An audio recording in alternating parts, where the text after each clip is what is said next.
turn to ban. Dire team ban.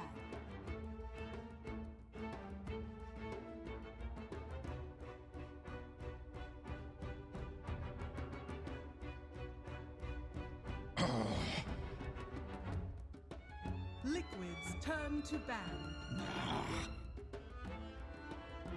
Dire team pick.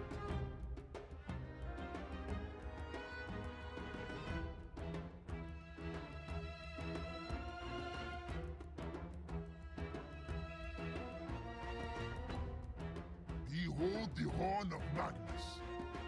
Liquids turn to pick.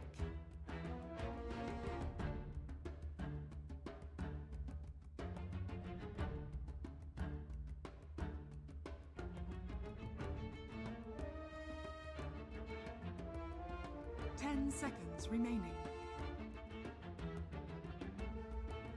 5 seconds remaining. Reserve time.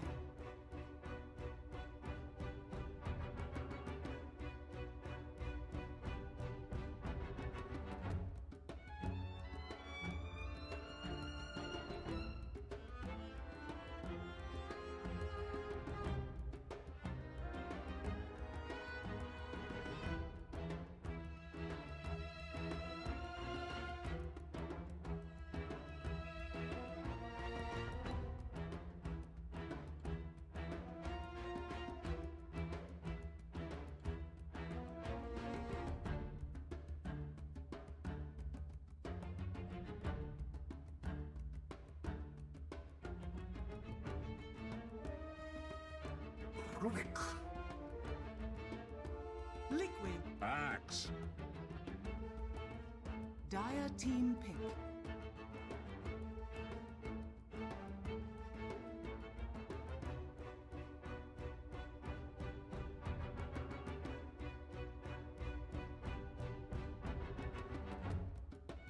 Ten seconds remaining. 5 seconds remaining. Reserve time.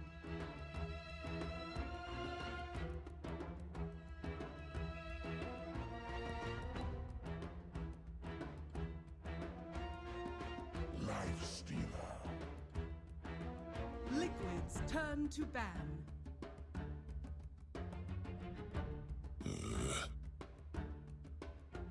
Dire team ban.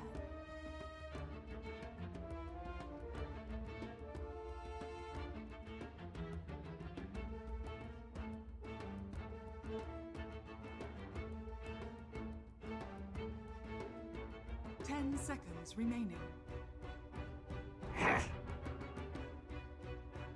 Liquids turn to ban.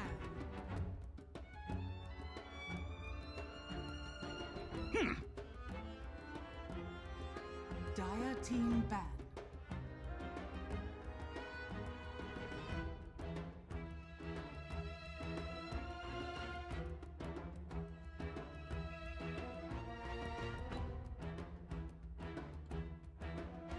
Seconds remaining. 5 seconds remaining. Reserve time.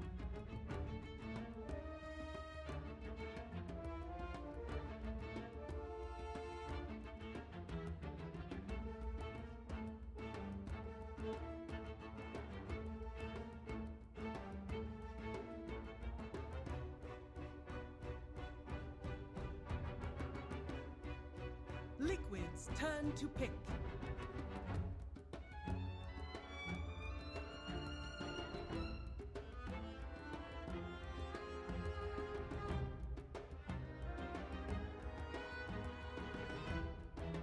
Ten seconds remaining.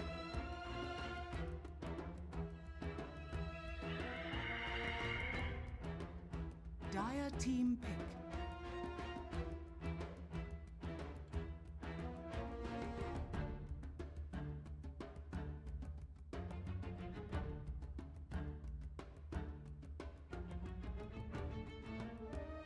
Seconds remaining. 5 5 seconds remaining. Reserve time.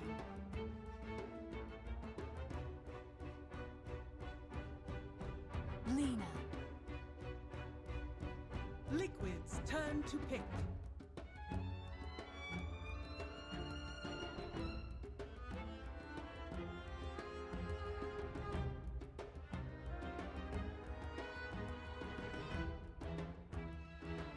Ten seconds remaining. 5 seconds remaining.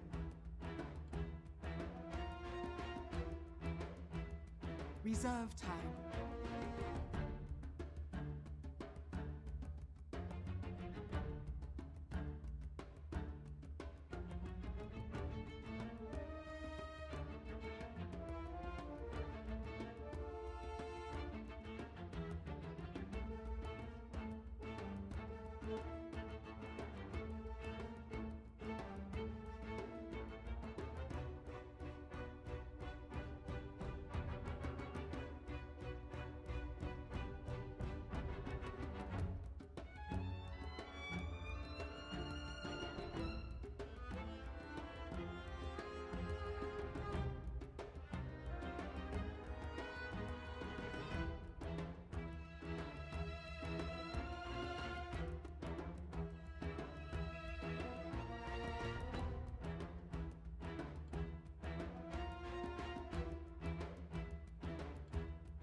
Medusa. Dire team pick.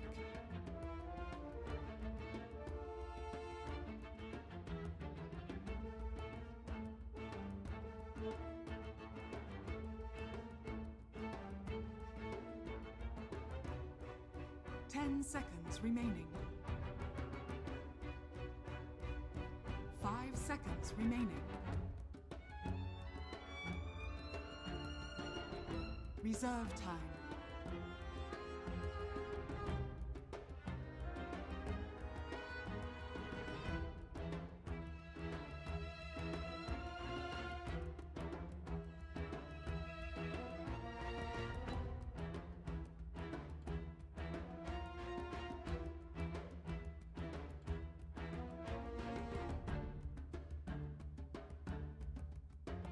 Tinker!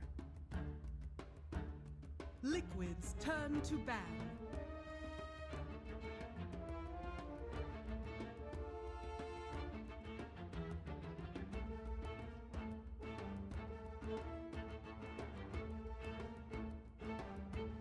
Ten seconds remaining. 5 seconds remaining.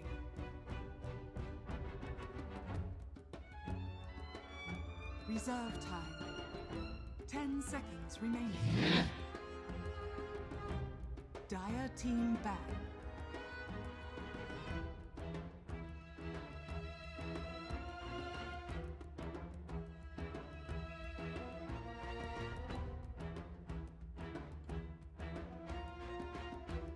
Ten seconds remaining. Oh. Dire team pick.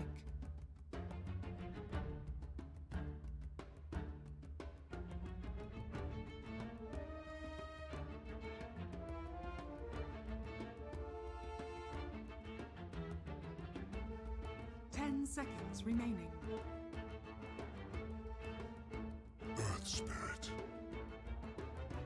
Liquid's turn to pick.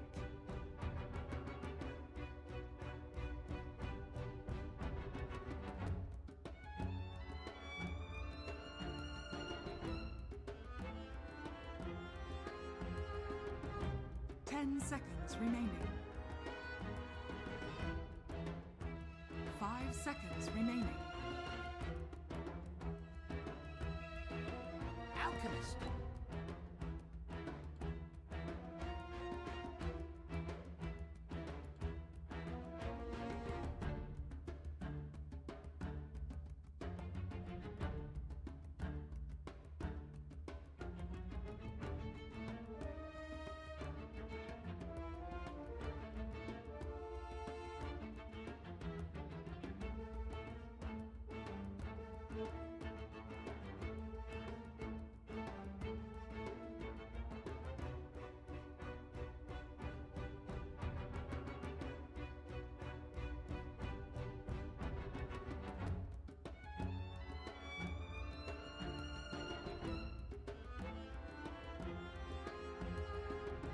10 seconds remaining.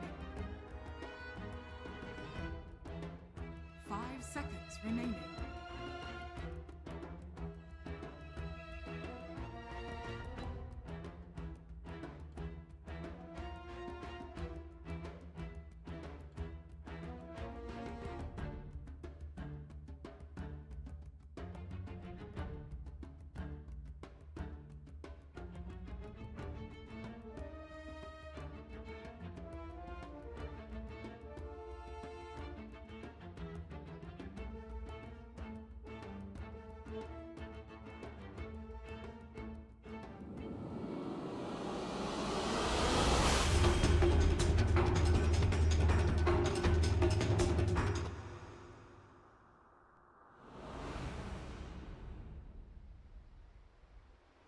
Is the grabbing that every game he can, even if it's ladder. So very clearly Liquid. Absolutely, and I think going back to the fact that because RG are on such strong hero player combinations, if Liquid beat them here, I feel RG is going to be pretty scared going into game 2 because they have issues. They've been allowed to get what it feels like they wanted to get into this game 1 with. Liquid with Answer. The finishing pick as well, the Alchemist. No Miracle, he's a bit of a madman on whatever he gets his hands on, but Alchemist, if he gets out of control at the start, it's going to be very hard for RG to control, isn't it? Especially when they're running Lina. So do you think, was the plan always to kind of have this Lina in the support position? Or do you think with RG they ever thought about putting him in the... Did anything from the lineup of Liquid cause them to move it away from mid? I imagine the Medusa going mid is just going to be the better mid. You can't really run the Alchemist. He's not going to farm as well against the Tinker as he is in the team. More likely than just running him safe lane, they're looking to stack up a ton of going out whenever possible, setting up. Same for the Rubik. While you're roaming, whenever you're at a stack timing, make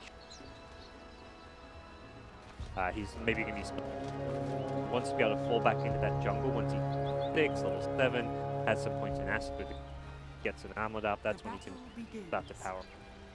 Yeah, Phoenix, of course. Recent buff, 7.04.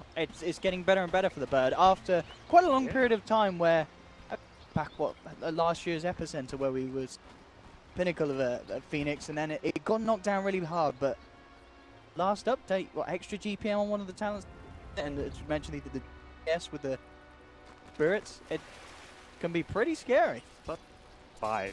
It's double damage on fire. The GPM is also really nice. You may consider it against the magic community. Fire spirits, either one. Oh yeah, it's one of the two, isn't it? Yeah. Yeah, they're both amazing. Okay. Is the thing. It's like you get to this level 15, you're like, oh, crap, I've got 2 of like the best level 15 talents. Which to start things off, we'll see what the plans as far as Liquid. They want to give some assistance to Matu GHs at least. The big thing to point out is that Magnus not contesting the off lane, so Alchemist will have an untested free farm lane. Magnus looking to jungle farm it. Mid lane we saw Baboka just try for a bit of an attempt on some Atumba Man, but off the mark there with the rolling boulder. Not really a surprise to see GH coming towards dead. Got to keep your eyes out on OP. Checking before, and I think he had over 70% win rate with IG. This is almost certainly got to be one of the heaviest focuses for in the earlier stages of the game. Gets ahead, is able to kind of stall the game. Pretty nasty, but as we keep saying, if the game goes on, the Alchemist and the Medusa are going to look at you and say, all right, we'll just keep farming these lanes, you keep pushing in. So they'll just continue to get bigger and bigger as it scales on. Yeah, this looks like a bit of a fight greed with greed kind of approach Certainly. from IG. Burning's queued up his first side minus. He almost always has been going for the minus on his safe lane life stealer, but not even opting for... Hey, there's no one in his lane. Neither team is going off lane. Both off laners are jungling. Mind Control didn't go Iron Talon. That's why he went for the field, but we'll see roams coming out from GH and Babo, but neither of these players pose major kill threats. They're more looking just to create some base and get scouting information. This is like, they're just kind of matching up against each other, trying to hopefully like get in, find the junglers, contest them. If you find a low HP, might find a kill, but realistically all 3 cores plus like junglers are just... They're looking to create stacks right now. No big moves to actually threaten for kill. Rubik's just gone top lane.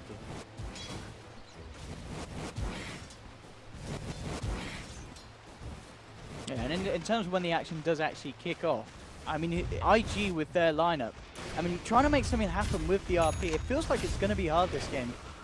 There's just so many ways that Liquid can counteract an initiation. We said we're going to have Axe with the Blink Cool. You've got a Supernova, a Stone Gaze to worry out. There's so many ways that Liquid can stop IG trying to fight. And it feels like in a game where you've got the better farmers essentially on Liquid, that's going to be an issue for IG. Yeah, it can be. They're going to have to, when they initiate, burst down that target really quickly before a Stone Gaze can come in with Sunray, Supernova type saves.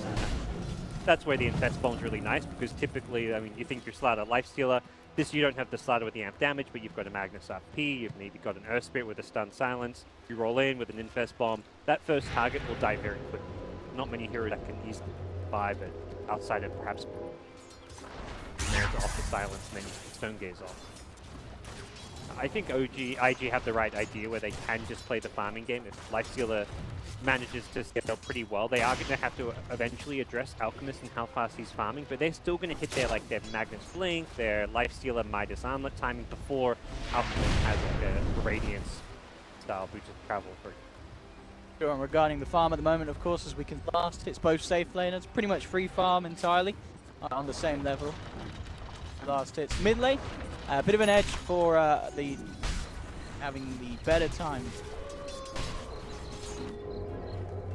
That help giving out that. But certainly struggling in this matchup that for the most part has been one, and understandable of course, that laser make matters to get all the CS, even with the snakes.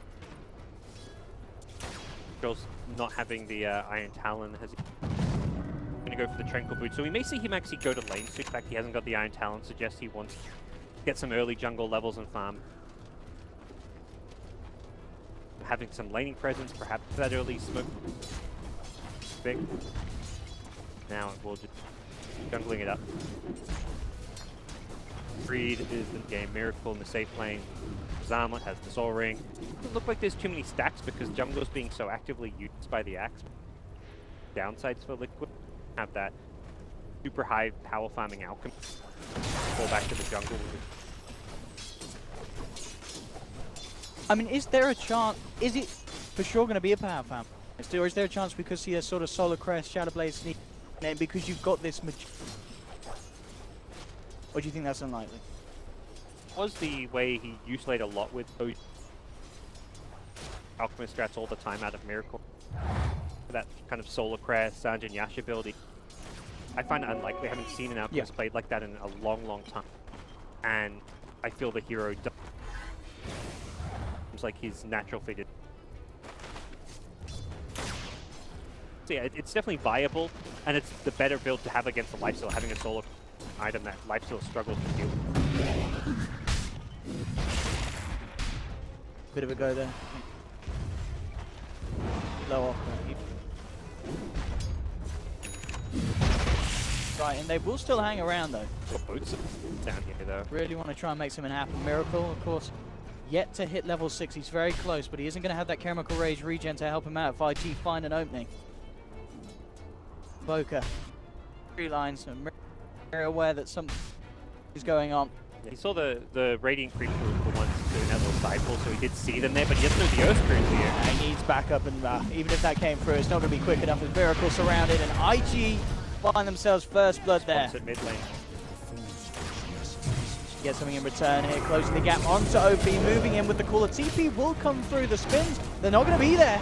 Can they actually keep OP alive? That's the question now. It's just Q. There's no sort of defensive play that you can offer to survive, help the Tinker survive. Quick, get themselves the kill in return. It up. It's back, so very good for Liquid there. We talked about already how much of amount slightly struggling in the farm department. Head to head against the Tinker. Open in up a bit. Get that first blood on Miracle.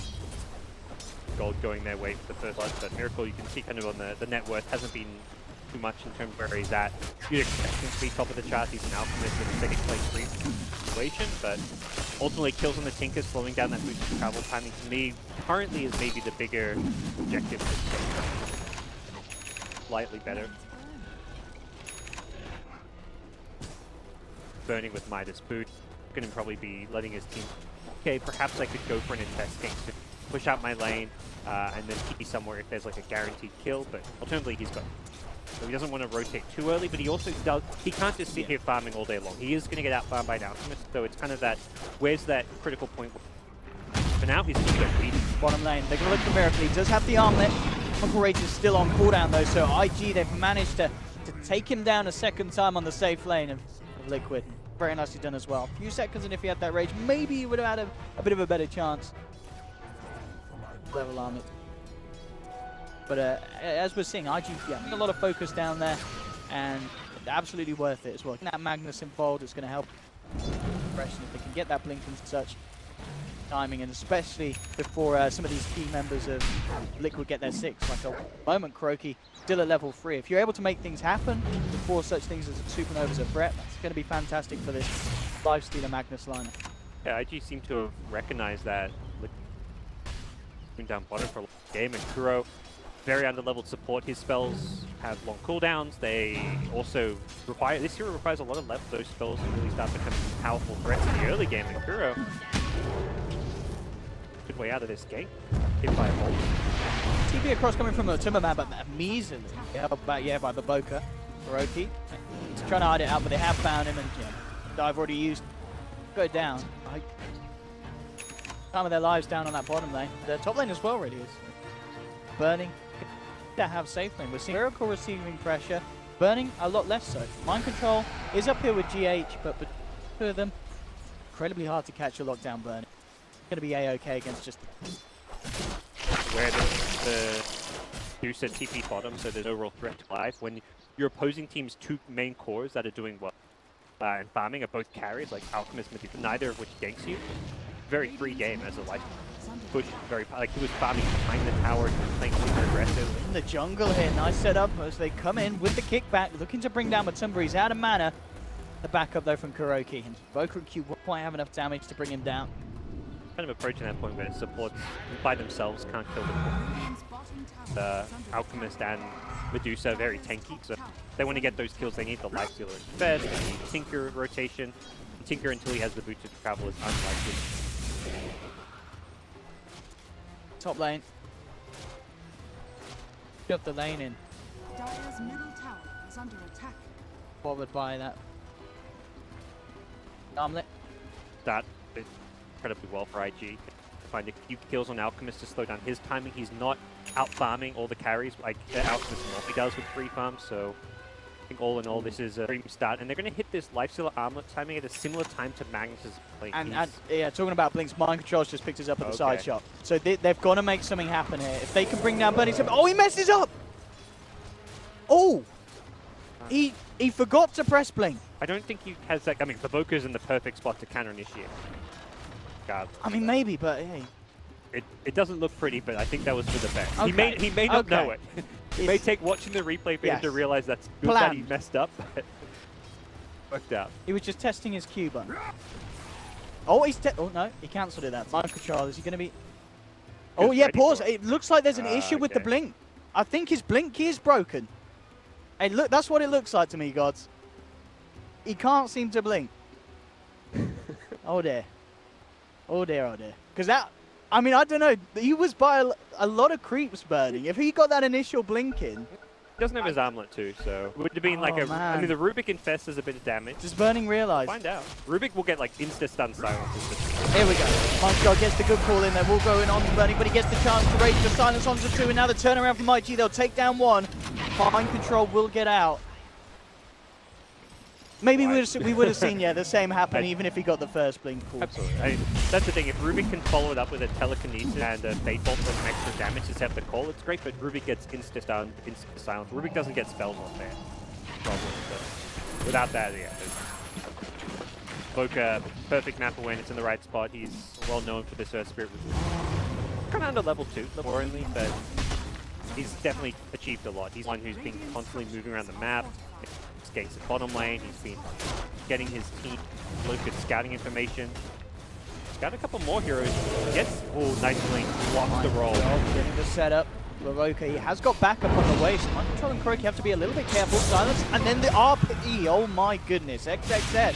Not a lot of love for the Phoenix there as he brings him down. And yeah, in return, G8 RPing the RP at XXS with the skewer back, but Mind Control's got the call.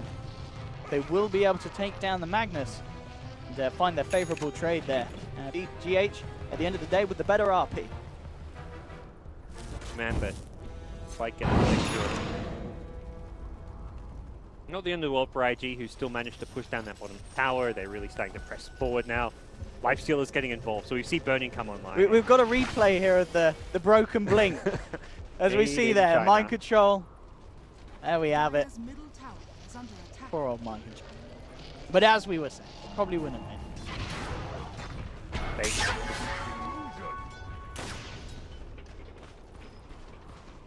IG at this point are going to be the aggressors. They're versing a very greedy draft with Alchemist together. They've got the boots to travel, they've got the inset bombs, and they can start finding these pickoffs. Well and truly, they just start fighting. He doesn't want to farm anymore. Midas armor. Fights like this. Tower is under attack. Going to be impressive to see close to Miracle's Alchemist. Did die a couple of times.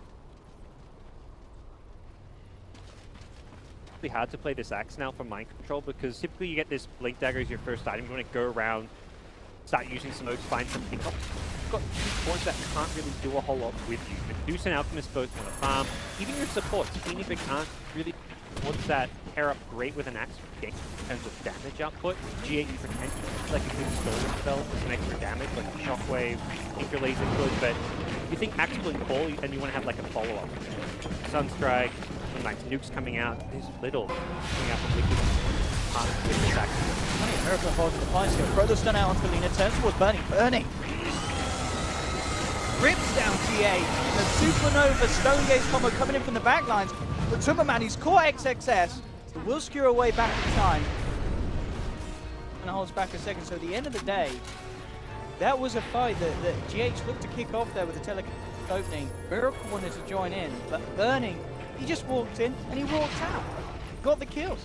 Look good. You can see what the Synergy and Liquid's draft is there with that Supernova Stone Gaze at mid. They came very close to getting a couple key kills on the Magnus especially, but they were just a little bit short. They lacked that extra bit of damage out. Their supports have some great teamfight presence. When you look at spells like Supernova, the Fire Spirit, the Sunray, but they have that good way to finish off the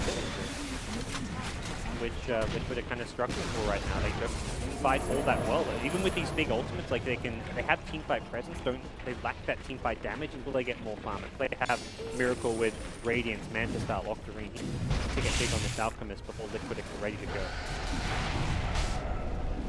XXS as well, queuing a Midas for himself after the blink.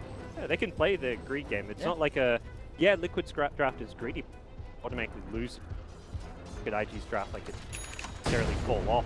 As much as Lifestealer not really a hero you want to always go late in the game with, he's got Empower this game. His vehicles, he won't get kited as badly because the Tinker's going to ultimately probably have like a Blink Hex, so he can help control the Alchemist stuff. He's got like the Magnus who's going to have relay refreshers, so I think IG have to be too worried about ending this game fast despite there being an Alchemist mid. If anything, they can look at this game like we've actually slowed down the Alchemist farm enough that we can play at our own pace, a pace that suits IG. Love to catch. Got eyes on him actually. Very close to the Blink Dagger. Mind Control with the initiation. See coming through though. The spins weren't there. Mind Control. It nearly ends up going down to the tower here. They'll chase forward trying to find him. XXS goes forward with the skewer and the shockwave. Finds the kill. Matuma he already used the Stone Gaze. He's now on the run out, but Provoker on the chase, and with Burning coming in from the sideline. Matuma now caught without the ultimate. He'll go down as well. And IG reacting to Liquid's attempt to make something happen on that top lane absolutely perfectly. I mean, Mind Control jumps in under the tower, but there just wasn't any follow-up. One of those games where it feels like as much as you don't want to go greedy on your offlaner as well as usually cause, it's like what this blink timing comes and then you don't have great ways to use it. One of those things where often as like an axe in these games you want to go Vanguard first or something, tank up, because you get the blink too fast and your team aren't ready to gate with the blink dagger, it doesn't offer a whole lot, and that's what it looks like has happened for Liquid. They've got this blink, they're trying to make these smoke, but outside of perhaps committing like bringing the Deuce and Phoenix, which I guess is the idea, so you have those big ultimates, it's very hard to actually fight pick-offs. Axe is kind of like the pick-off cat hero, but you don't have any good gankers to go with it. You have team fighters, so but it kind of trying to team fight without the actual farm to back it up. Like a Medusa with a Perseverance, phase boots, and more items like a Bond is not going to offer.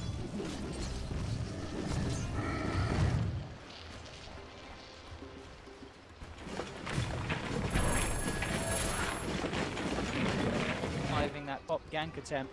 What about gank attempts? Man, tied up by IQ. Straight in they go, the four of them. Remember, Laguna Blade from Q. They bring down the Medusa. Second time.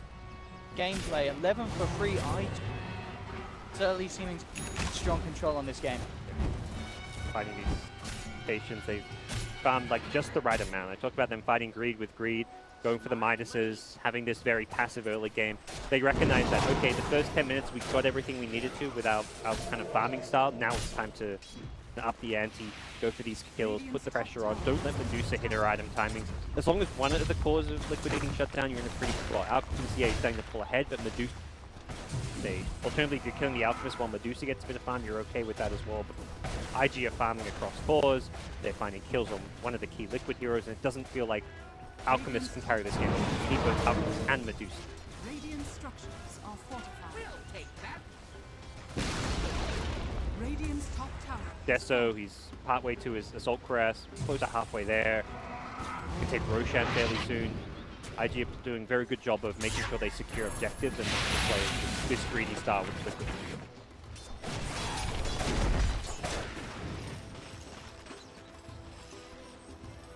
Now starting to break away a little. Burning definitely. An Alchemist game you want to be ahead probably 5 or 10 minutes ago. Too late for the Alchemist to start pulling ahead. He's probably going to start pulling ahead even more unless he gets ganked a bit. Or maybe if IG like take Roshan's racks, that's what he's stuck in here. Cash, but it's not a concern. Like that's not a lead at all. He needs to be like 5k net worth lifesteal to be able to fight the lifesteal. Now there's such good lockdown and control in the fight with Earth Spirit, the Magnus, stuff like the open wounds, tough for Mirror. Perhaps the Mantle will help a little bit, getting out of some of those bells like the open. And then once you finally feel like you're tanky enough and found enough to fight the lifesteal, well then there's a Tinker to worry about. He's going to have an Aghanim Scepter, so hitting laser on you and all your Mantle illusions or teammates, like you just get wrecked by this AoE laser. Tower for IG. Bottom at the same.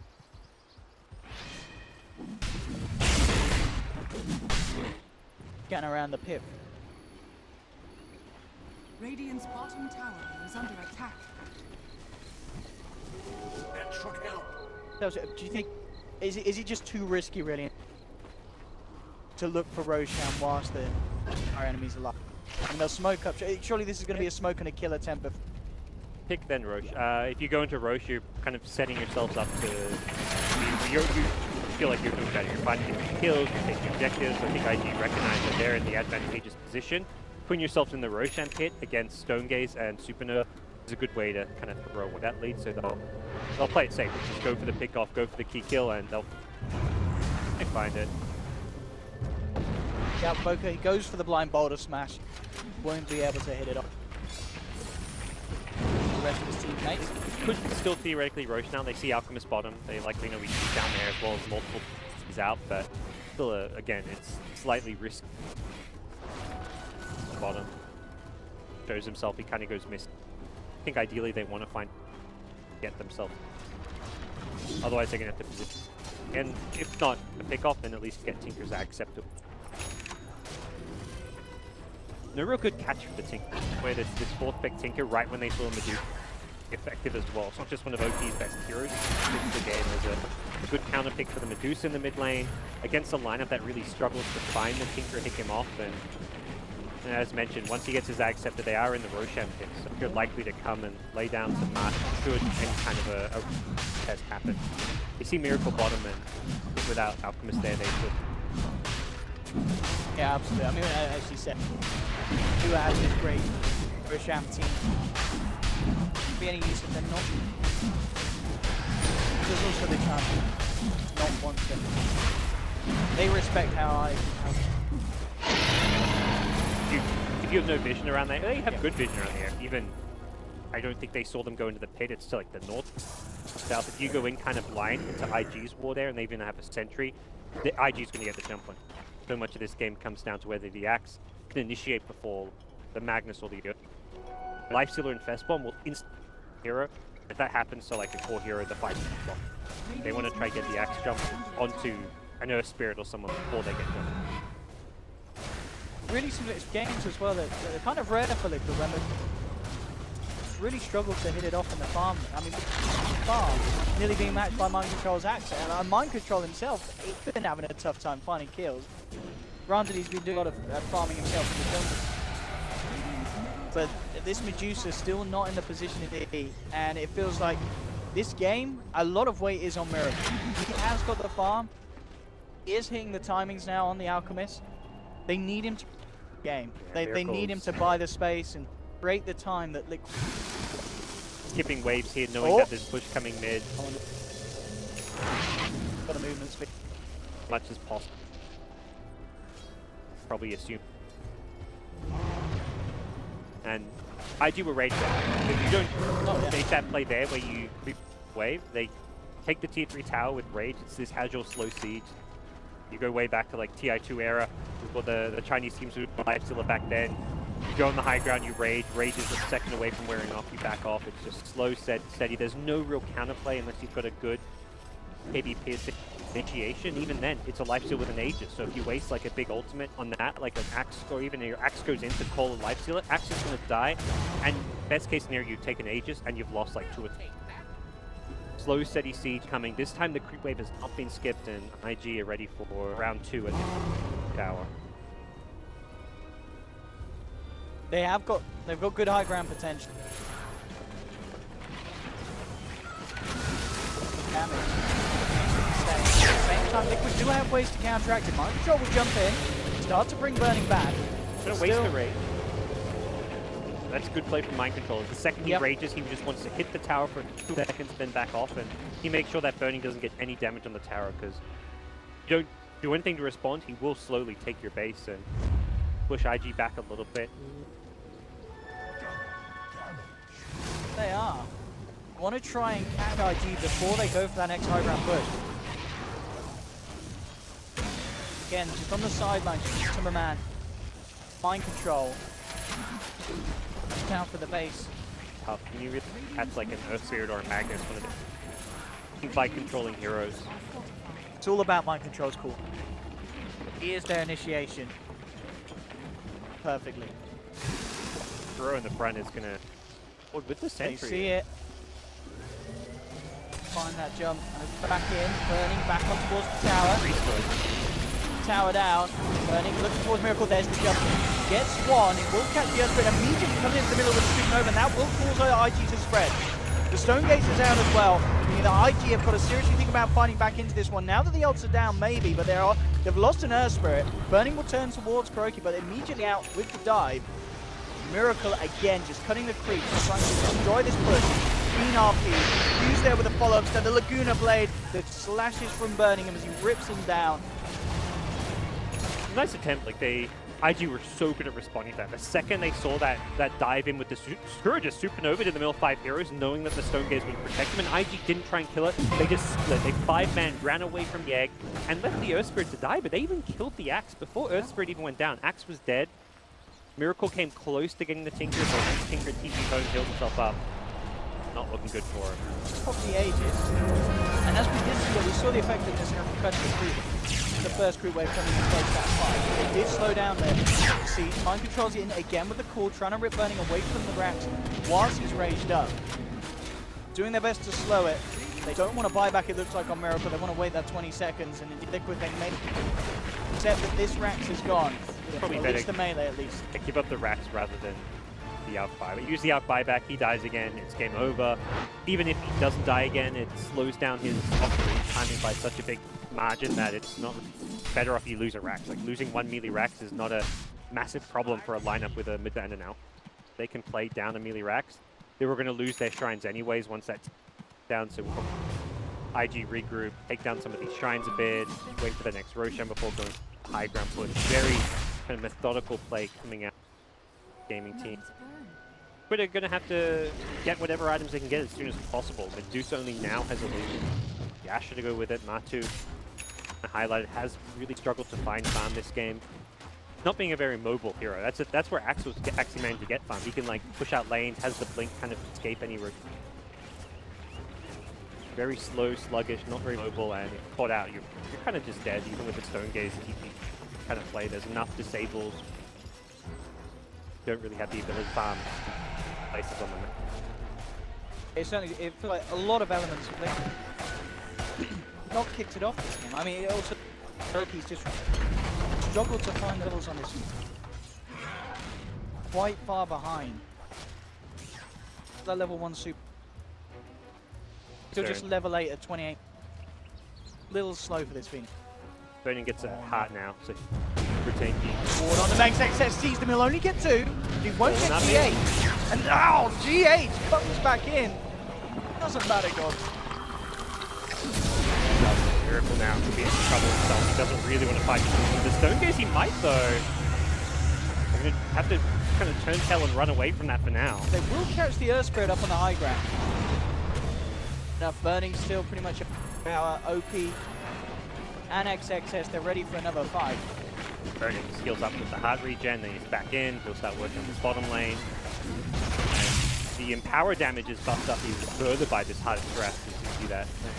There's no real good response to Burning at this stage of the game. How fast he Burning down a little bit, but Burning will turn straight towards him. Miracle. Manta, there's more coaching off the Burning. The Talantis takes damage if Burning. I think it's a phase at the moment on his bit. Does like 50 damage a right click from Medusa onto the Lifestealer with all his armor, and he's got, yeah. Good luck bringing down Burning. How do you...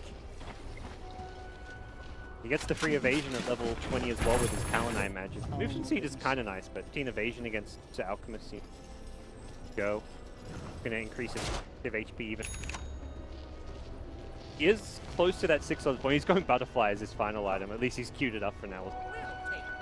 I think he recognizes evasion's going to be super valuable. How do you farm an MKB through this Medusa? Has no item slots there. Alchemist can theoretically farm an evasion piercing item, but you're an Alchemist. You don't want to. Givers, then you start pulling Aghanim Scepters perhaps. Maybe you get an AC in there, an Abyssal. Is very hard to counter. Line up with this. Well, I mean, as we're trying to see, his best bet at this moment really is to make sure these fights don't happen around the... And they're hunting for him. But I mean, they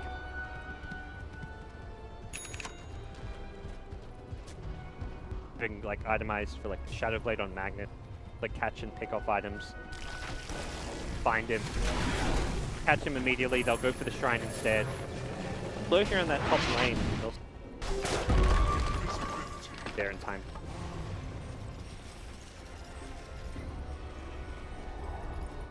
In this game, I think a lot of people wouldn't have expected IG to give game 1 a... I mean, it's the first game at LAN. Can be a bit... IG, The hard thing for a liquid draft like this is they probably theory crafted that this is like a good counter to what Chinese teams are. Lifestealer, you've got this team fight with Medusa, Stone Gaze with the Supernova. Phoenix is good against it. Can they kill Burning? They've got 4 heroes here surrounding him. The H will kind of tentatively lift him up, but the rest of them say, no, we can't kill the Lifestealer. We've got to go for the rest. They'll jump in on the backline. XXS falling low, but he uses himself up. They kill the actual return. Will RP the Medusa, but XXS does end up going down. GH, again with the stolen RP, able to slow Burning down a little bit. He's raised up, they just don't have the damage to go for it. Miracle on the backlines, trying to cut across, was able to get a second. He'll look towards Burning. Will continue to chase this down, but he cannot go for it, especially level 20. Did go for that evasion talent.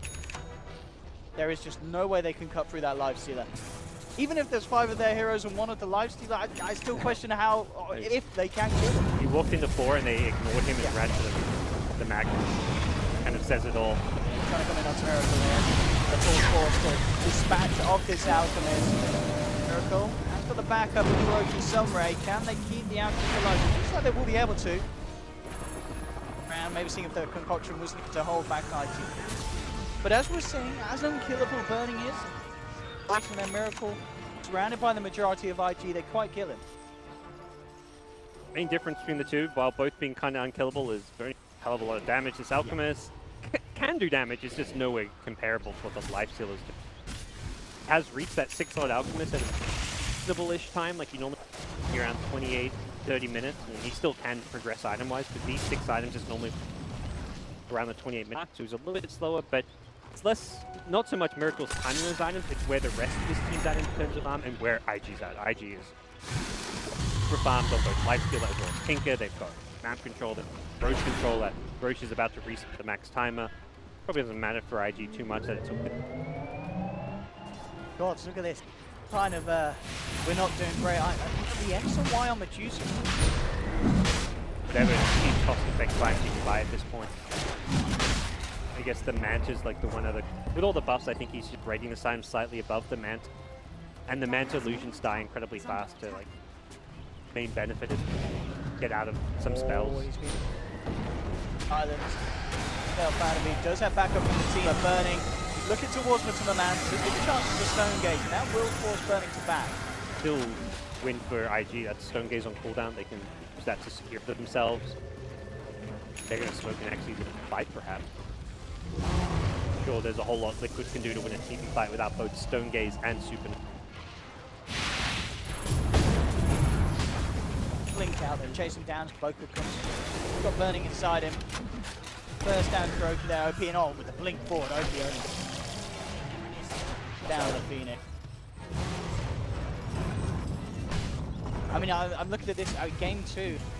What's the biggest issue do you feel? Is there going to be here that we're not going to see that IG get their hands on it? They may change some of their bans to like deny burning the Life Stealer, for example, but I think this is very much like the theory crafted draft. Probably it's the kind of draft you can't really necessarily practice on. Perhaps they maybe had some scrim practice against some of the Chinese teams, but it's like to me it feels like a draft that was heavily theory crafted, but maybe tested and practiced as much. Stop this road from happening, they may kind of salvage this game or at least give themselves a chance. Burning in onto Matuma Man. Matuma Man falling though, has to back. Miracle on the front lines, trying to kind of pull IG away from Liquid themselves. Acting as a distraction. I mean, he's toggling around. Burning back into the pit. They'll look around and do something there with the Sun Ray, but isn't going to happen as IG take it. Just on the Life Stealer. That Raider looked to forward down another lane. Tinker side lanes pushed out a bit. A lot harder for the Alchemist to go that annoying play at this stage since catch on IG side, and bottom lane is where IG are going to be.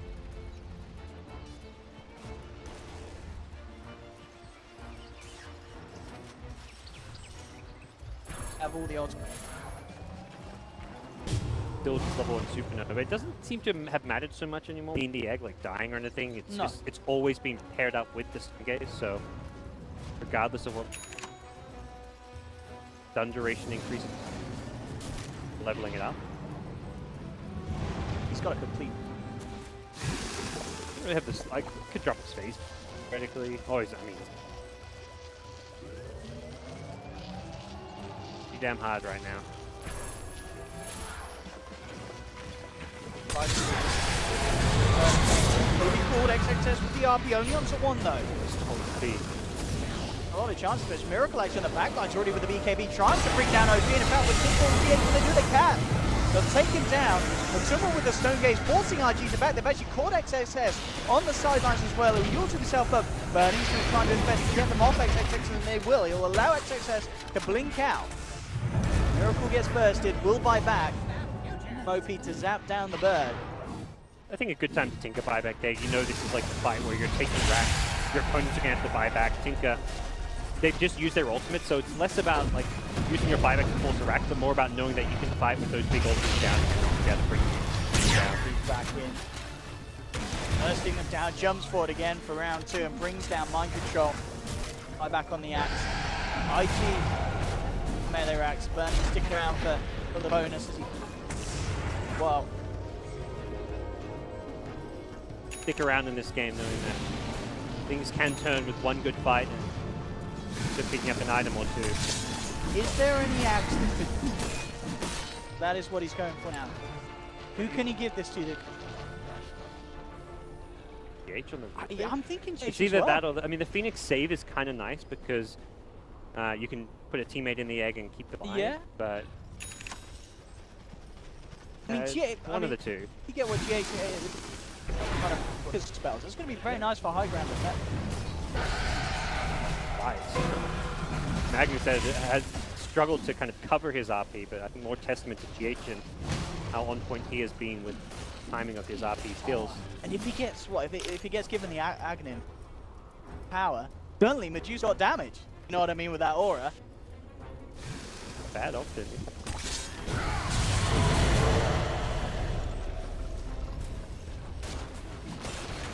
Having that burning tower.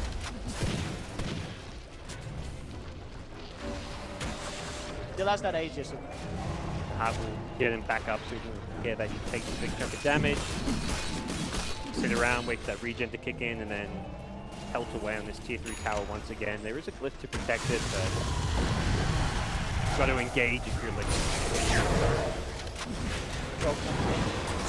Burning away.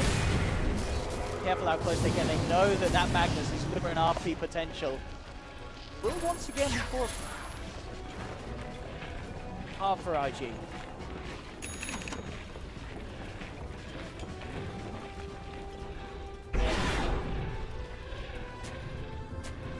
Just 1 minute left on the Aegis, so they will continue catch the tower.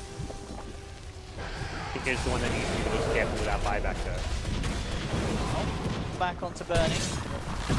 Coxswain, they look to try and get it off better. You're a miracle. Does get Stewart back. Stuns himself. OP.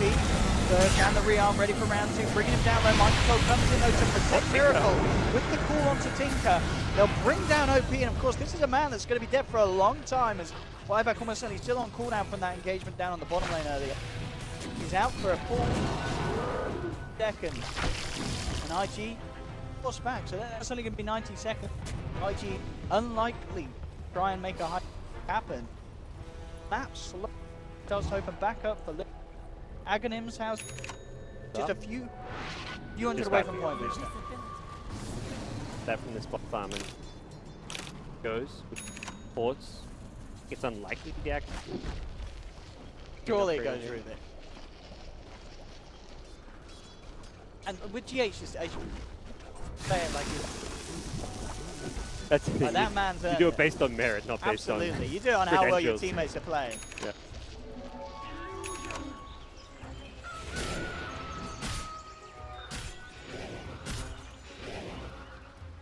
Hugging Kuro. Or is it? Gives it to Kuro. I mean, the boss, you know what I mean? You gotta please the boss. Dire structures are fortified. You get that Medusa or Alchemist in the egg and save their life. It's definitely a game-winning kind of, similarly a Rubik with an egg. But winning. It can be a game-losing thing, but if you get someone in the kill both. Yes. So we'll see which way it goes around here. With the protect the tower, try and find some burning. Oh my goodness, there's the army, but GH! This man, give that man an ag, comes in with the stolen RP, out they come with the supernova, but there's the second RP again from XXS into the 3-man light strike, but they brought down Burning.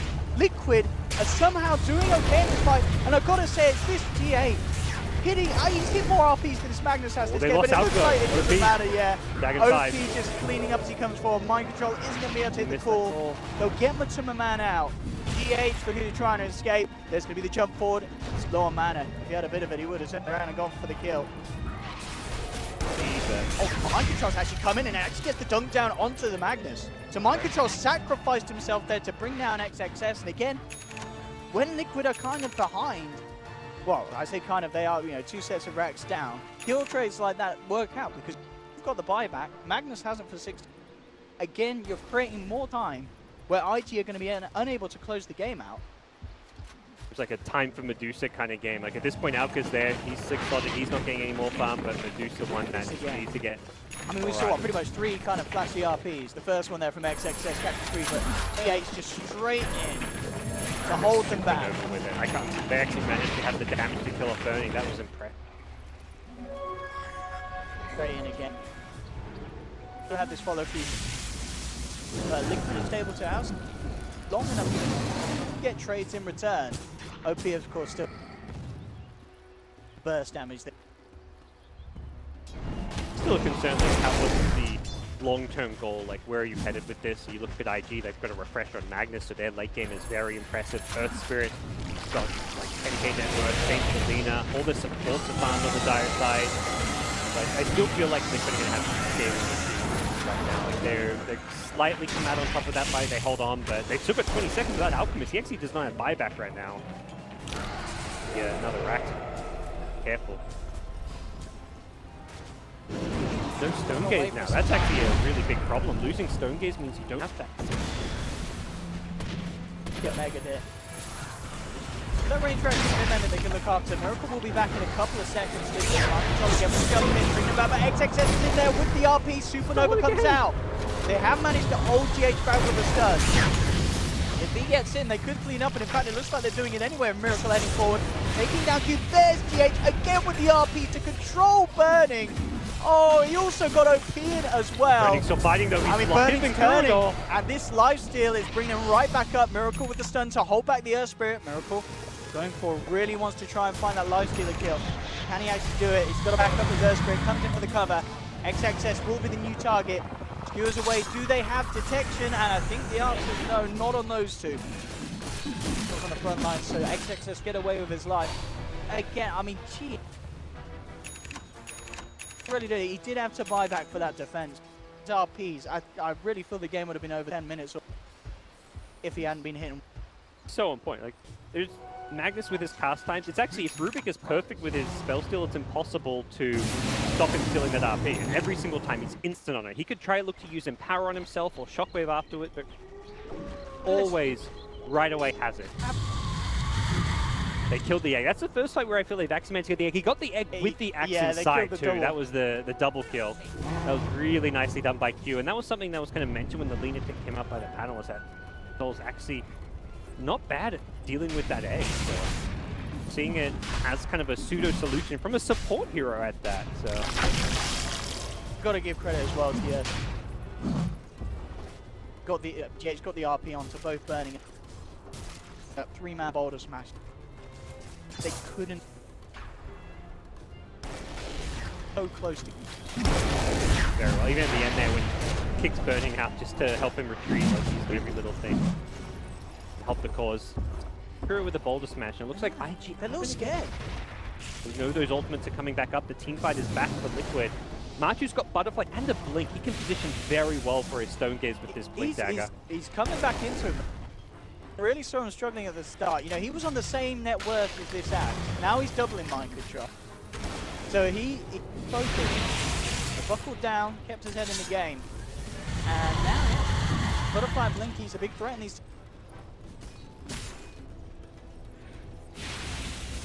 Against the range, the Alchemist can cause problems. Does have the MKB to deal with Butterfly, but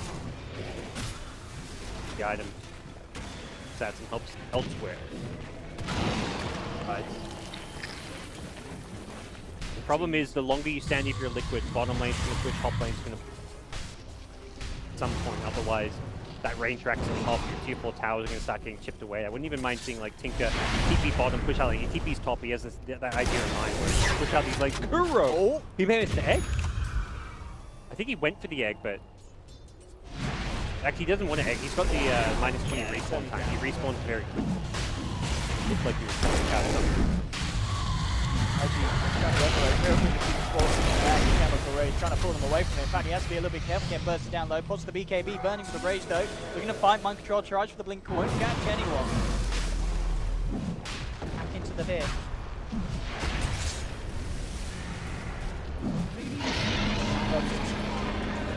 Give Tinker the Aegis this time. That felt like something they would have wanted to happen last time. Burning, as tanky as he is, very hard to kill, has a lot of protection from his team. Tinker, if he ever gets there on top of it, Tinker, he's just dead. So giving the Aegis seems like a good way to move forward with this game. Item slot limitation. Bloodthorn as last final item. Does have the cheese. What Liquid could do if they can hold once more. Tough odds. They have got some buybacks. Theirs, they won't have that GH group. You've got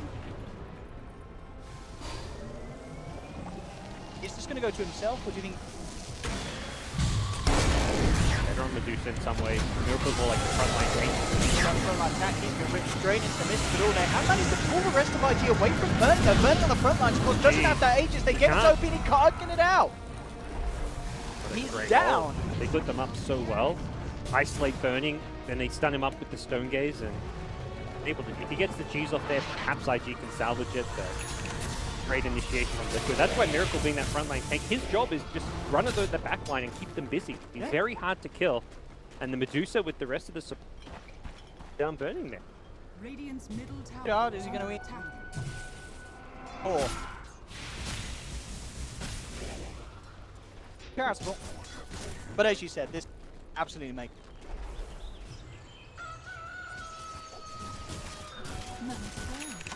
Important right click and carry at this point. 5 balls possible, beat up another ag. Where this one goes. You talk about GH the Rubik, Durfin one at this point, but maybe you give it to Medusa for stats. Medusa and ag, give her a moonshot, give her everything. It's all about the Medusa. So I still feel for GH though. He's line up that good up Aghanim's. One day miracle. What do I need to do? I mean, at the same time, it could be like, well, I get RP every time. Axe doesn't do anything for that, so it's wasted. Because he's literally just looking for the RP, so maybe that's what it is. He's not really wanting to steal anything else. Any other... Oh, here we go. Miracle. In a lot of trouble. Pots the BKB, not in a lot of trouble. He's out. Nice try, IG. Try again. I've got friends this time. Yeah, please. Go for an RP there. You've got double RP, using it for... Burning was maybe far away or something. Settle down and have another go with this Aegis. They've still got 2 minutes, so it's not like they're a major timer or anything.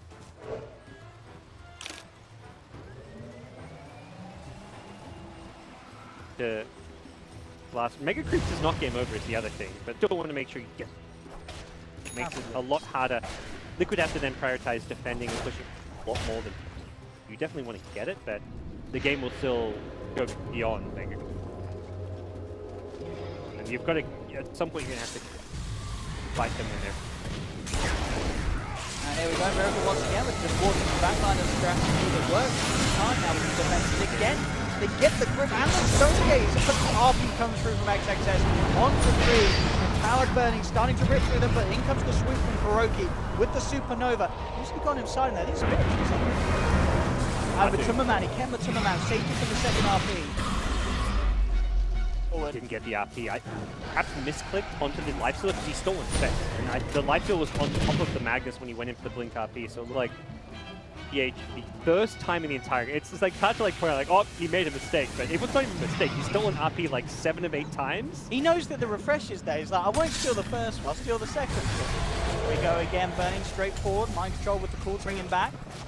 Evasion just doing a lot for Burning, keeping him alive, allowing him to take down the range reps on the back line. Miracle round again. I mean, XXS has been completely left alone on this front line. Taken down. Miracles. Man slam, but that's kind of what his job has been. Keep the other 4 heroes distracted and allow the rest of Liquid actually find kills, because Miracle, like, he's kind of 1v... He's not expecting to get kills in those 1v3, 1v4 scenarios. He's just trying to stay alive and keep here busy. Prevent his blink from going off. His Radiance is, like, the key thing. Tinker can't blink in to help Burning on the front lines, to help Magnus.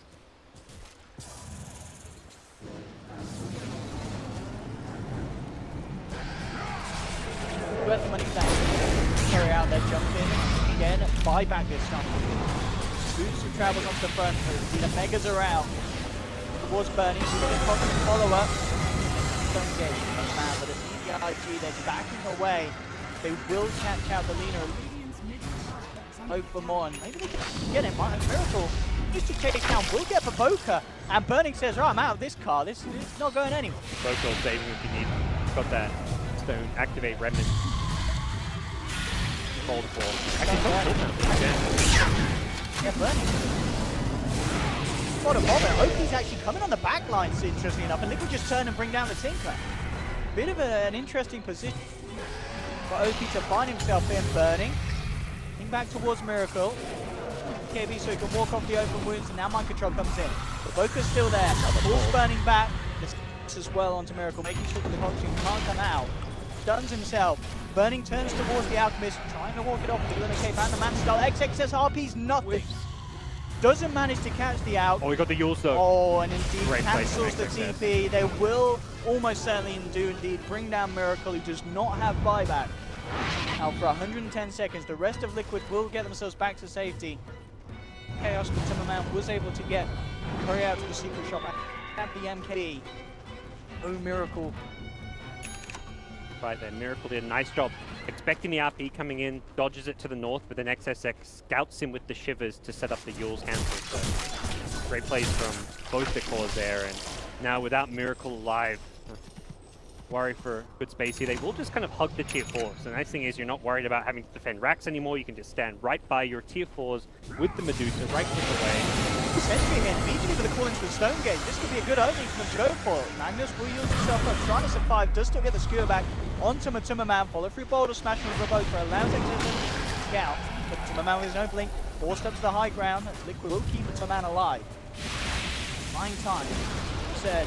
Fine time, but using the Stone Gaze again. Now they don't really have any good defense tools with 4 towers and throne burning. Not enough as Liquid will start to melt. There'll be a buyback from Matumberman, but IG tying up Diamond Fountain stage. No buybacks on the rest of them. Matumberman stoned and out of the fountain. GG is called, and IG will finally end up closing the game. We kind of expected a potential one from it. Whoever was going to back foot, holding on as well as they could. You know, Liquid did their best, considering the fact that at the start, IG just roaring begin. Burning had an amazing. IG, their lineup, OP's team, 5-12. We knew 70%. Maybe we'll see it. Yeah, I think if they have any other hero.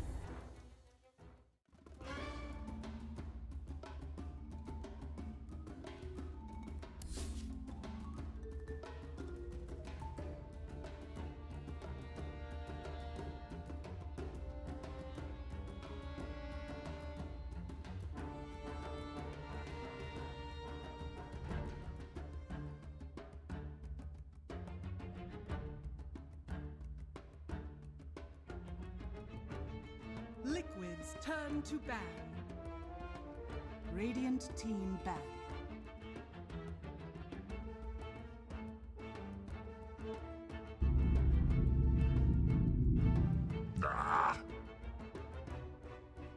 Radiant team ban.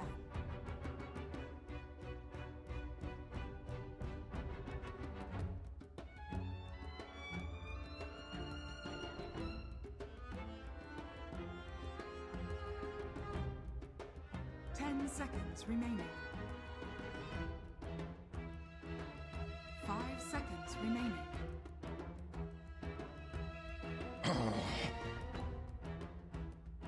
Liquid's turn to pick.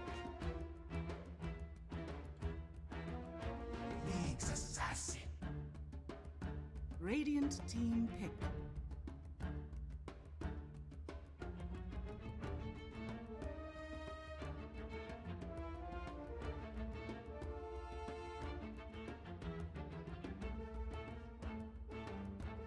Seconds remaining. 5 seconds remaining. Reserve time.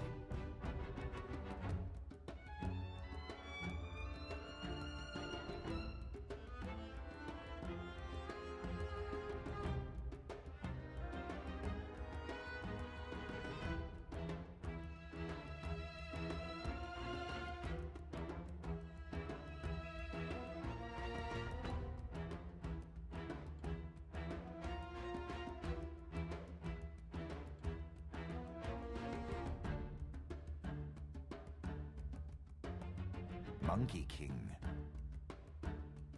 Radiant team pick.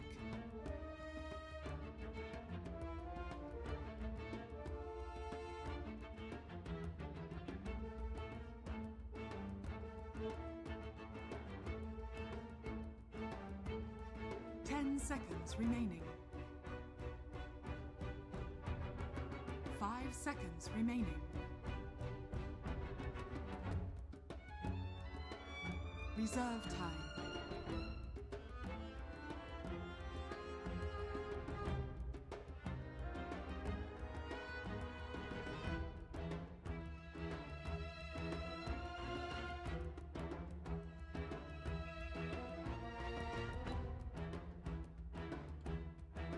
Lina. Liquids. Keeper of the light. Radiant team ban.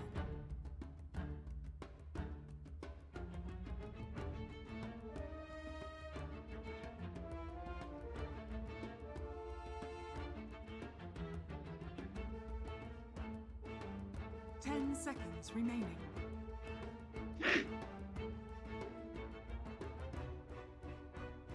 Radiant team ban.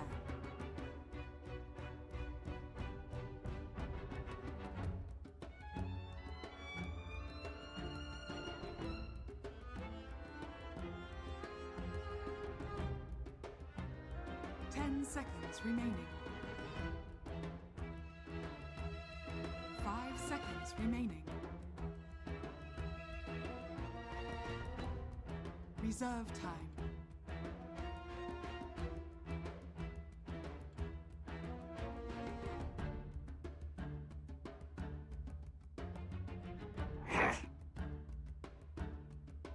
Liquids turn to ban.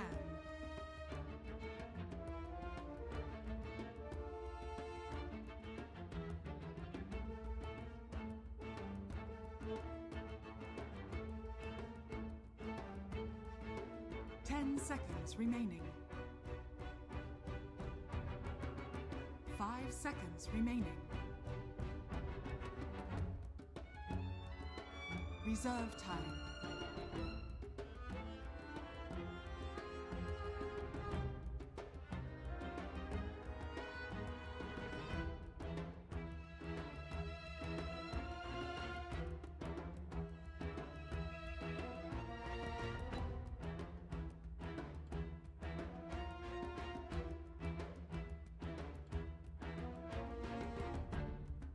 Oh.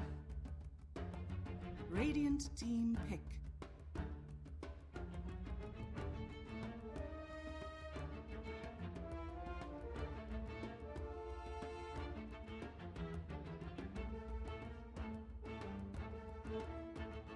Ten seconds remaining. 5 seconds remaining.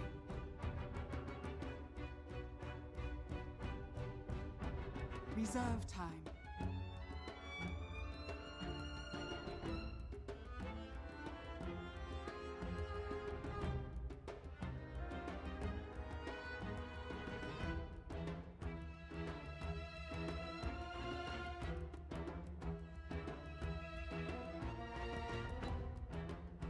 Legion Commander. Liquids turn to pick.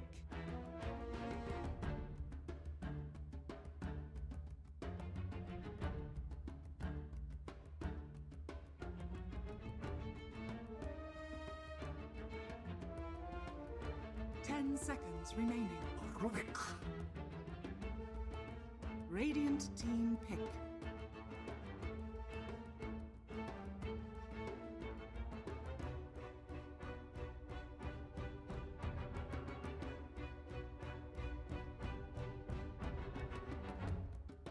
Ten seconds remaining. 5 seconds remaining. Reserve time.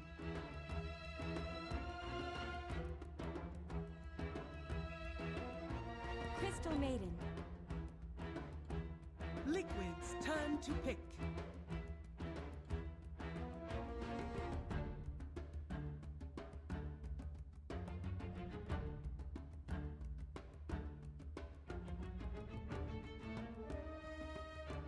Ten seconds remaining. 5 seconds remaining. Reserve time.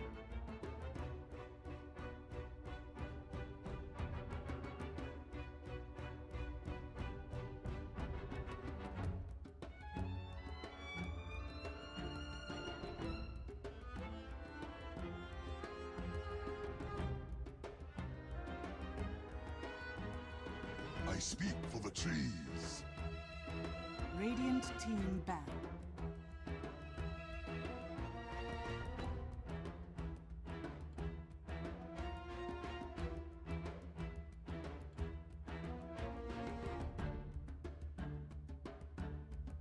Ten seconds remaining. 5 seconds remaining.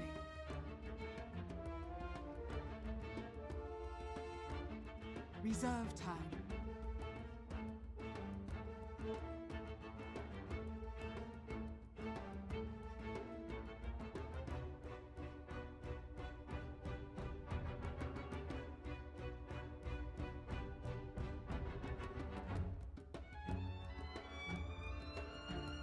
Ten seconds remaining.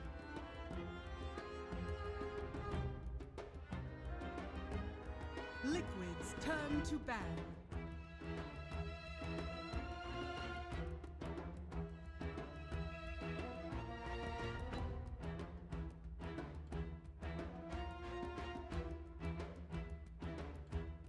Ten seconds remaining. 5 seconds remaining. Reserve time.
Ten seconds remaining.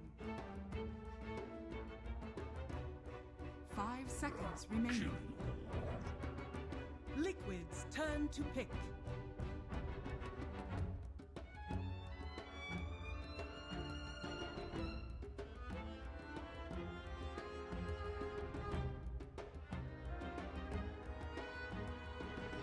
Ten seconds remaining. 5 seconds remaining. Drow Ranger. Radiant team pick.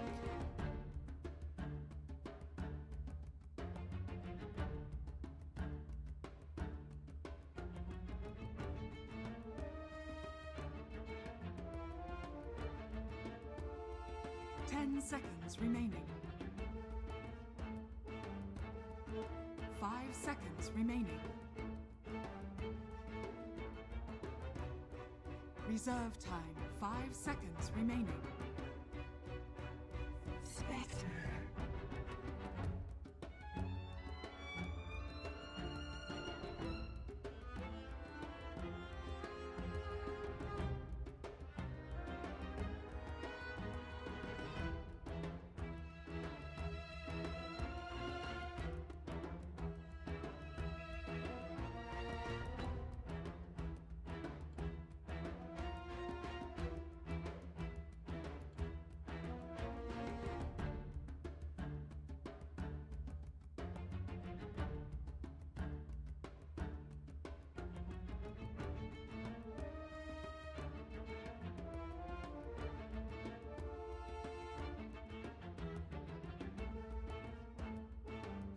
Ten seconds remaining. 5 seconds remaining.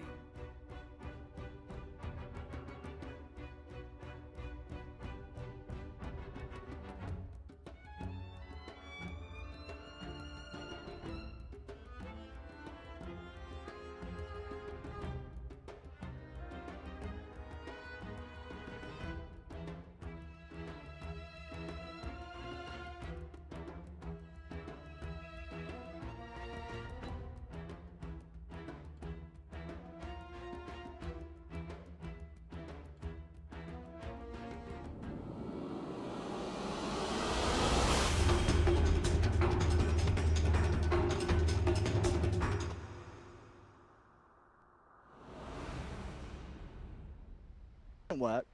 They've gone for something different in this game. Drow Rangers, Nature's Prophet. You're doing this against a team that kind of just beat you down. Prepare for battle. Kind of one of the harder beatdowns we've seen that Liquid have received in a while, because Liquid have been looking hot. With IG is then an unconventional draft. Lina merging thing China, but see how these drop. You know what I'm excited about, God? We have got the triple Arcanas. Pay to win, boys and girls. It will be confirmed if IG take... Legion? Oh, 4-man! I can't count. There's 4 Arcanas. Oh, We've got the MK... We've got 4... CM has heard.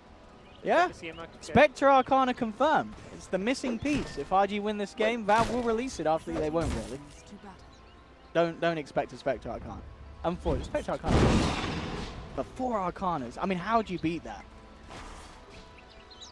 Candace. I mean, not with... Yeah. We've got 0 on Liquid, so With the non-Arcana strat. gotta figure out. But yes, let's talk about this lineup from Liquid. So Drow, Nature's Prophet coming through. Look at the lanes that we've got coming out as well. But, Yeah. NP mid is Wama. The seeds are fought. Death and good are linked. Matu played.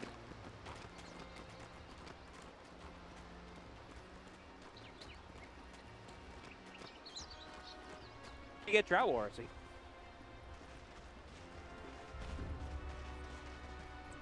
At early levels of Dragon Slate.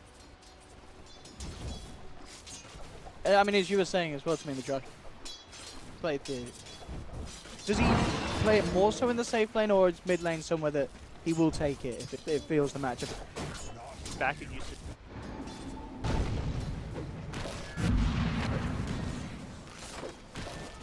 Look at this. Going straight in onto Miracle on the safe lane. That's going to be your first blood. And DQ picks it up there with the last touch from CM. The bloke is out. Safety. Unjust. 18 HP. Fine, but I mean, it's a scary lane. So running this aggressive with the Spectre, CM, and Monkey King. I mean, especially once they get that level 2, once that MK has the passive, it's going to be so hard for Liquid to do anything. They realize that already. Miracle straight down to the bottom. He does not want to have to deal with Monkey in his face. I don't normally think Vector as an aggro trialing hero. It's kind of like the opposite. Right? Aggro trialing, they probably, alright, this is actually an okay hero to have against the Drow. Early level Drow doesn't hit hard, Spectre starts with a King goes okay there. So, yeah, they've made this aggro trialing work. Problem is, the lane's have already been rotated, but in Drow in the cuddle. Jump in, doesn't get the connection on. To run away on his old little horse up top, mind control with the harassment onto Q. Down as low as possible, won't quite be able to finish. Yeah, back out of lane. I feel like I really want to be watching what Provoker does. We saw what he was able to do in game 1 on the Earth Spirit. We know he's this amazing roamer. I feel like as well one of the strongest that we've. Yeah, to give him the Monkey King, yeah, it could be pretty scary for them. Top lane, burning down low with the follow-up stun and the Fade Bolt. They actually finish him off here. This poor man's shield isn't going to save him. Mind control will be able to find the kill. So gets himself out of the tower. It's not quite enough to bring him down. So Spectre left alone for a little bit as the CM did back away because of that harassment and the kill.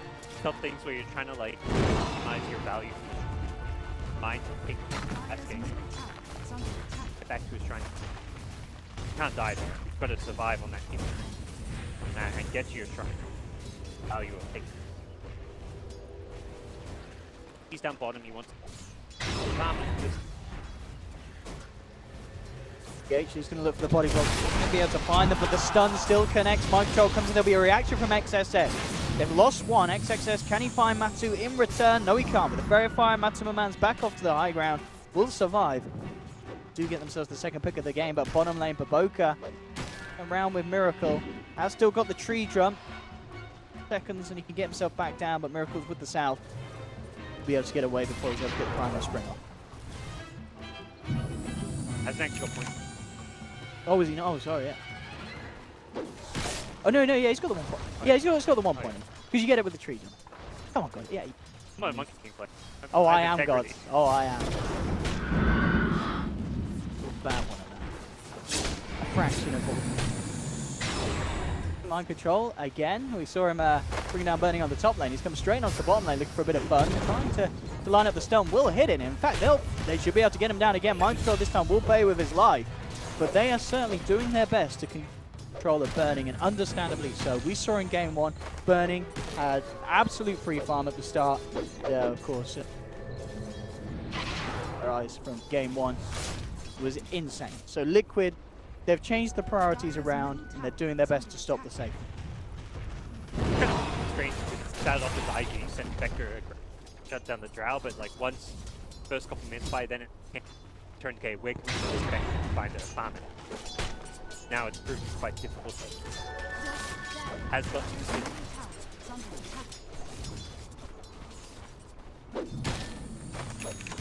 Get it like it. Wow, mind control. Go in. Be a little careful because still and that gold staff is there. It's already justified itself. And that pseudo like of invisible time you are that.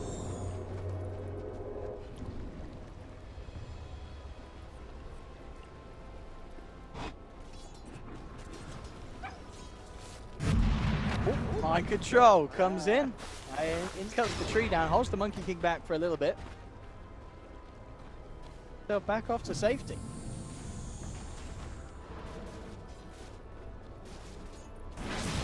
Top lanes.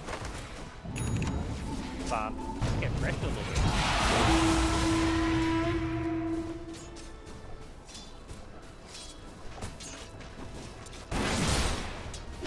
Lina, yes, nature's light deny. Talisman.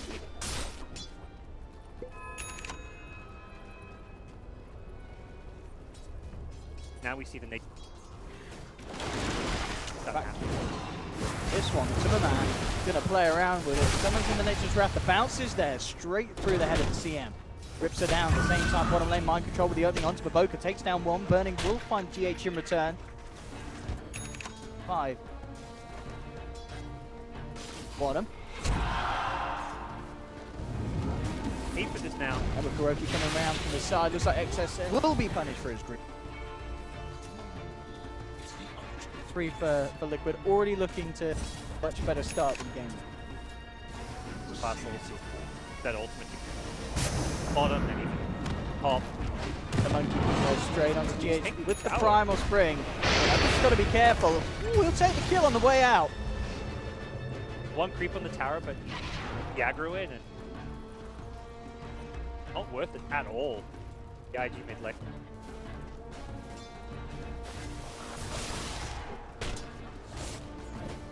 Down bottom. Dick charges, turns around with a quick stun. Enough to keep him alive as mind control backs away. Burning can do with it. Oh, look at this again. Monkey King strikes again, finds the Timberman. Doesn't look like it is. He jumps out the trees.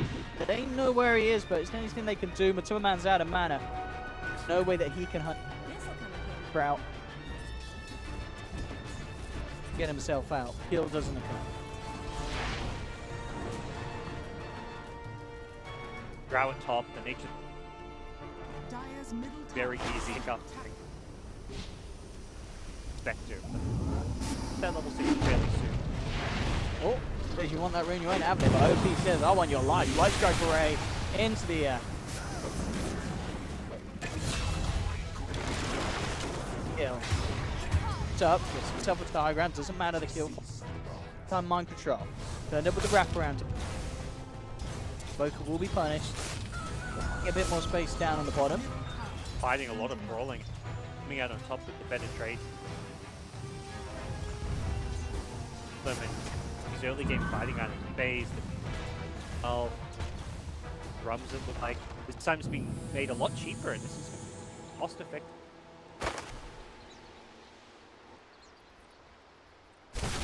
Warriors of the Wolf, that should help.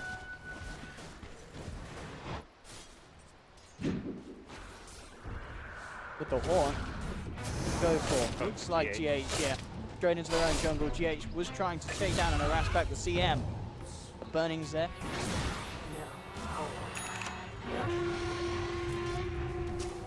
This will come in handy. Kill Radiant's bottom the idea with the possible and go farm while it's on. Let's even start accumulating those urge charges with some extra damage output for game. Oh. Tried to get the block off there with the Stroud. Luca jumping onto the Timberman. Miracle's there as well. Holds them back with the stun. Tries to get onto the tree. In fact, turns into the tree. Oh, he's been done! Oh, the Timberman walks round. He can't see him to right-click him. They lose the Nature's Prophet. IG. I don't know how much that matters. Like, I'm not a Monkey King player. I can't really say what. I mean, like, basically what I think he did because man was going to click around the tree line trying to get round. they lost aggro kind of. And because he didn't click on it, over it, his hero was trying to walk past it, and it was like, hang on, there shouldn't be a tree here. And then the Monkey King's like, I'm not a tree. I'm a killing machine. IG, they are as well. So much fun when you see new heroes from the cap. Dire's top tower has fallen. It's adding a nice little flavor. Radiant's Not fun for Lick. Fun for us. Fun when the GH starts playing it. All the people who play Ricky and Bounty Hunter, like MNT, I'm sure are so happy.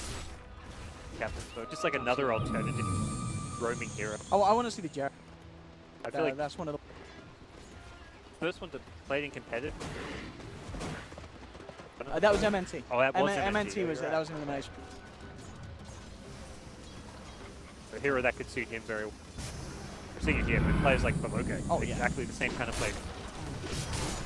Now, phase boots up. I'll find an opening on Terry. Horns up soon, and that's where I think he's very strong. They could look. They're looking to hold it. They could. Sorry, just let. has fallen. Hell. Guys, defend this one too. It's out of mana. Top lane's going to target. Morris Miracle has been surrounded. Go. Another round.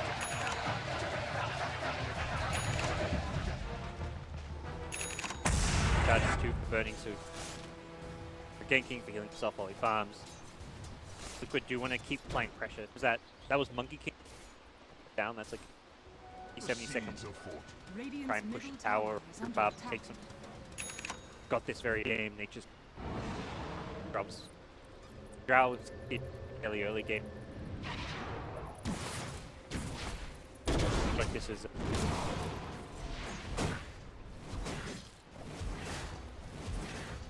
The build from the Tim. I guess this is going to be. Maelstrom's good. Theoretically go back for a Midas as well. Dire's middle tower is under Maelstrom.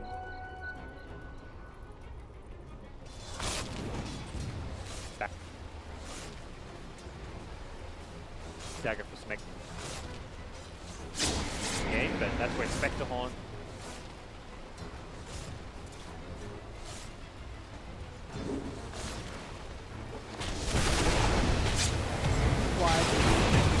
Straight onto the back line, looks for the three-man stun, will take down Kojo with the life strike into the boom, burst down mind control, jumping across. They've got the vision on the Timberman. Do they have the stun? They don't have anything available.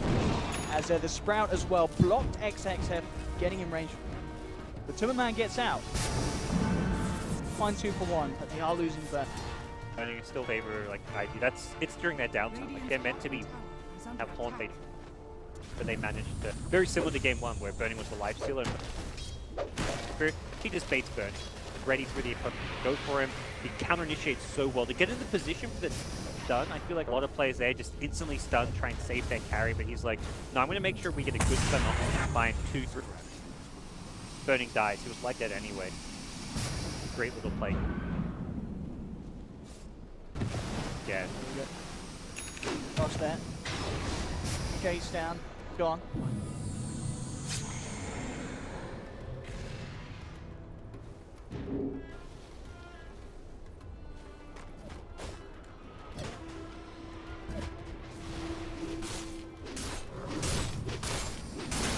dagger money is. Opportune with that blink dagger, having the spectre.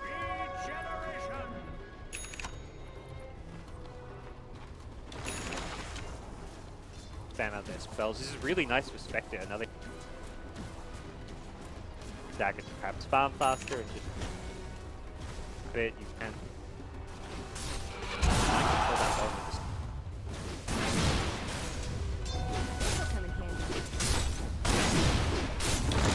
Oh, we're going to get the chance for an opening here with telekinesis, dragging XXS back. They've got the damage from Miracle and the nature wrap. But man. Pressure onto this. Radiant's top tower is under attack. Radiant structures are fortified.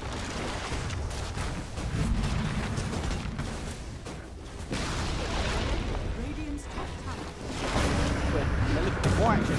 More will come in. It's going to be the attempt for the turnaround. They've already lost OP, but Boca coming out with the ultimate mind control, trying to get himself out, get out of range of the tower. Under the cover of Vendetta, survives. Boca's hot on the chase over the Timberman. Has the Sprout, traps the Monkey. Monkey jumps out. Chase down with Timberman. Cannot hide from this. XXS comes across with the dual mind control, with the stun. Might just buy the time to the duel itself. Won't count, but Timberman tries for the Sprout TP, but it's not going to happen with Q and the ultimate. Still alive for the nades. Stop that duel. Very well. He's very active on the map, constantly roaming around trying to pick off. Yeah, which will find another kill. Miracle, they have an escape plan. Gotcha, he can indeed. Straight away stun off the attempt to TP out from Miracle. Here comes the deep. Baboka with those slaps. He's trying to give it to Burning though. Burning says, I want this kill. Baboka says, go on, take it. Take it. Burning finally picks up. It's definitely worth doing. Trying to get that fast radiance. Often early game, you're like, you don't care if you support stage of the game where Spectre hasn't found it. Whatever kills. It's a guarantee. You really don't up for grabs if there's a chance that the drop. Whatever gold he can get. Want to kill this monkey, and they're found. No way that he escapes from this else from now. More than enough.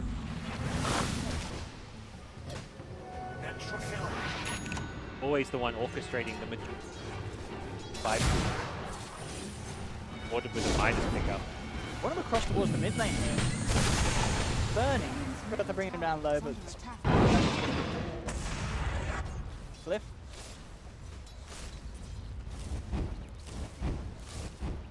Group up and go. They have got the horn line soon. They haven't been the ones getting the jump. It feels like we're often getting the jump on them, and that's where they want to smoke up with the Legion. Put a kind of position very well, almost expecting this. The heroes group around mid. They really are, but XXS just goes straight to the jump. Notes of this here, there's a smoke spell. They'll lock down the ultimate. 3 of them at the moment are Liquid caught in it. GH trying to walk his way out of it. Attempts the blinding light. Roper out of the ultimate, but it doesn't happen. They've already lost 2. XXS trying to finish your Miracle with the help of Bernie. They're going to do it. IG pick up another. Now with the chase down onto the Timberman. XXS is questioning coming in for it, but he doesn't need to. As Q there with the ultimate brings down Matumberman and Burning. He's not done yet. They've found 4. They're looking for the full 5-man. Jump 4 from XXS. Then bringing Kuroki down low. The dagger comes in and Burning will pick up the 5th as Liquid get team wiped by IG. As IG just absolutely said yourself, Liquid were there. It's like Liquid knew that something was going to happen, but there was just no hesitation. As soon as that smoke was dispelled on the low ground, he just blinked straight up to the high ground and went for the immediate. Coddle even got the 4-star Just look at it. as he dueled. Indeed here again, very fast reaction from And look, both the smoke's GH. gone, bam, XXS is up, and he gets the duel immediately. GH was also like, bam, 4-star out. If he doesn't get dueled there, he can use spells like Blinding Light, which could be very effective. He gets stuff there, but the damage is already done. You look at the health on Liquid, 2 heroes already down to critical health. He needs the Blinding Light immediately, as well as spells like Illuminate. Illuminate is maxed out. That's a hell of a lot of AoE damage in a fight which you try and burst down heroes like King. And unless they focus Monkey King there, the way that fight's set up around the Wukong's command, there's like 4 heroes inside of it. There's no way you can fight inside of that spell. You've got to burst Monkey King. Very scary now as Bloodstone complete. That's a spawn. Near future. I like that as well.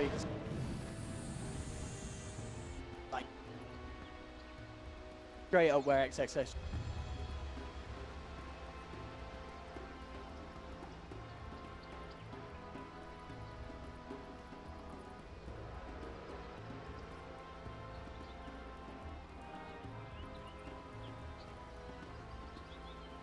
Was it like 2.k gold, I feel like, before that fight happened? Up and then fight, you farm, and suddenly 1,500 gold gain for spec entirely from the fight. The events that followed as well. They kill Lina faster. They do. The response may be there. It is the respawn. XXS jumps across. How the heal onto Lina isn't enough. But the follow through stun onto XXS. They'll look to try and take down another, but the blade nail's there. Matuma Man, he's trying to man up against this. He's diving deep on the backlines though. Here comes the ultimate from Monkey King, boys and girls. They've surrounded Miracle, bring him down. The stun from Mind Control nearly kills the Lina off, but OP. He's third life, he's alive again. Oh my goodness, what was this reason?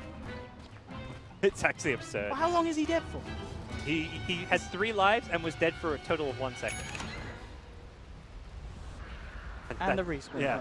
Well, you get a 10 or 15. Minus 30. Minus 30. Burning, just picking them up at the back with the dagger onto Kuro. Oh, that was He has the dagger. following him across. Oh, dagger Nia. Yeah, the Lina respawn time is pretty.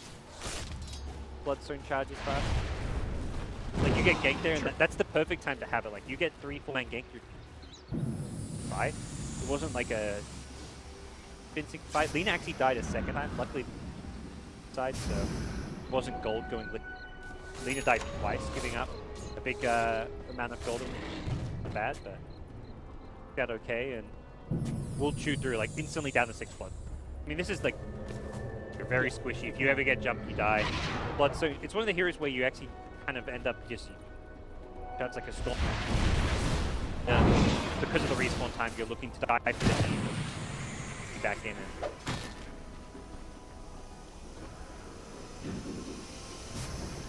Very, very.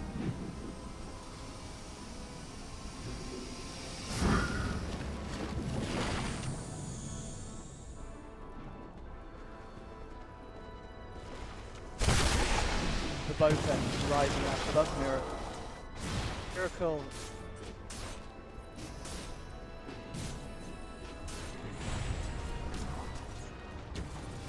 Focused on keeping behind. Game 2. Drow. Keep surviving. GH Reflex. Liquid finally opening onto the Bofa. Fight this. They've already seen off the backlines, a buyback from Boca. They really want to go here because the Radiance has picked up. This is the time. They want to find something big here. But Boca's got the ultimate straight in with the 3-man stuff. They've got the lockdown on the jewel with Nature's Prophet being taken out. Out comes the Wukong's command. Burning. He's picked up another and Liquid hot on the retreat.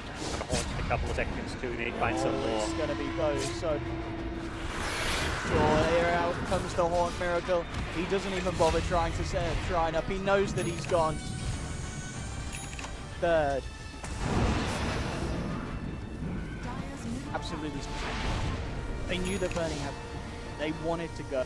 Perfect time. Liquid. Not back. Losing the. Well. State of the game you want to be at. It's kind of been fairly even with like gold to some extent, but even enough when you're playing a Drow strat against a Spectre. Like this Drow Nature's Prophet is very kind of early game, mid game centric, kind of the opposite of what they. Their last game was like, well, let's play for late game Alchemist. Time around, it's the opposite approach. All right, go all in with the early mid game. Have this super aggressive ganking lineup with the next assassin, while we can also push and hit very hard early on. Profit for Drow Aura, but kind of backfired, and Spectres managed to get a good Radiance time without even having to go. Spectre had to go guard or something, kind of survivability item. You'd be like, well, she's not farming that fast. Radiance, bird hop the network will only farm faster, and every kind of subsequent item he gets from here, bigger and bigger problem for Drow is just never. Radiant's middle tower is Big under aggressive attack. assassin in the Radiant's stay in this middle game. tower has fallen. Man's burning.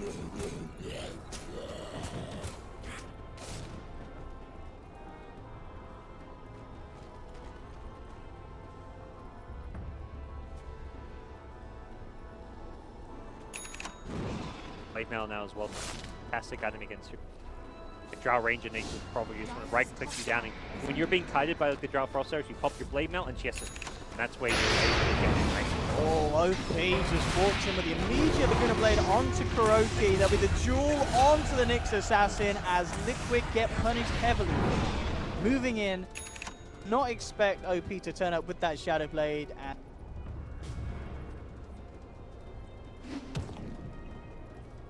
3-man gang with the empty teleport onto Burning. If he was, they get the Carapace and the Vendetta Impale, they theoretically can kill him. You're very deep on that. It's like Monkey King, Legion, very quickly. Daggers with flying around the response was there in IG. Around in their favor, Burning checks the tap, they pull back up, and he's ready to join his team. Action breaking. Dire's bottom tower is under attack. Dire's structures are fortified. Back to that, like maybe a second respawn. We've gotten higher levels now, so the respawn starts staying. Dire's bottom tower has Crazy to fallen. think, like Lina has a level 10, 30 seconds, and there's some heroes at level 5. incredibly strong at it. Heroes, I mean, now being played. Not that they weren't before, more so now. Courage, because having that mind. I feel like Ice Rogue's mentality when he gave, like for the a lot of support have For sure, level yeah. 10 respawn count, but then players are like, well, I play a core thing, I get Bloodstone, and 0-second respawn time, and as a core, players have kind of found out how to like basically use these talents in ways that they maybe wouldn't. But the Horn in time, can they go for this? The Roshan's incredibly early jumping, and he's going to Timberman getting bursted down very, very low. Boca with the ultimate, the control from the sideline. A Miracle just grabbed the Aegis. Liquid did get the kill, but it doesn't matter by the looks of it. They surround Miracle for the ceremonial beatdown. You're respawning into Wukong's command and freezing field, and you have no silence? Okay. You wish it stayed dead. Like, did I just There have should my... be a cancel option on the Aegis. Nope. Ripping them apart, just turning up to the... We've got the Ags now on Coral, but it feels like too little too late. They've had that vision tool, Roche fight for some early engagement to help them out a lot. Cuddle here. Stay on his high ground, but they've lost 3, and IG's actually going to be making it onto the high ground.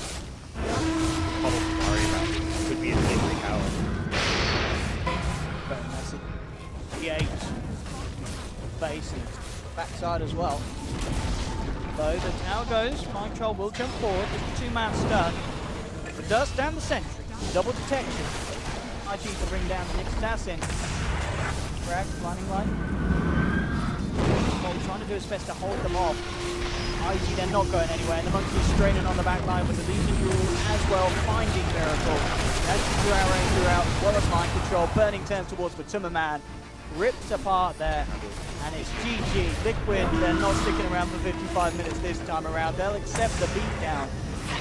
IG just looking incredibly hot in this first series, and Liquid seems like they've been, you said, coming in with a huge grab potential, but they just did not work out against IG.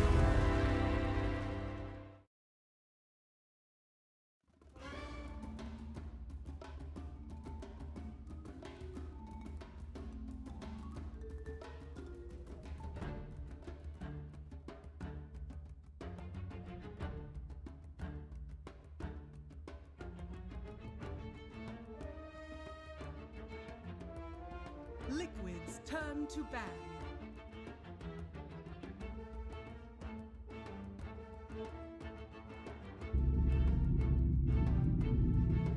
Liquid's turn to ban.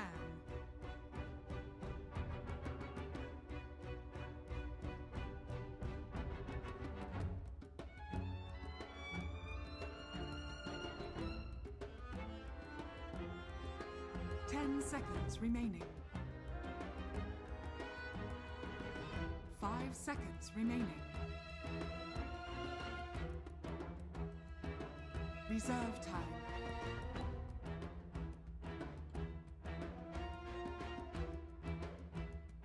Newbies turn to ban.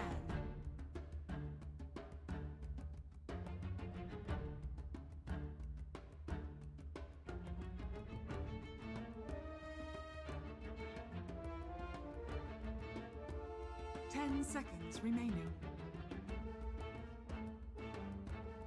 5 seconds remaining. Reserve time.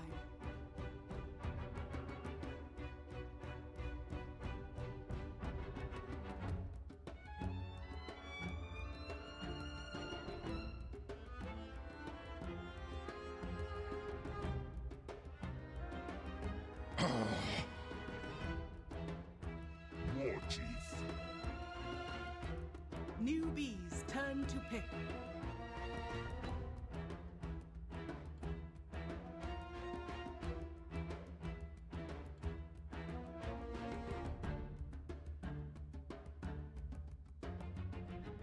Ten seconds remaining.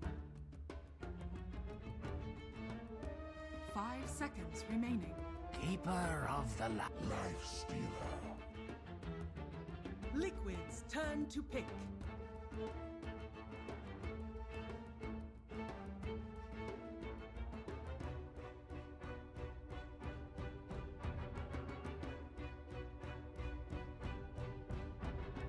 Ten seconds remaining. 5 seconds remaining.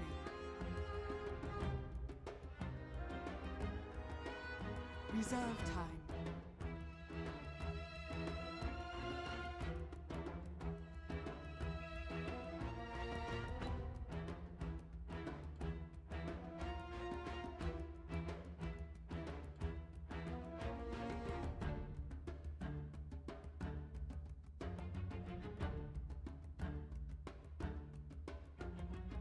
Dazzle. Newbies turn to ban.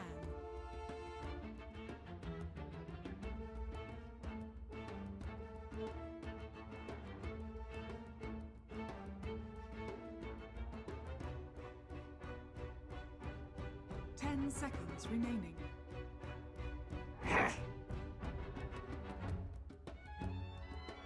Newbies turn to ban.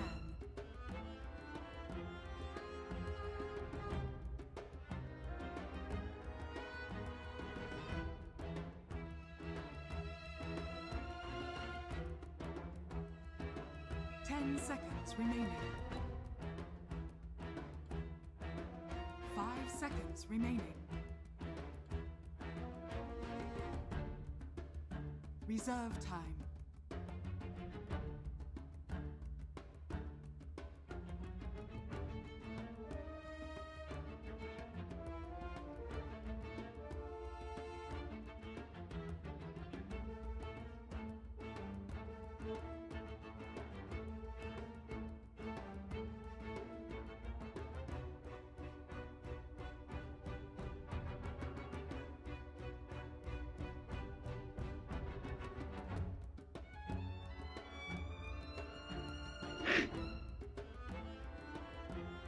Liquids turn to ban.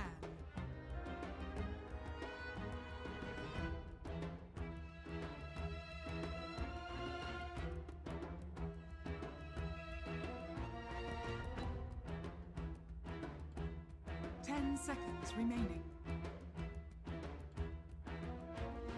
5 seconds remaining.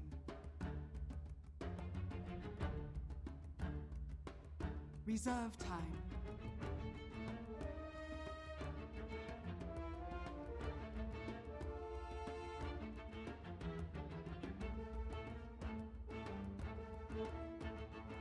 Newbies turn to pick.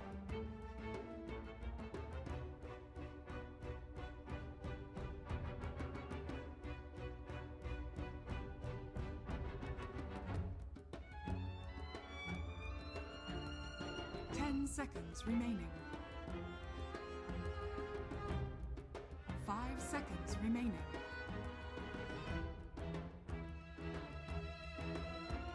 Reserve time.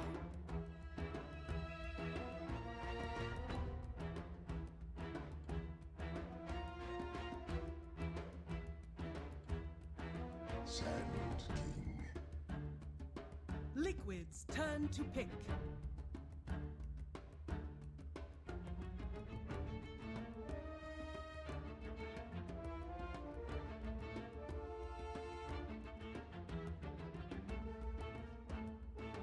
Ten seconds remaining. 5 seconds remaining. Reserve time.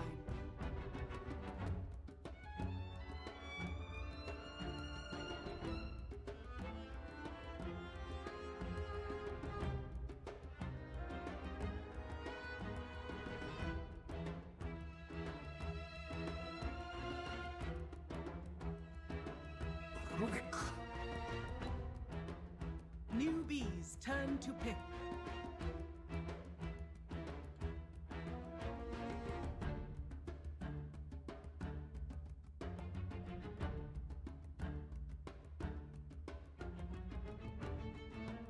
Ten seconds remaining. 5 seconds remaining. Reserve time.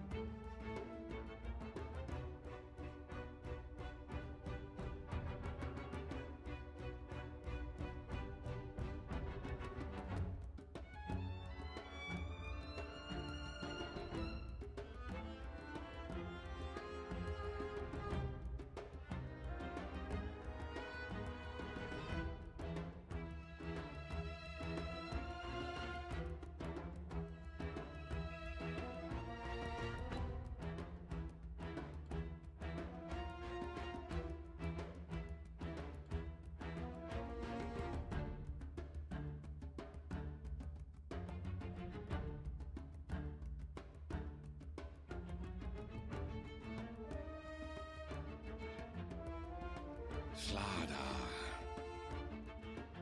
Liquid's turn to pick.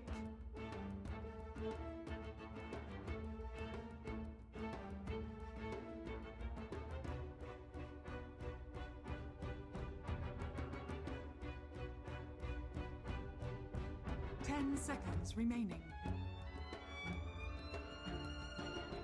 5 seconds remaining.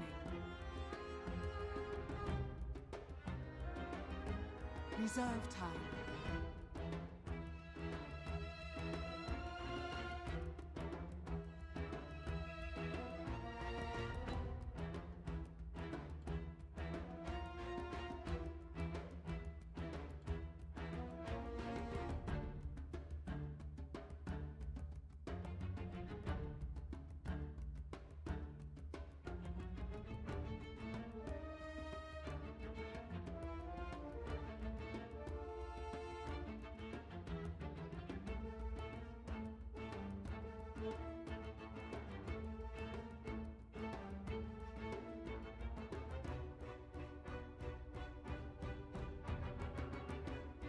Alchemist.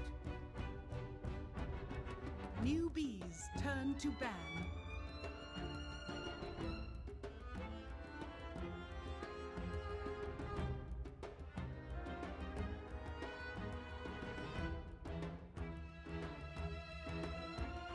Ten seconds remaining.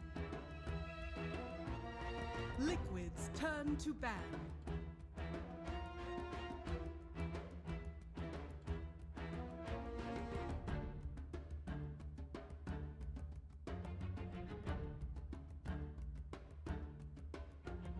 Ten seconds remaining. 5 seconds remaining.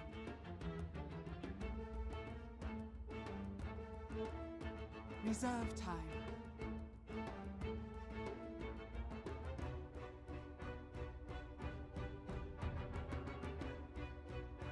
Ten seconds remaining. Liquids turn to pick.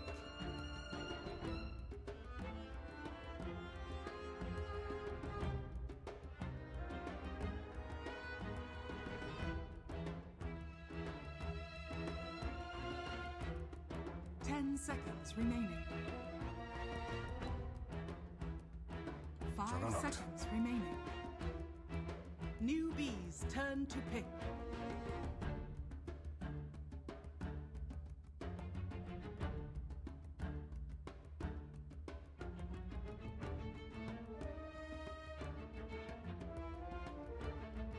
Ten seconds remaining. 5 seconds remaining.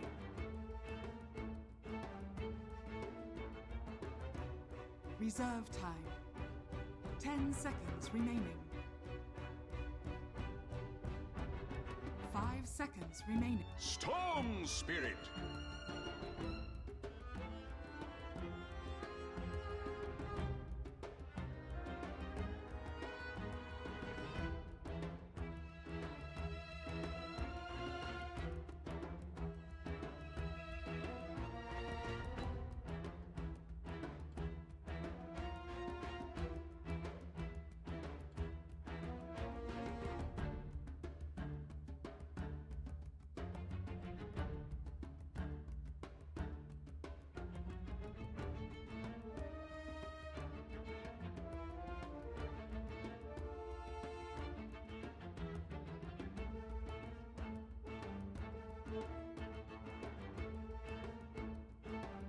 Ten seconds remaining. 5 seconds remaining.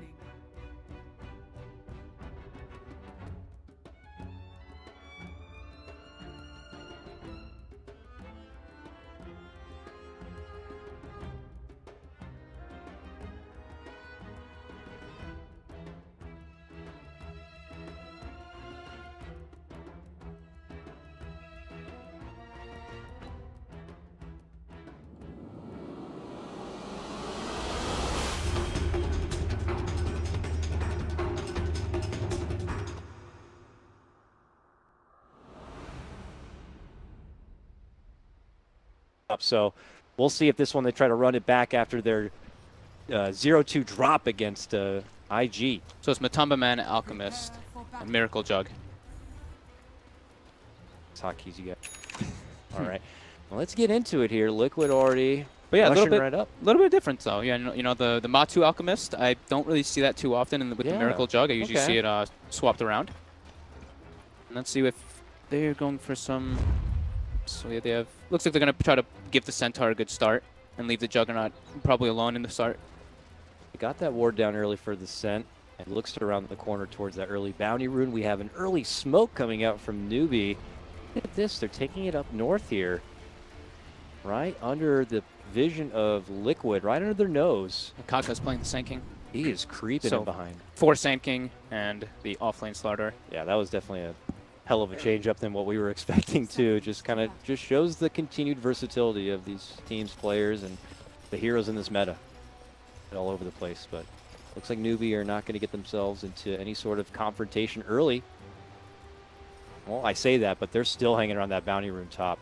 What they may or may not know is just around the corner. We got Mind Control Centaur with the Rubik and Kuro's Dazzle, and here they make their approach. I don't know when they see the full numbers here. Yeah, they just back off from the Centaur. He's got Poor Man's Shield and everything. Got free money for him. So 3 runes for Liquid. 3 bounties. Game. Statistically.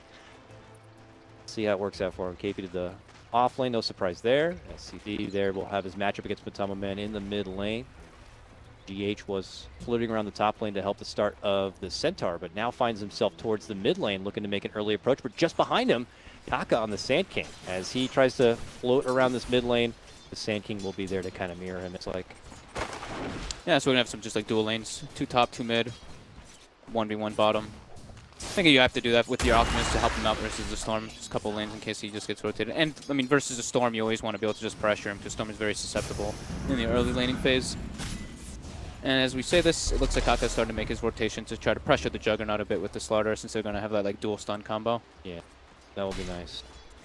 Try to force Miracle back in under the tower. He's got an extra wave coming forward, which is great for KP. But now Kaka looks to make his move. Early stun. Stack it together. He's going to be forced to Blade Fury and walk away. But no, he's actually hanging around to fight. He's trying to bait him into an awkward situation as GH does rotate over. He will finally pop the salve, and it may be worth it. There goes another Burrow Strike. This one onto GH. Can Kaka make it away from trouble? Ooh, almost got him there. He pops his own salve. be able to walk away alive. GH is trying to cancel it though if he can, but it's gonna be too late. He got enough life out of that.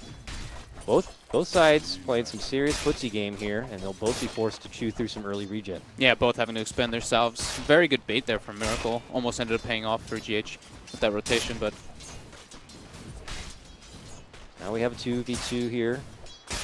Kaka and GH are kind of keeping tabs on each other. Kuro's still hanging towards the top lane, waiting to make the pulls happen, continuing to make things happen for their Centaur. U9 has to work under the tower for CS. UU9 is getting super pressured by this dual lane. He can't get close for the CS because he risks getting hit with that mighty heal bomb. And there's not a whole lot extra that really Faith can do to stop that. He blasts the lane, he risks pushing it forward, he risks taking away farm. It's kind of an awkward situation. They'll have to kind of deal with it in the meantime, but that is going to be fantastic for someone like Mind Control throughout this game. Top CS, though, is currently going to SCCC on the Storm Spirit here, winning the matchup against Matama Man, at least for now. Oh yeah, I mean, that's going to happen, right? Yeah. It's just Storm versus an Alchemist. It's just going to be trade farm. So that's still going as expected with the early kind of dancing of the supports there. Yep. Things kind of panning out as expected on paperwork. GH seems to have grabbed an Invis rune, makes his return to the bottom lane, but there's no strong openings. They know Kaka's still kind of off the map and could be still hanging around this bottom lane. These 4 positions just doing their best to be off the radar and keep that element of surprise. Quiet early game. Well, they're trying to make action, but no one. These teams are going to have dropping. a lot of respect for each other. Yep. And they know that both of these teams can really capitalize on an early advantage. I think Liquid comes out ahead by quite a good margin in this, though, because they do have an Alchemist. So not only are they pressuring the Lifestealer, but they also have an Alchemist free farming, and Jug is a hero that he can always just farm on his own, even if he's pressured. He's always able to catch up and be that presence. While Lifestealer, you kind of need your first like your armlet, on a pretty good timing to actually be a relevant factor. They do have what feels like quite a bit of time for Newbie to be able to kind of hit that power spike to take it back and start, taking advantage of the bounty lead that the Alchemist is going to have. It might be not until Slardar gets that Blink Dagger, and as you mentioned, Lifestealer's armlet here. KP now looking to turn it back towards GH. Tries to muscle him back. GH not looking to kind of swing too much here, but KP has been able to kind of get the creep wave closer to the tower now. Be able to work with it from there. Eyes on him, though, to be that initiator for this game. Or what do you think? SEC gets to like that level 7, level 8 phase, got his ultimate online. Can he make plays at that point, or does he need more? I don't think he's going to want to be the playmaker. He might be able to like pour it in toward like the end of it and like just clean up, but I don't think he's going to be ideally the one making the plays unless they make like a smoke rotation into the jungle with him and the Sanking and Slardar. Whoa, did I see double bounties for Matama Man? No, bottled bounty in the ticket. Yeah, okay, fair enough. But just happy to have it. The jungle farm a bit. No one to work with in the mid lane for Liquid right now, but I'll leave it open. More heals out. U9's going to avoid the trouble from that one here. But it looks like he's in more of a comfortable spot in the lane, I guess. Kaka's rotated over now. Trying to pull the side. They actually get it. That's pretty big. That was like almost a double creep wave that was coming for Liquid in the top lane. Kuro from the low ground will drop the ward. It gets instantly pinged. They have a sentry for it. They don't, so they buy some on Faith. But that means they can come close now and kind of contest this pull camp. Take it for themselves. Nice heads up play there from Liquid. Yep. Yeah. Like to see Matu actually bottle Crow here, but he actually doesn't go for that either. Not bringing himself any extra regen either. He's just going to, I guess, shrine up, but I'd like to see Matu being a little bit more efficient as this Alchemist this time around. Just like maybe bottle curry and bring a couple clarities for himself, because he's actually not able to spam out his Acid Spray to his own desire right now. Allowing SC to scoot ahead in the XP department. Just a little bit. Matu's just going to go jungle, and that's what Alchemists do. Do you think Liquid should have any plans to try to make the jump on the Storm Spirit? It looks like they're not going to be able to do it before level 6, though, so they're just going to have to let him go. Yeah, there's not a lot of rotations, really, from either side. This is a pretty passive start, while both sides are just respecting the laning phase here. No team is kind of overstepping their boundaries. I mean, that's when you know you got two good teams. No one's making those mistakes. No one's making those openings for the other team to capitalize on. It's just, I don't want to say a full mirror match, but these are two teams who have a very polished laning stage. Yeah. It's like you could like change stuff up, and like we could see GH trying to make the moves for the mid lane, and they'd make the Alchemist get like maybe 1 point in stun, but that's not the game plan that they're going for. You know, you can tell what they really want. They want to farm. They're fine with this. They have an Alchemist. Yeah. I don't think Liquid really is too much a factor where they care. They have an Alchemist who can pull Aghanims to every single hero, Moonshard as well as the Jug. They don't mind just being as passive as possible, but Speaking of Moonshards. only 6 minutes in, so. Oh, hold on here. Kaka going a bit deep. Scouting here. Spouted as Troll. Picks up new item here. He's got a Tranquils. Storm coming with a haste now, though. Kuroki could be in trouble. Might not Turn see the this one coming. corner. He does not have a level engrave. Oh, no, he did save a point, but tries to put in the point, but he gets instantly blown up before he even gets the chance to get the grave off, and it's going to be Newbie striking first. So you asked if the Storm would make the move. I guess if he gets a haste rune, it happens in that situation. The time is right, and he's not done yet. He now just ball lightnings through onto this top lane. The first rotation going to be coming in. Blast could be there with the Burrow Strike. The heal comes out, though, and so does the grave. But U9 has made his move, and it looks like they're going to be eating Centaur tonight. Yummy, yummy. 2-0 start for Newbie. Very timely haste rune. No wards on the map for the side of Liquid yet either, so they had no idea that what rune was coming out. So a little bit behind on the warding game. From So Liquid. go figure that the first time like one of these teams is able to kind of pounce and make an opening, it's RNG of a good rune to show up. Well, RNG, you know? but also Kaka's positioning was very ideal. Like he waited, he was very patient with the way he was playing. Very true, very true. Without his positioning there and that kind of know-how and intel, I don't think those openings would have been there for SCC. Yeah, both of them. I like this a lot. I just like what Kaka's doing a lot in this game so far too. He puts a very deep ward now too, so he's able to watch where the Alchemist is farming. So they're just, you can see with the perspective what they're doing.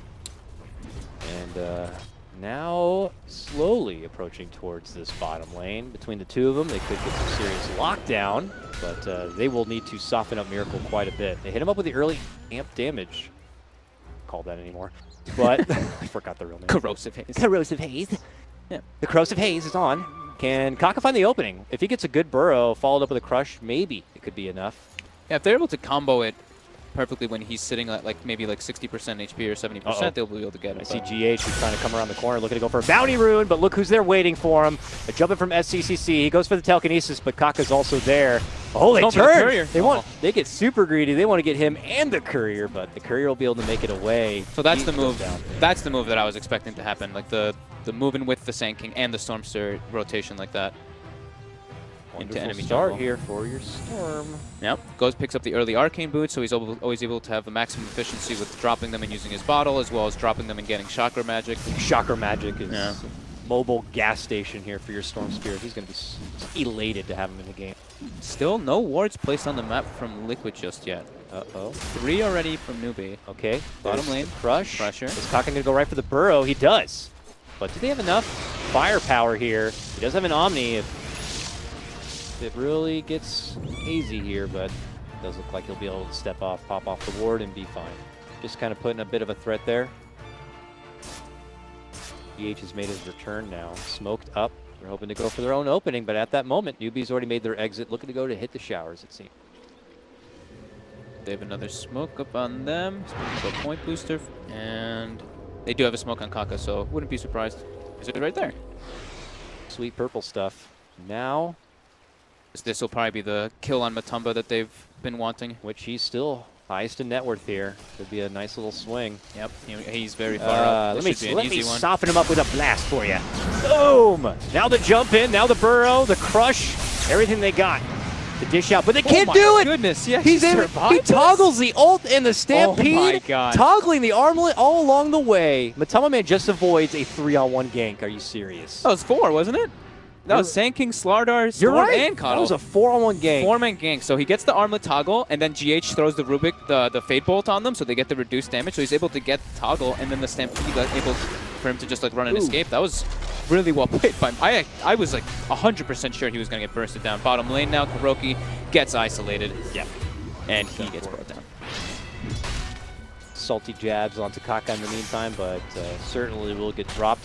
We're giving a lot of praise to Liquid avoiding a gank, but 4-0 still for Newbie. They're the teams that are being the aggressors. That's how, I mean, that avoiding a gank is massive, though. It is true, They yeah. committed heavily for it. They used the smoke. They even used the Shrine to go for that gank as well. Yeah. They do get the dazzle afterwards in the bottom lane, but they want to slow down the Alchemist. That could have been mega crippling to Yeah. Liquid and their approach into the mid game, but it looks like they will be able to breathe new life into the hopes of their Alchemist play here, while Newbie sliding into some damage on this tier 1 in the bottom lane. Matama Man steps away from the mid lane and now shows up in the bottom now, so it looks like he's going to be residing here for a bit of farm. And Miracle, okay. Yeah, he just wants to defend this tier 1. Like, losing your tier 1 this early gives him way too much access point to your jungle, which is that jungle is just way too important as an Alchemist Juggernaut lineup. It's time to give supports some lanes too to kind of get some XP here. We might see GH just kind of go to that mid lane and try to. Well, it looks like he's already got his level 6. Yeah, he's doing well. He's got the Steal arcanes that too. illuminate, illuminate me, illuminate you. Fun mid lane. And let's see, UU9 went for the Midas, so they already know this is going to be a long one. Playing versus an Alchemist, you have to be greedy in some manner. But another smoke coming out, Kaka and SCC, these smokes that we were talking about.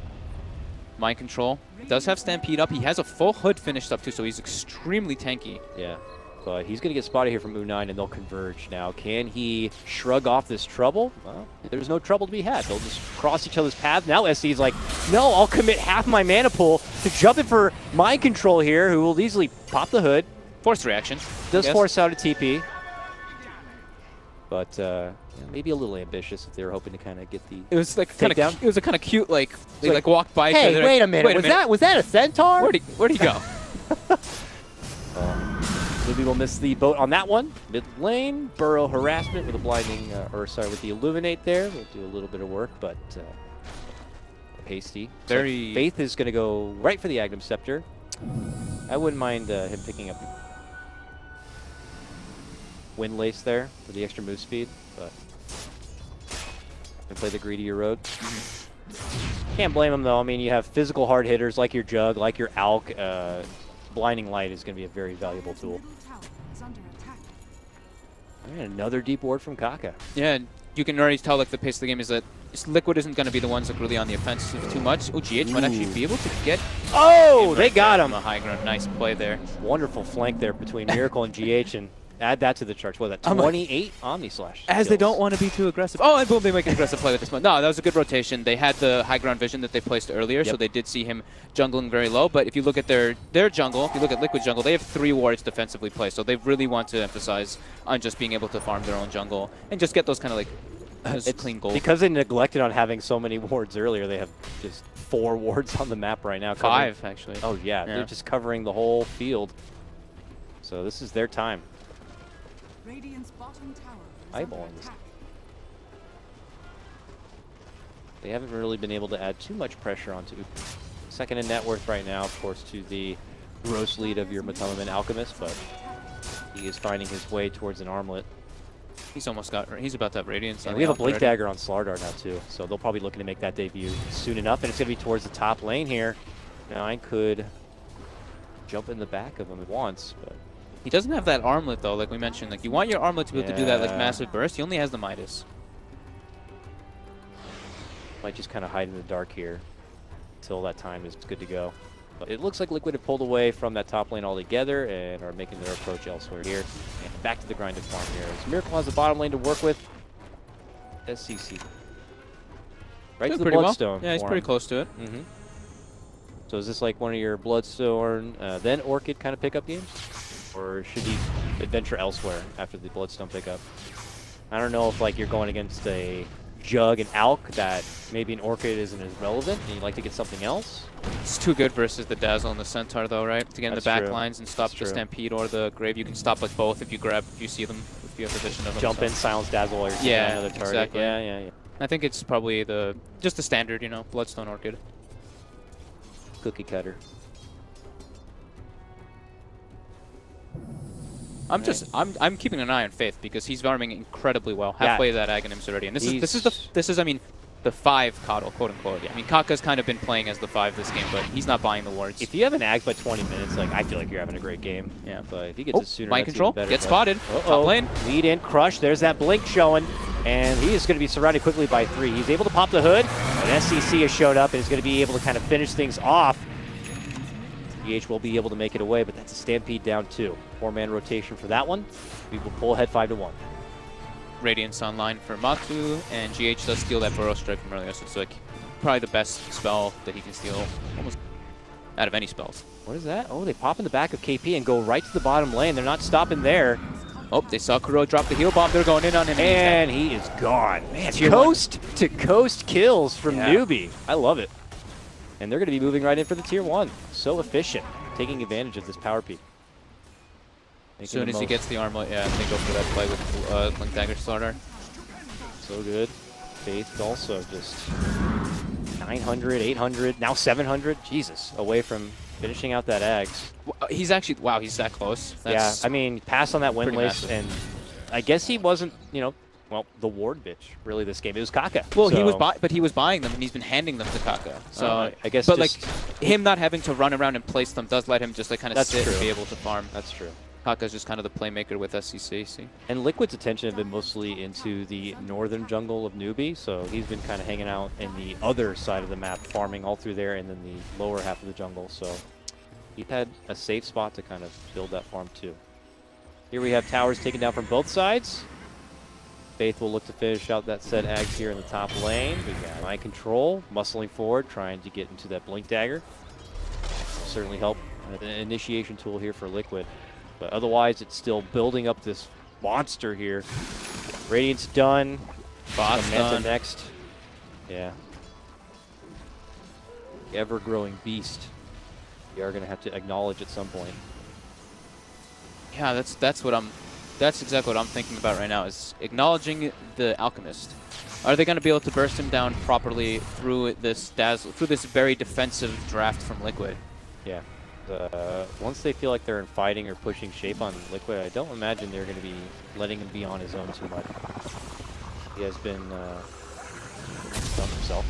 But he will probably be hanging by his allies here. Stampede, is that top lane? Yeah, Looks like they were trying to get the lift or the burrow strike from GH, but yeah, unable to get in range. He's got that axe, by the way, on Faith, so that's en route. Wow, that's pretty He's now, impressive, to be honest. The Uber man. Pull around U9 or SEC if you'd like. Oh, looks like they've spotted Kaka here, invading. Tries to go and hide under the sandstorm, but they have a sentry in the pocket ready to go. SCCC rotating on in, but now he's surrounded by near 5 Liquid members. Go up to the neighborhood. Newbie, get the hell out.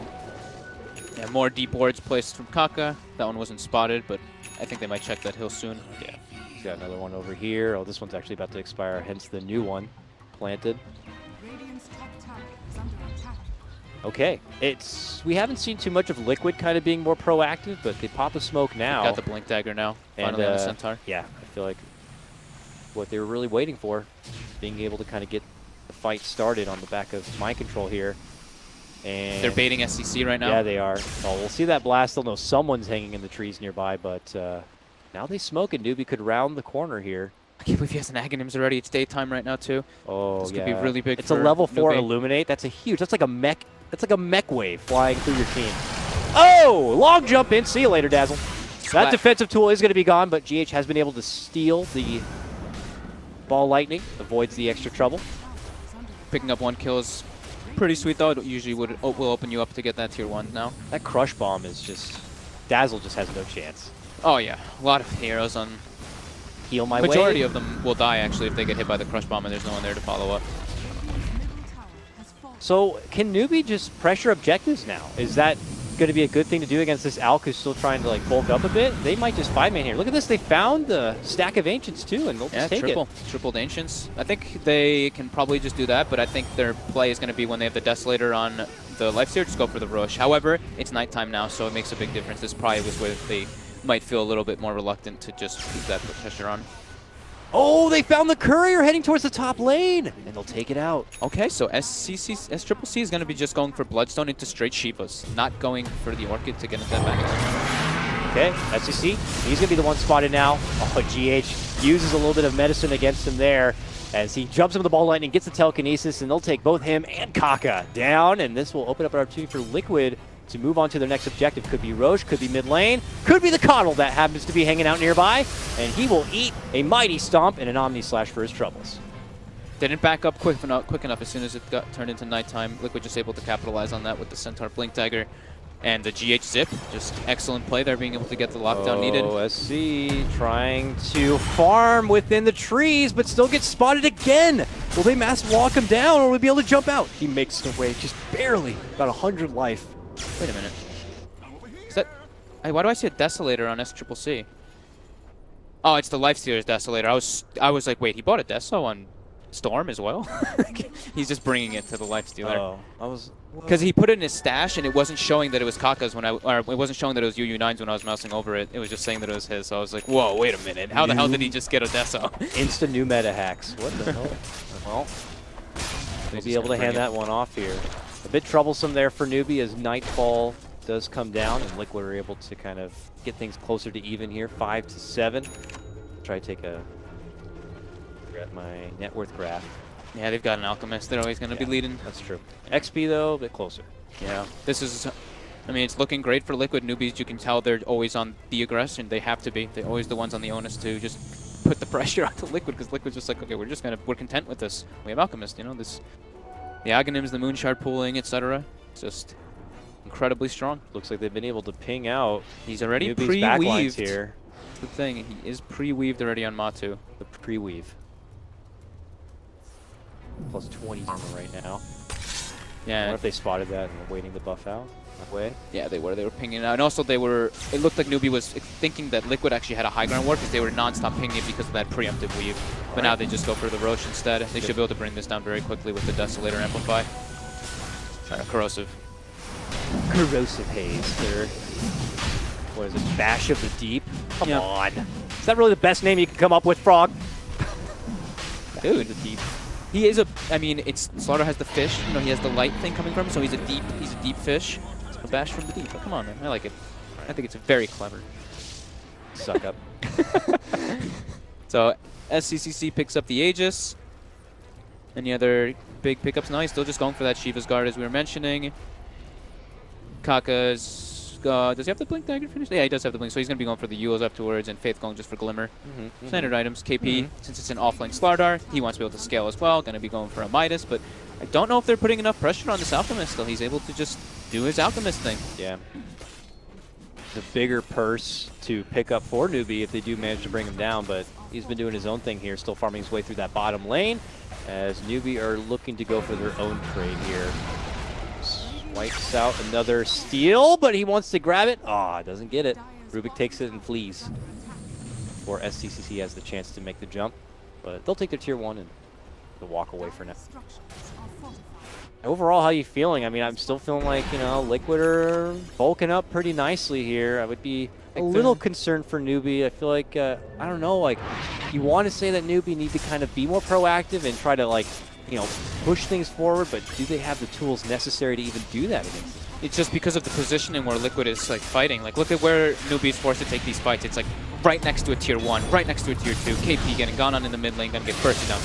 A wonderful setup there from GH with that ball lightning, and they're not done yet. Stampede on forward, looking to go for Kaka, but a jump-in bomb does come out, and they're going to quickly shred out the Dazzle. On the other side, they are going to be managing to burst through, forces down a buyback from KP, looking to go back in, gets stomped from Mind Control, and he goes down right away! A dieback instantly going to be taken away, but on the other side, they are going to be able to burst through Miracle. Now they're looking to Mind Control, and it looks like Newbie still will be able to get the laugh at the end of the day here. Finally able to muscle him down, the only survivor being Matama Man.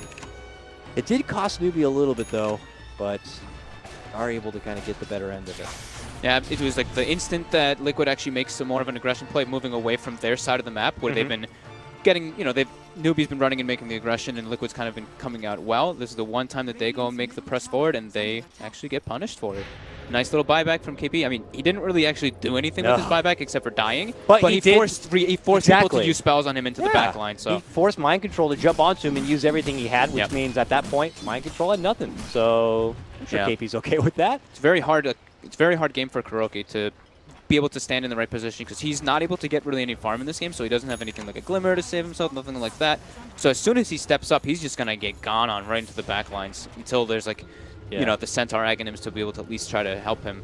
But that won't come for a while until Alchemist pulls it, more than likely. Faith summoning forth more newbie friends here. As they just dropped a sentry but didn't take out the ward, it looked like. It's definitely a sentry up there, but look. Back up through. Right? Faith picking up next after he got the axe. Going for Glimmer? Just Glimmer, yeah. Just board items. I like 4-step. Glimmer will definitely port in all the extra magical burst, plus getting someone out of there in a very sticky situation. Fusel now done for Miracle here.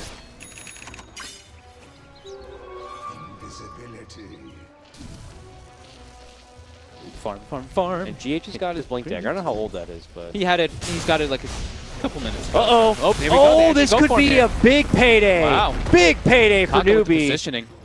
Oh man, they had not been able to take it down, but if that's a 3-kill streak plus, you know, the ridiculous net worth, That was and that all went to 9. patience too. He was sitting there like waiting. The Rubik was right. GH was right next to Matumba for a while. As soon as GH starts moving out, Kaka starts channeling. Hit for newbie here. It puts him on the up and up, and it's a hard hit for Matumba Man. And they'll have to wait 40 seconds to be able to get back into the grind here, but it's not going to stop newbie from advancing forward and trying to pressure and take down these tier 2s if they can. Yeah. Towards the bottom lane they go. Almost has. He's about to have Shivas finished up. AC finished up on the life there now too. So they do have some good damage potential right now coming out with these two. Tower in the books while Miracle does his own split push thing.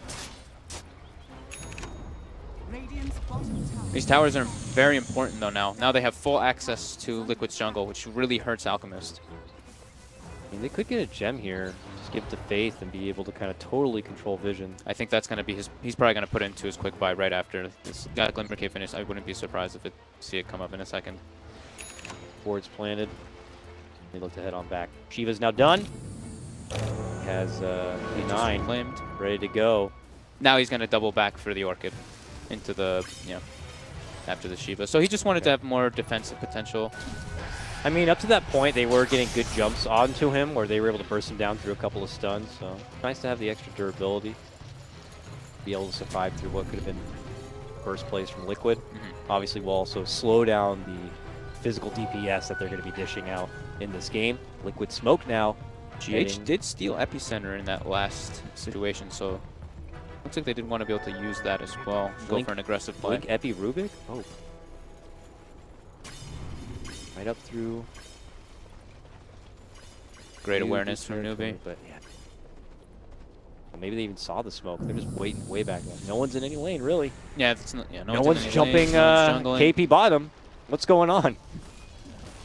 And they show themselves in the mid lane and will have to be forced into going for the tier 2, which looks like they will be able to easily claim.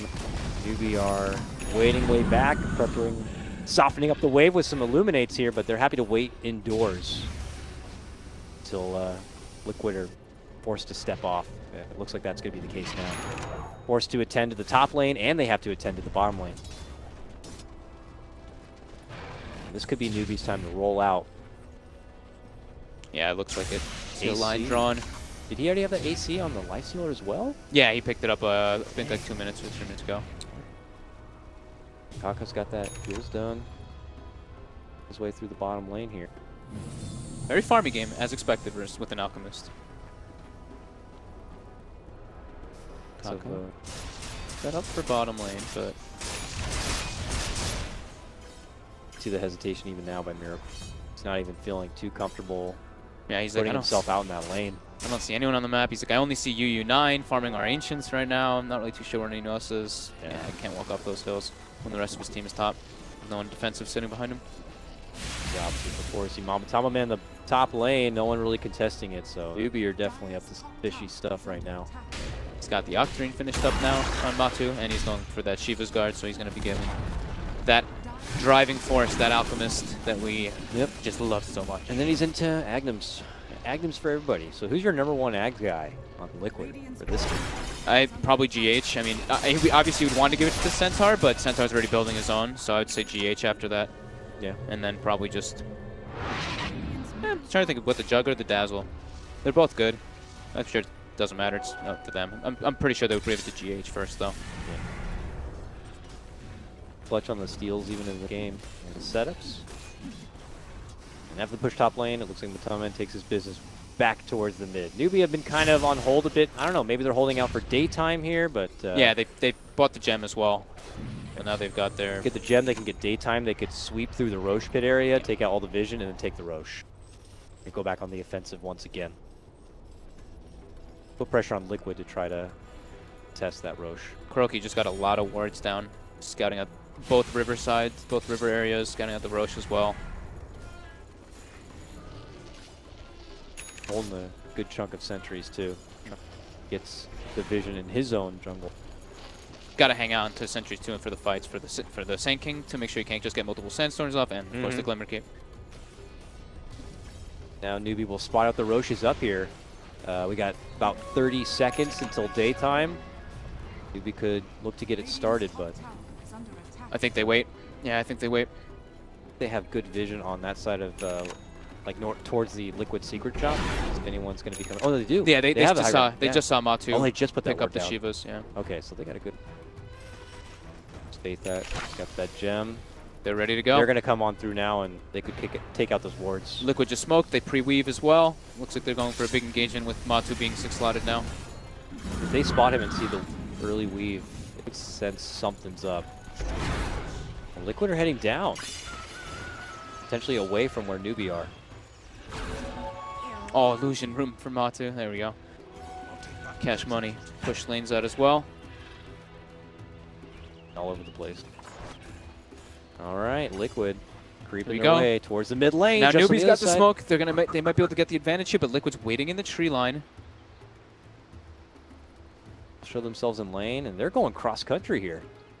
They're drawing out to go all the way Second smoke through from into Liquid now. the bottom lane. Liquid are waiting behind Matama Man, hoping to bait him. Both teams just used like expended. Yeah, they used expended 2 on Liquid, 1 on Newbie. We'll see that ward now. Quickly take it out. I don't know if Liquid saw that. If they suddenly realize they just lost vision down Kaka there. just walked right into Liquid. Oh, hey everybody! But They see Kaka on the high ground with they that wanna ward go- though. and they get him. They go right away, get the instant telekinesis, and get the instant takedown. That vision. Yeah, Kaka no idea that ward was there. GH was the instant lift. And they frantically run back to lane to go for the Roche, while Liquid look to make a push happen in the mid lane. They've already got the tier 3 down. They're going to be going for racks. I think Newbie have to double back, and they will. Good force by Liquid. Jump in from SC, jump right back out. Jump in bomb on from Matama Man. He's going to need assistance. They don't have a Stampede. He's so ridiculously tanky already. He's shrugging it off, pops his Shivas, charges out his stun, throws it on the old man. Follow up Chemical crush. Ranger's down for 5 SC seconds. needs mana, man. He's going to have to get back and get some mana here. He's trying to bottle his way into some more mana, but they'll be dishing out everything they can to hold this high ground. Looks like they will be able to at least save the racks here. But as they step back to get things back equalized here, get some health, get some sustain, that's when Liquid could double back and go for the Roche themselves. Back, And they're the going to get the shrines. shrine because the tier 3 went down. Free money, and now going to the Roche pit. Big turnaround here for Liquid. Yeah, as soon as Kaka was coming back, they were like, okay, we gotta be a little bit careful. Don't need to break a high ground when there's a Roche up. That's very Very scary. awkward. to do. SC with a long jump in, but Faith already recalled him, so unfortunately we'll loot some mana from that. But he gets it back here, and they get to the Roche area in good enough time that Liquid are going to be not able to kind of easily do it. Matu. For a play here onto Down Kaka. there. Kaka pops the Yules, burrows to the side. The crush from KP creates the space, but it's U9 who's going to be able to get the quick slice and takedown. Both Miracle and Kuroki going to be taken out of this one. Double stun comes through from GH, pops up the E-Blade, tries to go for DB, but he gets quickly taken down. Stole the epicenter, trying to make some work out of it, but gets dropped first. Oh, and now man. the mana leak forces Matoma to get stunned on up, and they will surround him and finish him off. 4 go down. Newbie beeline it back for the pit. I unfortunately didn't even catch like the beginning. Like U9, they must have instantly just jump bombed and taken out Miracle and Dazzle. The Kuroki and Miracle were standing kind of on top of each other, and he just gets the Orchid off on top and the pull onto Miracle. And yeah, they burst down both with the Basher as well. It's just way too much burst now coming out from Lifestealer and Storm into that backline. So instantly, as soon as they see the Dazzle, the fight just becomes a mess. Very well played there by Newbie. Went from a situation where Lyrical were pressing to the high ground, taking a tier 3 and taking a shrine, and now it's Newbie taking it right the other way here. Probably looking to see if they can force Alchemist to dip into his piggy bank and pull out that precious buyback here. 35 seconds he has to wait otherwise. Jump in from SEC, looking to go for some backline grab with the bomb. Oh, nice setup, nice quick takedown. Mind Control going to be taken out right away from this. U9 now godlike in this game. SC jumps on back, but Matama does do the buyback, but gets blasted away from that blinding light. Newbie came in and they got what they wanted. Yeah, they actually have so much burst potential now with the amplified damage as well as the AC and Desolator. KP isn't even level 18 now. Or he's almost level 18 now, and that's going to be even more. So it's going to be like minus 30, whatever, 32 armor on any target that they want to go for.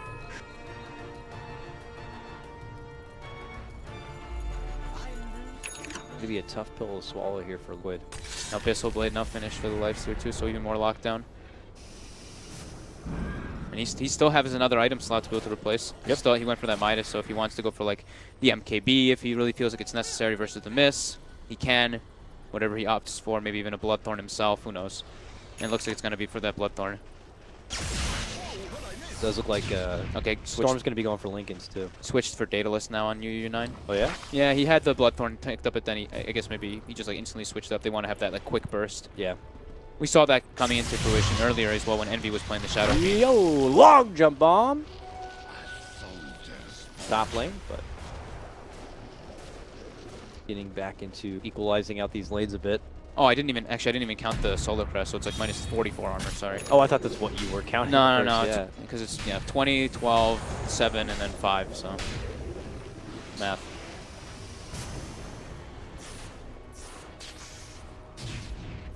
One's starting to get pretty loaded up here for Newbie as far as farm goes. Yeah.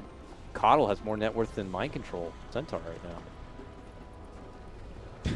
That's ridiculous, actually. Yeah.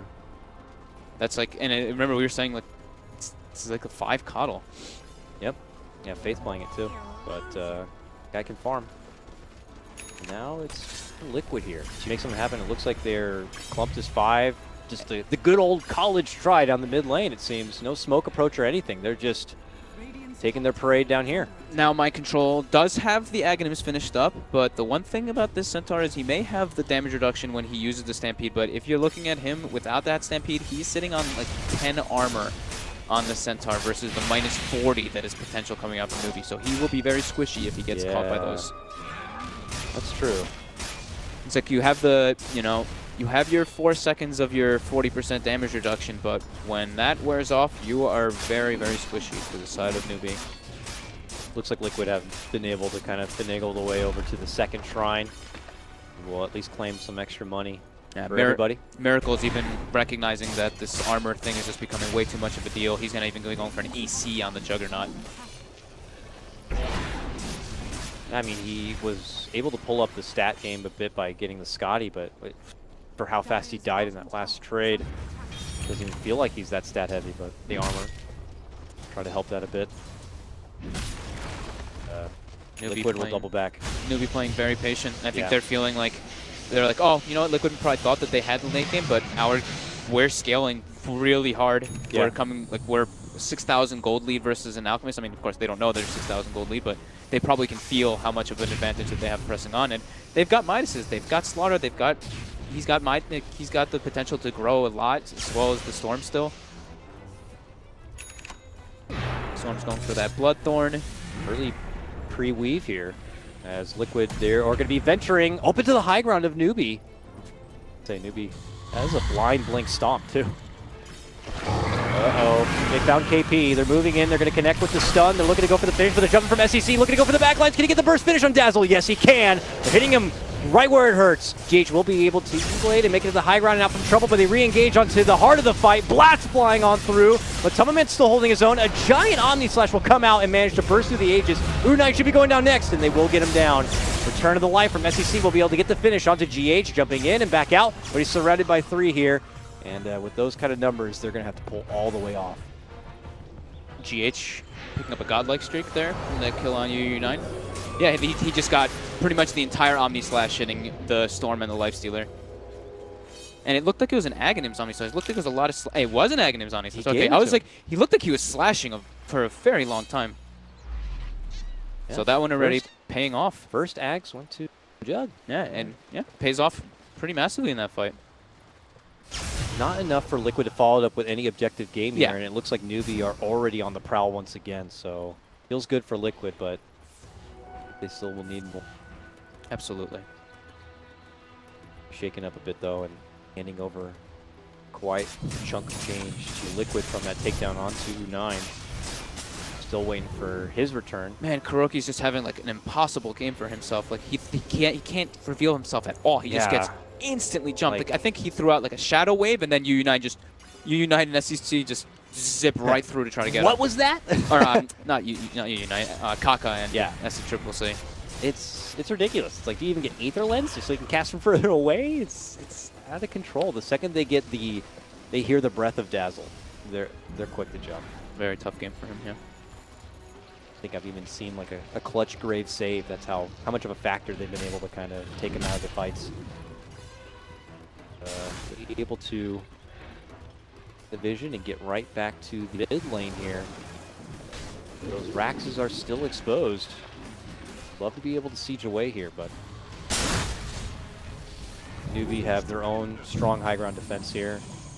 Keeper of the Light, of course. They'll fend off Liquid in their approach. Crazy amount of disable coming out from Newbie too. So it looks like Matamaman's feeling a little bit pressured by all of it. Gonna have to go for a BKB himself. They are kind of rounding the corner from each other here. You got Newbie hanging on one side in their jungle and Liquid hanging again towards that. What was the old Dire secret shop? But daytime now? Yes, it is. Long stun from the Aghanim. Going back, waiting for the counterplay. That's where it happens. Mind Control looking to move for KP. Blinding Light will bump them back and away as they continue the chase, but they go back for the backlines once again, and they'll quickly burst down GH. Mind Control and Kuroki also on this side. They were able to get the catch on the KP, but at what cost here? Is it cost also their own backliners? Now Matamaman and Miracle trying to pick up the pieces, and together with Mind Control trying to equalize this fight. Re-engagement as they spot out the Coddle on the low ground. Try to quickly take them down, and they will do so. That's a gem on the deck. Yes, it is. To the high ground, back they go, though. SC's able to jump in. They look to get the surround play on Matamaman, and they will be able to potentially burst him down. They get it. Two split apart there for Liquid. Left Matamaman on lone on the high ground, and that's when Newbie could kind of capitalize. So I think it's really like kind of funny, but also like says like how much these teams actually understand what they need to be doing in the fights on their decision of targeting. Newbie just bypass everybody to go for that Rubik and the Dazzle, which you would expect. Yep. But all the way to the right side, while on the all the way on the left side, Liquid are like, the Rubik and the Dazzle are dead. Let's kill this Slardar because he's the one that matters the most. It was just like that separation was really funny. It was unfortunately just after that got a bit awkward. That's where they saw the call to the low ground, and they kind of left Matamaman to his own devices on the high ground away, and that's when Newbie knew they could just pincer onto him and take him out. Looked like Liquid maybe had a little slight miscommunication there. Matu wanted to press forward, but then they spotted the Coddle low ground and they went for him instead. So. Okay. Ooh. Oh, DH trying to go for a cheeky little swipe of the Burrow Strike here. Gets hit with the Yules. Oh my God. This is some high-level Dota for sure. Yeah, barely dodging each other here, using the Force Staffs, making the most of everything they have in their inventory. That's just supports. Buyback is back online. They're trying to force that again. It is, however, nighttime now. Yeah, just unfortunately right as they make their high ground approach. But Newbie already here. Lead in Burrow. He pops the Ghost Scepter, eats his own. Burrow moving from SEC. Blinding Light bump back. Mind Control now stuck on the low ground. Epicenter comes out. They scoot him back behind, and they're going to be able to get the finish on Mind Control. But Matamaman is holding onto that buyback. Needs 7 more seconds to make his return, but it might be too late. They've lost their Dazzle already. They've lost their Rubik. Newbie are going right into the Tier 3. Now here's the return. Just as Matamaman comes right back to life, that's when the buyback comes out from GH, and that is when Newbie make their leave. Or does it? They're actually turning back a bit here. Maybe Liquid are assuming Newbie are running away, but they're not. They jump back in and looking to go for the quick pick on Matamaman, but can they get him down? They look to pull him in, but he gets forced out to safety. But Mind Control looks to re-engage, gets hit with the stun, and they're going to be losing KP on the side of Newbie. But they could be losing more. Burrow locked down, and they will burst down and finish out U9. Unfortunately, this re-engagement will not work out for Newbie. Yeah, they had the high ground vision there. They tried to go for the Alchemist, but with the Manta, they actually only got the Illusions, and then the, double Force Staff coming out from this, double Force Staff or single Force Staff? It looked like a double. It was definitely at least one. It was one, okay. It was just one. So the Rubik being able to Force Staff Alchemist away from the Life Stealer pretty much saves his life because Matu was Bloodthorn there. He was going to start getting chunked down very quickly. Yeah. It was a a gamble, a bit of a greedy play with that kill. That was a bit of mid lane Rax. Yeah, potentially a second set. Now a buyback going to be forced out from KP. Liquid kind of reposition here. They pull out the weave and they're saying we're going in. We're not looking to walk away unless we get this Rax first. SC jumps in. That's when the Blade Fury comes out. And they look to kind of get the finish at least for the ranged Rax if possible. Jump in from Mind Control. Gets out on the stun. SEC kind of locked in the horns here. We'll be able to finally jump back and away. Goes all the way to the fountain to kind of re-heal up. The buyback is going to be forced out from U9. Tries to get into action here. Liquid still not looking to fully pull out here. They have been unable to finish off even one Rax yet. But they have been able to kind of force Newbie to go into the piggy bank here. They should at least a buyback. Yeah, KP's have been buying back, I don't know how many times this game, actually. I think that's like the third or something. Yeah. About, because he's been sitting on the same items for a very long time. He's not really scaling on this Slardar. Yeah. Obviously forcing out the U9 buyback is also pretty juicy for him. And now they're looking to head out. Look who's going for a re-engagement now. It's going to be Liquid already waiting on the high ground. Brilliant setup, but a monster burrow strike comes out from KP as a response. And that's going to allow them to kind of get the setup as they go for the back line, take out the Dazzle right away. They look to get the setup. The Rubik's also going to be going down. A jumper from Kaka is going to be able to get the mighty monster epicenter. Now they look to go for Miracle. They hit him with the Abyssal Blade. They're looking to lock him down, but Mind Control with the stomp follow play is going to be able to clear the space to get him in the Blade Fury and head to the low ground here. KP trying to TP, will be able to make it out just in time. On the high ground, though, it's U9 muscling down and finishing out Mind Control here. And now Liquid, they have to run off. SCCC's respawning. They've got the recall for him, too, if they want to. A Fate's bringing him in. They're bringing him. Get that guy here. They're looking for Miracle. Jump. Miracle's got a spin TP out, and he's going to be able to get it off here. He's gone, and they'll have to settle for Roche. Yeah. Jesus, these fights. They're ridiculous. The Force Staff usage was insane on the Storm Spirit, saving him up there, and then the follow-up crush from KP, and then Kaka with the burrow onto the epicenter. That burrow, like, they had that jump in, and then the burrow just sliced through the whole team. And stopped, like, all of the aggression. They were, that burrow wasn't there. That would have been a monster fight for Liquid. That was ridiculous. And there's something, too, that's, like, really important to point out in these fights that a lot of people, like, we've talked about a lot, but vision in fights. These teams are putting down ops wards during the fights to make sure they can see everything that's going on. They're saving these ops for just engagements. Yeah, that's why you like after the fight's closed, you're like, oh, these are some weird wards all stacked like on top of each other yeah. for the same time. But you know, vision is so key in this game. Yeah, for the Centaur, for the Dazzle, even for like the Coddle and the Storm. Look for your pubs where people are just going to spaz out ops wards during your fights now. Ooh, SCCC. Got an Aghanims queued up on the Storm Spirit. And as we know, it's got that sexy multiple vortex pull or whatever. Yeah, and he actually goes for the 0.75 increased talent as well. Pull it into a crush, into a burrow. Pretty damn handy. Pulling the mid lane here, hiding under vision. Ho ho ho. May not know how close he could be to trouble because the gem was on Faith there nearby, but he just was a little out of range. This is full daytime, unobstructed vision. They have 3 minutes still to work. This is like your best chance for newbie. Yeah, Matama Man's about to have an Abyssal Blade finished up on him, so got rid of his armlet. Then he's going to be able to give away a couple more of those precious Aghanims. Roll off. Pretty close game here. What does it say as far as the network goes? Still in favor of newbie on this one. It's just because of how farmed, I mean, all of their heroes are. It's not like they have, they don't even have a 5 hero. They have like everybody's kind of just like, like the Sand King, the Coddle are far ahead of their offlane Slardar. But that shows, gives a lot of testament to how sacrificial KP is as a player. Even though he's kind of like struggling, he's getting some decent decisions. And when he does buy back, he forces people to use spells on him and just dies anyways. And then you have Kuro, who just still has that sad little medal. Poor little Kuro. Little feeder medal he's got. But can't blame him, man. I mean, that's just such a hard game. That's the respect by newbie, just recognizing that he has to go first. Such a hard game for Kuro. Newbie, shape up through that mid lane, still have another shrine to take down if they'd like. The Liquid are hanging towards the northern part of this map, and it's a bit uneasy to kind of head into that high ground territory, so wait it out right now. But they have the ball in their court. They've got the Aghanims. By ball, I mean Aegis here. Aghanim Storm with the Lifestealer. Oh my god. Well, I can't wait. Let's see here. Looks like Miracle just steps out. I don't think I've seen it in a pro match. Really? I think maybe only once, twice. Not often in Aghanim Storm, that's for sure. It just auto-triggers once you use Electric Vortex, right? It's not a separate skill, it looks like. So no. It just grabs everything in the the area. Yeah, it grabs area. everything around you. Cool.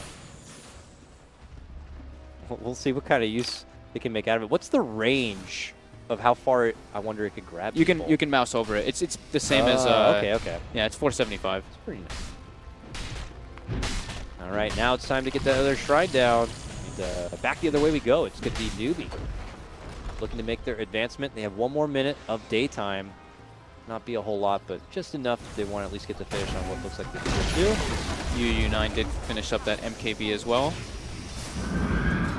Still has that armlet he could swap in for the Aegis here, but Yeah. He's getting 2 critical mass, pretty much.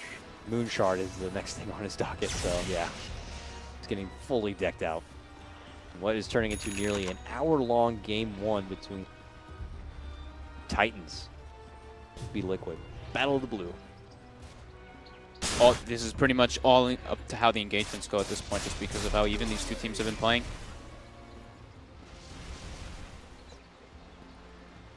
Really going to being a broken record to say that obviously a Liquid dropping those first 2 games against IG makes it more precious for them to walk away from this series with 2 wins, hopefully. I mean, yeah. Only the top 2 from each group going to be making it into that upper bracket here. And Liquid were coming into this feeling like probably one of the favorites. Winning Star Series just under a month ago. And feeling like strong competitors here, but to be giving them a run for their money. These Chinese teams giving them a run for their money. Absolutely, yeah. Kuroki now finishing up his, he's got his Solar Crest. He's got not just a medallion now. Got an item. Oh yeah.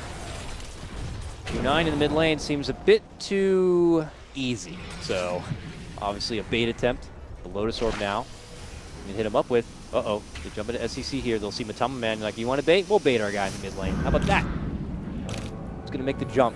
Look at this standoff right now. Aegis just got reclaimed. I don't think... Newbie are definitely not running into that high ground here. Yeah, if Radiant Liquid scan. are watching the timer, they'll know that Aegis is down. Yeah, Liquid just got a nice scan, knowing that Newbie's all over there. Or at least a couple of them are over there. Newbie will pull off. The illusion too, it looks like. So Newbie will round back the corner, possibly take their business towards the bottom lane. Unai continues to wait into the backpack of SCCC for now. Liquid have still not shaken away from this positioning either. Yeah, they are not leaving that area. They're like, nope, high ground's ours, sorry. It is definitely making it very tricky for Nuke. Everyone's going for their... Mikaka even has Moonshard queued up on the Sanking, dude.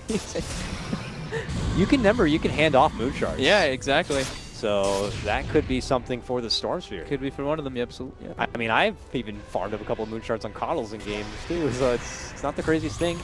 Mid lane though, Matu. that charge starting up down below. It looks like they're able to kind of get the lead and grab. Stun's coming out, but he's got the Lotus Orb on, so he can't really commit it. He'll eat the stun himself, but now be able to shake it off as they look to make their move. It's going to be U9 who's trapped within the mix. Jump in crush comes out from KP, a slide in crush of his own from GH, and now Miracle dishing out a hell of an Omni Slash between them all. Will slash right through Newbie, wiping the floor with 4. And it's only Faith, the lone old man, trying to make it away on the back of a freaking Glimmer Cape here. Oh my god. That follow-up stun from GH was actually so perfect. Mind Control gets like a 2 or 3 man stun. GH slides in, gets a 3-man stun on top with the Omni Slash just coming through. Yep. And this Juggernaut is 6-slotted, so that Omni Slash with the Aghanims as well just brings them down so quickly. I didn't even see if there was a weave thrown on top either. They just died so fast. There are buybacks available on everybody but KP this time. And 10 more seconds for SCC. He does not want to have to use it. So they're going to have to lose their racks in the mid lane and try to work from there. Hard hit for Liquid. Liquid go to the top lane now. Storm's back. How can they stop this one? Tier 3 already down. Oh, maybe not. Miracle happy to wait out the glyph, and they're going to go right in for the racks too. Can they do anything about it? The long jump comes in. There goes the Agnum's pull. They'll hit him right away. He steals the Remnant, gets the lift. Burrow Strike flies forward, but still not enough damage. Follow Burrow also going to be there as it's responded right back with the Lotus Orb. Newbie step back, create a little bit of space here. Don't want U9 to get quickly bursted down, but Liquid are going to be able to get the finish on the racks here. Can't burst anyone down with KP dead. Moving back in and moving right on out. The retreat. Liquid, get in and get it done, man. Hell of a great fight. Allows them to take not 1 but 2 sets of racks. Newbie now backs against the wall here. This so much. Like the Centaur Aghanims with the damage reduction on top of just the massive, the lockdown that came out from GH and Mind Control. Just Pipe, the weave. wow. This is so much. Impressive. Just KP is just, I mean, he's the 5 on their team, and I feel like he really needs to have something else to be able to just like weave in and out of the fight, because he's jumping in once, he's only getting maybe like 1 crush off and then just getting annihilated. it's so tough in these kind of games Yeah, it because is, it feels like when both teams have their full 5 at attendance ready to go, one's going to make the initiative. You burrow to one side, and then you'll have a jumping crush from Mind Control, and then you'll have a sliding crush coming out from KP, and then you have a stolen crush coming out from GH. It's just absolute leapfrog with these teams over each other. They have like 3 heroes that they want to be able to bring down from newbie, but now with the Centaur Ags and all these, they're too tanky. Now, I have a question for you. You Lotus Orb yourself and you get pulled from the Agnums? I wonder if that reflects it back. If you have an Aghanims yourself, yes. It reflects the pull around you. Ooh. Well, Centaur does have an Ags and a Lotus Orb. So if he does get it off, as long as the Vortex is Newbie targeted on... Smoked, No, actually, I approaching don't know from how the that works. north, but they just miss each other. Good are also right through that mid lane. No, because you don't target it anymore, right? It affects everybody in the radius when you use the Vortex now. Fair enough. I haven't played Storm with the Ags, but that makes sense. Quick takedown. Grabs himself the Aegis. But as they make their way back up to the high ground, Liquid could be there waiting for him. Oh, man. Oh, Unite the tries to four-man walk pull. up, but they get a huge monster pull coming out from SEC. There goes the blast. Can they shrug off the damage? GH is already down along with the Dazzle. This could be Newbie's time. Lead in. There goes the Burrow. Is it going to be enough? Epi does not seem to get enough damage in there. Omni Slash now flying out for Miracle. Buybacks come out. GH back in the game now. U9 could be pulled back. SEC gets the double pull. And it's going to be the takedown of Miracle here as SEC looks to get the takedown of GH. It could be a dieback here. A very risky one for Liquid. While over on the other side, it's Matama Man caught deep on the enemy's territory.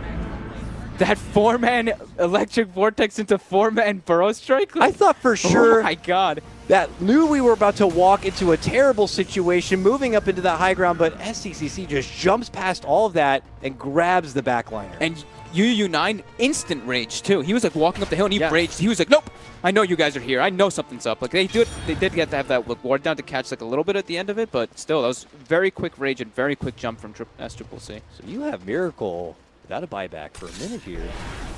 I don't know if Newbie are be able to work with that or not. Trying to still reset all of the lanes as they are. Trying to make a new approach. I think 40 seconds is What a did fair amount of time. they expend there? Did they used the cheese, I'm positive, right? Yeah, they used the cheese, because now SCCC has a cheese on cooldown. So he was able to use one of their cheeses for himself to bring him back up there in that fight. He's got a new cheese now. And they're making the move on the racks. Miracle just got his money for the buyback, it looks like. Good buyback now, but 20 seconds seems a bit too close, and you're already 2 racks up. It's okay if Newbie do manage to take 1 down. They'll at least get the melee, and that's all they actually want. They see that Miracle's coming back, and they don't want to risk it. Everyone just got moon shards queued up in their inventories, even though the UU9 has a moon shard already eaten, and he has another one in his queued up. He's like, I want to give you. I want to give you one. Coddle will get a moon shard probably by the end of this game, I'm sure. No moon shard yet on Matama Man, though. Yeah, he gave it to Miracle. And then he also gave an Ags earlier to GH a couple fights ago. Yep. But Kuroki's just going for small items. He picks himself up a drum. He's got another item. I'm the support. Yeah, he's trying to do his job. He's got like the hardest job. 1-11-11, man. It's a hard game, but hey, better time to peak than now here. Liquid roll themselves back through the lane. Ridiculous game. Nice. Even the engagements, you can't even tell who's going to win like 10 seconds into the engagement because they just keep going for so long. That's how durable everybody is at this point. So glad this game was not a one-sided affair for either team. It being just as close as most would suspect here.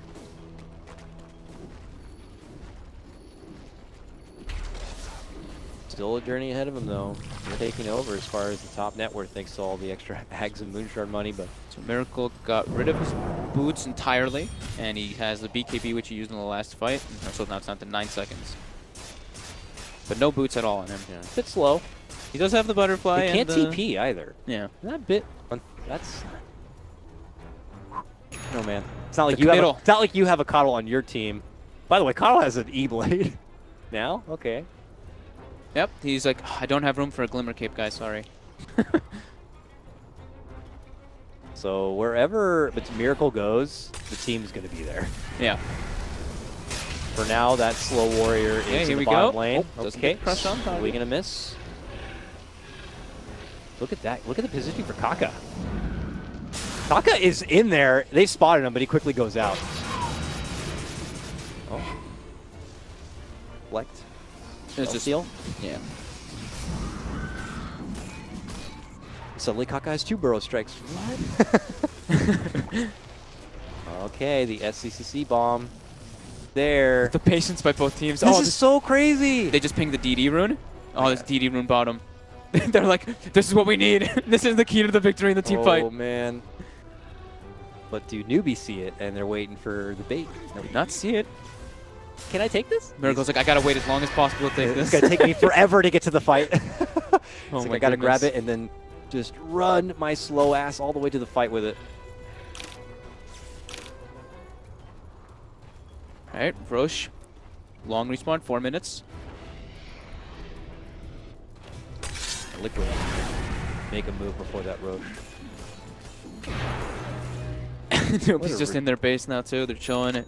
KP now sells his Midas and picks up a Shadow Blade. I was like, wait, what did he sell? Pretty sure he had a Midas, yeah. Picks up a Shadow Blade now to try to go for those back lines. Getting a little bit more crushes off, maybe be able to survive. Right, do Liquid try to breach and try to get a catch here? Kaka's just waiting there in Sandstorm. Okay. 1 minute until daytime. Very awkward situation. Liquid obviously not too comfortable just kind of throwing themselves into the base in fear that their backliners could be jumped on. Okay, but that's the weave. Liquid are going in. They want Megas. Here goes the stun. Lotus Sword. Problem is, I'm not going to get anyone. I'll run back. Yep, Mantis Manta is up. dodges it. Yep. He's so cool. So freaking tense. Yeah, it's My just like, God. it's just like they're both just like staring each other down. Just as hype as we were expecting. This is it, man. Could be one and done here. Just one mistake. Yeah. It cost you the game. Especially at where the position of where the fight can be taken. The Storm could have like 3 lives or even more than that with the cheese. The position that he's in around the 3 shrines and near his base. Liquid really has to be careful the way they take those type of engagements. And yeah. Such a thinking game right now. I'm wondering if it's like for Liquid, is it Kuro trying to just formulate the game plan and put it out to his team? Neither team really wants to like be the ones to start the fight because then it's Yeah. like, oh man, the counter initiation potential is just too high. There's way too much counter on counter initiation game. It's like a total leapfrog, like I said. One will jump in, and the next team will jump in. Then they'll fire out. And then a Lotus Orb reflects Yeah. the ass, and then this, and then all over the place. Ping pong, ping pong. It's crazy. Liquid does have 2 lanes pushing in it onto newbie's side constantly, though. So they're able to position themselves on that bottom side. Okay, though. But we have smoke. Movement from Newbie. And a game plan. They've drawn on the mini-map here, but the same game plan has also been drawn by Liquid, maybe with the foresight to see newbies on their approach here. A fresh daytime is before us. And we got Miracle slowly blade fearing away from trouble. Initial lead in from the crush. The log jumping from SCC, looking to go for the backlines. We'll keep eyes there. Can they get the burst? The instant Rubik takedown, plus Miracle locked up in arms. Kuro is going to be able to get the grave off on himself, but that means Miracle's going to be left to his own devices, but he seems fine with that. Pops his BKB, now the Omni Slash that's going to shred right through KP. And it could be Newbie on the full retreat mode. They've already lost 2, but the buyback is going to be forced out. They re-engage, they look to go for the jump. Can they get the burst? But Tomaman is going to be going down. Does have a buyback. Oh, Mind Jump Control back was from in Mind too. Control. He was so deep in there. They'll finish him off. He also has a buyback. We hold this fight. KP and Faith buybacks, yep. They were totally split apart. Liquid, Matama Man, Mind Control way up north. Miracle hanging back side by side with Kuro. Fight being totally split apart. And these supports Fights are are just insane. like, we can't do anything about the storm that jumps in, just blows them up. We'll see if Newbie can make their way across the map and force out some buybacks. They get the buybacks forced out. Do they pull away? I think so, yeah. I know? don't think they can really force it too much. What did U9 replace? He picked up a Maelstrom, now he's going for Mjolnir. Thought he had crit before, or no? Did he actually finish the crit? Too many items. It's crazy. Oh, armlet. Armlet's gone. Yeah, he placed. Yeah, okay, he placed the armlet after. You're right. Going Okay, in, so jump, pull out. The buybacks come out from Matama Man and company. The blasts are there. Newbie trying to step off and make some space here for themselves. It looks like they may be able to do so. They've gotten Liquid to... Double buybacks were expended, and like you said, as soon as those were, they start to back up. Maybe they might go for a re-engagement, but nope, their two side lanes are pushing in very hardly. But they can always recall the Storm after he pushes it out. We'll see if they want to do something like that. And it looks like SCCC now gonna be going for Dagon 5. I mean, these items are all just gonna be swapping and changing now. Yeah. So it's gonna be all over the place. Nearly 70 minutes in. This has got to be the longest game of DAC so far. Yeah, and I do believe it is. For sure. And Liquid now with no buybacks. They want to go and take it to Newbie, while Newbie are trying to reset and get a new game plan going to try to close it out. They make their move right away. Jumping in for U9 and company here. Can they be able to get the burst through to get the finish? They can. SCC going to be going down now, and they're looking for U9 next. The blinding light is there. He quickly jumps back, quickly infests, and tries to make it away from trouble, but he pops back out, and they're going to be able to get him down. Both of them do have a buyback here. Liquid going to be going for closure, so those buybacks need to be forced out. First one there. Storm with a lower death timer. Can wait. That's a pretty risky play, but also very good play by them. These, you know, it's high risk, high reward at that point. Yeah. And they get the reward this time. And now it's going to be going for the Roche as well. Haven't seen Liquid be able to kind of maintain the Roche and get the Aegis for themselves really much of this game. Now they'll have the extra life, but who do you give it to? Who do you give it to? Everyone's so decked out. Oh, it's going to be Matama Man. He's going to put the Shivas into the backpack along with the cheese and try to make it work with that. I mean, he does lose a chunk of armor. He's like, I actually need the armor. He passed it up. Yeah, he needs the armor. I need the armor. And opts to be slow along with Miracle. Just so slow. I want to see what Miracle's, which one he's replacing. Because So he has Abyssal Blade coming out, that's a big pickup. Okay, it's the Diffusal too. So now he's got more lockdown for the Storm and the Lifestealer. Like, they actually can't man-fight this Juggernaut at all. He's very impossible to bring down if he's not completely controlled. Super tanky in his damage potential with the evasion. He has no TP back, though. And I thought for a while, you know, Matama did keep the boots in the backpack, but it's like, if he also has no TP, like, what stops Newbie from a crazy backdoor play if they manage to get one of these lanes pushed? I don't know. This game's crazy enough. Who knows what the hell it's going to be coming down to here. Yeah, both teams are just like, okay, now neither of us have buybacks on our main guys that we want, so we both have to be a little bit patient. Game 1. 2-game series. Ridiculous. I don't know how as much as it's going to affect the schedule, but I would imagine you're going to expecting to see some overlap in these games later. Here comes Liquid. Right under the vision. Be watching this approach. Reading these movements. Yes, they do. They'll see the ward there, but Newbie are already on the way. Trying to catch him while they go for the D-ward. Oh, he gets beautiful catch! SCCC, my God! Gets a beautiful pullback onto him, is able to burst right through Mind Control and the Dazzle, but can they get the clutch finish here? Liquid able to hold their ground and fight it out with their own Abyssal play. Can they get the burst through? They're still holding on. Blinding Light to bump them back, and now they look to focus and surround Matama Man. They will get the Aegis down. Sliding and scooting away, GH trying to make a retreat. Forced to lead, Matama Man back and behind. Him and Miracle, the slow movers, trying to get out from this one. Matama Man will get burst down. He has no buyback. Frantic to make it out. Omni Slash is there. SCC is going to be forced to go down and go right into a buyback. KP, no buyback for him. GH re-engaging, will end up losing his life. But as Miracle makes his return, he should be also going down here, and he will get dropped. He does have a buyback, but Matama Man does not. Was that a 5-man Vortex? It was monstrous. Oh my God, that was ridiculous. You can still see though that how strong Miracle really is. They even just were like, we can't just fight him when Matama Man is up, and when GH is up, we have to just ignore this Juggernaut, bring down Matu, then we go for the Jug when he's isolated. But SCCC with this like 4 or 5-man Vortex with the follow-up. It was Newbie. Oh my God. Read the situation so well. They saw Liquid coming up from the bottom lane. They saw that their body language saying, hey, we'll just go for this D-ward, and that's when Newbie are like, hey, let's catch him while they're not suspecting an approach. And they get him right from behind. And now Newbie are inside the base, and they don't have a Alchemist or a Centaur to defend here for Liquid. This is all on Miracle. This is all on Miracle. And GH and Kuro. Looks But like it they're should, already could be down. the Megas, yeah. Should be the Megas. But they can't fight against the Megas, just very difficult. Omni/ready. Blast flying through the mid lane. Tier 3 down. They're looking to go for the Megas right now. Glyph forced out.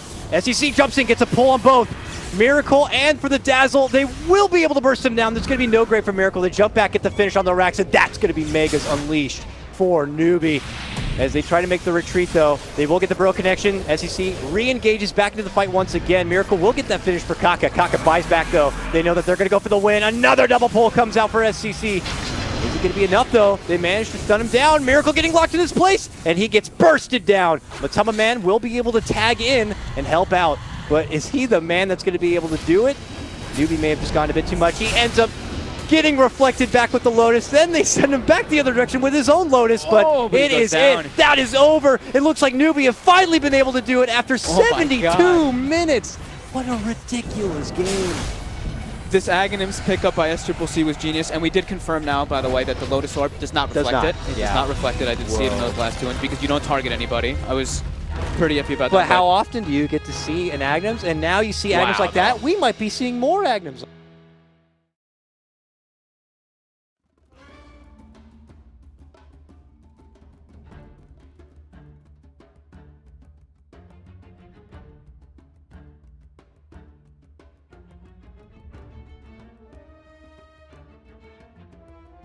Liquids turn to ban.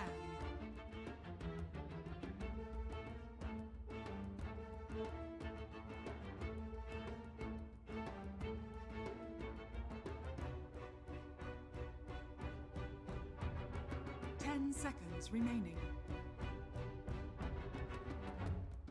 5 seconds remaining.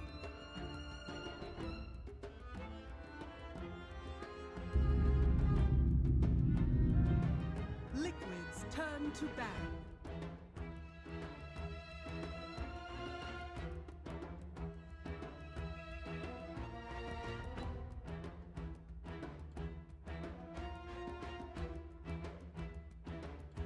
Seconds remaining.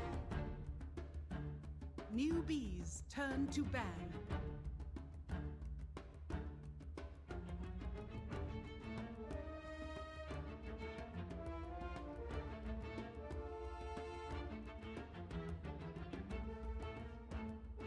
Seconds remaining. 5 seconds remaining. Reserve time.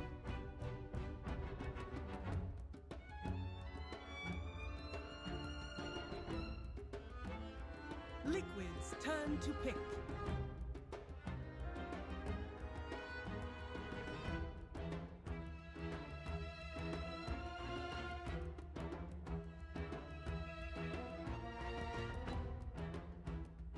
Monkey King. Newbies turn to pick.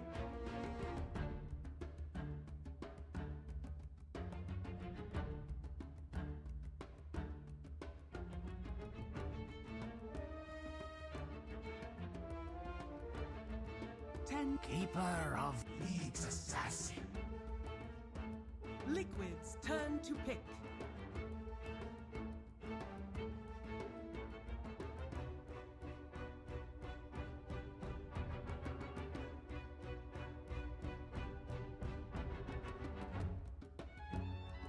Seconds remain. Invoker.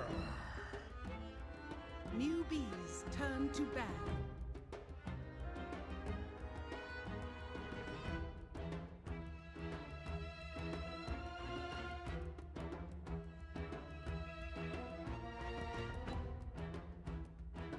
Seconds remaining.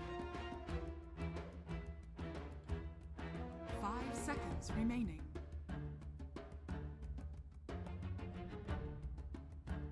Reserve time.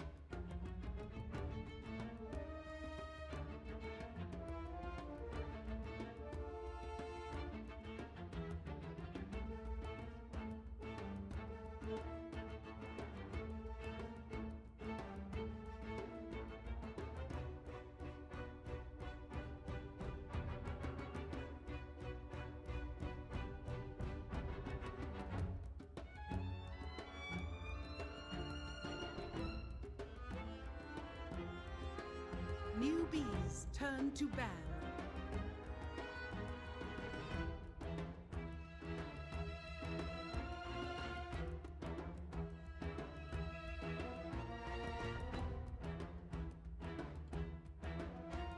Seconds remaining. 5 seconds remaining.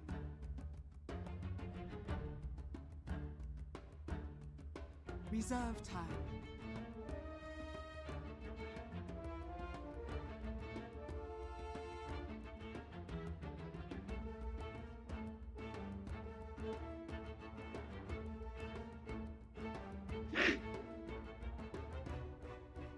Newbies turn to pick. Juggernaut. Liquids turn to pick.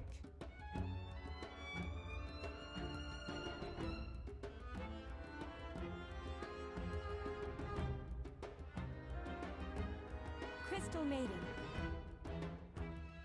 Newbies turn to pick.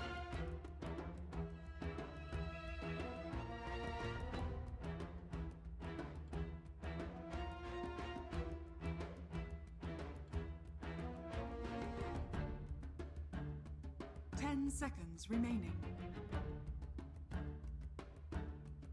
5 seconds remaining.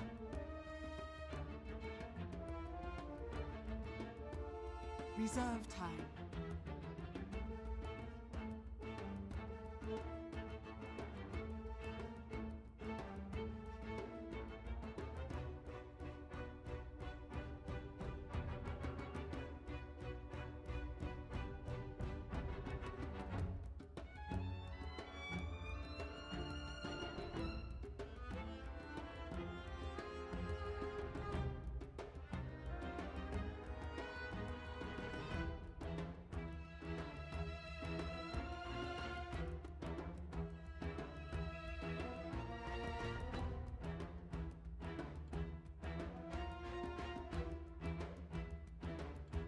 Earth Spirit.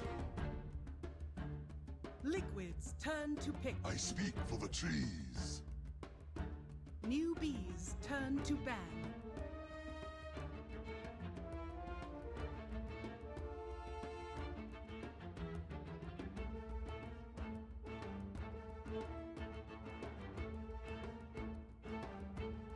Seconds remaining. 5 seconds remaining. Liquids turn to ban.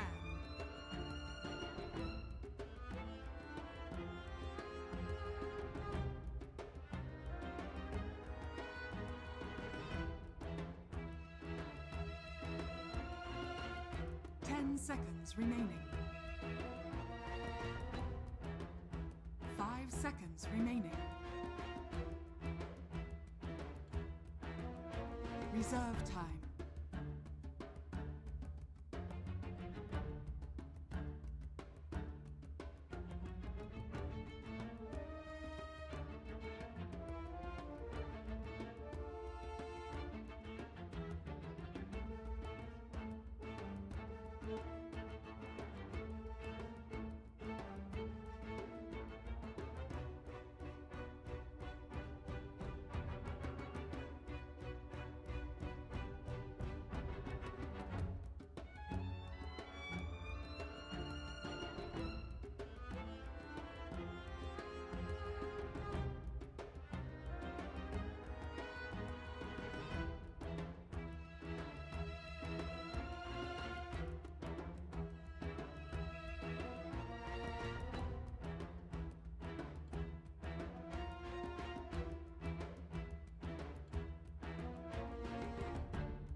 turn to pick.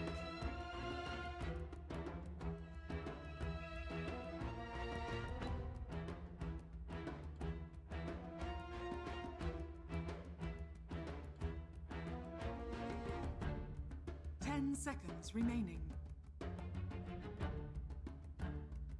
5 seconds remaining.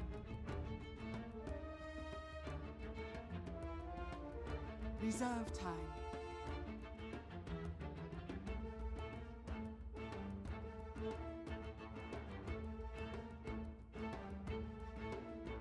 Sand King. Newbies turn to pick.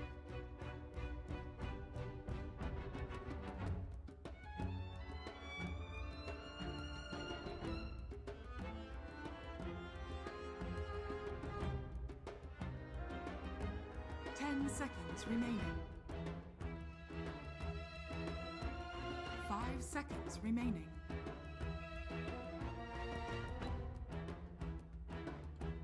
Reserve time. Alchemist.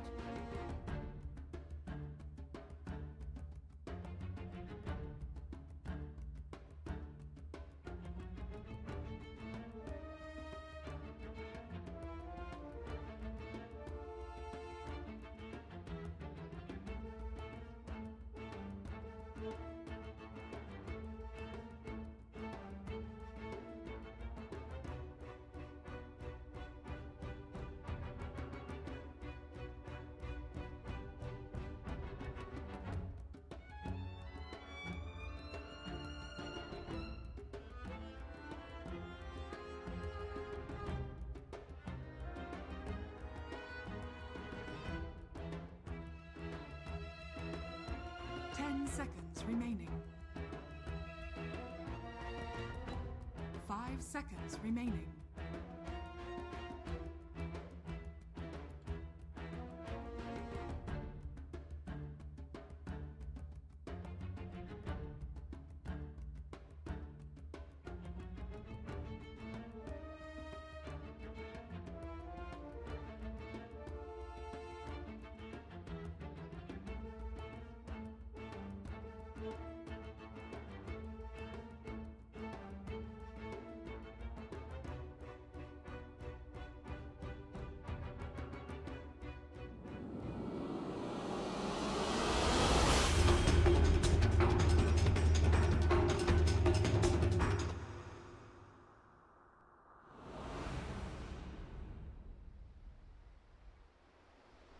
Guy who has played, feels like almost every role in the game, says maybe he's just the one who has played Monkey King. GH hasn't really had the time to grind it out in pubs. This is the classic start for your Monkey King. You go up towards the top bounty, find a tree, and just kind of wait for a level 1 pounce. He wants to get some wards down. Block out the camps here? Yeah, it's blocking out the... That one didn't... Did it block it? Yeah, yeah, that blocks it. Yeah, okay. That's the... And he puts a ward behind for vision. Are they doing aggro lanes? So aggro, or you know what they did maybe what last they did time. Before, I think. Yeah. Give Mind Control a good start. Okay, turns the round forward here, alone, and could be surrounded by 3 Liquid members here in a hot second, and they're gonna go for it right away. There's the burrow. Pounce coming in. The Orb of Venom. The right clicks, the Orb of Venom. Suddenly Earth Spirit shows up and says, lay off my man. He's going to be able to avoid the Sunstrike and avoid being first blooded, it looks like. Kaka shows up. Ooh, a blast also comes out here. Forcing Mind Control to salve up. UU9 does not have a salve, however. He actually has to... I mean, he doesn't have to go... Maybe he goes to a shrine, just walks back and uses one quickly and comes back, but we'll see. Does he have something coming on the courier? He has a TP, so it looks like that might be the plan.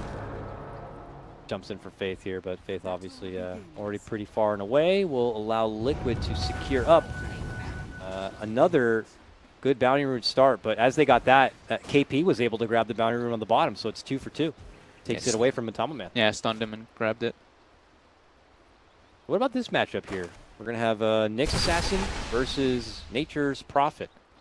Feels pretty good for Nature's Prophet. I mean, you got the trees and the range to kind of work with.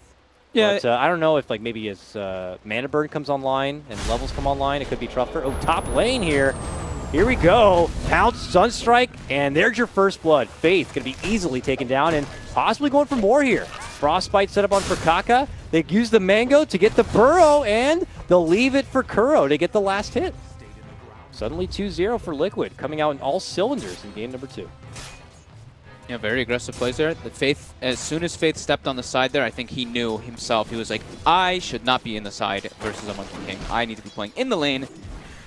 And they end up, yep, losing 2 right away. Early Shrine here. Curious to see if they take their business right back towards the top lane. This Monkey King quickly could become a headache in the early game. That's where Kaka needs to kind of do the same for himself and his team. So here he comes towards the bottom lane, looking for a setup with a rolling boulder here. I feel like every Earth Spirit I've seen today, I've had terrible times connecting with rolling boulders in the early game. Let's see if Kaka can do it. Matsu's level 2. Don't get the setup with the stun the TP. early. And, yeah, without boulder smash. As for the 1v1 matchup, as the Nyx versus the Furion, Furion's able to pressure a bit with Treants, but with Poor Man's Shield, Nyx is actually able to do quite well in that 1v1 scenario. But yeah, with also a rotation early from an Earth Spirit forcing Furion to TP, if you get a little bit of advantage in Nyx, it makes it really big because he can't stack up 4 Treants. It makes it a lot easier for you in the lane. GH flirting around here. He wants to try to steal the bounty, but Faith is like, no, it's my bounty, and he's not going to be able to get it because he'll get frostbit. So nice snag there from GH. Able to take the deep bounty rune away. Looks like the exchange will be that there's going to be a bit of a pull here. Faith will try his best to blast it down and contest as much as possible, but this is a pretty nice lead-in for Liquid already. Over on the other side, SEC is already kind of working with the jungle camps nearby and the bounty runes. You see that Kuro has been waiting in the mid lane to maybe get an approach, but SEC has been able to kind of farm on the side. He's already level 4 at 2.5 minutes in. Yeah, he's getting pressured a bit by like the Monkey King missing and also Miracle going for the Wax Sword early build with the Alacrity. Just gets right scan too. He gets hit really hard and they're trying to go for it, yeah. Oh, top lane. Top. Nice setup there. Unai tries to Blade Fury out from this one, and looks like he'll be fine. Lots of pressure being put on that safe lane. Yeah. Well, aggro setup here. Kuro makes his return too. Oh god, what is he doing? Hey, he's floating in as a tree. Creeps up from behind. They don't ping him. Been able to sneak through. GH also coming in. They want to dive for this jug, and they might be able to do it. Hit him with the Nova 2. He has no Blade Fury to make it out, and Kuro will get the finish. Another takedown here. Hot start for Liquid. 3-0. Jug's still able to get decent CS, and they're getting okay, I guess, okay experience on the supports because Kaka's just sitting in the bottom lane. But yeah, definitely nice pickups there coming for Liquid, giving a lot of space to the mid lane and the bottom lane to do kind of what they want, while the supports are able to get stuff. Oh, swing and a miss on the boulder roll. That was a good step back from Matama Man here, as Newbie are not able to apply as much safe lane pressure as they're receiving. They're hoping to. So I'm curious if Kaka continues to hang around here and go for another take, or if he's going to have to take his business elsewhere. Seems like it could be shifting through and back towards the mid lane, where we have Kuro looking to pounce here. Sunstrike is going to make some mild connection. Rotations are going to be forced out, though. But no full kill. Kuro really being all over the place, making good use out of the early game with his Monkey King. Yeah. Get 2 all over the place here. Does need to find some time to level up, but looks like he's about to get to his level 3, so it's not shabby. Well, I don't think this is the game where we're going to be seeing a very early Coddle Axe. Yeah, right? They're putting a ton of pressure on that safe lane. Yeah. Kind of trying to be babysitter to Nine. It's kind of an awkward spot where he'll just have to pull camps here and hope to God that there's no monkey waiting in the tree nearby. So Mind Control gets his head start. Liquid love to set up for him. GH is going to be a bit greedy at this moment and work in the jungle to kind of muscle up his Crystal Maiden a bit. Always being proactive for setups across the map here, utilizing that Sunstrike as much as possible. Kuro potentially makes his back towards the mid lane here. Trying to catch the Alchemist every time. Now he knows the Alch's probably farming over here, so he's gonna get over here. He gets him up. He's gonna get eyes on this. Kaka is close by. Pinging onto him here. Not going for it, but he's one man. Oh, I like this. Pops into the tree, but no, I'm getting so distracted by it that I didn't see that. Mind Control is able to get a setup play here with some assistance of the teleport coming in from Matama Man. They'll get the takedown of U9. I was very distracted as well. I was trying to see if I was switching between vision to see if he was actually catching glimpses of vision of him, and he wasn't actually. He just was getting experience, so he knew that the Alchemist was there. Okay. Yeah, I got a little bit distracted there. Apologies. Monkey King things, you know? Yeah, the changes of the way the vision works with the tree jump. So Is under attack. yeah, good rotation from Matu. He gets himself a kill, and he's able to pressure the top tower a bit. And now, mid lane, yeah, that's Triple SCC C. could be in trouble, sweeping in. Just as Kaka is hoping to go for his own jump on the Miracle, that's when they'll see that it's Liquid dishing out their own surprise. But a rotation does come in from KP, and now it's going to be GH in a bit of trouble. Tries to sidestep the stun, but not going to be able to do so. Instead takes the full aggression up. They'll be able to get the finish there with the help of the Acid Spray. Mind Control burrows into the action now, but Matama Man getting involved, and now the jumping from Kuro should help them get the finish onto KP. Kaka will be able to roll up to the high ground to create a little bit of space, as Triple C will survive the initial gank attempt, and they'll trade 1 for 1. It is an offlaner going down in that Nyx Assassin for the little GH Crystal Maiden. Good aggression coming out from Liquid. They're definitely trying to keep up this momentum here in the game. Kuro active, keeping around, keeping the setups going. I mean, the ward placement just it dictates like what their idea is in the game, just like the other one. They put 2 very aggressive wards in to watch wherever the Alchemist is farming, kind of the same kind of concept as the last game. C has been kind of working over here on the right-hand side of these 2 jungle camps, avoiding where all the vision is there and planted for Liquid. But Liquid confident to be moving on in. Uh-oh, Faith shows himself with a blast and then quickly retreats out, knowing that they could easily converge in.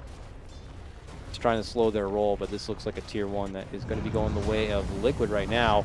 Meanwhile, bottom lane, GH has been spotted.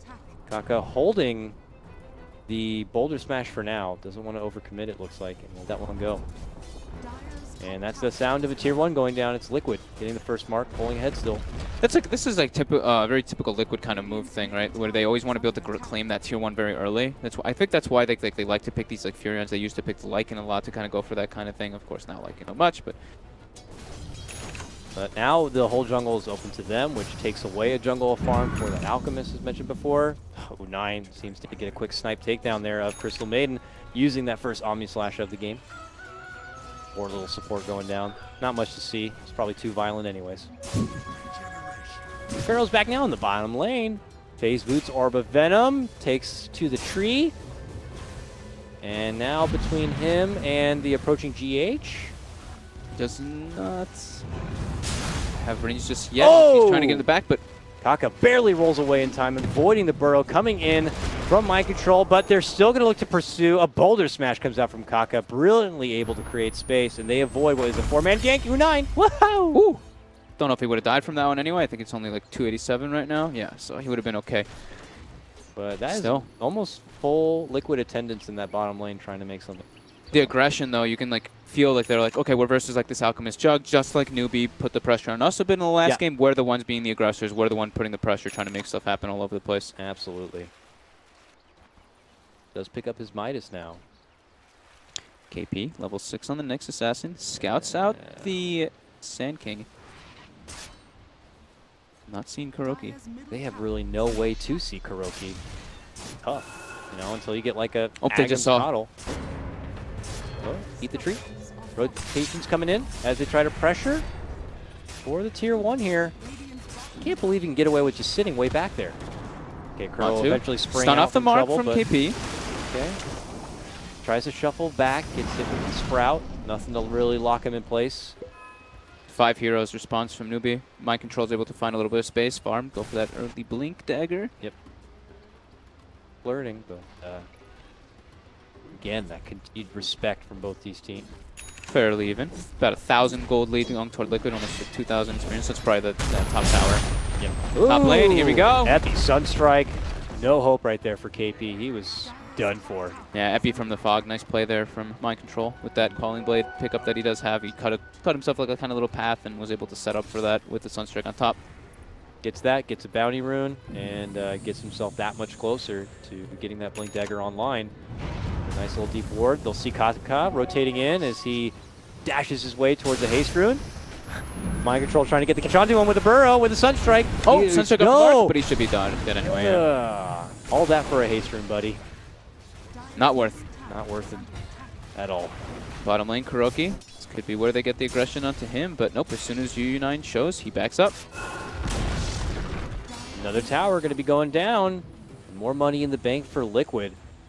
Going against an Alchemist kind of a lineup, and things still pretty neck and neck. That's got to be awesome for Liquid. Yeah, they're like aggro tri-lane really worked for them this game. They put a ton of pressure on the Coddle. The Earth Spirit wasn't able to really get the movement that he could. He didn't really have a great lane to gank because the Fearon was able to just TP out multiple times. And yep, it's just like everything's working. They pressured the Juggernaut so hard that his farm is just not good. And it's now he's not getting going to down get any again. better. And is he going to get brought down from this? Yep. Yes, he will be. My God. He's even going for a drum on Juggernaut. I don't remember the last time I saw a drum. That's like the equivalent of like Vanguard Spectre. Oh. He's just getting pressured way too hard. He's got 3,000 net worth, while his counterpart has almost 5,000. And it looks like Kuroki's feeling good, looking like he's going for a Midas on the Monkey King. I mean, there's nothing to really stop him. They don't even see him. He's just constantly moving around the map, making all these wonderful setups. Probably calling the shots too. These setups spring into action with a +1 stun, the Sunstrike, and really a recipe for disaster. Miracle went for a drum of his own too. Yeah, I noticed I heard a drum earlier in the mid lane, and I'm like, who has that drum? It's Miracle. Drum's back, I guess. I think that was actually Matu's drum that was actually used before, because Matumba Man also has one, and his actually has a charge used on the Fury. So drum is an item in Dota again, it seems like. All they had to do is kind of cut the price a bit. It's good. I think it's good on certain heroes, like the Furion, the Invoker. It's, you know, for your Forge Spirits, etc. Oh man, newbie have a thing going here, but he actually just swings and misses Kuro and puts himself into quite the precarious situation. Kaka, fortunately, not be able to get the connection onto Kuro he was hoping for, and now it's Liquid rolling into their territory while they're trying to deal with this stacked camp, hoping out SEC is going to be good enough. They're making their move for KP. There goes the Monkey Ultimate, and now KP tries to go for a TP, but he's not going to make it out. He gets quickly dropped. Kuro now dominating. Omni Slash to fly from Moon 9, and then the Blade Fury, but still not able to get the connection. Finally, they get the takedown. It's going to be on the GH, but they'll still be able to have their number. To take them down, it's going to be a 2-for-1 trade. It looks like Faith gets a blast onto Kuroki on the backside. All right. Brings him a little bit of a purse. Yeah, pretty good one.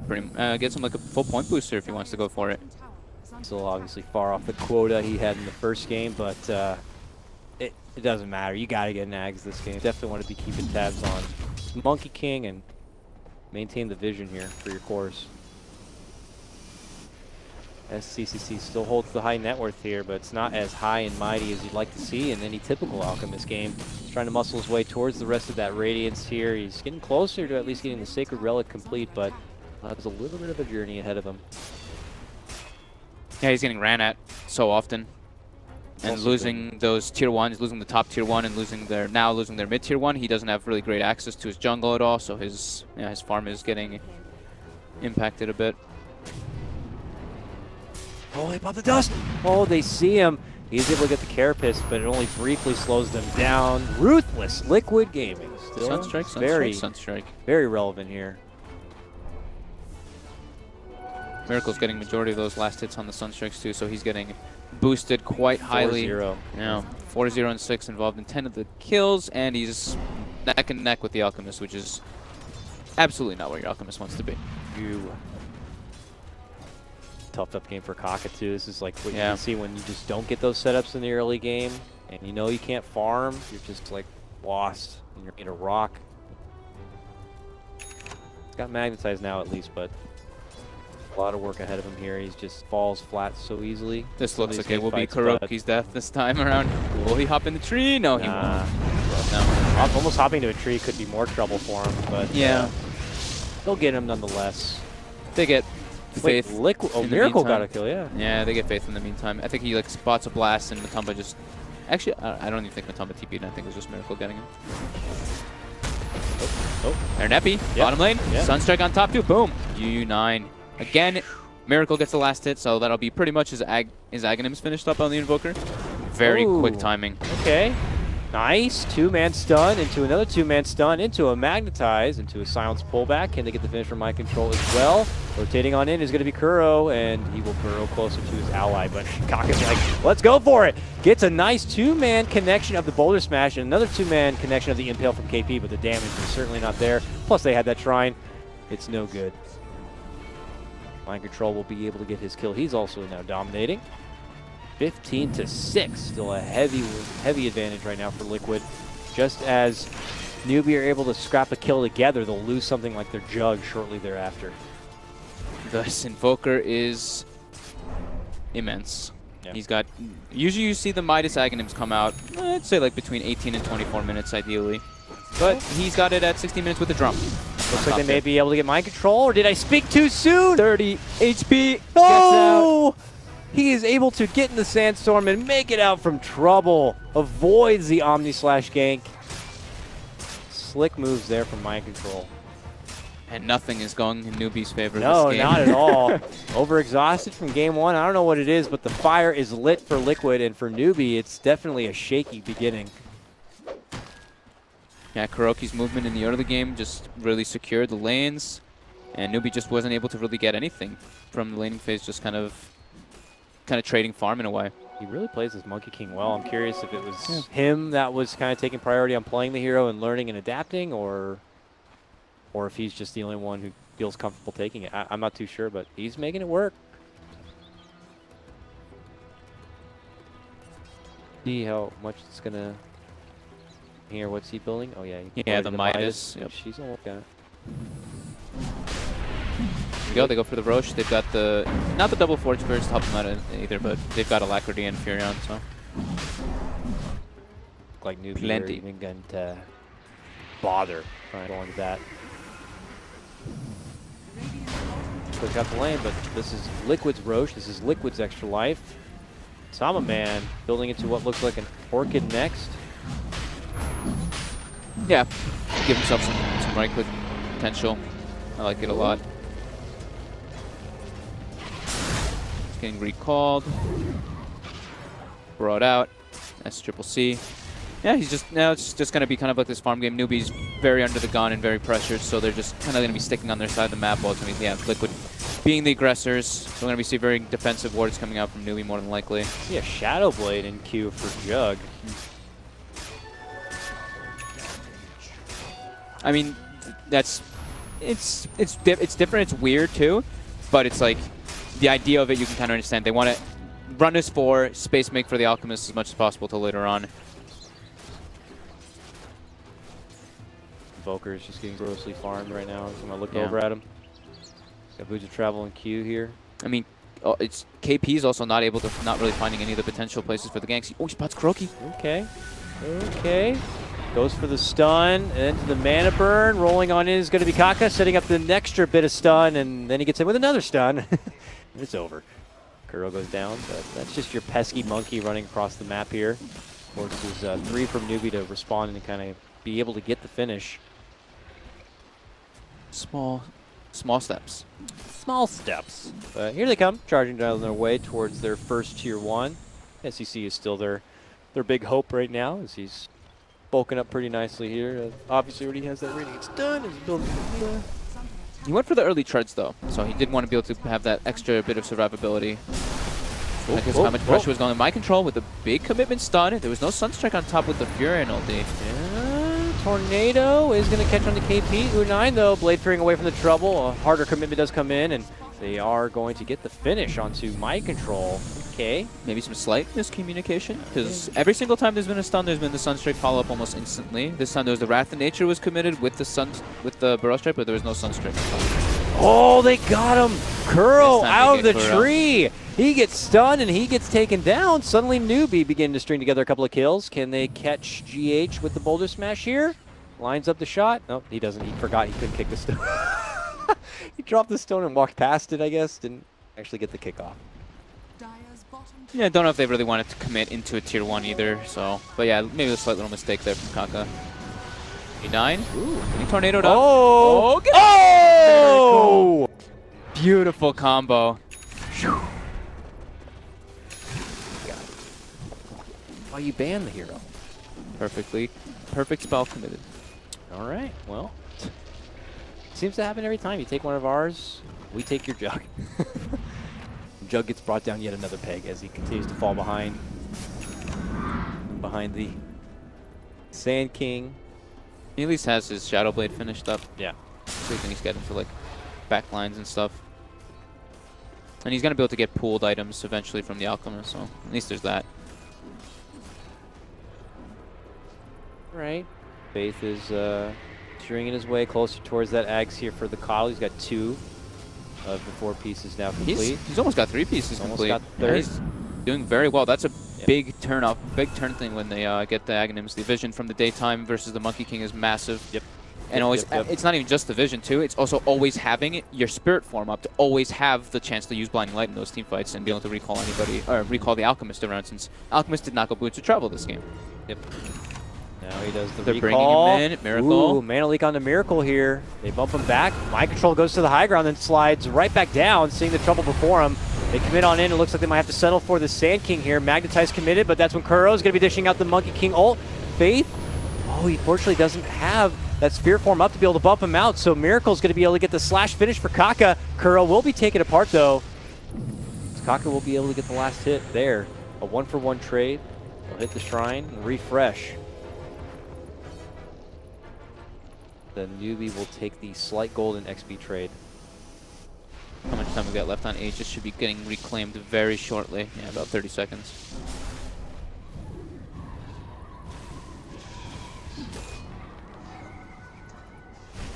Wave here. Maybe really finding their best success when they've been kind of moving as a group here. Yeah, I think that's what they definitely have to be doing in this one. Yep. I mean, the lane's going to be pushing in, but that's the beauty of having the Coddle. Oh. BKB, very early BKB Debut of the Alchemist. BKB. Yeah, it's to dodge out this Burrow Strike. Gets the Acid Spray so he can't easily blink away, but I don't think that's how you want to show off your BKB. Yep, definitely not, but okay. That happened. Ugh. Well, Aegis will be reclaimed now. As the Alchemist steps away to go back to the farm, that's when Liquid make their approach. A beautiful tornado setup comes out from Miracle. Allows for the follow-up there from Mind Control. And look at the quick takedown of Faith, prolonging that Aghanims a little bit more. Yeah, this is big. Whenever they can pick up the Coddle, whenever they see him, they have to try to go for it. They've now claimed all the tier 2s, so this really limits newbies' potential to get a lot of farming. But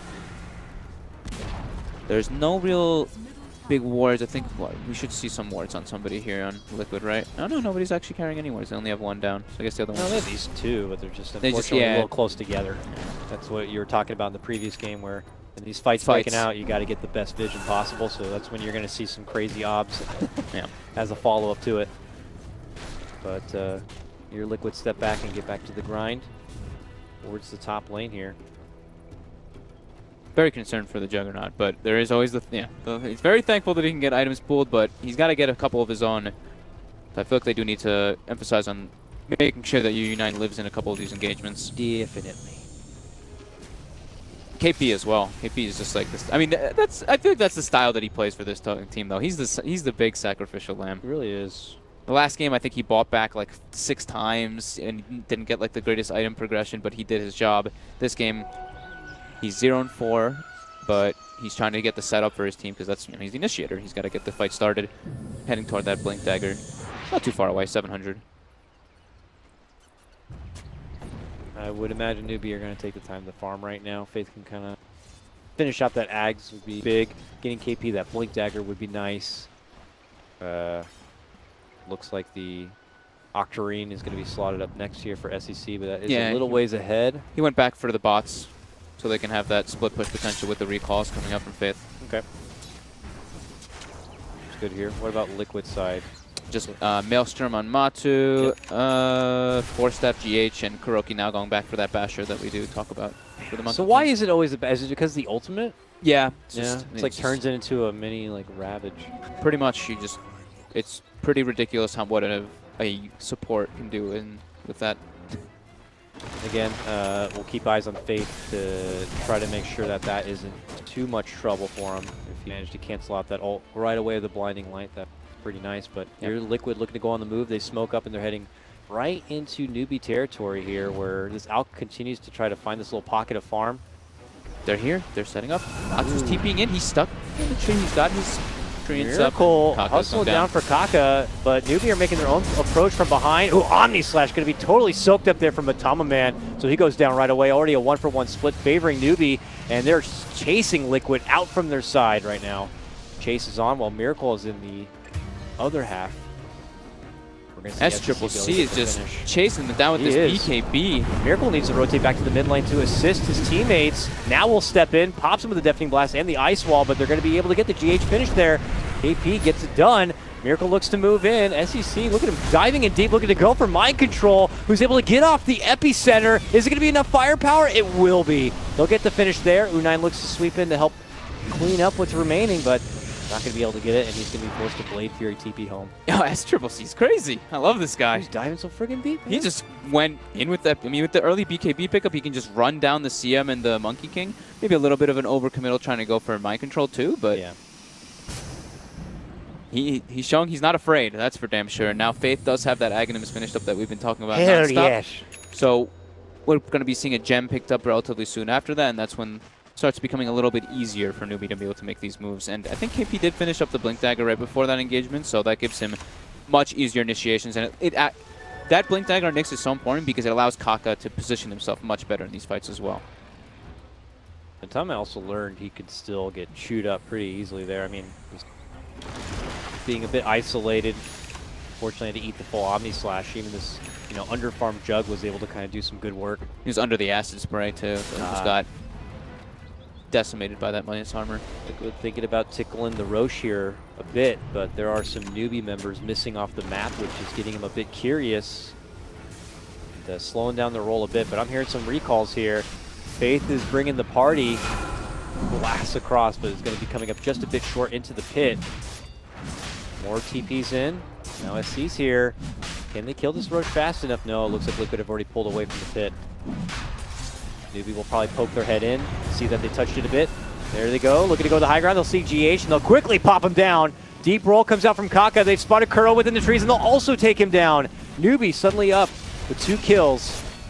They themselves thinking about moving into the... Yeah, they themselves looking to move into the Ancient Camp. Miracle trying his best to stop him, just easily blast down Kaka, but did it cost him his own life?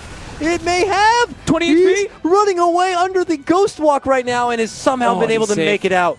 He is gone. Barely. Feels like if Faith was like, yeah, point 1 more second on the Illuminate, anything would have finished cleaning him up, but really nice perceptive play there from Miracle, getting that Ghost Walk blink off. And he actually stopped him from doing the Roche. Yeah. Him.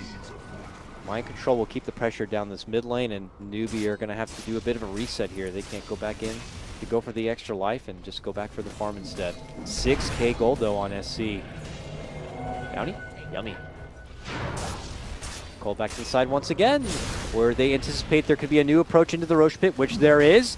And that's when SC decides to just roll his way forward. BKB. Confident, drops the acid spray, the blast flies in. Meteor gets dropped around to KP. He's trying to find his way out, but they hit him with the dust. He needs another hat, and they get him. Miracle jumps in to go for the finish with a Deafening Blast, and will get it done. Newbie will be short their Nyx Assassin here. That Roche is half HP. Yep. Miracle wants that life. If KP had buyback ult, he would have probably done it instantly, but he does not have buyback ult. Need 30 seconds. They could recall him in at that point, but... they really want to fight around the Octarine, I believe, with S-Triple-C. Oh, he actually only picks up the Soul Booster. But here they might roll it again. Here comes a big, mighty blast. We'll hit onto him. That's when SEC decides to dance on in. There goes the stun. There goes the tornado AP. Is that going to pop the BKB? No. He wants to lose all the mana and go in for the Roche instead. Miracle's waiting on the other side, though. Mind Control, Epi. He's going to blink. There's the Epi, there's the burrow, there's the hit. A stun does come out. Miracle looking to go for the swipe, does not get it. The Dire take the Roche kill, and it's U9 who grabs up the Aegis. Miracle going to be left inside. He's going to scoot himself out. Double stun, though. Kaka. Yeah. Blast is waiting for him. And it's going to be Newbie. Take the Roche. Did they get the last hit as well? They did, so they get the last hit on Roche. They get the Aegis. I thought Miracle was going to be able to snipe that for sure. He was just waiting for the blinking snag, but nobody dies. Somehow, nobody died. In the midst of all of that chaos. A 5-on-5 Roche Pit engagement, no one dies. Well, you don't see that happen in Dota like ever. All right, now what happens now? Based on these recent events, are we starting to say that Newbie could be pulling ahead in this one? They're starting to trickle into favor. I would say so. Still not Still as a little bit of a gold lead for Liquid. Yeah, especially considering the ALK, you know. You could see the crippling factor of where the Jug was. And he's still trying to push himself into more relevance here. Muscling his way towards what is looking like a Diffusal Blade, and there he commits for both the Blades of Alacrity, so definite Diffusal coming in.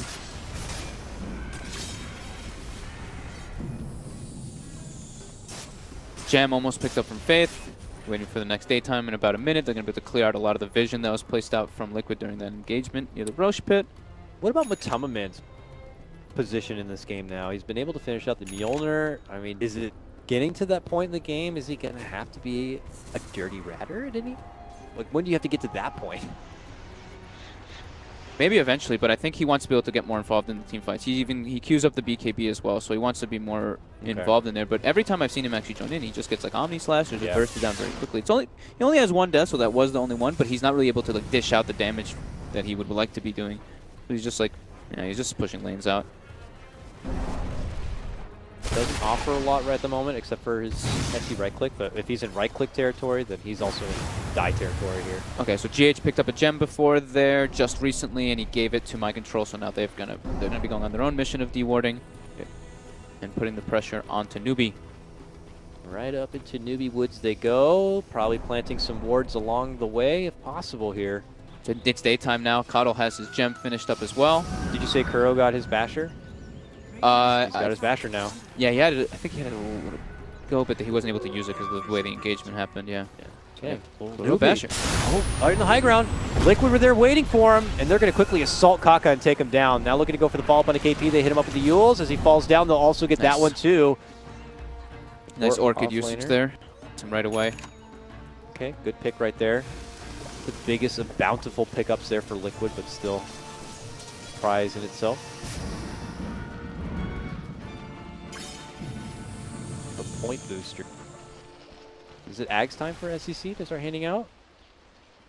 Looks like it might be. Yeah, that's interesting. I wonder if he's also going to be a part of the hand it off to Jug first. Oh, he already has the whole one? What? Oh, I thought he only had the point boost. Just off things. Oh, who's he gonna give it to? 9? Jug but they want to give it to him in the dark? Jug or Nyx, right? I think maybe the Nyx, just because of how rough of a game KP's having. Yeah. If he's able to just position himself in the burrow, he's actually really hard to be brought down. I think that might be what he's doing. Let's see. KP's TPing in, he swaps it in. Yeah, he's going to give it to KP. Nice. Give it to him, bro. So it's on cooldown, man. He just swapped it in, bro. All right. Backpack problems. Hold on, dude. Let me try to find it in my backpack. KP got a feeling his network jumps up quite a bit. It's back. KP's like, thank you. And, you know, all the goodness that comes with it. Suddenly they get that much more valuable of like a high ground defense. Yeah, as long as they can like post up a team fight and just stay within the area of the burrow, it can be very powerful for them versus that Invoker and Furion. It's able to break the Lincolns a lot easier with that reduced cooldown and increased range. Just be just a much bigger nuisance, which KP's had a pretty rough series. Even last game, he was doing his job, but he's just dying. I mean, he is, like I said, sacrificial lamb. He's definitely been throwing himself for the greater good of the team into a lot of these fights just to get those initial setups, and it continues here in Game 2. Tier 1 goes down the bottom lane. The push goes on for Newbie, but so does it for Liquid here in the top lane. Forge Spirits now begin to creep their way into the high ground. DS tries best to kind of slow that roll. Be now hanging out inside Liquid territory here. Now they're going to get the recall, I think, for SC, and they'll see Mind Control. Ooh, pump fake once. Going to be able to get the Yules off. Can he blink away? Slide. And scoots out. They don't like the positioning of where they are. I know, like. it's But very awkward. They do have a burrowed. Oh, they Nyx. spotted the Kuro Monkey King hiding within the trees, of course, with that Ags, and they'll quickly take him down. Oh, KP gets Orchided up. He's running into the Crystal Maiden ultimate. Kaka gets Sunstriked as well. Yep. They're able to set up the Burrow Strike. BKB popped by SCCC. The Omni Slash committed onto Mind Control. Cleans him up. Gem dropped onto the ground. Looks like Liquid has to run away here. Tier 2 will be pressured now by Newbie. And they do claim that gem, as I just mentioned, which was picked up by, which was used Carl's Sand like, King. hell yes. Double gem. Yes. Man, good patience from Newbie. Didn't quickly just jump on the Sand King that was there in front of them. They recognized the positioning was so awkward, they decided to double back, and they had all that high ground flying unobstructed vision from the Coddle. They just see a little monkey dancing around within the trees and handle them. Yeah, just like we were mentioning during the drafts. It's very clever pickup from them. It's gonna be Man, going though, for tries to pressure the top lane a bit. Could find himself going for those split pushes more often as this game progresses. SCCC is going to be having the Abyssal Blade finished up any moment now. He can get rid of his armlet. His armor is still a little bit low, though, on the Alchemist, but there's no real like straight physical damage coming out from Liquid, so it's not really that not that big of an issue. Radiant's middle tower is There's his Abyssal now done. We'll take that. All right, well, it's just getting a bit interesting for Liquid because you're trying to figure out where they're going to end up into this later game. Like, who is going to be their macho man? I mean, Miracle, without question, has got some serious late game potential, but It's level 25 as well on Miracle now too. Takes the AoE Deafening Blast this game. Curious though for Matama Man, some of these heavy team engagements, how much he's going to really be able to bring, whereas maybe doing stuff like this is going to be his best move now. Split pressure there. It's always hard as a Furion, like when you're playing versus these type of disables and everything. He does have the BKB now, but it's like, what do you really contribute with for your team in a team fight? It's very hard for you to really do so when you're getting ran at. Ooh, Miracle. Get dusted, but he's so freaking fast. He already heads out the other side. SCCC, they have GH, Matumba, and Kuroki kind of in the area, but he is way too beefy. Yeah, that's the thing, is like the damage is really, you know, to take down Oh, Alchemist. Batu blinks in. Get some time and damage on the tower, almost clears it, forces a glyph as well, but yep, Sprout TP's out. Oh, that's going to be annoying. Looks like they've been able to get the catch on the Crystal Maiden, though. They will make her pay. She needs an Abyssal. Poor lady. Sliced. Matu sells his Midas now, and he finishes up the full Bloodthorn. So he's actually dealing quite a decent chunk of damage now. I'm going to be doubling back for an AC. Top lane he goes.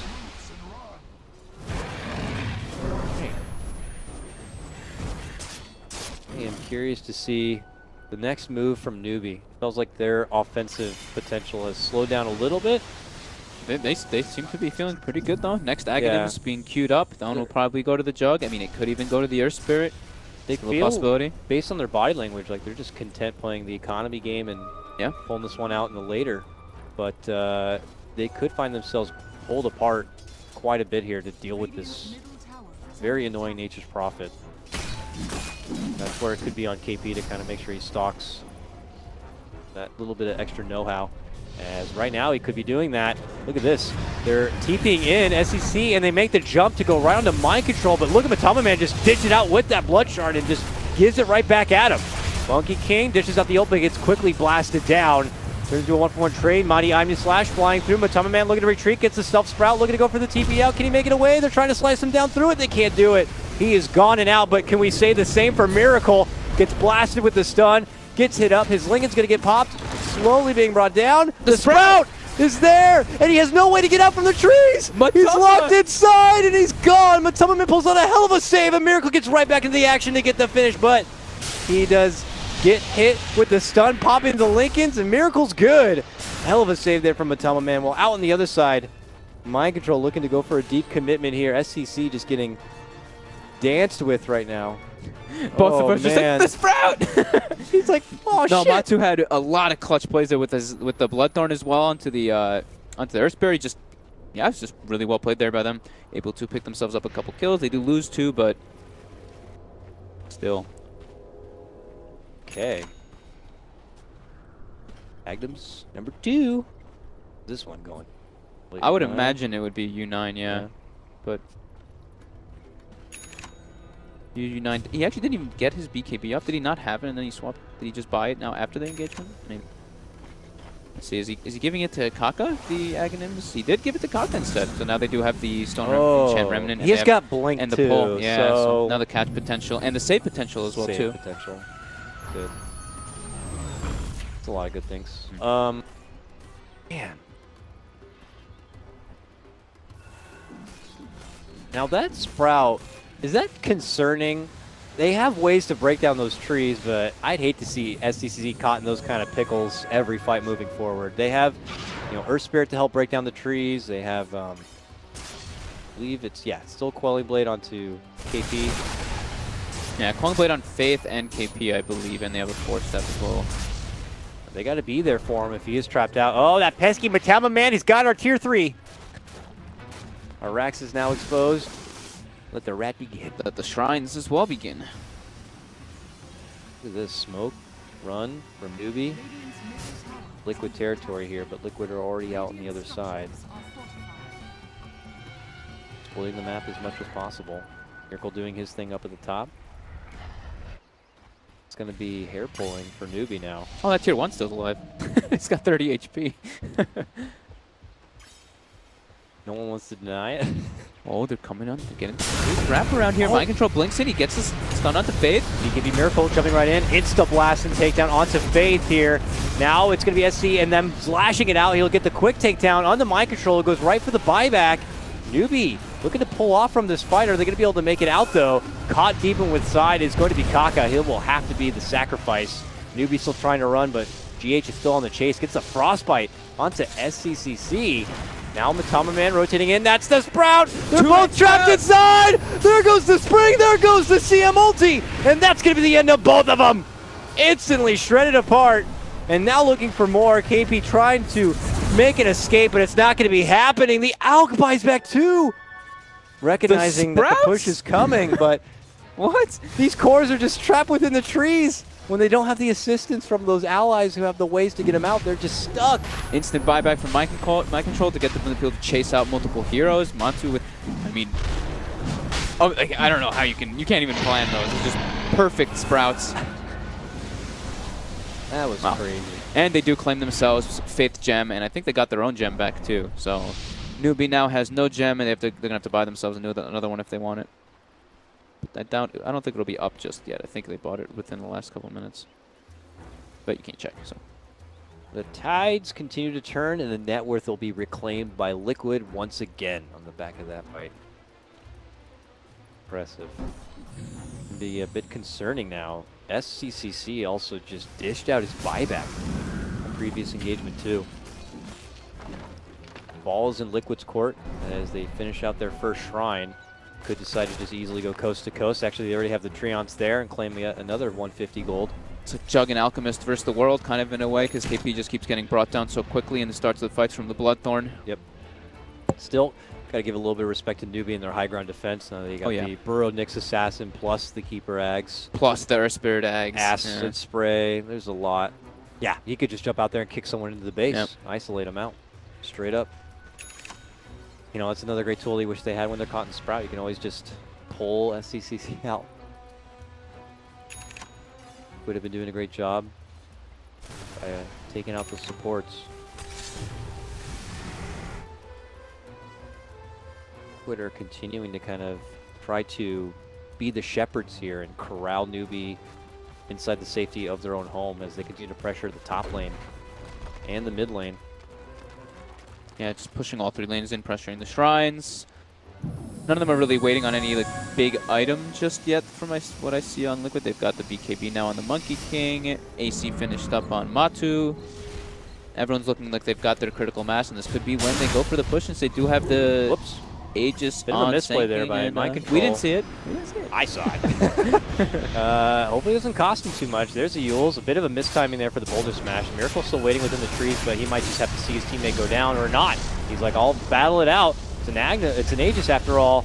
Miracle pops his BKB, rolls on in, gets the easy takedown of Kaka. And that's when Matama Man shows up with that deadly Sprout. 2-9, trying to go for the TP within the trees, and they'll be able to make it out. Yeah, BKB TP. He did have to BKB though. Only costs Liquid their Aegis. But now they don't have to worry about that pesky possible initiation coming up from the Earth Spirit Ags. Yeah, still, it's very hard to just 5-man push a lane. Like, obviously not just from the armor that you get from all the heroes being there from the recent changes, but also Burrowed Nyx and Earth Spirit and everything. Then you just got to do the split push multiple lanes, and that's exactly what Matu does. Will they be able to catch him with the Silver Edge? UU9 is in. Yo, they hit him once, they hit him twice. They go for the Omni, and he tries to hide within the Sprout. Eats the cheese, goes for the TP, and says, see you later, nerds. Right back to the top lane, and right back to his team. They're already inside the base, making a fight happen. Oh my god, Epic Burrow to fly out. The instant takedown of KP. BKB's popped even on Kuro now, as they'll shred through the tier 3. All that attention drawn from Newbie to the bottom lane allows the kind of opening for Liquid to creep on in. We're at Dota. You mentioned it before. When is it time for Matu to just start the splitting, and this is when it is. Pulling Newbie apart, forcing their ties to one side or the other here, or at least forcing Matu themselves towards to be bottom. grossly unnumbered. It's going right away it's for just that. Simply disgusting. There's no Glyph either. He's got AC. He should bring that melee Rex down very quickly, but he is a bit reluctant on how much he wants to commit. His BKB was still on cooldown, doesn't want to die. Just backs up. Going to be super annoying for Newbie moving forward. Faith is going to have his work cut out for him here. Maybe they should just flop him in the bottom lane and continue to blast it out or something, but they know they need him nearby also for these blinding lights and everything else, and the heals. Now they're starting to chip at the range Rex instead. They're like, okay. Unhealable damage. Unhealable damage. Unhealable damage.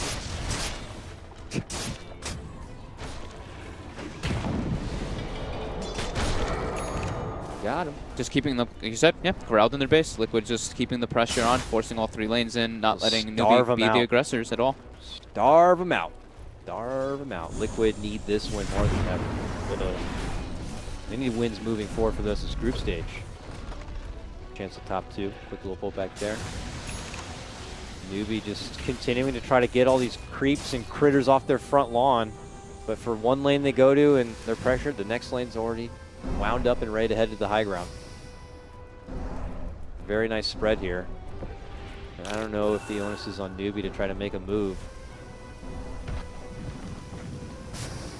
Just non-stop getting chipped at. Range Rex, 140 HP, 115, almost dead. Not needing to commit anything for that, they're just throwing forward spurs. Just as their creeps run out, that's Miracle kind of dealing with them. But Tamaman in the bottom lane also still pressuring there. U9 tries to run on out, but they have sentries now. Yeah, GH went over and set up Warden a sentry to watch that kind of game potential. Nice. And just as they make their approach to the bottom lane, that's when Liquid run into the top lane to look to go for the finish. Miracle just pops his BKB, and he is going for the objective at hand, and they will get it done. Bottom lane as Top well. set of racks gone. Liquid looking to go for the bottom set as well, but Tamaman hard committing for it. Pops his BKB, self-sprout, gets forced out from it, and they will actually manage to bring him down this time.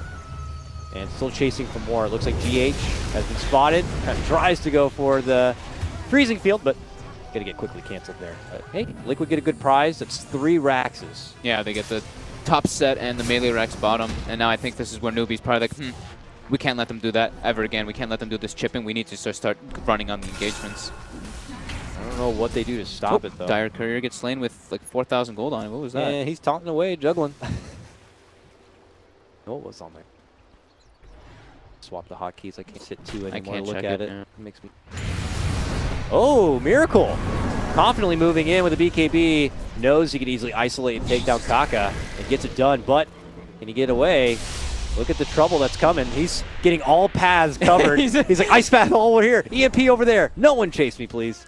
8,000 gold on that Invoker. Can you hand a Moonshard to somebody, sir?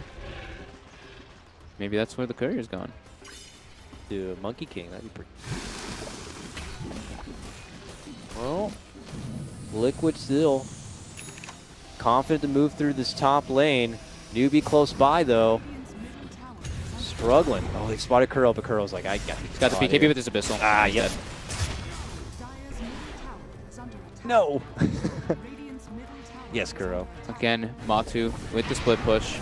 Gets a lot of damage on that tier 3 mid. SCCC having, I think it was 3 parts of the Aghanims on the Courier, and then a 900 gold item, which I would assume would be the quarterstaff for the Juggernaut, but I have no idea actually. I'm completely just assuming. Dire's bottom barracks. But I know it was probably the 3 parts of the Aghanims for the Alchemist. And now he's going to be giving his Moon Shard to the Juggernaut very soon. Dire's middle tower Newbie can't make it out from their base, man. They had a bit of a decommitment there trying to make the chase for Miracle, but see that just anytime they venture out from home, They just get punished for it. They have a tight leash. Know what the hell they're going to do to just change this. Anytime they want to venture out, I don't know what's going to stop Liquid from moving in and going to Megas. Battle Fury picked up on Juggernaut. 50 minutes in. Just feeling like he needs to be able to push these waves out. They're just constantly getting forced into their faces. Why a Battle Fury and not just like getting a Maelstrom or something? Being able to cut the tree from the sprout, right? Aha! Yeah. That's true. Doesn't want to get kited. Aha. Aha. Aha. Here we go. Little bit of space here for Newbie to finally creep out as they head on south. Liquid members Infinity, it would appear. Deso finished up for Kuroki. This is where it's like a lot of luxury items coming off of Liquid, so we'll just check which ones. I think it's an full Aghanims for the Crystal Maiden. And wait, did I just say that right? Aghanims is so good now too. I don't know if I've seen an Aghanims Crystal Maiden in a competitive game personally, but you gotta remember that's frostbite for anyone stuck inside. Yeah. Oh, I keep forgetting that you can when you can give the moon shards to your teammates globally. Yep, it's globally. I saw him turn and it looked like he used it on the Crystal Maiden. I was like, did Miracle just give CM a moon shard? And then I see the Furion has it all the way in the top lane. I forgot that you could do it globally. Yeah, I it did doesn't see make a that, sound yeah. or anything. You just suddenly have it. I thought it had gotten hotfixed because I saw that you could do it initially, and I thought somebody like said something, and I thought it was actually changed, but guess not. Nope. And during this time window, I don't know how much Newbie were able to kind of get done. There is going to be a Roche coming up. That's probably what Liquid could be waiting for here. What Newbie got done during that time was they pulled Juggernaut not only a moon shard but an Aghanims as well now. So his net worth jumped up quite a bit. Finally managed to get himself up in the head. Just over the scene. Only credit to all the assistance from his comrades. Get Liquid here. Miracle and Matama Man in the bottom lane. Perched up. Waiting to find a sneaky way maybe inside, while on the other front, scouting the Roche to see when that will come back. Newbie just looks like they're going to double back towards their base here. It's too hard for them to catch these split pushers, even though they have the Coddle Recall and the Nyx and the Earth Spirit being able to do it. It's just like all three lanes are being pressured in. It's nighttime now too. Yeah, and Liquid is doing a really good job of always having like two people. It's never one person isolated mid lane. Oh, they spotted 9. Yeah, they got a good stun onto him. A force on in, a deafening blast. He finally gets the BKB up, but he's not able to get anything done. Both him and STCC will go down. That's going to be a forced buyback. This could be the beginning of the end here. If Newbie can't hold, and now being down a man, it's going to be so big. And now they lose another. That's a gem on the deck as KP's going to get dropped. That's a crucial factor of their high ground defense. Now it's pretty much all on the Coddle to try to slow it down with SCCC. But I don't think they're going to be able to do it alone here. But Matama Man going right on in confidently with the BKB, taking it right to the tier 3, but the blip is on. Hits him up with the Sprout. They look to bump him back. And now from the low ground, GH with the Aghanims Freezing Field doing destructive work, taking out Kaka right away. Miracle gets the finish on the tower, and Liquid looking to go for Megas and looking to at least even this series up 1-for-1. And I think they've got it. Megas now unleashed, and that's going to be the game. Liquid putting on a much stronger showing for game number 2. Newbie still make them sweat a bit for it, but that was definitely much more decisive. Liquid get their first win of DAC after 4 games. 4 games, they finally get it. That was like some small mistakes from Newbie, just maybe a couple little overcommittals, and then the buyback from Mind Control. I think the big one was around that Ancient area, and then they get a Roche.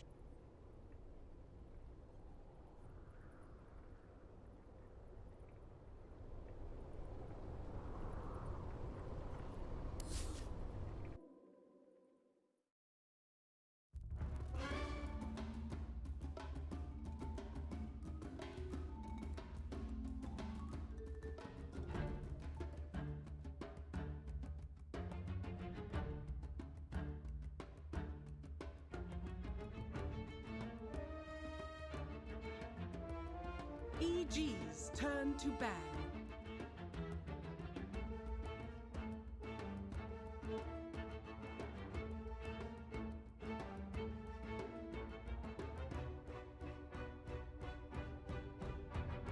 Ten seconds remaining. Newbies turn to ban. EG's turn to ban.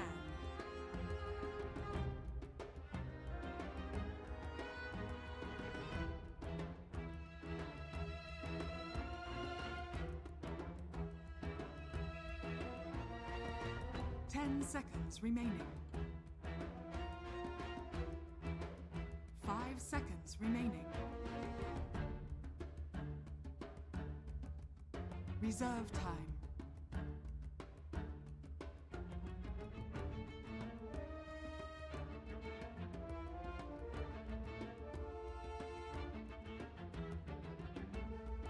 Newbies turn to ban.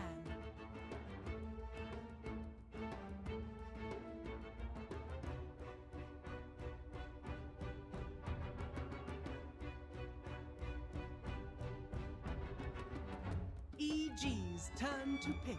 Lifestealer. Newbies turn to pick.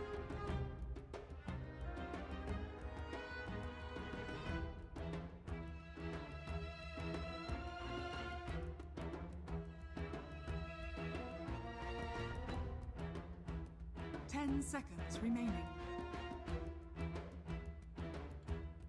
5 seconds remaining. Reserve time.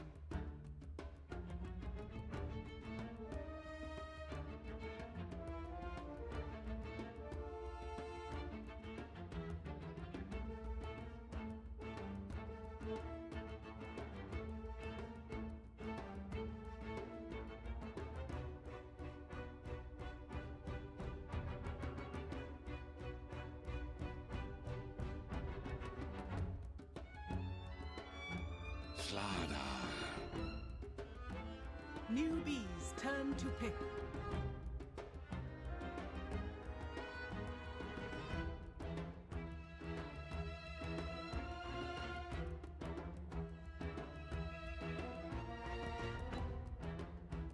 Ten seconds remaining. Ursa Warrior. EG's turn to pick.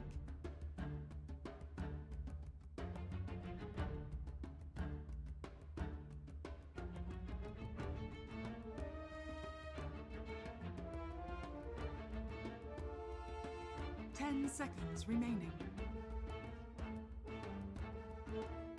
5 seconds remaining. Reserve time.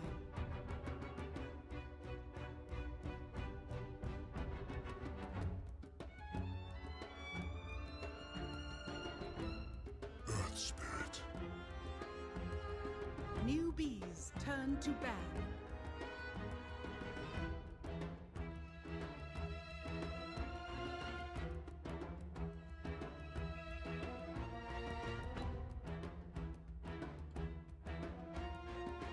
Seconds remaining.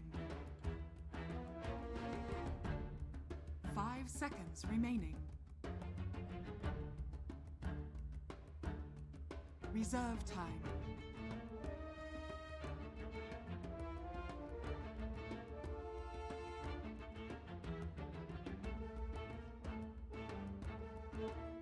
EG's turn to ban.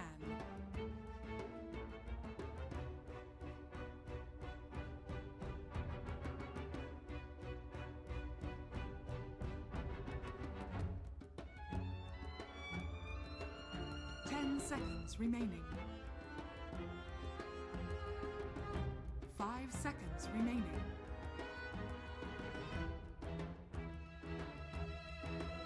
Reserve time. Newbies turn to ban.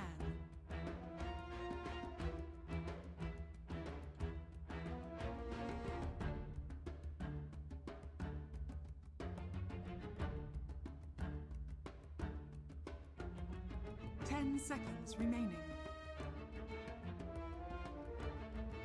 5 seconds remaining. EG's turn to ban.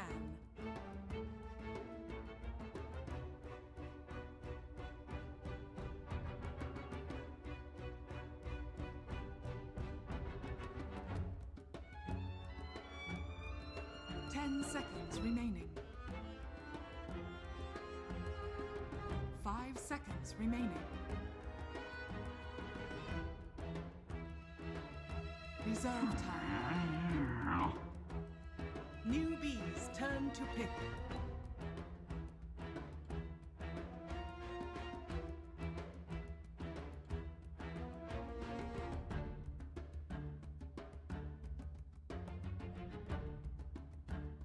10 seconds remaining.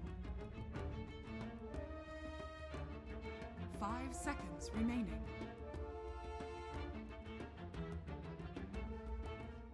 Reserve time.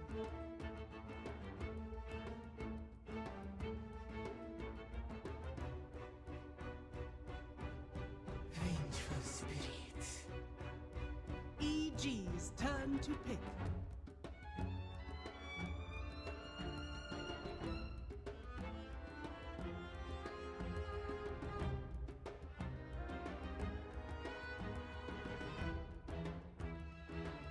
Seconds remaining. 5 seconds remaining.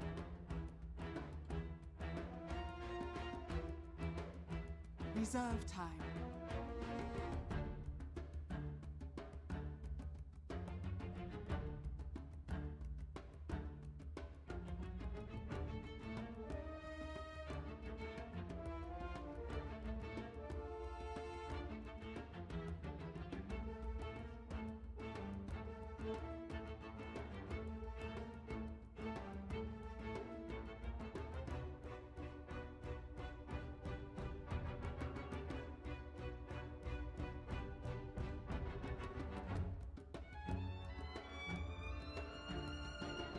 Warlock.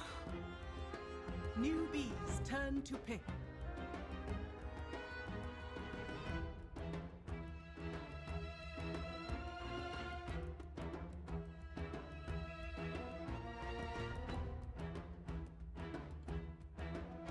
Seconds remaining. 5 seconds remaining.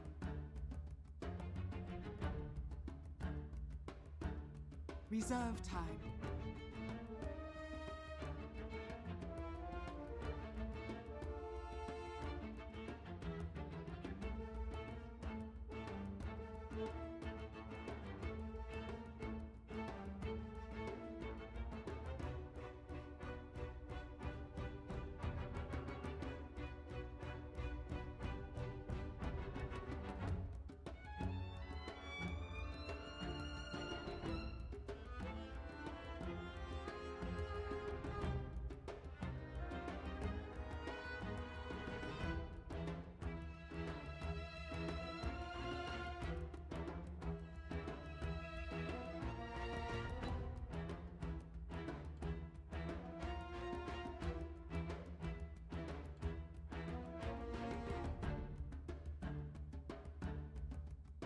Bad Rider! EG's turn to pick.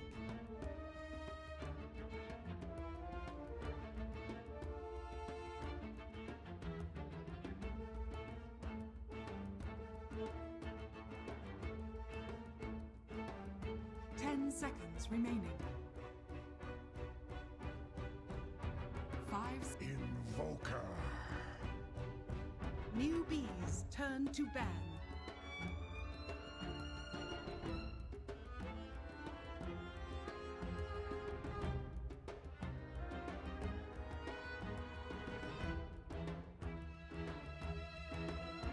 Seconds remaining. 5 seconds remaining.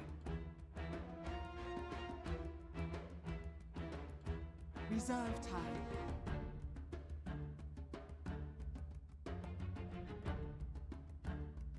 EG's turn to ban.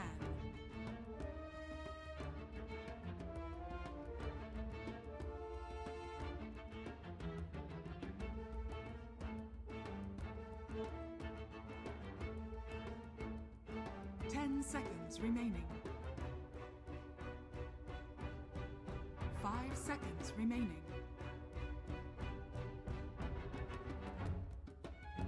Reserve time.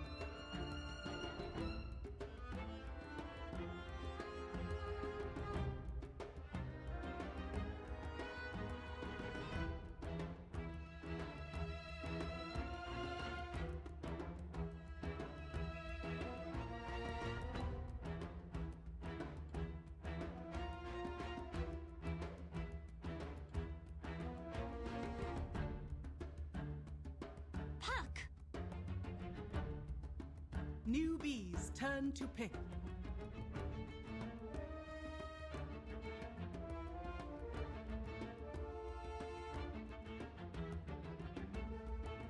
Naga Siren.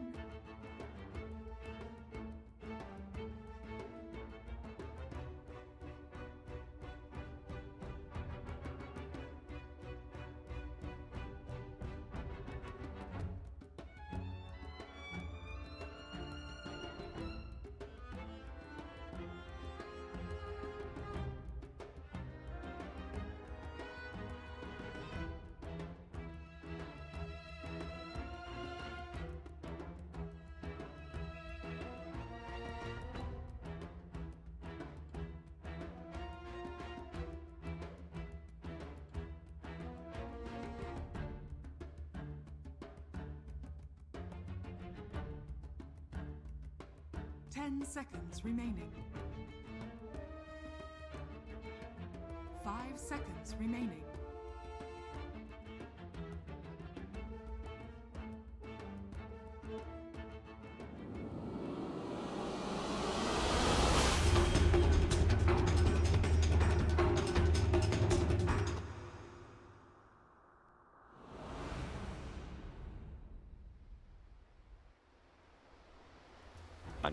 In the early stages of 7.0. So this is, it's viable, I think, just barely. You know, it's going to be tough. I'm not sure how Universe is going to be able to pull it off, but Universe always seems to find a way. So I'm not going to take too much away from him. All right, well, let's get ready to hop into the game right now. Again, your first one of the day, Group B action.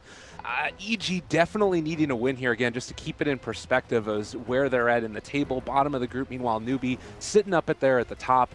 And already some movement out here by Zai. Get down a nice ward over here in the Dire jungle. And this is kind of going to be an interesting little start to this game because we've seen occasionally a very aggressive duel offlane with a Slardar and a Batrider. Not sure if they're going to go for that this time in particular, but it's still something that's potentially there if they wanted to try and pressure those supports pretty heavily. And movement out as well. They will spot out that movement by Newbie Geniuses and probably get a D ward there as well. Yeah, it looks like Evil Geniuses are just making sure they really can't deal with any sort of aggro wards right now. Any sort of aggro wards that you can lay down in the beginning of the game really help you be able to decipher exactly what Crit on the Earth Spirit is up to, and his rotations are going to be very key here because Evil Geniuses do have a pretty fast-paced lineup. They chose to go with the early Lifestealer. Their scaling hero is really the Invoker here, and with an offlane Puck, it doesn't really leave much late game for them against a Naga Siren and Ursa, right? This Naga Siren lineup wants to be able to draw out the game quite a bit. Evil Geniuses is going to have to play very fast, and it all starts in the laning phase. If Crit can make the right rotations to keep SC down in the mid lane or even go up to top lane and help that Puck versus Batrider matchup, which is not going to be overly favorable to the Puck either, then you know that can actually change a lot for EG and set them off on a great foot. Already you're seeing the movement across the map, all of these different lanes switching up slightly. The Warlock TP'd to the bottom lane, and this is going to be a full-on aggro tri-lane versus aggro tri-lane as quick Sunstrike out there to try and get a range creep as well. Sunil's taking a good bit of damage. How do you feel like this matchup plays out, the Naga Siren versus Invoker in the mid? Oh, it's a great matchup for the Naga Siren. He could just abuse the Invoker pretty easily. You just kind of run illusions out there. You're going to be able to mostly free farm, barring any gank from the Earth Spirit. You should be able to just kind of farm away against an Invoker, and that's what a Naga Siren wants. I think SC got one of the more favorable mid matchups series that I've seen so far. Normally, they like to be able to make sure that Samael has strong 1v1s because he is probably one of the best laners.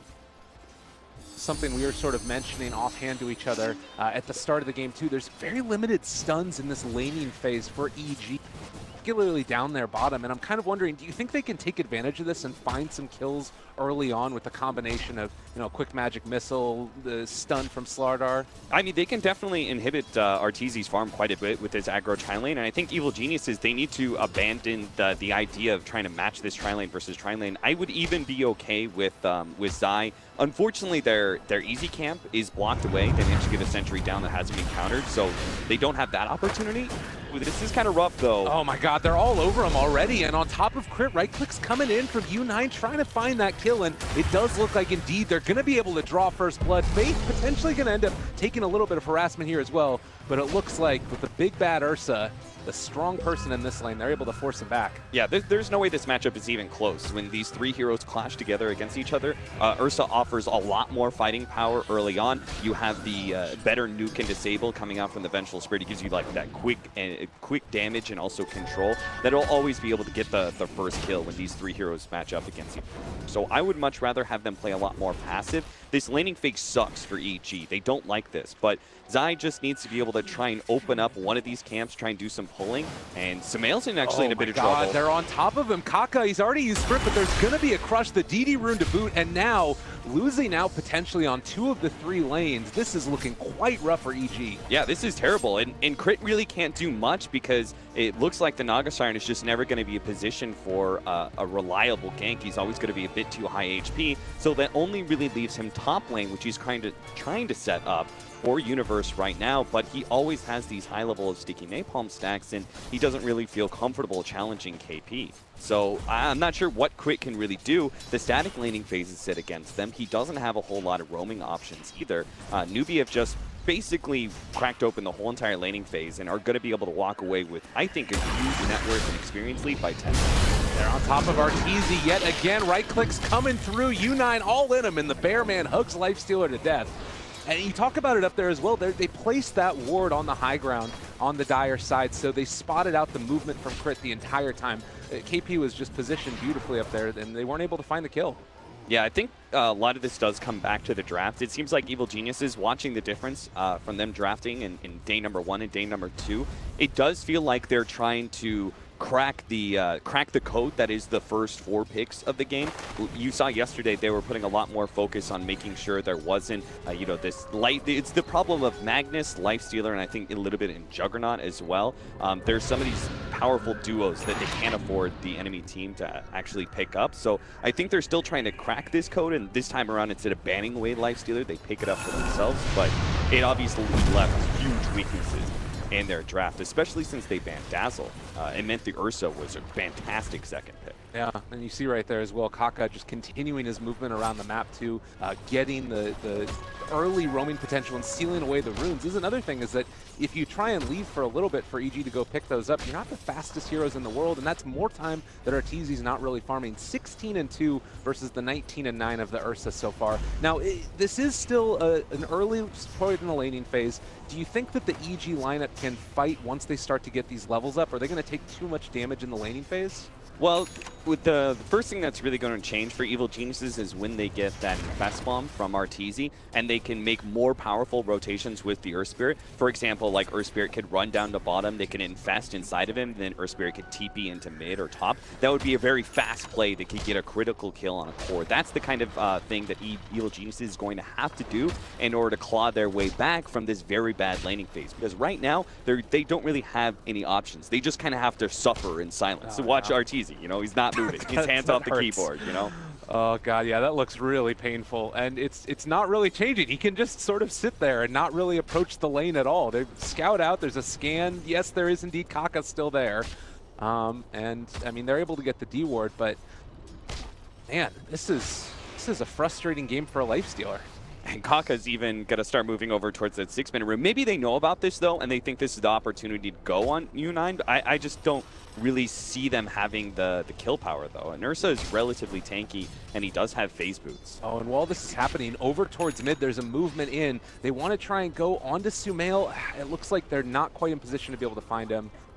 Although if he steps too far forward, there is a chance. So he's just going to ghost walk away. Sumail definitely knows about this. Like, all of EG knew this kind of rotation. They knew the 2 supports were going to rotate in, get that 6-minute rune, and take it away from the EG supports. And they think this is an opportunity to maybe have it go on U9, but he's so powerful, even just as a solo hero. Now they're going to get wrapped around him. Oh my God, Arteezy's there, but you do have Crit in the area. Maybe thinking about turning onto this. Sunstrike comes through as well. They brought in the puck. Every damn person from EG shows up in the bottom lane, and now trying to find more. Faith running away. There is no more boulders coming out from from Crit, so they find two, much needed for EG there. Yeah, that was perfect timing by Universe, really providing the saving grace there in what could have been a very disastrous team fight for EG. This is kind of what they have to do, right? It's like the same concept of moving the Lifestealer and the Earth Spirit around pretty early, is that you have to make multiple hero rotations to upset what is the innate nature of this game, the way this laning phase is going. It's just kind of an auto win for Newbie in many ways, so it's going to be EG who have to make a lot of different plays around the map, play very fast and very competitive. Yeah, another Sunstrike coming in onto Fate, a little bit off the mark there. Might have been able to bring them both down with that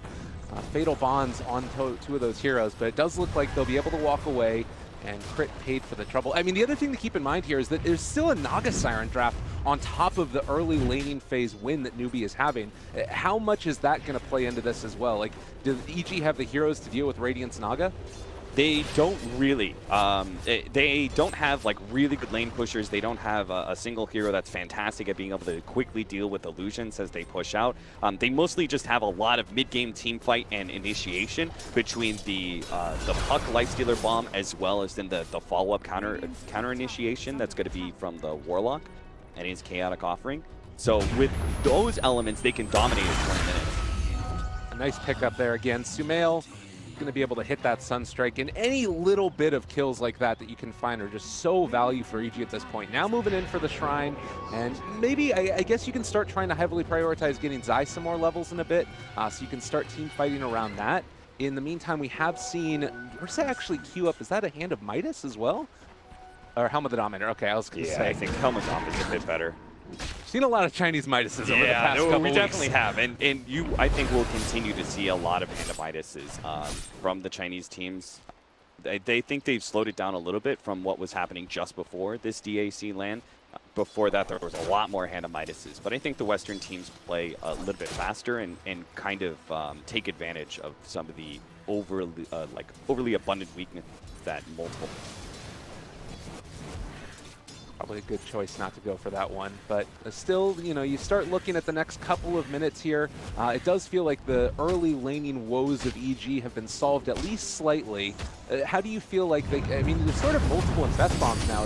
They're going to actually go onto U9 and catch him again. Sunstrike is going to be there. Enrage pops, turns to fight, creating some trouble as well. They're going to be able to run him down almost. Well, that is going to be a Dream Coil committed. U9 still barely alive here, but is finally going to drop. We'll see if they can bring down Universe Puck. Flame Break is a little bit off the mark, but Faith, he will be able to go for some more right clicks here. Trying to run him down.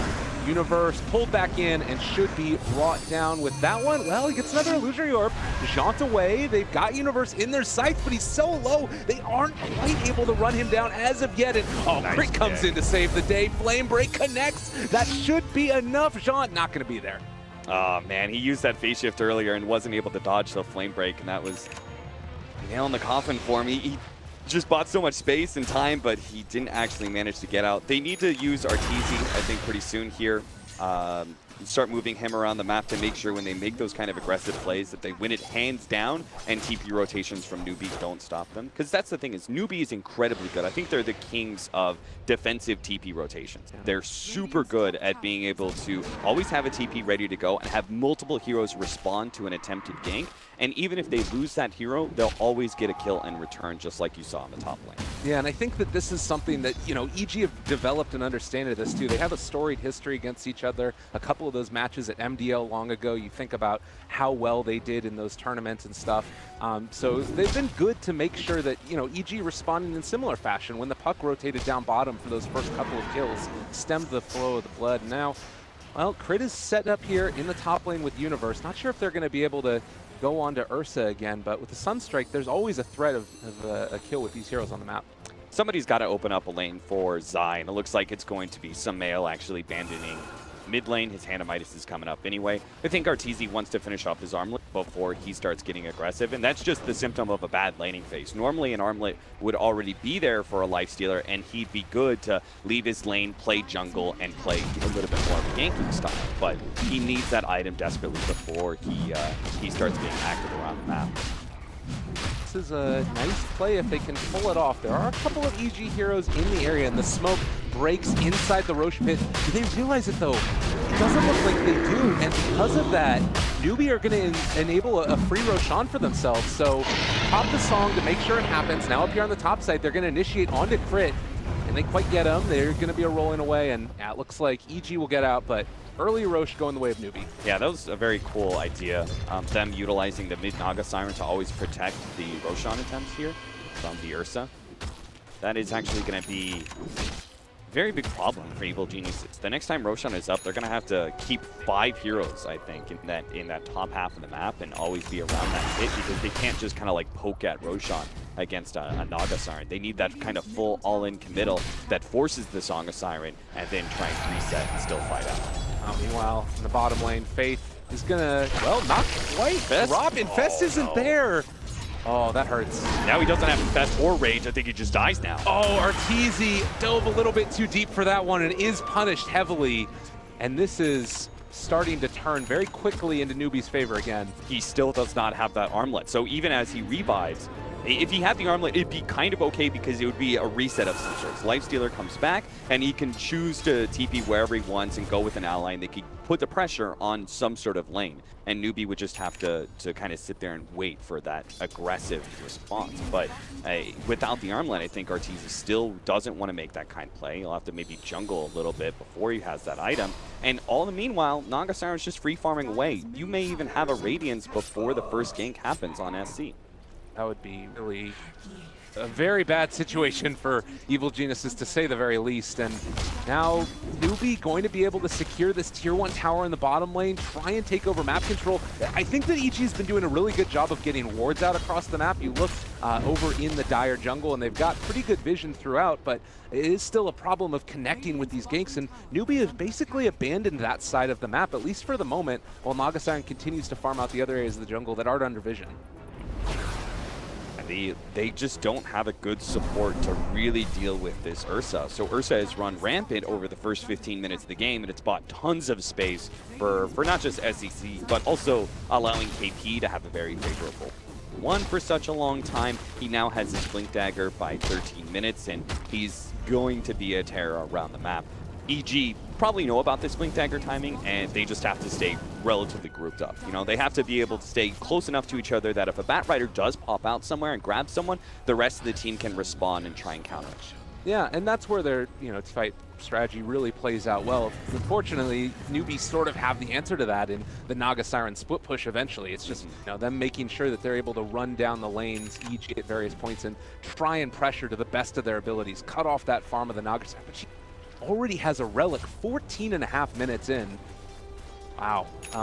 If you look at Newbie's positioning around the map, what oftentimes is they're going to be doing is they're going to be pushing on his 4 kind of aggressively. And in many ways, they're kind of scouting and posing an aggressive threat, while the Naga Siren is going to be playing more defensive, surrounded by all these offensive heroes. Right? So EG will never have an opportunity, even when they do get the initiation and get those timings, they won't be able to make a smoke play that catches the Naga Siren because they will inevitably run into a Slardar or a Bat Rider who are aggressively positioned.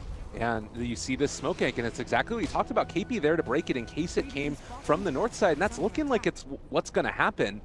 Immaculate positioning right now from Newbie.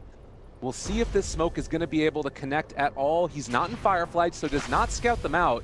But EG also not realizing, and there's the blink away. They're fine. The ward was placed aggressively. They spot out everything. Newbie is going to TP away. Wow, he's what? not even going to get so caught. Good. Oh my goodness. Yeah, they're just reading Evil Geniuses.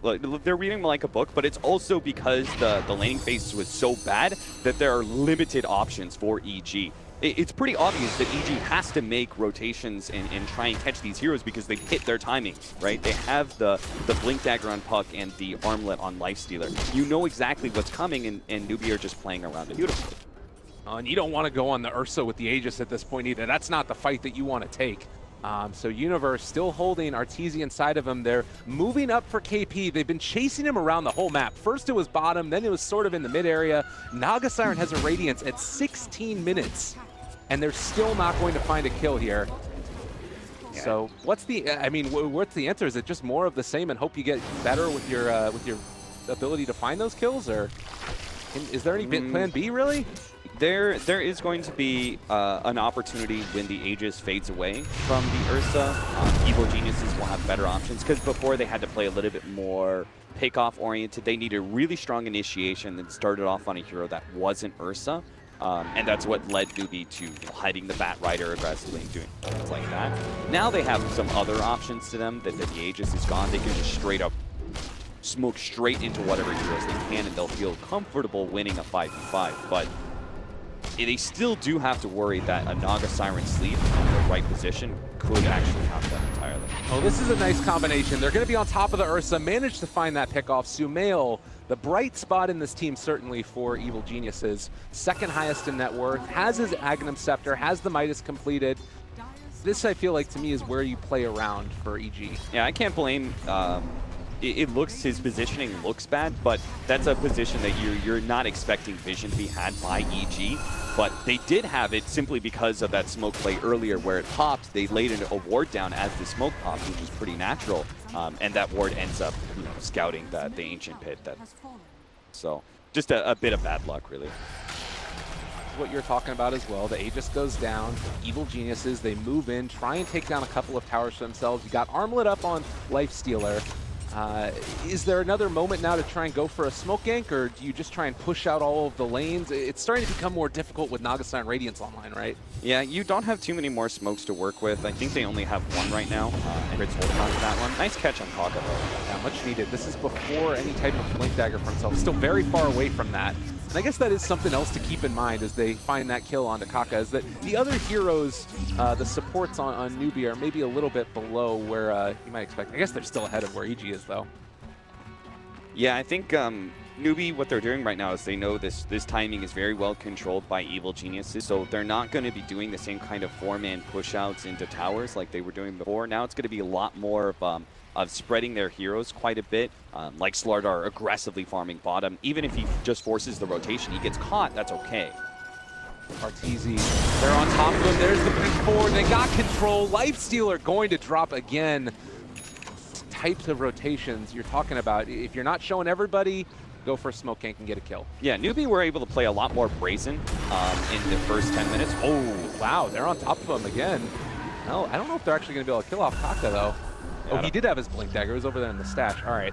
I mean, with the Lifestealer down, they feel comfortable, still forcing some sort of engagement, but I'm glad they backed away from that.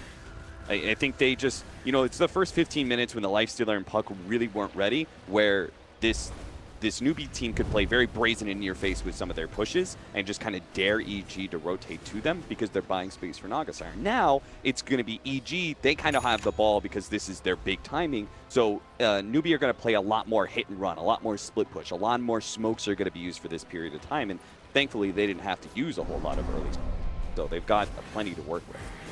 Control of their economy of the smokes, definitely. And this was also something that the panel was sort of mentioning. You have the first pick Lifestealer overall. Newbie had all of these picks to deal with it, and it feels like they've countered it out quite heavily. And it's natural then that you would have Lifestealer with a little bit more of a difficult game going forward. It does feel like it's a lot on Sumail at this point with the level of farm that he's gotten. How do you see his game playing out for the rest of it here? Well, he is level 16 right now. He's got Hand of Midas and Agnum Scepter, so we are getting close to Invoker really coming online as a team fighting power rather than just a farmer who occasionally sunstrikes for you. Arteezy may get caught again. He sticks around for this next wave. He's going to get swapped back into an Ursa. Yeah, they've got so many ways to break this. Oh, got him. Trouble. There's the swap. There's the crush. Right clicks coming through. Dead again. And well, Puck drops the Dream Coil. Now they're going to turn on to Universe. They want to take him down as well. They also spot out the Warlock in the background. Oh, God, they're all going to die. Doesn't manage to get the Chaotic Offering Knot. They are going to come in with Sumail, though. A huge Meatball Deafening Blast combination. And suddenly, the Magic Man himself might be able to possibly turn this back around. Universe is going to live. Fate's starting to fall low as well. SC's dealing a lot of damage in this, though. Sumail needs to get out right now, and it doesn't look like they're quite going to be able to bring down that Naga Siren.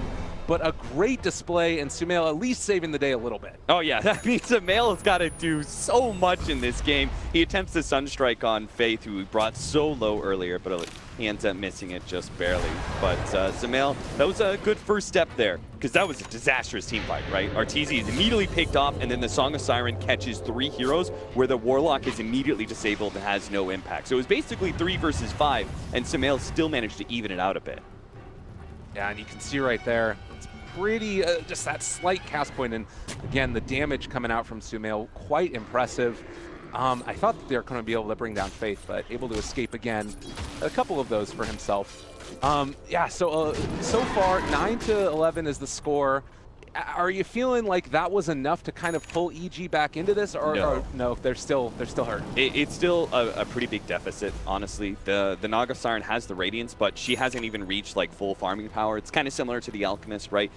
When you first pick up the Radiance, that's not the scary part. The scary part is when you get Octarine and he's throwing Manta illusions everywhere, and all the lanes are being pushed out constantly. It's very similar for a Naga Siren too. The scary part is when he has Manta and the travel moving around and everything is being pushed in constantly, because EG is a team that doesn't deal with split push very well. This is why they last picked Naga. Well, this is a really good pickoff again. They're able to constantly catch Kaka. Now, something else to note, they did take down the Dominator creep right before Roshan respawned, so EG know that Rosh is up, and Newbie do not. This is a huge turning point if they can somehow manage to take it down. It looks like they're going to be able to. Yeah, I remember talking about second Roshan, how they need to play 5 heroes around that Roshan towards the top half of the map, because you have to take that Aegis away from the Ursa. Otherwise, you're getting this kind of like 5-minute window where you're scared to fight into Newbie. But they could still get caught here, but they saw the Siren. It's coming. Bat Rider's coming in as well. Arteezy pops the rage. They pull him back in. They're controlling him up and possibly going to bring him back down as well. Puck jumps forward. They're on top of this Naga Siren. The Warlock ulti comes down as well. This is looking okay for EG here. Almost able to bring down SC, and they are going to be able to find that kill. So no reset with the song. Roshan has fall. The Aegis is on Sumail. He gets another kill onto KP. EG pulling it back, and now onto Kaka as well. We'll see if Sumail's going to be able to guess correctly. And, well, Kaka actually blinks back. All right, they spotted him out now, and Crit should be able to find this cleanup, I imagine. Pull out the jukes, Kaka. 3 seconds. Time to run. Come on, 3 seconds. All right, I got him. Cold Snap is there. So again, a great display coming out from EG.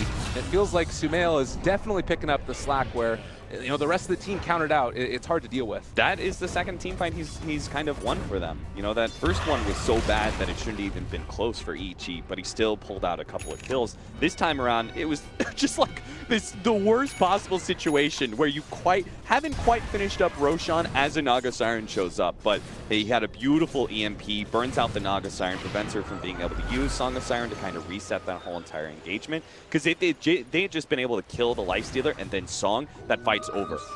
It wouldn't even be close, but EG reacted really quickly, not just Sumail, but also with Crit and as well as Zai jumping forward on both the Earth Spirit and Warlock and getting off those disables really helped control the Naga Siren long enough for them to make a trade.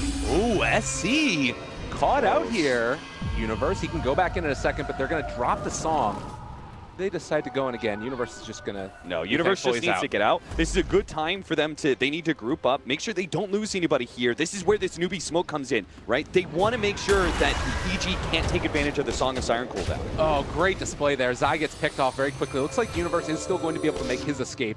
Kaka not able to chase him down. But yeah, that smoke play really nicely used. Yeah, I mean, that was perfect, right? Because they would have had a 2-minute window almost to work with the Song of Siren down. That would have been a great opportunity for EG to get aggressive, but because Newbie, they kind of already were in a situation where there's smoke, but they just push forward really fast and find that pickoff, they can now, kind of control the lanes. They give time to the Naga Siren to push out a bit, and they won't have to deal with an immediate threat on a tier 2 without having that big team fight spell of Song. You have the BKB here for Ursa. Like there's things that are feeling like Newbie are still, building this momentum with their draft, but it definitely has felt like EG have been able to turn it back around. And with this Aegis, is there any real impetus for them to try and, make more objectives happen for themselves? Or you just try and hold pat for the moment? I do think they need to make some plays happen and start taking some tier 2s. A pick off on Kaka would be big. Now they're going to be able to get it. Tornado whipped up onto 2 as well. Now on the other side, U9 forced into the BKB already. They haven't brought down KP, but now you've got 5 heroes chasing after the Ursa. That is going to be Faith sacrificing himself for the cause, but they still might be able to run down U9 here. Sumail chasing. That Bear Man is pretty quick. That was really bad decision, I think, by Newbie to get aggressive at that point in time. I think it was unnecessary, especially with the song on cooldown still. They could have just played it pretty defensively and split pushy. EG, they The movement was perfect by them, but it was also really nice that Sumail just throws out the Tornado right as Batrider blinks in, and he throws out the Deafening Blast right as Ursa jumps onto him, so it pushes the Ursa backwards as well. That was pretty fortuitous timing for Sumail, that's for sure. Definitely. And you think back again to one of the big games between these two teams before. It was at that MDL match where we had SCCC Invoker just go off and blow the world away, and now Sumail able to try and turn it back against Newbie themselves and having a standout performance here. But the big problem that we still have is this Naga Siren, who's been able to get so much farm. When is the point where you sort of start to see that take over the game here? It's getting close to it. You've got the Manta now. We're going to be working towards the Octarine. Octarine is usually when the full split push farming Naga Siren is complete and all your lanes are hemmed in constantly. This is why, well, RTC's probably going to die here to a good smoke gank by me. Yeah, there's the jump back, the right clicks. They're all over him. And this is, again, something that I feel like is just, you kind of have to accept it with the way that the picks have gone for Newbie. The big problem for EG is that they don't have heroes to deal with this split push very well. It's why Lifestealer has gone for a Maelstrom. You know, he needs something like that to be able to push out waves really quickly, because most of the other heroes are not going to be adept at like, Puck can push out waves, yes, but he can't deal with the Naga Siren illusions, especially as they get tankier.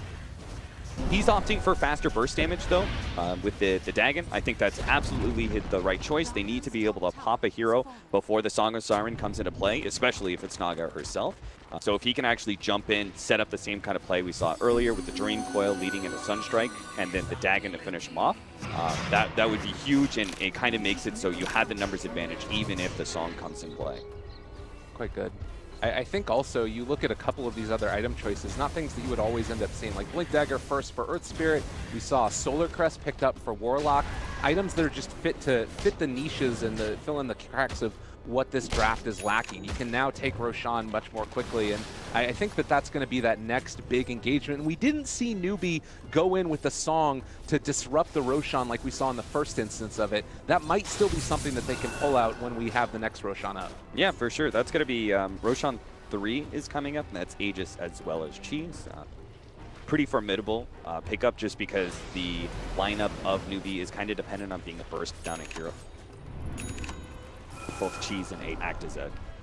So many Blink Daggers available. They're on top of Kaka immediately. Earth Spirit still waiting to go in. Can go for the counterplay in a second here, because SC is setting up for another kill. They're deciding TP away, but they've been able to catch them.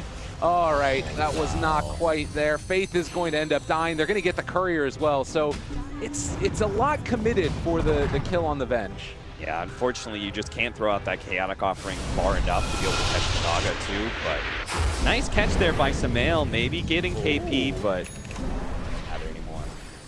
Nice Yule Scepter there to joint what could have come out to break his Blink Dagger.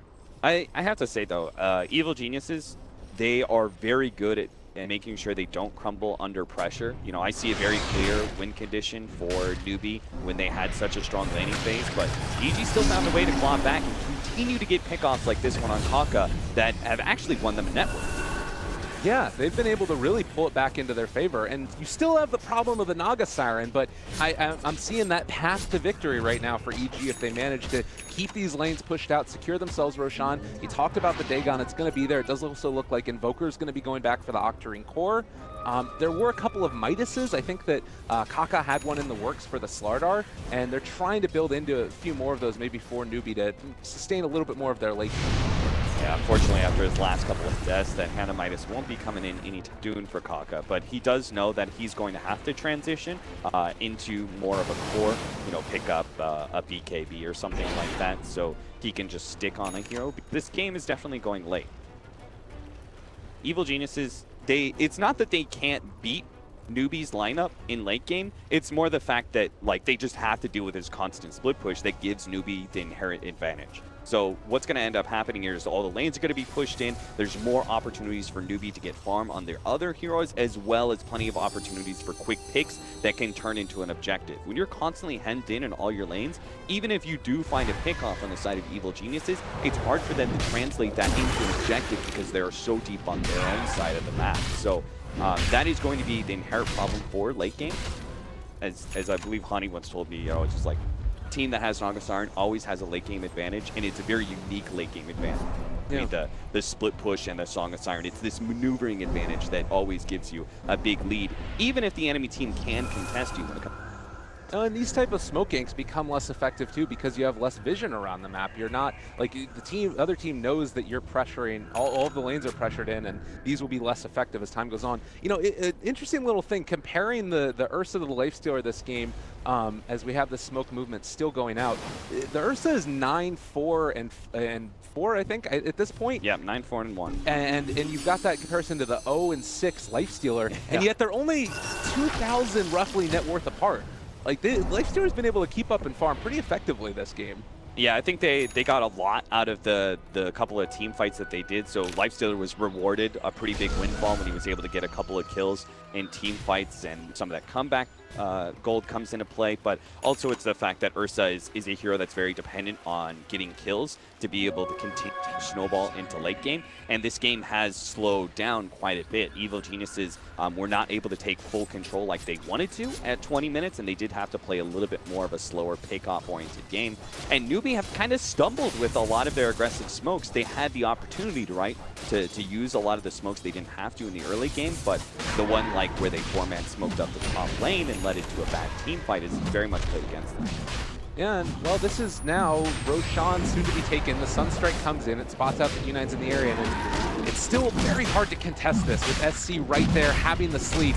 And it looks like he is going to go for it right now, is actually not able to quite catch him. They're catching out the Lifestealer and the Earth Spirit right now. They will be able to secure themselves the Aegis now, trying to turn the universe. They drop the Chaos offering, doesn't really hit onto that many heroes, and now they're on top of Sumail, slowed down solo, but can they even kill him off? There's a huge Deafening Blast combination that comes out. Invoker is not going to be able to do it. They just got too much damage coming out on Newbie. 4 dead, soon to be 5. EG all over him. Oh my goodness, what a great display. And it does look like U9 also is going to get ran down here. Cold Snap back up in 1 second. There it is onto U9. Tornado lift up. EG, they made it work. Yeah, they did. That's a total wipe against Newbie on Newbie's side of the map, so they can very quickly turn this into tier 2 and a high ground push, try and force some buybacks out of Newbie. That was huge. What Newbie did is they overcommitted to taking Roshan. They got caught in a bad spot, right? And they used Song of Siren as well as BKB, and Ursa was still low on that first life. They used all of that just to be able to get Roshan, but those abilities, the BKB duration as well as the Song of Siren, they didn't last long enough for them to get a full retreat. Evil Geniuses knew. With Aegis, it doesn't matter if they use some of those things like the BKB and Song of Siren so preemptively in the team fight. They're out of ammo at a certain point. That was so well done, and it gives them a whole lane of racks. You've got access to shrines now. EG just blew this game wide open, and in the second when this goal graph ends up fully catching up, we are going to see just how ridiculous that ended up going. But man, look at this combination. It looked for a moment here like U9 was going to be able to get the Aegis. Maybe they just blink out and get away, but yeah, the combination that came out from Invoker here in just a second was quite strong. Oh man, it's good stuff. Yeah, I mean, it's Sumail like knowing, hey, I can just be super aggressive, and also Universe. Like, those are the two players that define this team fight. Universe being able to catch 2 of the supports on the north side of that pit with the coil prevented follow-up initiation after the song faded down. So allowed EG to aggressively position themselves to chase down those cores like Sumail did, right? He had little fear. He just jumped straight forward into an Ursa. Didn't care if he was melee form because he knew this is a team fight that's ours. They don't have some of the abilities that they need to be able to win. You know, having an Aegis and resetting a team fight for an Ursa isn't the be-all, end-all if you're just going to be able to run over the Naga and that first life of the Ursa so quick.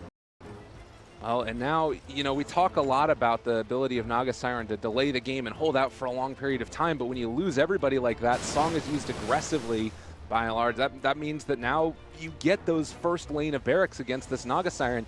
How much does that hurt the way that Newbie want to play this game going forward? Is losing a lane of barracks like that bad? Oh, it's terrible because you're so dependent. These Naga Siren late game lineups are so dependent on being able to have creep equilibrium because the Naga Siren split pushing all the time. All the lanes are being pushed in by these Radiant Illusions that you have full control of the map. But you are inherently at a disadvantage when you've lost a melee racks like this so early. Now mid lane is naturally always going to push in, and Naga Siren can deal with it. That's the one good thing about it, is that it does allow Newbie. They do have a great hero for being able to deal with those super creeps that are going to be coming in, but it does put them at a disadvantage. It hurts the inherent advantage that Naga Siren is supposed to have late game. All right, and now they have a lot of tools to deal with these illusions as well. We'll see if maybe we can have some, I mean, it's a long time ago that we had those quick pickoffs that happened over and over again on the Lifestealer where they were jumping in, Batrider, and then Ursa on top of them. Do you think that they can try and replicate that type of success that they were having earlier, or is EG always going to be sticking together at this point? No, I think EG is always going to be sticking together. This is part of the way they're able to play pretty calm and come back from bad laning phases, is that they have confidence that they can out team fight people. Like they just think, you know, we can click our abilities better, right? So as long as they group up and don't get you know, picked off too much, and that is kind of what maybe should have happened in some ways. Other teams, I think, naturally would have tried to be a bit greedy and spread themselves out in order to try and catch back up from a bad laning phase, but EG rather just grouped up and kind of balled into newbie members. Newbie actually obliged a couple times with some of the aggressive smoke in, instead of just taking map control and playing an economy game.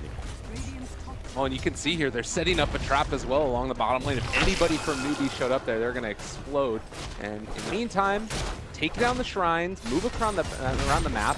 It's nice that you do have the Batrider who has the gems, so they've been able to, at least for Newbie, shut down a little bit more of the vision. But you can see that Radiant do have an Observer Ward inside of the Newbie base. So if the next couple of minutes, if there is some more pressure there onto high ground, there might be an opportunity for a quick catch, either from Universe jumping in and then Sunstrike combinations or something else like that.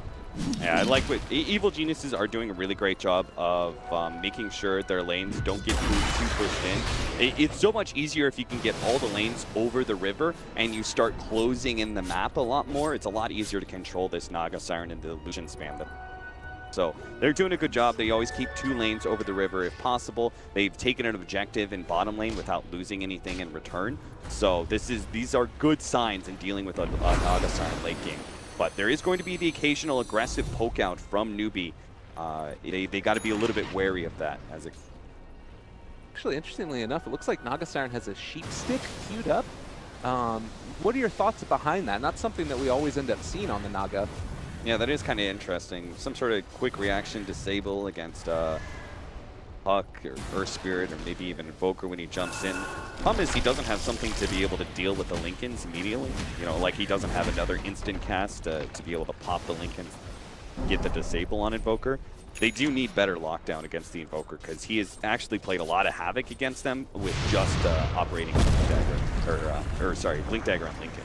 Blinks in and they try and throw one of those disables down on him, but he's just able to casually walk it off, throw down the ice wall, and it's so disruptive to who are like, especially Ursa is very much harmed by that ice wall, and he wants to be able to just stick onto heroes, but Invoker at this point is excellent at kiting heroes around. He's even got the minus 18-second tornado now, which is going to be another problem for Newbie to deal with in team fights.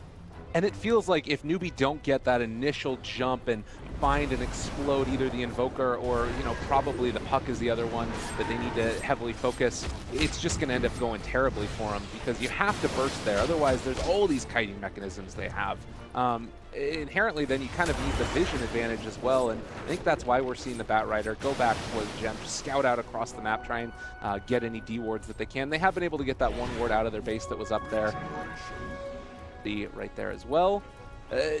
Is EG really under any stress where if they lose a big team fight, all this advantage they've been able to build up gets thrown away? Yeah, some of the advantage is just the map control that it's been very hard fought, but they finally do have decent map control. Like right now, they're in a position to go high ground with neither bottom or mid lane being a threat lane. Like maybe mid lane will do some damage to the tier 2, and bottom lane will eventually get to the tier 3, but for right now, it's free damage on a tier 3 tower with no response.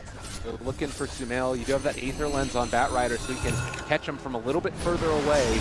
Jump forward, pull back in Sumail. If they can blow him up here, this would be huge. They end up getting the crush, but it's broken, and it is still going to be able to bring down Sumail right at the start of this fight. He does have buyback, but in the meantime, they're going to chase down more. Sleep to catch, on to 3. 4 are actually caught in this one, but can they blow them up? Universe is going to be the first target. It looks like is going to be able to get that phase shift for the moment. Over here to the side, RTZ trying to show up. Sumail is here. They ended up going for the buyback. He jumps forward, controlling up the Ursa. Is ice wall down as well, so should be able to just continue to run him down. And it looks like they're just going to keep their eyes on the prize, take down these objectives. Yeah, there's just not much they can do with the lasso down. They made that first play against Sumail, and that was excellent, but on the second life, they just don't have enough control to really be able to catch him when he aggressively pushes forward. But that's good enough. Like, a buyback came out from Sumail, and they still defended their tier 3 tower. That was an excellent hold by Newbie. I'm not sure if, like, Sumail thought that was going to be this fantastic endgame scenario for them with the buyback and immediate commence with the fight, but Newbie played that pretty defensively. You know, they kept themselves really well spread. They didn't really have the ammo to get another quick kill after the Song of Siren. You saw them kind of setting up on a puck, but ultimately it's a puck. It's going to be hard to obtain that, but you know, they just kind of played it defensively and said, EG, if they want to run into us deeper, let them. We're not going to try and fight this one out too much. And now you do sort of have that answer for the puck after the Song of the Siren with the sheep stick completed on Naga Siren. Yeah. So that's another one of those items that will start to change the dynamic of this game a little bit, where the songs used aggressively will be more effective than they would have been otherwise. And yeah, you know, also the Invoker not having buyback, I'm feeling like there's Newbie starting to build back that momentum again. Do EG need to be concerned about this, or can they just go and try and secure themselves Roshan and go rinse and repeat? They definitely need to be concerned. It's why they really want to be able to pick up this Aegis. They're going to clear through the Helmet Dominator creep right now. Roshan is going to be up in 30 seconds, though it does have a max respawn time of about a minute 30, so it's not like EG hang around inside the pit. Newbie will eventually cut across from bottom lane into mid. They've got mid and bottom lane pushed out. The Siren Illusions are going to deal with top. They're getting the map control necessary to set up a good Roshan fight. See here as well, the levels continuing to go up. We're caught up just about the Naga Siren to where the Invoker was, and to start soon surpassing him. The other thing that's nice about this for Newbie, I would say, is that they're not sacrificing the farm of all the other heroes. Sometimes you see that with the Naga Siren, where all the rest of the heroes don't have anything, basically, but you've got some decent farm on the Bat Rider here. Ursa's been able to maintain a pretty substantial lead over the Lifestealer, roughly the 1 to 2K mark throughout the whole course of it. But now Roche coming out, we'll have to see how Newbie respond to this. No Shrine to TP2, but they still can't get here quickly. I'm really surprised that Newbie are not contesting Roshan. They know this is about the time it should be up. I really thought they were going to cut across from bottom through mid and start taking some of that area, but it looks like they're still going to get there in time with this smoke play. Yeah, KP going in, able to jump on top of him. Did he get Roche with that? Well, Song of the Siren is down. They get the counterplay. Ortiz still gets the Aegis, though, and U9, they're turning to fight onto this crit with a really good silence, but is it going to be enough? They have the net down as well, onto one, and it looks like with everybody starting to fall, they've already lost Ursa. They lost that Slardar as well. KP's starting to fall low. Sumail's so freaking low. He got down to 18 HP and does finally go down, so 2 minutes with no Sumail. It's still looking quite bad, though, for Newbie. It looks like they're also going to be able to take down SC there on the Naga Siren. 5 dead for Newbie. They did lose Sumail, but this is still a huge win. That was a very awkward initiation. KP, he didn't use Lasso on the jump. I'm not entirely sure what he ended up trying to eat through. I think he tried to jump forward, four-staff the Lincolns off, and then go and Lasso. But I think Lifestealer just kind of raged up. There was four-staff. I think he actually maybe hit Rodan or something. But it was just an awkward initiation that turns into another Song of Siren that doesn't look good at all. They got free damage on the Ursa with that Song of Siren. You know, they hit him a couple times and then they all fall asleep and invulnerable.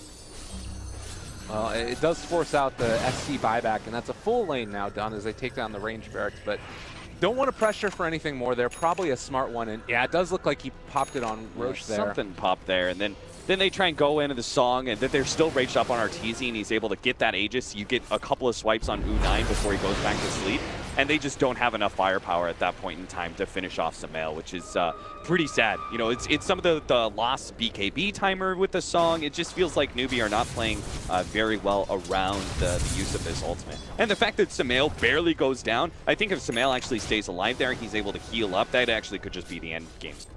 Yeah. Where EG, they quickly heal up, they go 5-man into Newbie, who only had like, what, 3 buybacks available out of 5, and just take a good 3 versus 5 into base. Well, and maybe that's that one buyback earlier. You have that at that point too, and you could potentially end the game as well. Yeah. But you know, it's still a very, I would say, dominant performance from EG in that fight. It's still hovering around that 15 to 20,000 net worth lead.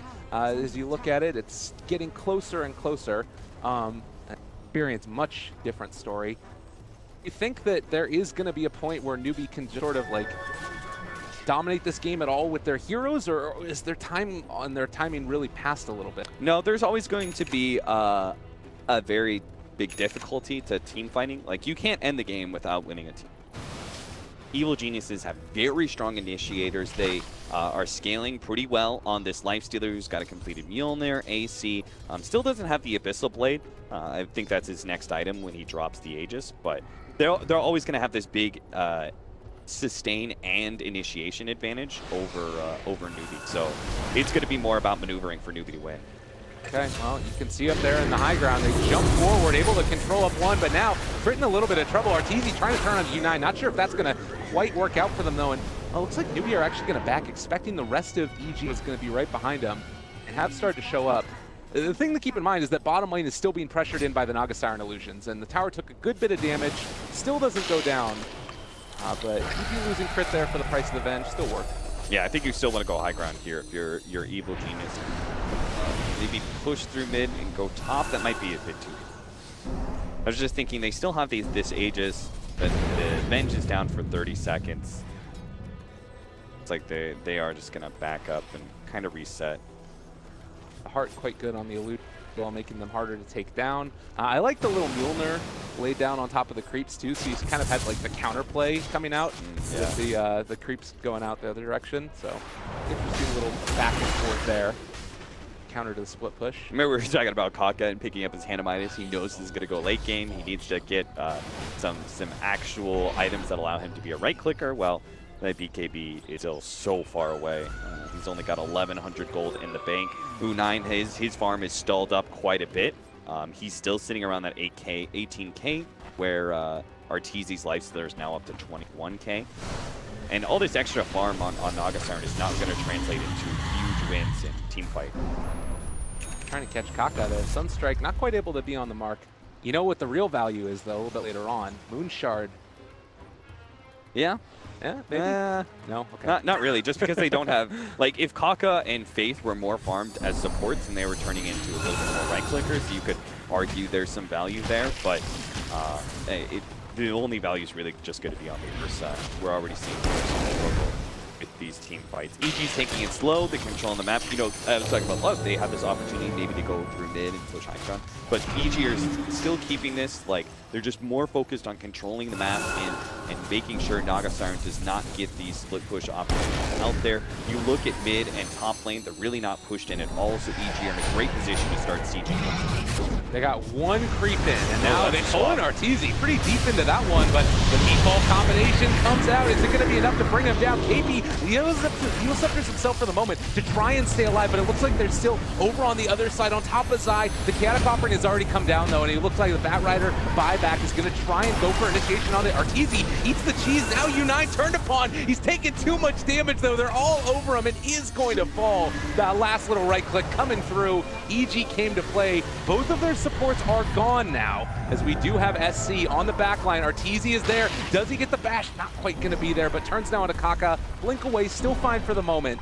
Everybody alive for Newbie. I think that EG need to be careful about this pressure. And they're gonna back out. Yeah, it's probably for the best. They forced another buyback.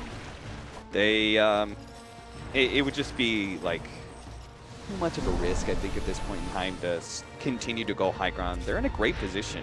Evil Geniuses, this is a 15-minute game against the Naga Siren, but we're getting into that super late game territory where the Naga Siren split push just isn't quite as viable as it used to be, and Evil Geniuses are getting so much farm on all of their members. Like, even this puck is translating into decent damage, as he's going to have a Scythe of Vice after that dagger 5. So, like, everybody from EG is hitting pretty hard, while if you look at the Newbie side of things, because of what Naga Siren does, right, she soaks up all the farm on the map, Venge and Slardar, they look really, really poor. No, it's tough, definitely, and not really feeling like there's a great answer for it going forward either, as far as getting those heroes more farm. The Midas is nice on the Slardar, but because it came so late, it's not translating to that same level of items that you would have seen otherwise.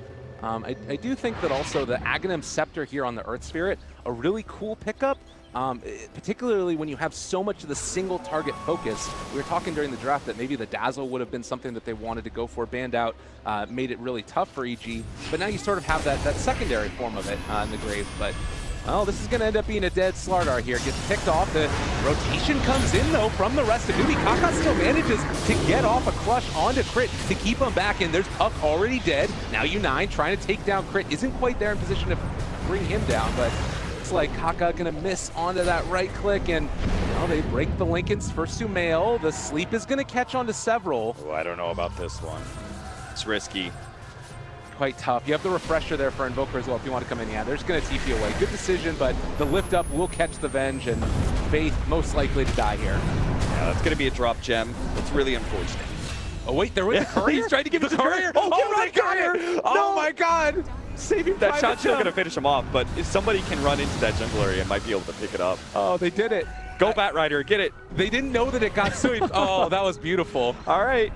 So they took the gem away from Evil Geniuses. That's pretty big. If I'm not sure if EG doesn't work like that, just like smokes. I can't tell if they're fresh gems. So it does allow Newbie maybe an opportunity to hold some better vision and get some split pushing out. They'll just have better ideas of what EG's up to, and EG won't be able to, because they want to make, ideally EG, they slowly push in all these Naga Siren attempts at split pushing to get all the creeps pushed in into around that 3/4 of the way through to the base, and they get aggressive vision, right? And then the only thing that Newbie could do at that point in time is operate off of smoke, so then we'll push outside the base and catch EG. But with this gem, it just means that there's not going to be an opportunity for that kind of aggressive vision, and you can make aggressive plays without the smoke. U9 is going to be sunstruck there. Might signal that the ward in the area, and actually Sumail going to be able to catch U9. Would have been a big kill if they could have found it, but His buyback still 3.5 minutes, so Evil Geniuses, they definitely want to go high ground, I think, in the next 2 minutes or so. Try and take another lane of Rags. They don't need to end the game by any means. Just another lane of Rags, another progression in their win condition. Nice. He actually dropped the gem on the ground there too, actually. That was nice. He didn't end up dropping it when he died. He put the gem on the ground so the courier could pick it up. Well, 53 minutes in, and EG ready to barrel down the lane again. How does this dream fight look for Newbie? They need a strong initiation, and it can't be on the Lifestealer. They need to somehow get AP to catch the Invoker maybe in the back lines, because he's got a refresher. He's such a big threat in team fights, but he's going to grab Crit instead. He does have that saving mechanism, so they're going to try and take it out of the fight. Nicely done. There's the Dream Coil down. The first meatball has already dropped. Sumail does still have the refresher if he wants to go for it. Ice Wall dropped as well. They've already taken down the Ursa. They've taken down the Bat Rider. EG, it was looking so bad for so long, but now looking a hell of a lot better. And Sumail, well, they're going to be able to continue to get this chase down, killing off all the illusions and hitting barracks as well. EG is all over him. Yeah, this is just over. I think without the Ursa, there's no way Naga Siren by herself can output the damage to force EG back. Now they're all over him. Kaka's gonna drop. EG, again, it was looking so rough for them through those early stages, but throughout all of this, they're able to persevere and now take what looks to be tier 4s and unless barring a miracle, some type of a win. Sunstrike takes him down and GG gets called. Great display from EG. Yeah, great. I think what Newbie were operating on a 5,000 gold advantage, it looks like, by like 16 minutes. They had a very early Radiance, but EG, they just did not blink.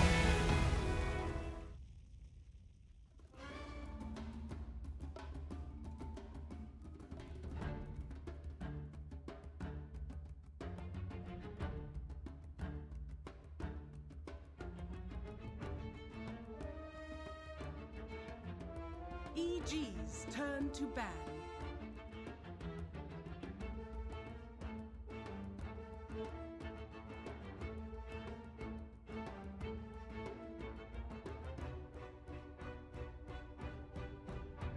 Ten seconds remaining. 5 seconds remaining. Newbies turn to ban.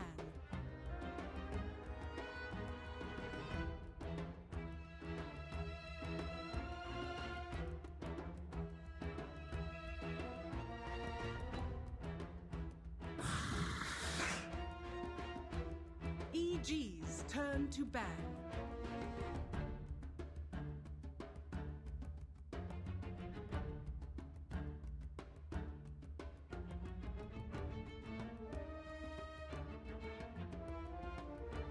Ten seconds remaining.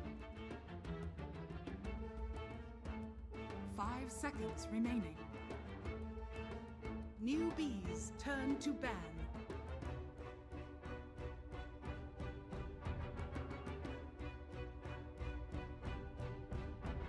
EG's turn to pick.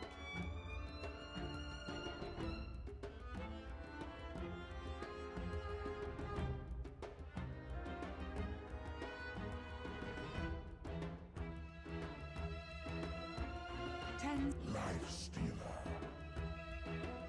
Newbies turn to pick.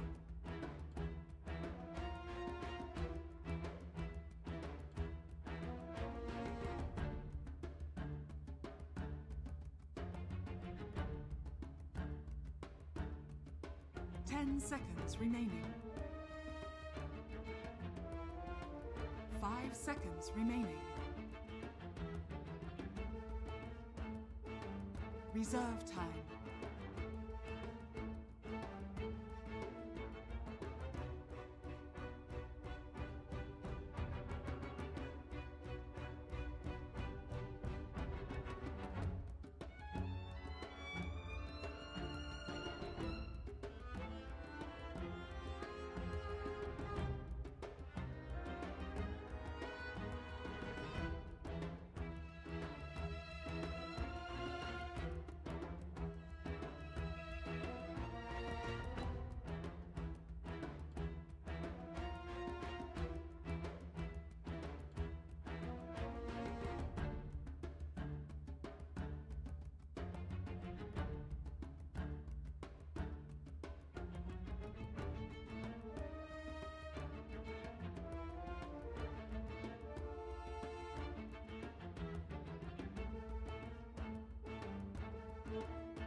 Earth Spirit.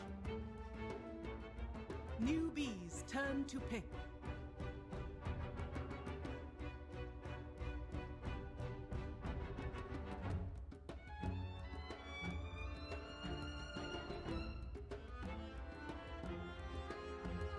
Ten seconds Sand King. EG's turn to pick.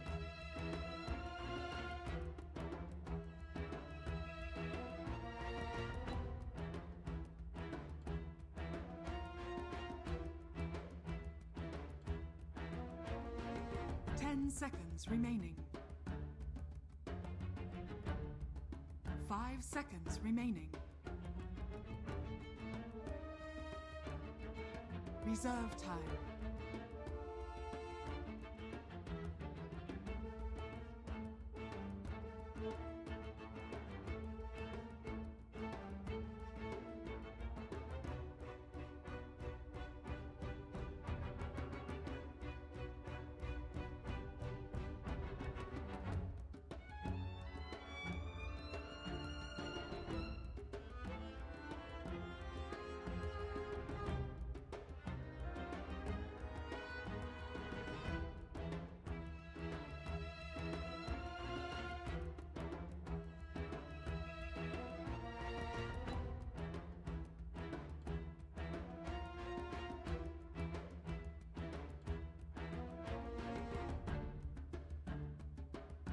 Keeper of the light.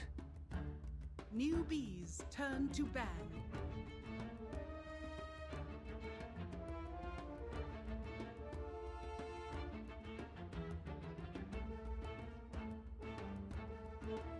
EG's turn to ban.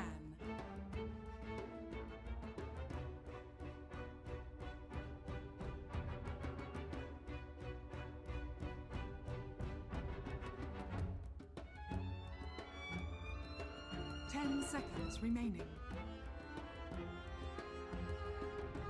5 seconds remaining.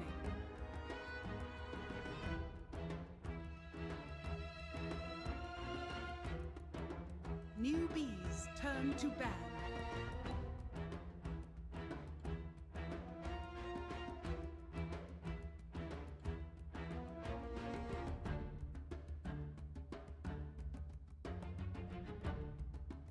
10 seconds remaining.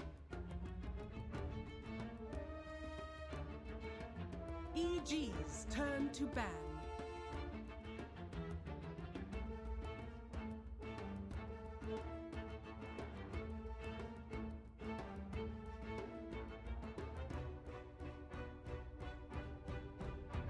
Seconds remaining. 5 seconds remaining.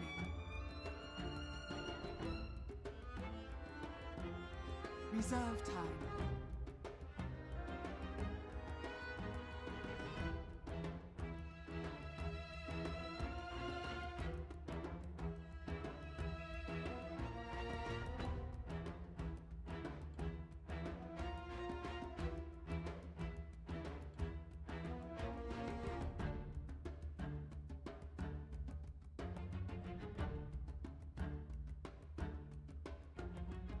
Newbies turn to pick.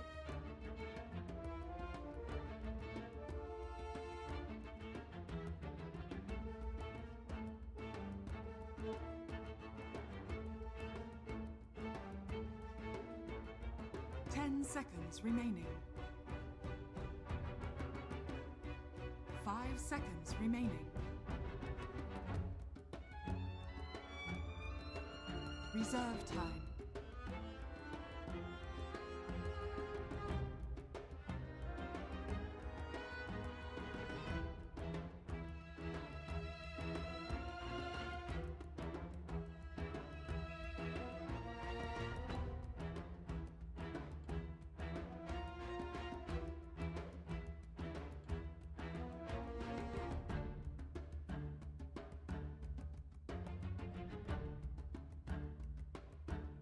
Juggernaut.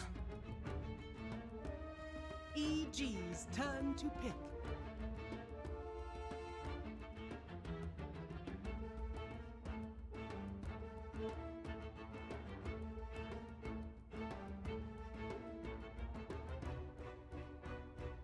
Seconds remaining. 5 seconds remaining.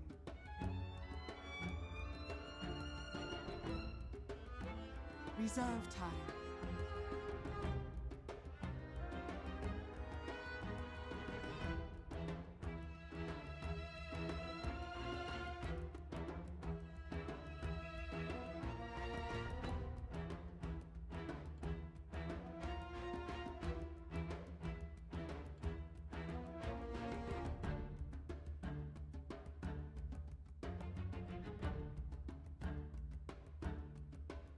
Dusk. Newbies turn to pick.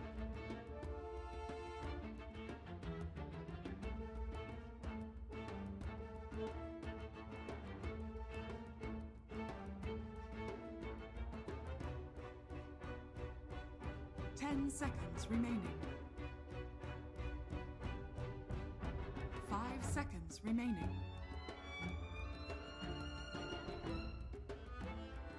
Reserve time.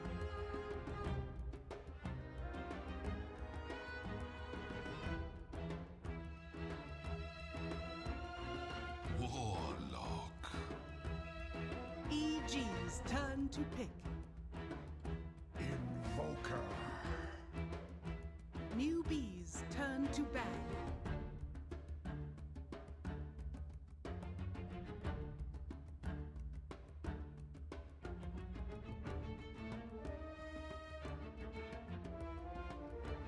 EG's turn to ban.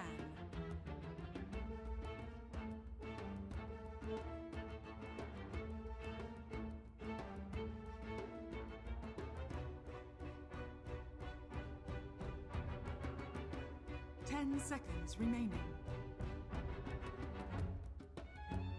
5 seconds remaining. Reserve time.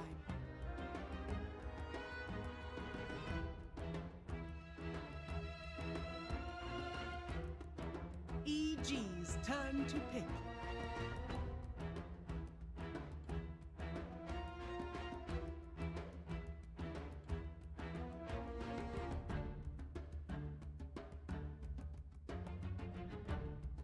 10 seconds remaining.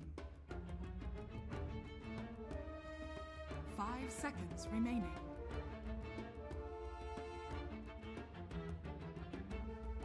Reserve time. 10. Earth Shaker. Newbies turn to pick.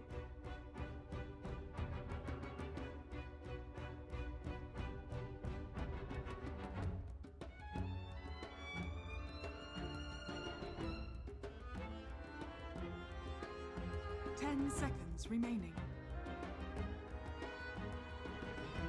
5 seconds remaining. Reserve time.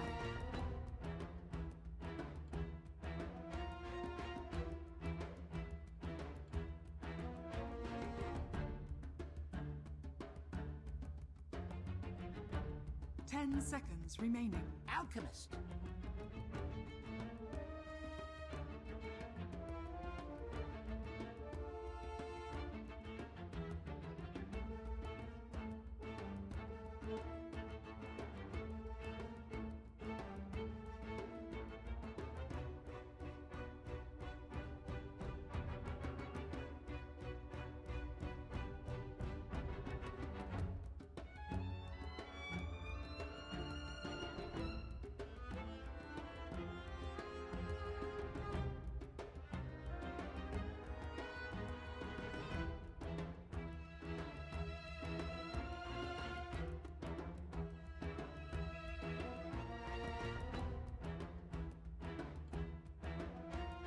Seconds remaining. 5 seconds remaining.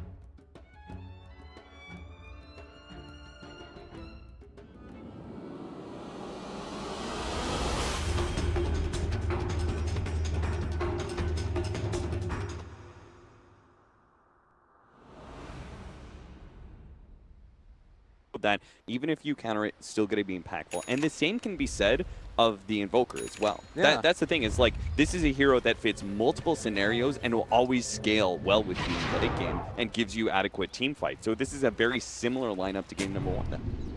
I'm very excited to see it, and it was fireworks in game number 1. Hoping to see a similar thing here, as Kaka's already going to move out across the map, place down a couple of aggressive wards, it looks like, or defensively.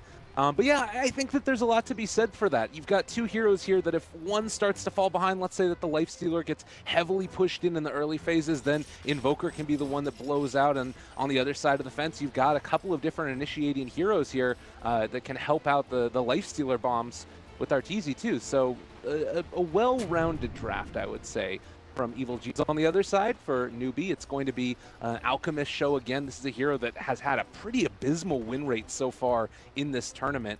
I think that that's mainly based off of the plays. Like, is Alchemist still a good hero? I think people have just managed to adjust to Alchemist. There are certain heroes that come back into the meta time and time again, and you will see for probably the first month that that kind of hero, that kind of style, always has a really good win rate. So, for example, a Spectre already, if Spectre anytime comes back into the meta, you'll see this spike where Spectre is very strong, has a high win rate, because teams have kind of forgotten how to be able to play around and against a Spectre lineup. And I think Alchemist is kind of similar, and the decreasing win rate that we're seeing right now is the fact that teams have played against it so many times that they have adequately adjusted. I was thinking a little bit, I think that newbie's last pick, there really wasn't too many options. I think it was either Naga Siren or Alchemist. Their lineup is pretty teamfight heavy, but they didn't have the scaling necessary to beat out EEG's Invoker Lifestealer core duo. So they had to get something that kind of changes it kind of flips the script, you know, changes the idea about Dota. And both mid Naga Siren and Alchemist accomplish that for you. So I think in that regard, the Earthshaker would always be a strong pickup, just because he gives you such strong, hard initiation.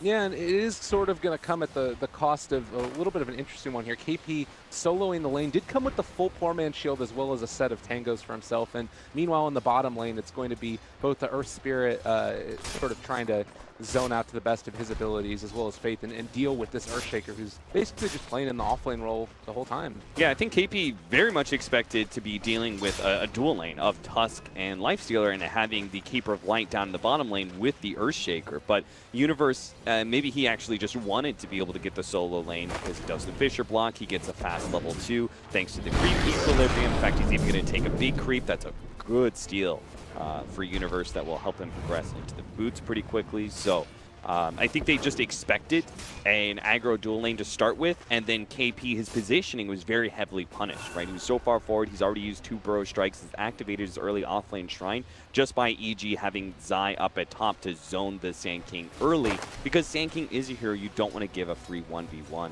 or 1v2 against. Going against 2 melees and having early level Caustic Finale could be devastating. Yeah, and, well, they're still going to keep a couple more right clicks here on the KP. They have shards to block him in, and be able to just stick around here for a moment, not wanting to use a burrow strike there for that one. It is a little bit interesting, though. You take a look at the CS and the way that it's developed, and Earthshaker was sitting on the same CS as Juggernaut at this point, so the early laning phase going a hell of a lot better for EG than it was last time around. How different of the game is it going to be with an Alchemist as opposed to the Naga Siren in the mid lane, though?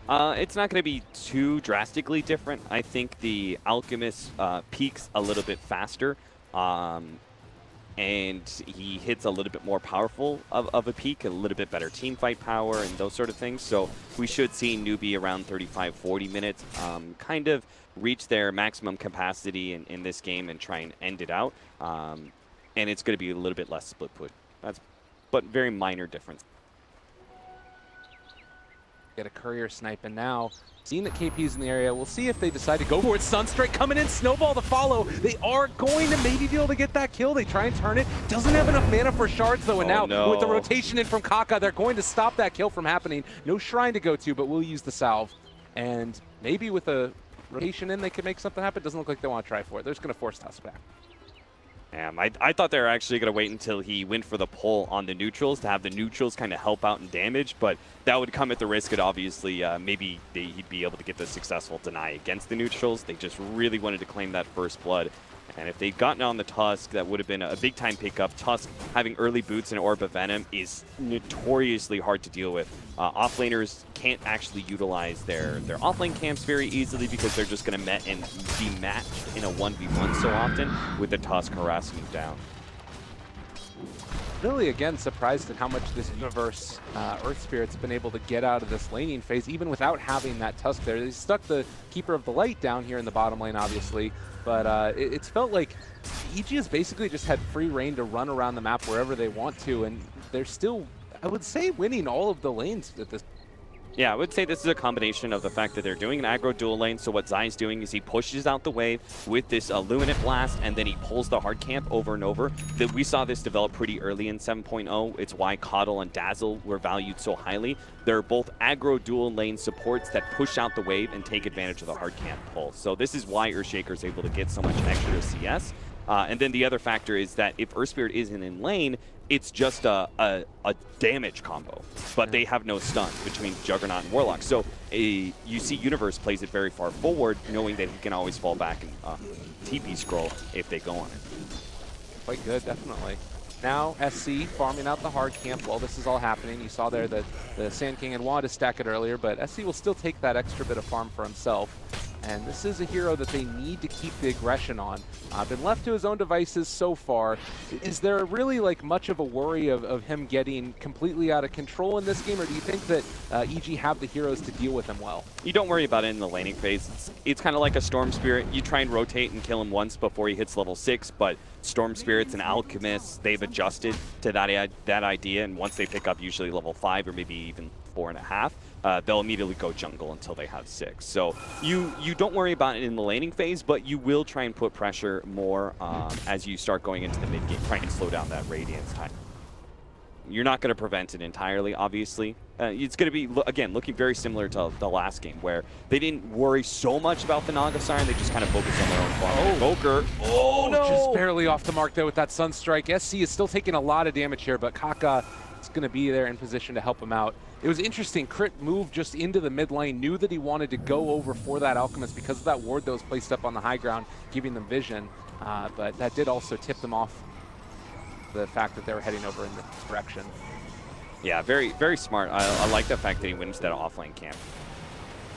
Oh, maybe they can catch KP here. He does have another Sandstorm, though. Never mind. Oh, DP, Sunstrike come through. Oh, Jesus. barely. And that was Infest used as well, correct? I believe it was. Wow. That. Well, so I thought he was just going to kind of Sandstorm. But if he did, he would have been Illuminate blasted and Sunstruck down. So it was smart of him to TP out like that. Again, the story for me is I feel like we've seen the offlane Earthshaker oftentimes just not get a ton, but this game he's been able to have a great time for himself with the help of that Coddle, as you were mentioning, and getting the pulls constantly out there. How much does an Earthshaker picking up an early Blink Dagger change the dynamic of this game? Is that like just the be-all, end-all for EG at this stage? It's big, but it's not necessary, right? The timing of the Blink Dagger, say with Slardar Lifestealer strategies, very important, right? The lineup just doesn't come online until you have that Blink Dagger for the Slardar. The Earthshakers, it's nice if it happens earlier, but before that time, we do have the Tusk, who is a secondary vehicle for the Lifestealer to work with. It's kind of similar to Earth Spirit in that regard. It's a nice support initiator that lets the Lifestealer move around the map early whenever he wants. RTZ's also having a much better time because he's not facing an aggro tri-lane, he's just kind of free farming. He's going to have a faster armlet, so we may see a faster rotation by him, but he does have that armlet joining the Tusk and trying to put some pressure on preferably the Alchemist. Juggernaut is kind of a dead lane hero, and it's kind of hard to gank because of the Blade Fury magic immunity, but maybe they can get a surprise stun combination down U9. Yeah, you can see the sort of the ways that might work out. A long-range fissure, a snowball to follow, and you know, if you get that level 6 up on Tusk at a reasonable time, he's still going to be a ways away from it, but there's something there eventually. Not to mention maybe pointing the Earthshaker to get into range for a follow-up Enchant Totem. Kind of the ghetto Blink Dagger, if you will. Yeah, absolutely. Even just blocking him off with the Fissure and with the Ice Shards and allowing the Lifestealer just to right-click the Jug while he's spinning can still be a win condition. So, a very aggressive maneuver here by EG. I like the fact that they're wrapping so deep around behind mid, trying to catch one of these supports in the process. They want to be able to get this pick off and then turn it into a push onto this mid-tier 1 tower, because it's already chipped down to 500 HP. Oh, they're right there on top of Kaka. He's going to immediately get out, and now EG call the panic button, but U9 rotating in. It's, well, turning around. Go for the Echo Slam Universe. Make it happen, baby. And now KP, he's going to jump there onto the Tusk, so Crit in a little bit of trouble there, trying to go for a little bit more. This Enchant Totem not quite in range to block it off, but they have been able to find another kill on Sumail. Kaka dropping low, and now the Burrow Strike onto 2. Is it going to be enough damage, though, to find any of these kills? Crit walking away is going to be alive. They're going to take down KP. Triple kill for Sumail. Oh, he has had a hell of a game. Oh, almost there with the Sunstrike, but not quite online. Sumail gets a Midas on his way out. Give me that farm. That would have been a sick ultra kill, but Sumail, I mean, it's hard to see how like Evil Genius is going to lose this game, because they came back from game 1 after such a bad start, and game 2, they're off to a fantastic start. It's a very stark contrast to game number 1. Sumail starting off with a triple kill. RTZ's totally free farming. They're making a lot better use of their supports. Remember last time we were watching the Earth Spirit just not really do anything because there was only one real lane that was viable for ganking. This time around, you can feel like the Tusk has a lot more opportunity. And a lot of it's just kind of lane setup. Evil Geniuses probably learned from game 1 and said, you know, we recovered and we won that game, but we do need to shore up our laning phase. I mean, talk about a way to start your day number 2, too. After the rough start that they had in day number 1, looking quite strong against the top team in the group. And man, that call by Universe, we're going back in, baby, taking them down. Yeah, that was sick, playing off of the high ground advantage and knowing that they're fogged up. And so right as Jug gets over that cliff, he just runs straight into the Earthshaker like that. The sick call by Universe. Round play, and as a result, Evil Geniuses, they are very far ahead in net worth, considering the fact they're dealing with an Alchemist. Having any kind of net worth lead is good, but it's a pretty dramatic one at that, 2,500 lead. Stage, and it's something that's going to become more and more pronounced. Sumail finding himself another kill there in the mid lane, just a quick Sunstrike. Those can happen at any point in time. Quite a tough one indeed. It did look like there's, again, some movement around. The Alchemist trying to find farm wherever possible. He does have his armlet done and building towards that Radiance. I mean, is this something where EG are going to need to be worried about it, or do you think that just because of the tempo they're playing, it's not going to matter? Oh, Universe. Maybe going to die here. Sunstrike Yeah, not able died. to kill Kaka, but we do also have a rotation in from the Tusk with the Lifestealer inside of him towards mid. I don't know if they're going to catch SC, though. No, Evil Genius is, I've had actually notorious at having a hard time against Naga Siren and Alchemist drafts, but they've really done like a lot of homework in that regard. Look at it, they constantly are rotating into the offlane camp area. They're gonna find the Alchemist here and bring him down, it looks like. Sunstrike comes through and that finds the kill. Sumail, he's gotten a lot of gold at this early stage. I think, does he have all of their kills at this point? 5-0-0. Yeah, he does. This guy is, he's halfway through an Aghanim Scepter at 12. Yeah. Radiant's middle tower has fallen. I don't know if it's just Invoker or if it's the rest of his team setting him up for it, but he has certainly came to play today, and it is making a spectacle of it. I do feel like SC looks a little bit awkward on some of these heroes like Naga and Alchemist. Like that, he did not respect the rotation from EG because KP knew. He knew those heroes were missing. He knew like it was about the armlet timing. He knows this is about the time that they're going to see a rotation. So he had to have made that call. All right, a lot dropped here for Universe. They'll find the kill. Epicenter down as well as Omni, but Newbie, they just need to get something going for themselves here. Oh, 0% kill participation, 100% for Sumail. I mean, that's the way these heroes work, though, right? Yeah, Like, yeah, sure. but yeah, it's definitely a much cleaner performance from Sumail in this game. And maybe it's the comfort as well. You talk about that and the way that these playmakers like to make it work. Kaka setting up on Sumail here. Still quite hard to find initiation, get a kill, but if they could somehow find it, it would be huge. Free safe lane tower going to be given away, probably on both sides. I'm not sure if you really want to head up to that top lane. It would be ill-advised to try and scramble to save that tower when Newbie's already been set up on it. Kind of chill out. Universe just needs to farm up his Blink Dagger, utilize the push at top lane, and then also some of the jungle. Like EG, they did really well for the laning phase, but they don't need to get too aggressive at this point. Universe wants to fight this one. Splits the upright with the fissure. Is still in a little bit of trouble. They've got the spin forward, trying to bring him low. He had a really good start to the game, but now they get the recall in on Arteezy. They drop the Echo Slam, able to turn it. They take down U9. Well played. KP hiding in the trees and should be able to get his TP out. But that was a quick turnaround. Yeah, that was it was kind of the unique situation, I guess, with the Keeper of the Light, because they only TP one hero in. Universe, you know, he just walks into lane. They only TP Zai in, but Zai is bringing someone else in, that's Arteezy, into that fight, so it is kind of a unique way to be able to defend a tower rather than mass TP rotation. But it was also just a lack of damage, because the laning phase has gone so poorly for Newbie. They start going on that Earthshaker, and I was just like, they're doing nothing to him. Like, the spin is doing nothing because Universe is actually pretty high level. He has 1100 HP at this point, and he's got some extra armor thanks to both the Stout Shield and the Iron Talons. So, Brit is going to find an opening on Fake here. That's another free pickoff. Yeah, nice little pickup here. And Crit does not super high level as of yet, but they're actually going to be able to get the Courier as well. SC trying to turn and fight this one, gets the stun, and is going to be able to find the kill with U9 onto that Tusk, picking up the Sigil of the boot. Small little turnaround, nothing big there for Newbie. They're still very much concerned that they're losing map control. A lot of this jungle area is being taken away from SCC. He's been ganked a couple times in that offlane jungle area. Now his other primary camps are being taken away. It's like the 4 safe camps that Alchemist should always be able to rely on. It's the 2 camps next to the tier 2 at mid, and then the 2 camps in the offlane. Like, he should always just be able to cycle through mid lane and then those 4 camps, but Evil Geniuses is cutting his farm down basically in half with their just kind of parking these 2 cores in the mid lane and hovering over the jungle area as well. Yeah, they leave one small creep in that camp and then also block it off with a ward, I believe, as well, over to the side. So just a lot of hate thrown there for the Alchemist. Oh, it's not blocked off, just scouting out the area. But nonetheless, this rotation in from Newbie, if they could find Sumail, tremendous for their ability to get back into this. Smoke not broken. Spotted if they're here, but like EG, very cognizant that something could be going, and they're backing out.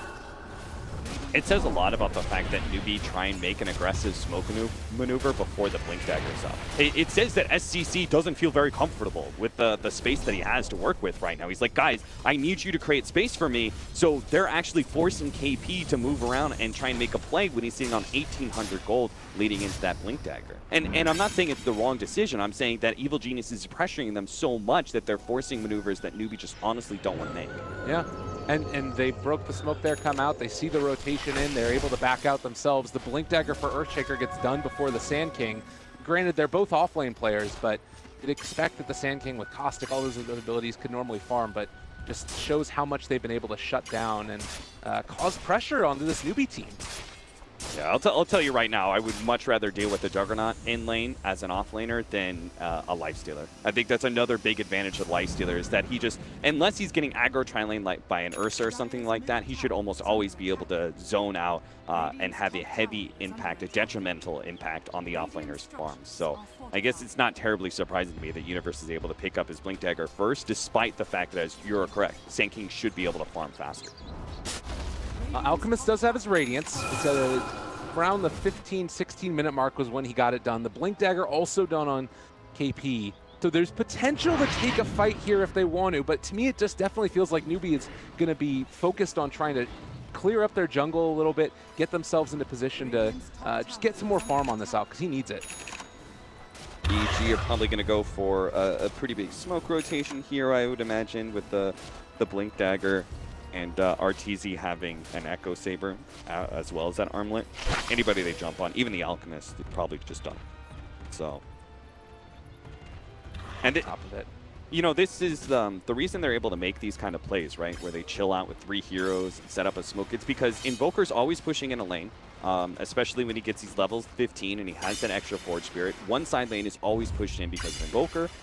And then the other side lane, because you have a hero, a support hero like Keeper of the Light, he's always able to shove in a different lane. So there's 2 lanes that are constantly pressuring into. Oh, they're on top of SC. They try and go for a counter gank, but they've already lost their Alchemist, and, well, it looks like that's going to be more dropping for Newbie. Snowball pulling in Arteezy with them. Kaka in trouble, is going to drop.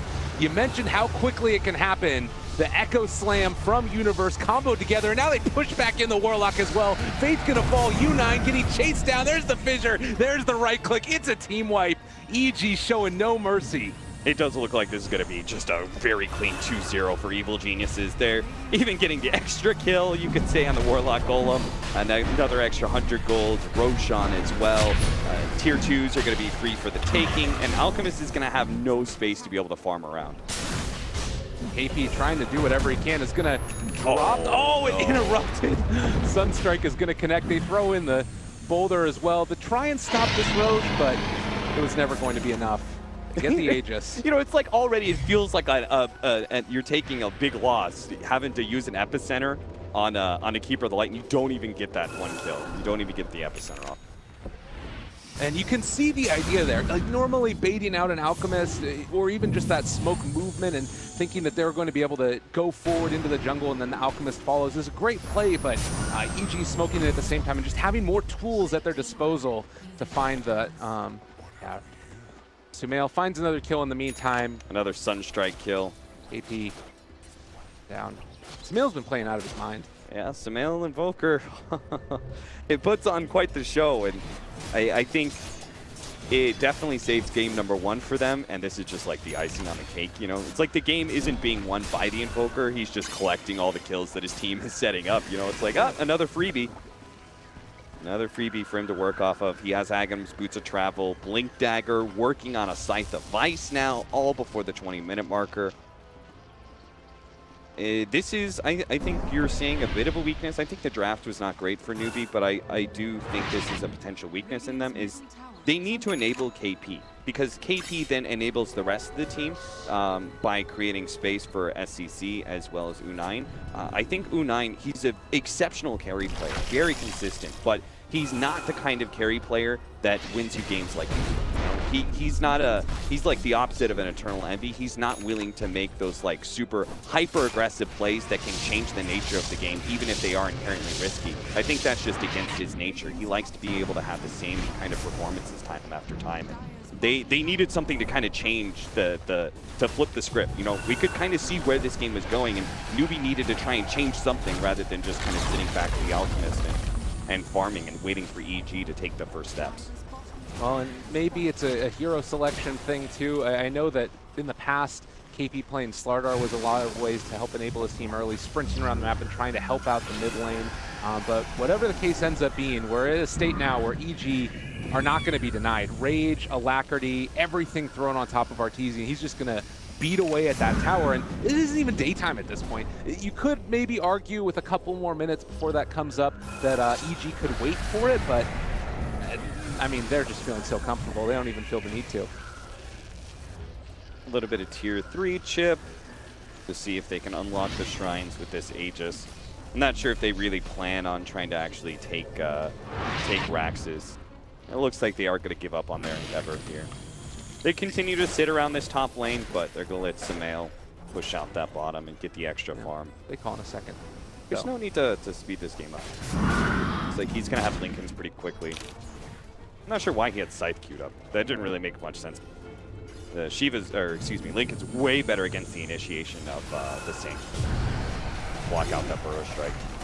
Well, here we go. Tier 3 down, and Arteezy just going to hit away at the melee barracks now. Can back out after the Rage. And Newbie, they need to do something. Sitting here is not going to answer it, but there isn't really a great response in any fashion. EG know there's going to be probably some sort of epicenter play. It's going to be attempted. Stun, silence. Force Arteezy fairly low there. Maybe just wait for daytime at this point, or just play back out. The daytime would make a big difference, right? If you had that sustained from the Keeper of the Light as Luminate Blast, healing Arteezy up every single time he pushed into high ground, they could easily take melee racks, or at least force Newbie into finally making that big play, but it's not going to happen. EG, back up, take the Shrine. Daytime is up in another. There's no reason they can't just control the lanes again, just like they did last time, have Sumail, like, push out bottom or something a little bit more before recalling back. 100% kill participation for U9 looks good on paper. The only problem is they only have 3 kills. Yeah. So that one kind of hurts. It's a struggle. But again, movement in. You can keep the pressure on this tower. Thinking about the sort of macro sense of it, does this give you a lot more? I know that people were really concerned for EG going into day number 2. Or are your concerns alleviated a little bit here? Not entirely, just because I think they're very similar to Liquid. I kind of took the time this morning to watch that IGV series that they had, and kind of similar to Liquid, it just seemed like they got a little sloppy. I had faith that they would be able to make the comeback, but this series alone does not prove much. Oh, wow. When you lose a hero like that, well, the Sumail is taking a Shrine on the other side of the map, and they're still keeping the lane pushed in top. There's just no momentum or any type of agency being felt right now from the side of Newbie. And a Rage up, Arteezy gonna hit this. They're not able to manage to dodge away from that one. Melee Barracks about to die. They can back out, do it all again in a second, and now it's daytime as well, I do believe, in just a second here. Yeah. For whatever reason, the day-nighttime is always a little bit messed up by using. Well, should have those healing Illuminate Blasts, so Evil Geniuses will just siege and siege and siege, and it's going to be Newbie forced into some big initiation, some big epicenter blink play or something like that. And EG, they're maintaining a very good spread. They have Arteezy on the front lines up here, right? And they usually have this spread across, where with their blink daggers and certain things like, say, Snowball, they're ready to jump inwards, but they're making sure that the epicenter blink forward play is not going to be very effective. I mean, who's the hero to jump on if you're Newbie? Is it the Invoker, or do you have to go on like the saving hero with the Tusk? I feel like there's just too many targets to chase after. They're going to go onto the Earthshaker, at least to start it. They drop kill going with the Snowball. It's going to save him and pull him down to the south side. Meanwhile, Arteezy keeps on hitting onto the Alchemist, forces him to pop the Shrine, and EG can just reset. No Golem now.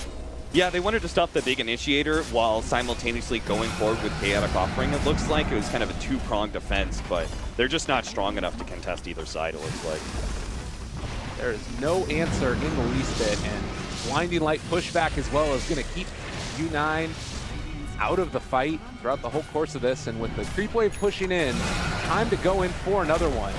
Newbie, no answers in this. Oh, nice nice center. Okay, Burrow strike as well. A huge combination comes out, and SC is actually going to be able to find at least two, a third one as well. Okay, that works. RTZ's still hitting the tower, though. Can they actually deal with RTZ? Can they bring him down? He's just going to jump inside a creep and walk away. So, you know, it was a great team fight. It did a lot for them, but it's still 2 lanes of Raxes down. And you did not get, like, those are nice kills, but it wasn't like a huge windfall of gold, right? Because they didn't kill either one of the big fours. So it was a great Burrow strike, but we needed that like 2 lanes of Raxes to go to really stop this push. Evil Geniuses are probably just going to reset pretty soon, take Aegis, as Roshan is going to be up in the next 3 or 4 minutes. Take that. And they're also not on a real big timeline. It's not like they're thinking, oh god, the Alchemist is just about to come online. He's really not. He just has the Radiance Manta. He's working towards an AC right now because he needs a fighting item rather than the Octarine, which would give them more split pushing. They're still ready to go up at a moment's notice if they need to, and you know, it being a long day and all, maybe want to finish this one off before too long. They're going to go forward, hit this melee barracks. Arteezy, really any way to stop him, and that one's going to go down. Omni Slash going to be dropped. They hit a big combination, but he's able to get the toggle off. There's going to be the Echo Slam. Fatal Bonds onto all of them for EG, but it does not look like it's going to be enough. And GG gets called. That's it. They're over. EG, they came back. I mean, theoretically, Newbie should be the stronger team, right? In comparison to IGV, Newbie has been the top Chinese team for such a long time that Evil Genius is dropping those 2 games against IGV and then coming into the series against Newbie. I'm sure there's a lot of people who had a lot of doubts. You know, it's like, is EG even going to be able to pull off a single win here? But quite the contrary, they managed to 2-0 Newbie just like that. It feels like a new EG today compared to what we saw yesterday, and maybe if they could get those games back against IGV, it wouldn't be looking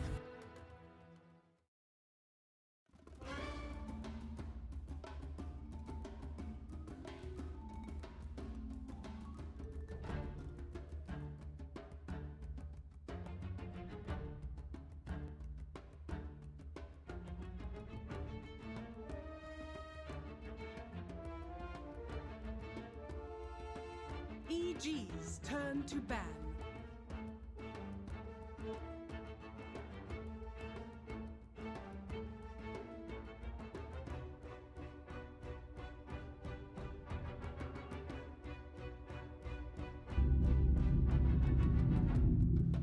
Liquid's turn to ban.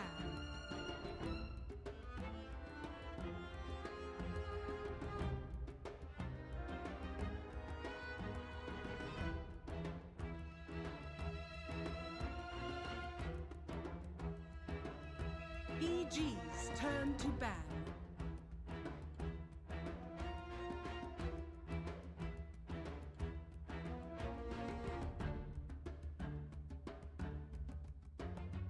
Liquid's turn to pick.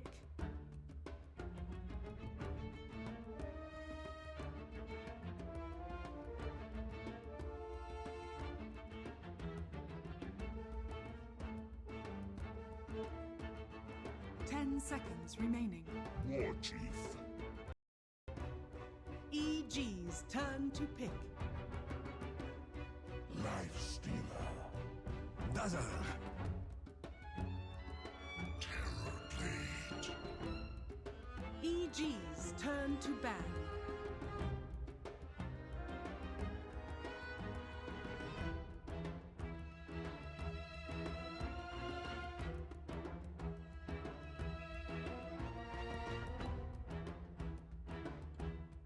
Liquid's turn to ban. EG's turn to ban.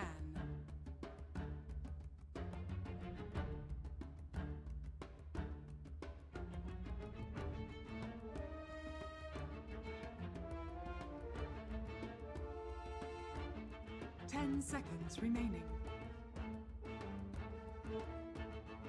5 seconds remaining. Liquid's turn to ban. EG's turn to pick.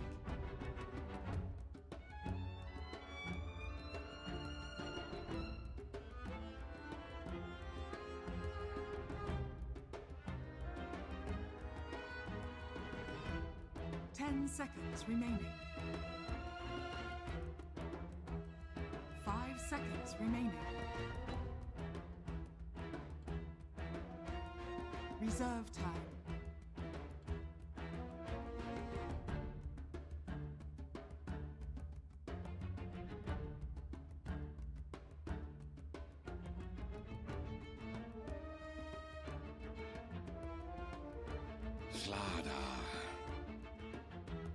Liquid's turn to pick.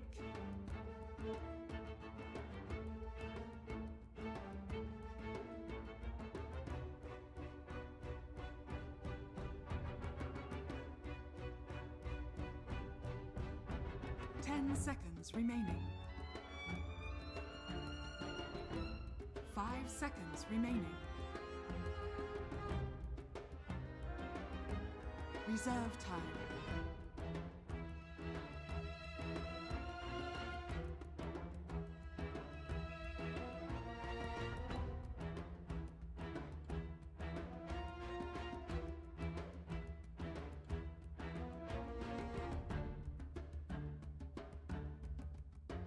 Crystal Maiden. EG's turn to pick.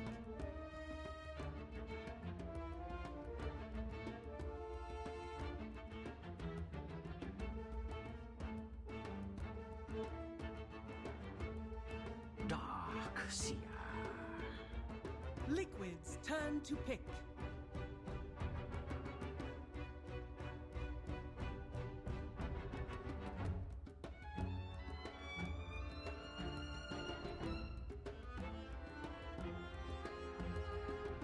Seconds remaining. 5 seconds remaining.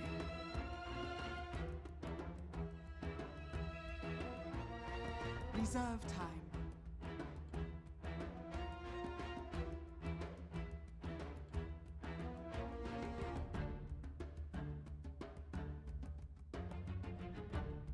Necrophos. EG's turn to ban.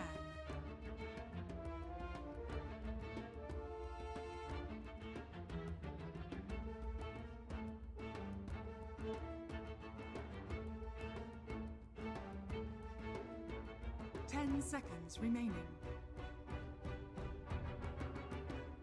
5 seconds remaining. Reserve time.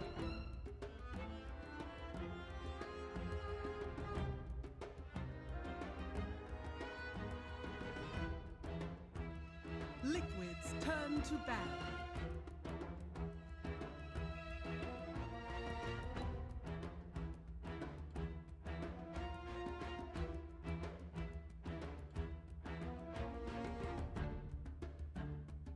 Seconds remaining.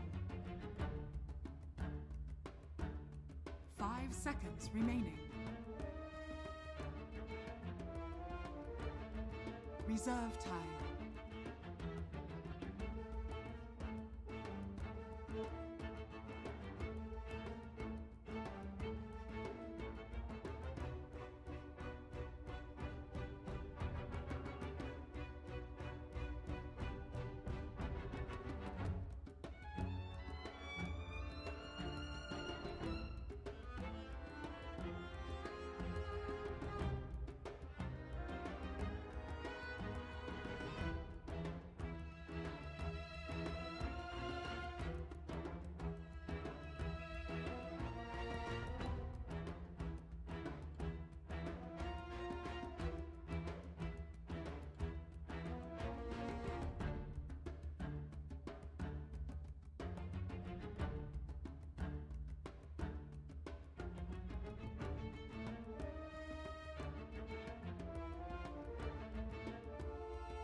Seconds remaining.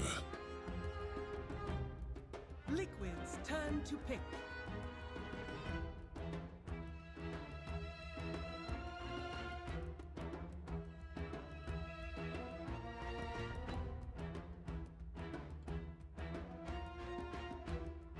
10 seconds remaining. 5 seconds remaining. Lich. EG's turn to pick.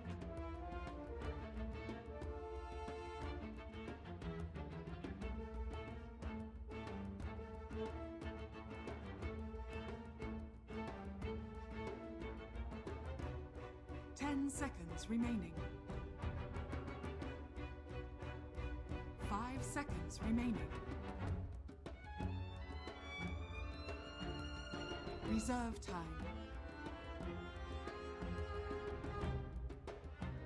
Lina.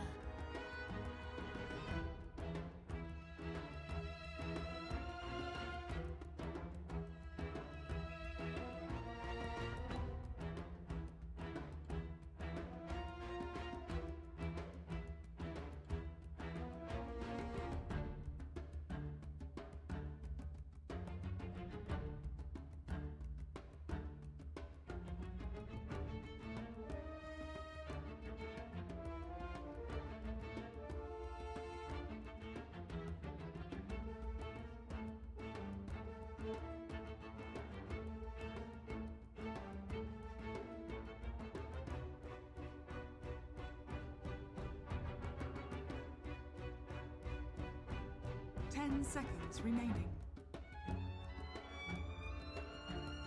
5 seconds remaining.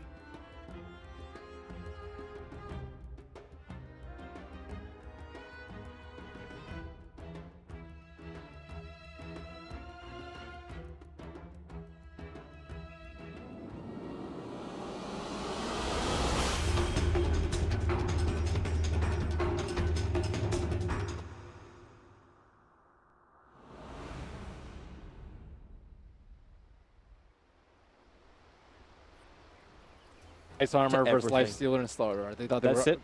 Well, they could have potentially all in committed for physical damage. Did have last pick. Shadow Fiend. Yeah. These heroes are pretty decent.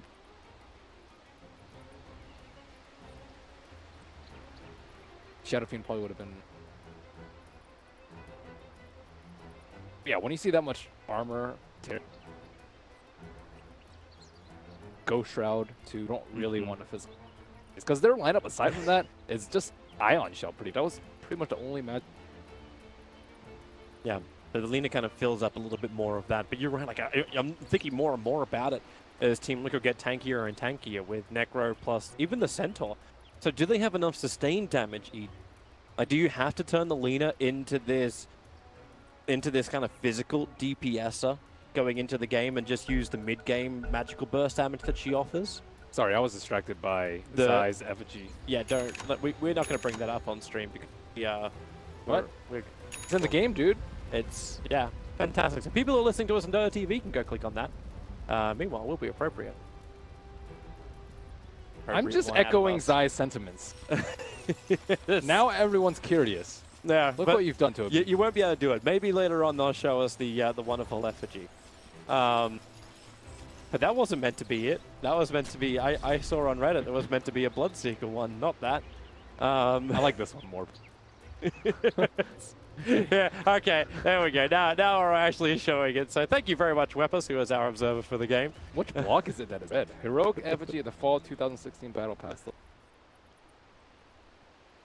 Anyways. Yeah. Back to the game. So no surprise really coming out from Evil Geniuses. They are going to be pretty standard with their lanes. The only thing they're changing up a little bit is the fact they're putting Dark Tier up on the top lane and letting Artesia and Crit run that duel off. Potentially even Pry lane off, but I doubt Zai's going to hang around there for too long. He's probably just there to contest the rune. Yeah, and they can also pressure. You know, one of the better ones, just tons of damage, tons of harass the The battle begins. bottom lane. Will like the top right click war went to Mike. Victory. Yeah. See how terribly hit the pillar? Yes. Cosmetics, dude. Yeah, we had the white Arcana in it. Then. white is not the. What was the correct term? I think it was a 50 crystalline something. A $50 gem is what it was. It sounds so disdainful of cosmetic buyers. It's just like, I'm gonna spend so much money so I can glow a different color. Rub yourself. Some of them look way cooler though. Some of them have like unusual. It's not just color. Particle effects too, Toby.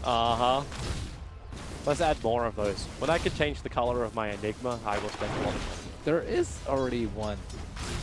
The black hole. No, yeah, but the black color's just the same color. I want to have this. It's golden. How's it gold? One's black, one's golden. It's called black hole, Toby. Gold is different. That's not enough. And technically, the original one was blue. Oh my goodness. Yeah, I'm a traditionalist. And maybe you play on like super. Yeah, because you know I only play on a potato machine. I don't get to have nice things. Anyway, back in the game. So the lane's still going pretty much as expected. Kuro, okay, he's forced a little bit out of position now, having to run down the river, but he's got the movement speed on Zai, and Samel just couldn't connect with the Light Strike array. So Kuro will get hit once by Zai, and then be away to safety. But Kuro just trying to make life very difficult for Samel in the early game. Actually, is GH. They don't really have enough damage here to kill off Zai, and Zai does know that. He's already going to go for the regeneration. But just more harassment to push him out of their jungle. I think it's important that the Lich does deny the mid lane. Top lane is a one-on-one. You don't really need to upset the early fight that. Pretty much deny the one not chain state of it. I think in the mid lane, Lina is already slightly favored. Trying to get some. Oh, what a wonderful counter to a lifestealer. Having that Ghost Form, but maybe not enough life. Matolman back out of the tower, very far committed. And the last bit of damage, he drops to 9 HP, but will still survive. Wow. Salve intact too, so he's going to still be able to stay in the lane. Cancel that right click. Lifestealer. That would have been a kill. Obviously not as far in the bag as Arteezy thought it was. No Blightstone. Like the stacking slows, poison touch, and quite nice. Blightstone. Correct me if I'm wrong, but you can't even buy that from the side shop anymore. Sometimes I guess. He did start off with a Windlace, so Lace for Blightstone, maybe. It's debatable. Depends. Yeah. Mind Control's getting some decent levels up on the top lane. 4 levels in 3 minutes. It's not shabby. Even the CS, like 11 for 2. Zai has no home. He's meant to be synergizing with the Darks here. That was the purpose of it. But normally that synergy works when you run the off lane, not on the safe lane. Can't kill a Centaur. Yeah. What else can you really do? Like stand next to him and just try and Iron Bell burn him down? That's only going to work once the Darksy level like 2 or 3. Yeah, he just needs to get some.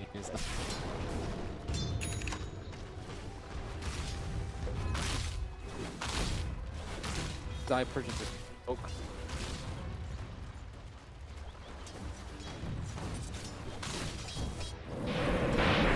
The top was being initiated again, but GH is in the neighborhood. They're very happy to turn around if he can. Arteezy, he's not going to be able to bait that rage out, but Arteezy's now sitting at a point too where 185 mana to get his combination off, both rage as well as that open wounds. He doesn't have enough anymore. He might need a stick early in the. Because when you're up against a Crystal Maiden team, more value, especially because every time you use open. It's good positioning from Crit. Now, that Dire Observer Ward saw this smoke coming. So Crit moves up. He actually tanks the initial Frost Blast. There's 3 Kuros, and GH also there to help out. Matutman staying in close, and it will be First Blood. So EG, they saw this coming. They willingly kept Crit there, and now it's up to Miracle to survive up against Zai. Even with the mirror, it won't be enough. Zai will barely survive as he slithers away from the mid lane, and he found a home. That was a good smoke. Didn't exactly see his positioning, but it was very important that he hit. Yeah, he can stack and pull on top, but he had already exhausted the 3 that much for him.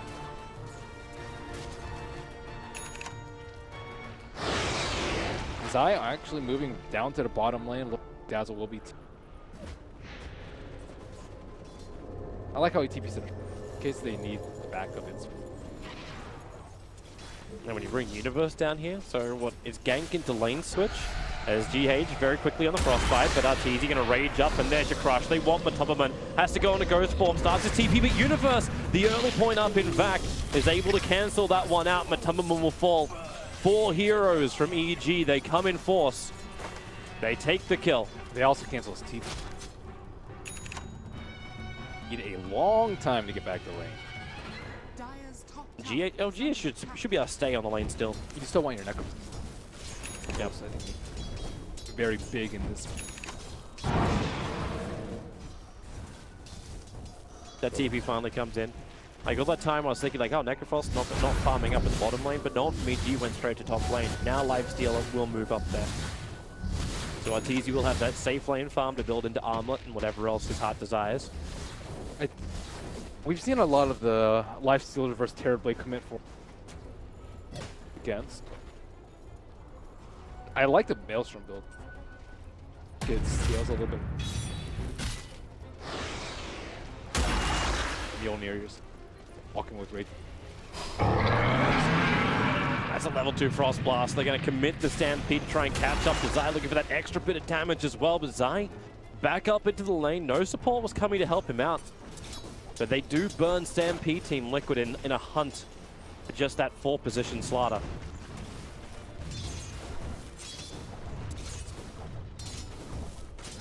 And meanwhile, the mid lane stays safe. Terrorblade's gone to the jungle.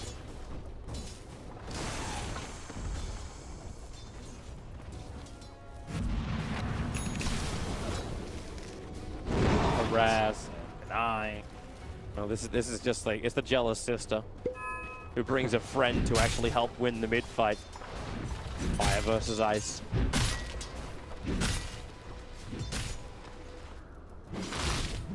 I know, I look over to your screen and all I see is you just looking at Sumail's cosmetic. He has the new Laguna Blade icon. I was like, what is that Laguna Blade icon? Apparently it's from a cosmetic. It does look pretty epic.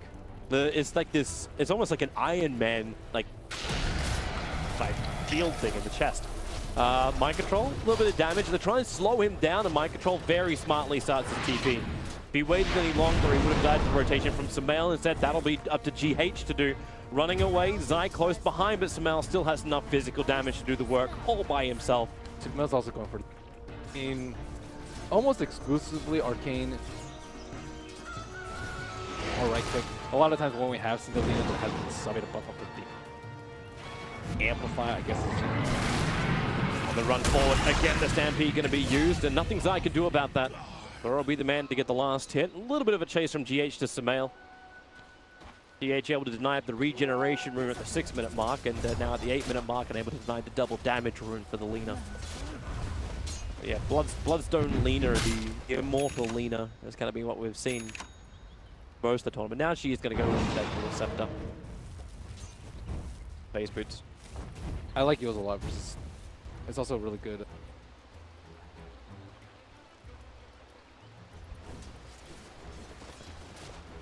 Minor stuff too. Control trying to cause some issues for E. Got a little bit of help floating around. It's mainly Kuro who's back up next to Secret. Mind Control's going in very deep. He leaves the Radiant Observer Ward behind, so he's got at least a little bit of a warning system if someone does run at him. But without the Stampede, Mind Control could be in trouble. Just commit the Laguna Blade. Sumail with a double damage rune knows he's got enough damage to kill off that Centaur. Well, it's really, really deep. It's not actually going back. No early blink coming up. Hood blink for double legend Lina, pretty much. A little surprised, actually. Radiant's bottom tower is under attack. And also help him out. Help him win Dark Seas ever.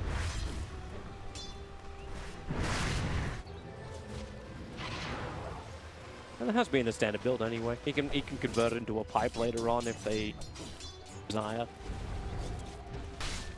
There's not any big AoE wall, I suppose, we wanted to. GH. He doesn't have his ulti yet, so it's not a guaranteed kill, but they got a hell of a lot. Actually, they do have Matumberman. He doesn't have mana. He's short by 10 points of mana, even with a custom maiden on the field. Universe will start off his TP. Oh, they lost the sight of him! Walked into the corner. Not certain if Frostbite was up, but it's a pretty good chance it was. That's what happens when you click a little bit past him. I think he clicked like a little bit on, tried to pass him there, and then he ran outside. Click small. That's a good get out of jail free card for that. Now Samael with the Iron Shell burst. Tubberman. Wow, he was so close to popping the go jump before the Laguna. Dire's middle tower is under attack. Nice try though to He get waited the it. Ion Shell. Zai is also ready to dive in here. He knows there's no support coming in from the jungle thanks to the Observer Ward. Now GH comes up. He still has his Frostbite, lost his Nova, so he can keep Slaughter slowed up. But that Arcane Rune, he just keep moving forward. Another Crush available. The 6-second cooldown on that thing, and GH will fall with the help of Crit and Universe. A lot of pressure being applied by EG on the bottom, but Miracle, the Terrorblade. Normally we're talking about Terrorblades forcing down buildings really early on, but we're 11 minutes in and still no Tier 1 tower fallen. He's just playing it very consistent, very safe, and still sitting at number 1 in the net worth. They're trying to eke them out into pretty close in terms of net worth, but experience, Radiant side is pretty far ahead because Terrorblade shifted to the jungle, so Dire's top tower. not looking great in the. Is that when you look to see like EG then and start to invade the jungle more? Maybe that's what Universe is. Once Lina's coming out ready, here to do. Lina needs her Yules before she can. It's not great to fight before. I guess you can get some now and then.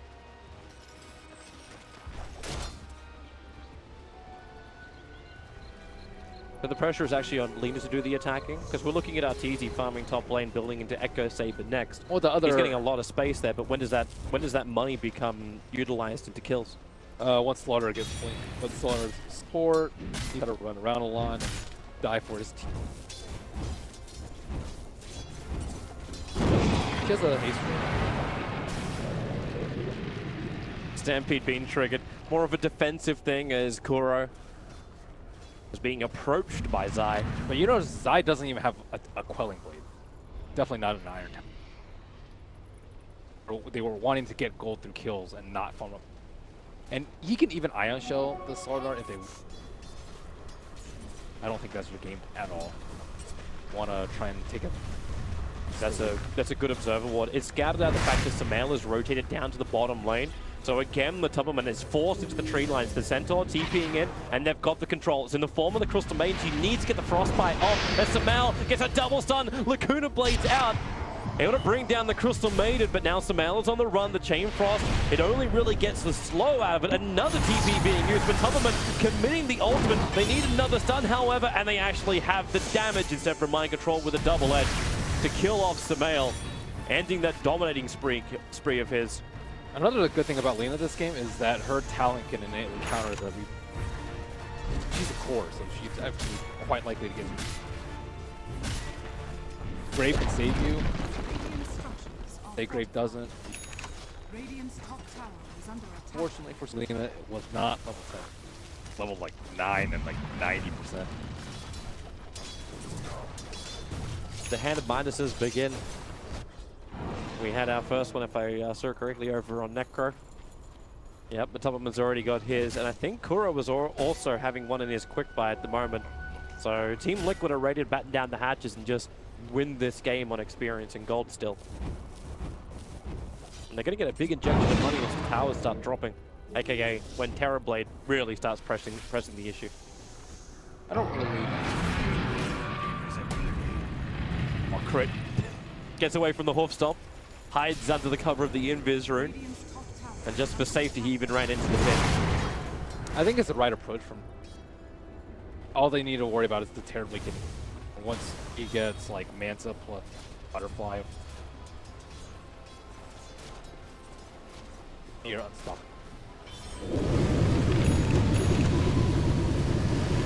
Alright, so GH now has found the perfect way to counter push on his creep way on the lane. Okay, maybe not perfect, but it works. Yeah, it works. They were looking to set up. And they also have good... A little bit worried. That's a lot of pressure on the top, and you see the line actually being drawn out. The main just draws out and says, you know what guys, like anything north of this line is really not safe for me at the moment. G could be hunting anywhere around that secret shop area into the tier 1 tower. And they do have 4 people in position. The only one not present is going to be Universe in the bottom lane on that Dark Seer. Mail and Arteezy can do more than enough work just to go tower after tower, but the mid lane pressure is also arriving from Team Liquid, and Sumail already there to return. An attack in. If Mind Control was thinking about a blink, then it instantly got cancelled when the salve connected. Mind Control's quite farm. He has a good aim. Oh, now this one's easier. Blink forward. But some of them potentially could have thrown down the ulti for that, but they let it go. Basic kill for Mind Control. But they're just taking it slow. They're, I guess, up. Regeneration. I don't know. Lich is just like really strong. Talents are like pretty lackluster. The right-click build is just atrocious. It sounds good, but it was fantastic before, right? It was never there before. No, Really? it sounds good in theory, but it's just so awful. There's so many things that stop Lich. That, like, no matter what items you get, I think a 6-slotted lifesteal will always manhandle a 6-slot. No question about it. I wonder what else. EG want to keep pressuring right now in the mid. They've already committed their weave to this. It's going to wear off in a couple of seconds. GH is the one that they could potentially jump on just because they had the vision of the high ground. Good patience from the Slaughter, making sure he didn't just amplify up the Crystal Maiden, because it would have revealed the high ground vision. They just need the kills to be quick. If they go, if it takes too long for them to get the potentially like even the one from like that's always gonna stampede in and counter initiate. They just need like a quick blink, crush, fast kill. They try to set it with a Yule. Give him one of those camps as well as the bounty rune and he'll have it. Only 200 gold to have that blink dagger. Possible. Gage is just playing in the trees on that top lane. He's so close to Arteezy. If he gets caught out, like he just throws the ulti out. Arteezy will take the damage and look for the fight. Mind Control now running forward. Arteezy that rage. Oh, the Necro ult is going to be there. They'll cancel off the TP with the double edge. They'll find the kill. Was GH the ultimate bait? Yeah, I like the way he's using it. Not any team fights going on. Like he needs it for that. He could farm mutual. Pushing out the lanes and perfect.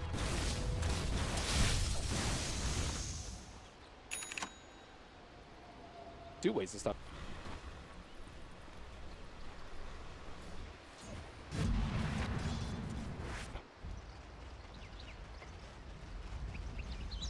Mal is just wishing he can find pickups like that. There's the blink there. Yep, but they just smoked right on top of the Observer Ward. So, while the time might be nice, Team Liquid can be very prepared for this. They have a dire Observer Ward up, so EG have the vision. They see that Matubberman is lagging behind at the moment. They're trying to pick off the back of the pack. Is there some kind of saving? Matubberman goes into Ghost form. More support is there with the whole stop of double edge. Zai is unhealthy. Crit tries to keep him up. We can turn this one around now. Team Liquid, they turn their attention towards Arteezy. Zai back in with the crush. They're doing the damage, but it's into a Mind Control who just got his Stampede back off cooldown. As they scurry themselves, Team Liquid back past their own tier 2 tower. That was a really tough call from EG. They saw the heroes running away, so they knew that Liquid knew, but they tried to actually catch them off guard with the mass movements. Oh, he had sprint on him, he had smoke on him, and then he eventually had surge on him. So the timing for the smoke was a little bit earlier than Liquid. But the trade-off is that your team is not good. Lina was nowhere to be found to get that little bit of extra on the Necro. Liquid are coming. Liquid have the Observer Ward out in front of the pits. They understand what's actually happening. Mind Control. This is a lot of patience. Roshan's almost down. Now the Hostop and double edge. Roshan so low on life. Could clap down. Mind Control's dying. The Laguna Blade will actually kill him off, meaning that EG will secure Roshan. Maybe GH, no, the interruption, the back will pull him down. But Tubberman does have the space to get back up towards the Radiant Ancients, and GH with his control. Kuro, no ultimate available, so he'll take the stun as well as the death for Team Liquid. The tier 1 tower not close enough to give him that protection. And Stamel will have the double kill, EG claim Roshan and Aegis. There was no follow-up from Liquid. Necrophos doesn't have a Blink Dagger because he did go for the Midas. That trade-off is bad. If he could have blinked and Reapered anyone inside the pit, either the Lina or the Lifestealer, I think they would have come out pretty far ahead in the fight. Because instead they can't burst down the Necrophos because... Also, Lina misclicked Yules on her something. Could have potentially led. Still haven't felt Terrorblade. Like, that fight happened without him. Terrorblade just stayed inside the jungle, farming the entire time. Generally, Terrorblade's fight was Yeah. Now he'll be ready. Really big increase. Do you actually force it yourself? Like, for now, it seems to be EG who have been the ones smoking. They've been going around. Like, they went in for Roshan, so they are the ones to initiate that. Obviously, Liquid don't really have a great Roshan lineup, but is this the point when Liquid just say, you know, we force down a lane? Like, I see the ping coming to the tier 1 tower at the top lane. Is that the next place it goes? You just mow down lane after lane and wait for EG to engage into you? I think you take at least one tower. You might not even have to commit. It depends on if they're not defending with anything. But it's very risky because Lina did not go for the respawn timer. Yeah. It's different to most of the Linas we've seen, but most of those Linas have also been coming out from the Chinese teams. I'm not gonna die. Still building Bloodstone though, but he does have the Grave to help him out a lot. Yeah, I think that's. So the trade-off is you just get the Light Striker, right? But that could bite you in the butt later in the game. It does help you to shut. Normally you need a Light Strike and. So that push is coming on the top, and Metamorphosis still has not been committed by Miracle. Yeah. Just illusion spam after illusion spam. EG is not getting involved. Fighting in the Aegis. They're actually TPing out. So EG is just running through the Radiant jungle, so let the illusions and the catapult do the damage into the tier 2 tower, and then prepare their own defense team Liquid. And Zai wants to fight. The infested Lifestealer sitting inside the Slaughter. But they need the opportunity, they need the vision, which they don't have on that part of the tower. They'll get it when Matulman jumps forward like that, but then forced up, Arteezy already raged up the stampede. Matulman will survive. The back almost killing him with the damage to the wall, but it isn't enough. Zai has to take the shallow grave as he was taking the tower too much. And then Miracle, now he'll commit the Metamorphosis. That was really risky by Liquid. They didn't even have the Frost Armor on the Necrophos before that fight started. He has all that burst heal with the Ghost Shroud and the double heal from the mech and the Death Pulse. They already used meta, so can't get anything off. Yeah, and I'm wondering why he did. Like, Miracle used that after the fight happened. So it's almost like you're either using this for farm or you think that this fight is still going to happen from EG. Which Samael is trying it. Yule's up. Here comes your Terrorblade looking over towards Universe. Zai does get a good crush off, but so does Mind Control. A double versus one, and GA's the perfect positioning. They put the Slaughter down. Arteezy sunned it out, and with the Chain Frost, the damage is huge. EG, he infests into the one creep that's running next to him. Samael did the damage to it. It was going to die anyway to the dire creep wave that was coming in. But Lifestealer will fall. The Blink Dagger is now followed by Matubberman, and 3 heroes with no buyback available.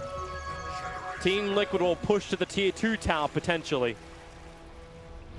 Not enough burst for Terrorblade at that point because Lina had already committed her spells earlier to try and kill the neck.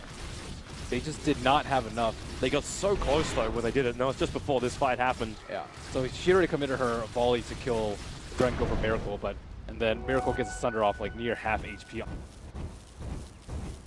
Yeah, and Arteezy couldn't remain up. Like when that first Hoof Stomp came in, he had to rage to try and dodge what was coming at him. And then just executed at the end. Yeah, they just... So he actually did go for the Maelstrom. Oh. Pretty important. I think that would have been a big mistake. You could also potentially, I think, go Diffusal versus deal with the Ghost Shroud, but Diffusal is terrible for Maelstrom. Nice mix. Terrorblade will still What do you think about the pickup of the Ether Lens on the male? Aether Lens is really good. It makes the Dragon Slaver. And it helps in...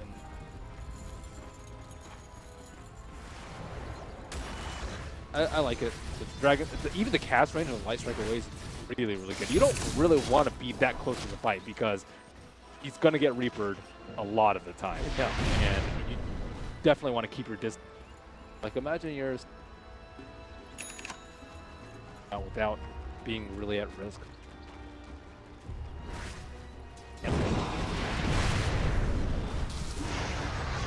The only problem is you might have to replace it pretty soon. This looks too good. Right. But the support was sort of nearby. But I think you can see from Sumail's hesitation to take that fight. It's not a gank for him. Universe can try and pull GH back, try and bring him in range of the double Iron Shell and GH. Well, he's been bait before. Universe has his own pipe to give him a little bit of protection. There's no other stun, or is there? No, there isn't. But Tubberman was trying to go for the scythe to cancel it. That was really close. The Stampede being used to try and close the distance, but the Stampede came too late. Yep. I feel like he didn't really take any. Was a level 2? He triggered pipe. Yeah. Any kind of protection. Pipe is really good.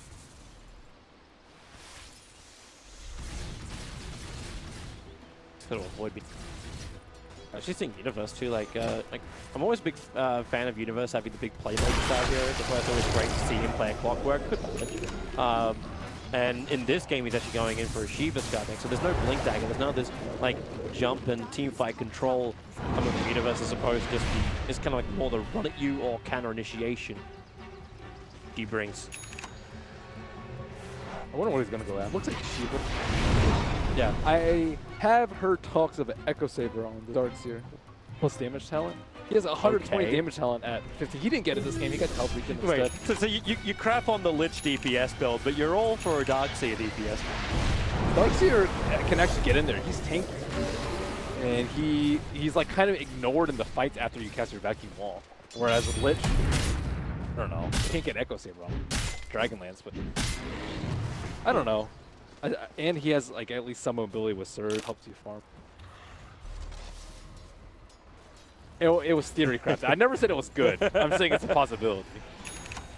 Yeah, the crazy thing is that when you come up with theories, they normally become reality. He has a weave and amplify. Yeah, he would survive for a while. There is no doubt about that. And EG are looking for more damage. But for the moment, he's going to go for team fight control as the Universe style. It's too late to commit after you take it. 120 damage is also a lot. It always feels weird though when you see the 14 health regen talent over on a Darkseer when you have your Tranquils and you've got your pipe. So your regeneration, like you see him sitting at 35 a second already. Yeah, that's the thing. Normally the 120 damage. Yeah. It just feels like you're just lacquering on a hell of a lot more, almost to a point where you have the Darkseer running around with the equivalent of a heart. Just powerful, but still.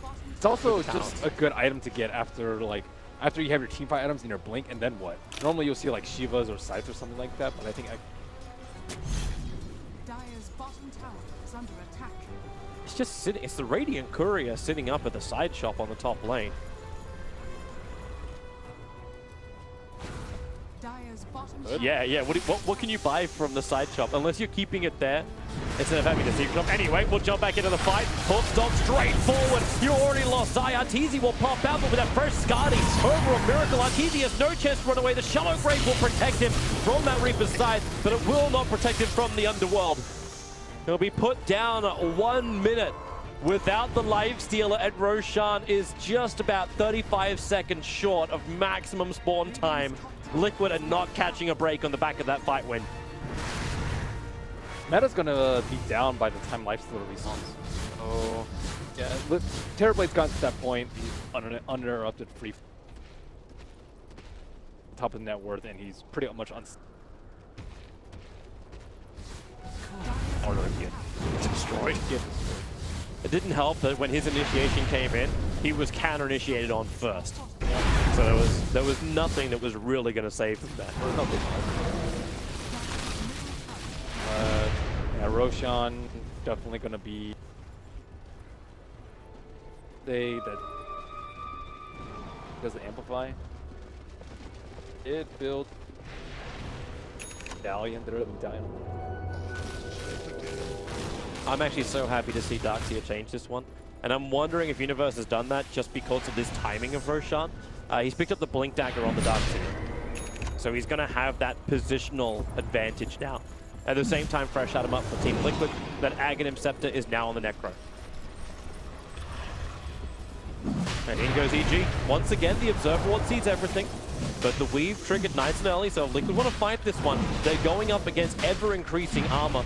Scatting out with the illusions. Roshan is just being punched one by one by one. They don't want to commit, but Toloman's going to jump in. Who's going to get it? Dai will take it, and Arteezy gets the Aegis, but the double stop, and then back into a three-man ball is perfect. Mind Control barely alive. It's only the Necro to drop. Okay, he'll actually die almost to the fall. It'll be Arteezy's poor swipe, cleaving the flesh from Mind Control's hide. Yeah, Miracle didn't have meta. He's really reluctant to go in without meta. A lot of these fights. And it really cost them. Arteezy pre-raid, so they couldn't really stop him unless they wanted to Reaper him during the Roshan kill. I actually think that might have been worth it if they were able to sneak the Aegis onto the pretty much any of those heroes, Centaur or Necrophos, or ideally for Necrophos, and then Life Stealers without his raid with no one to. That's really unfortunate for Liquid if it was the Roshan reason. Yep. Liquid have to try and now defend as EG have the advantage. So 20 seconds before Liquid are back at full strength with 5 players. And the damage from that almost sniper-like Lina brings the tier 3 tower down to 50%, and EG will back up. They're happy with this. They haven't brought down the tower yet, so they can't start taking out shrines. Not really in fighting shape. Blink Reaper could catch him off guard. He does have the Aegis.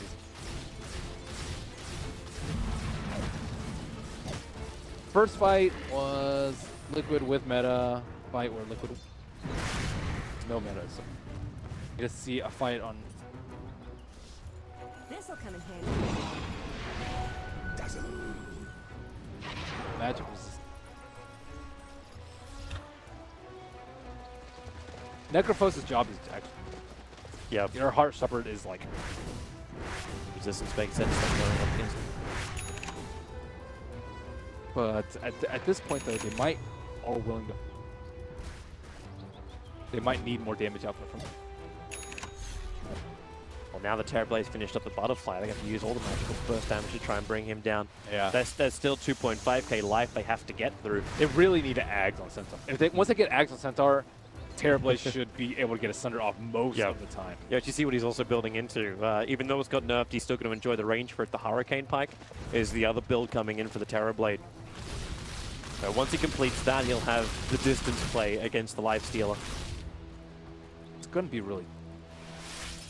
I think it's tough for both sides. It's tough for Terrorblade to actually survive, to get his Sunder off, and on the Dire side, it's really hard to like chain all their stuns. If he's low, they could potentially like Yules into another stun. Do they have the ability to do that? Oh, Centaur, Stampede, Hawk Stomp. They found a big target. Sumail. Shallow Grave will make sure that the side won't do its work. Sumail will still die. 30 seconds on the sideline. But no buyback available, and it looks like Liquid are saying, you know what, let's actually get a tower we should have taken maybe 20 minutes ago.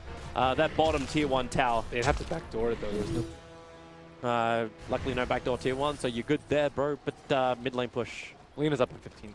Yeah. They'll get, like... Wait, they got Metamorphosis as well. Another quick crush. They had meta on it. Yeah. They didn't have to commit anything really for it, so now you just push in, look for the tier 3 tower. Glyph not really available. They actually do bring it down, so this will open up the outside shrines. This is where you ask whether or not the 80 the 30 seconds this time. He would have been up 4 seconds after he died, but Tubman's going to get Glimmer caped up. Still has to stick around. Wants the Blink Dagger to come off cooldown, and it will. Blinks away at the same time as Zai jumps forward. He held onto that for half a second, almost baiting out the initiation from Zai. Zai was waiting for him. Really good play there. Not put his team into compromising. It could have been really bad. They were really close to their shrine. Not really in a good position.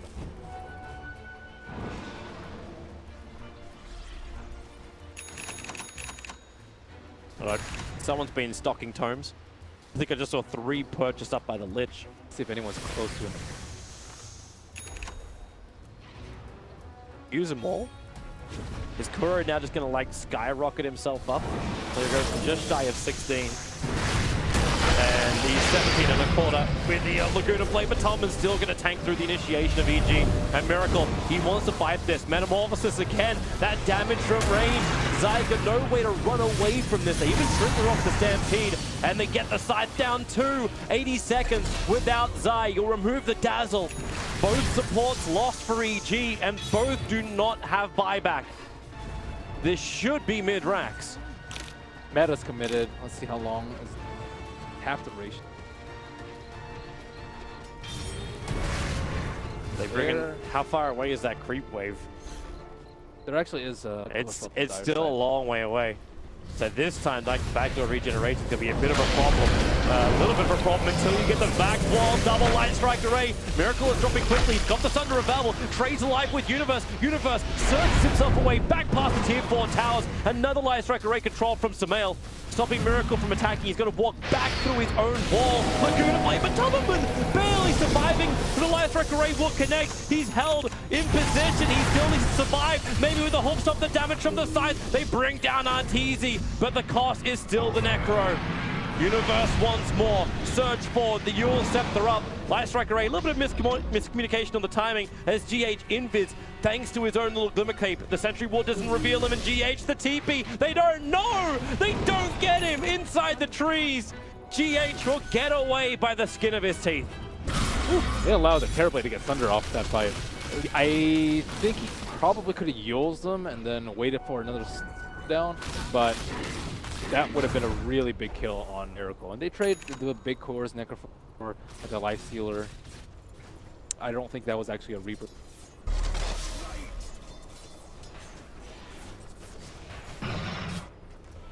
I don't even think they had to fight there. I think they could have waited a little bit because there was still backdoor regen.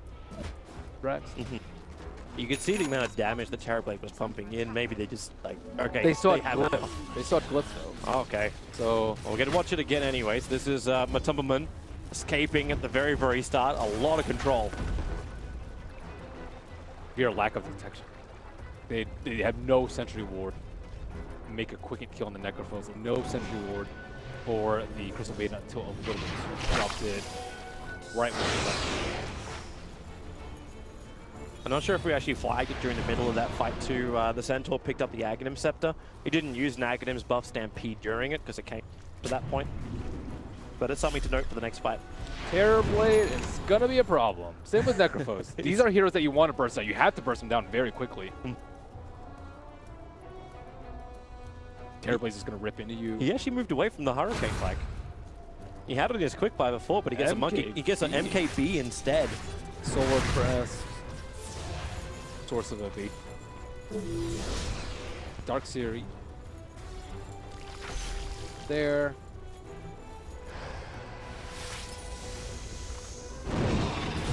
Happy to have Mini Bash. Full stomp in towards the mid. They initiate onto Samael. Frostbite's out as well. A quick little Yule Scepter up. More defensive. And Miracle, he commits the Metamorphosis. So this has to be a push down the mid now. That blink was so close to cancel by that right click. That was playing with fire there. Yo, we're in the same position again.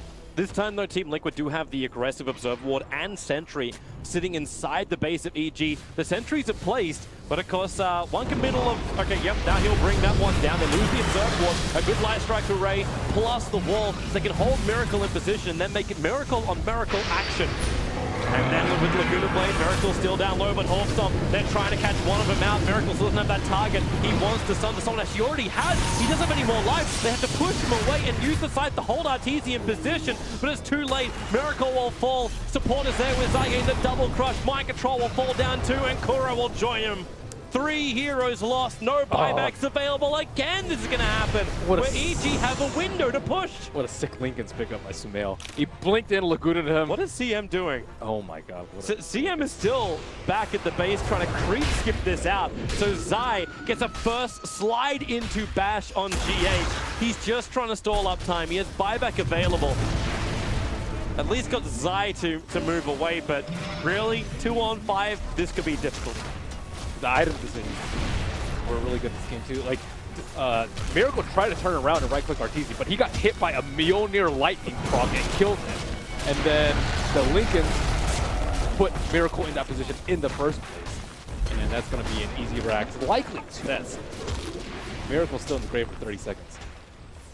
They got so much damage on the Miracle in that first wave. He was at like 50% before, and I'm not sure when the Stampede came out, but it was not when he was like at half HP.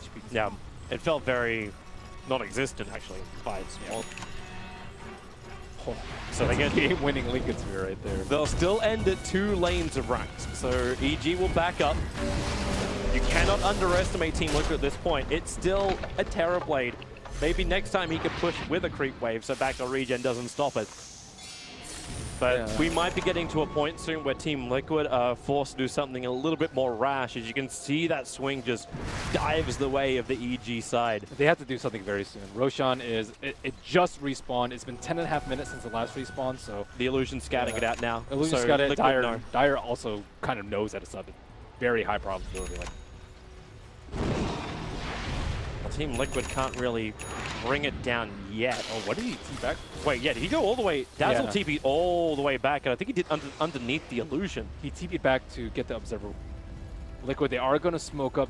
Are they going to try and sneak Roche themselves? Doesn't really and maybe just smoked for movement speed to get back to Roche. Like, Liquid ping out the fact that Roshan is up, but they're smoked up and waiting next to the shrine. So if EG come and they scuttle themselves to get over there, the smoke will break from both sides. Arteezy on the front line, but some of them have mind control. They miss their initiation, and a huge back wall from Universe, catching out more of them. But some of them BKB will try and protect them, but they've already lost Koro. The Sun's on the back line. Maybe Miracle is the bigger one. Zai gets the crush. He's protected right now by that Lincoln Sphere and Miracle. He needs a target. He'll have to sunder his own teammate, Mind Control, and the damage is still too much. Mind Control will jump back in again, but he was the sacrificial, very large lamb of meat.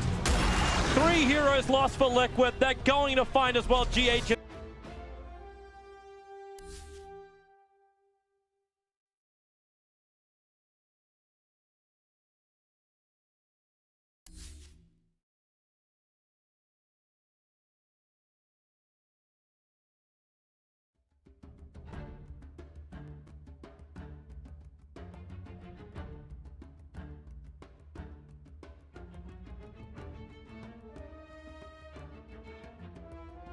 Liquid's turn to ban. EG's turn to ban.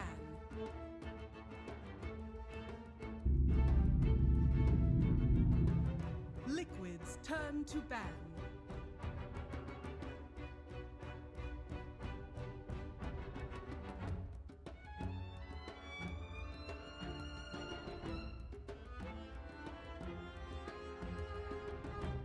Seconds remaining. 5 seconds remaining.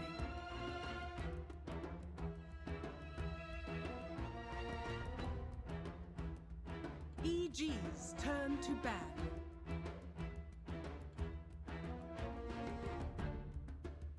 Behold the horn of madness. EG's turn to pick.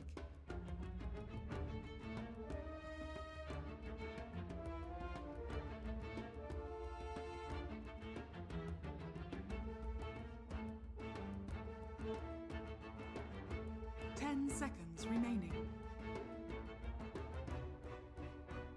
5 seconds remaining. Reserve time.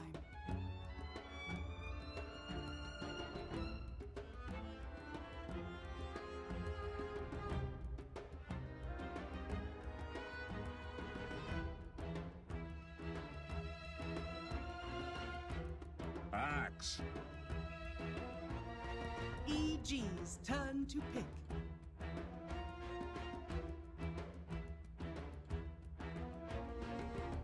Dazzle. Liquid's turn to pick.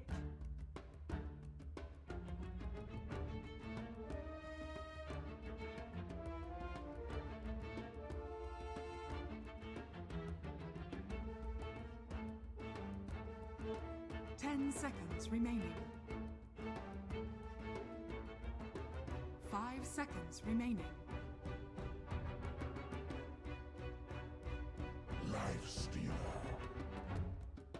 EG's turn to ban.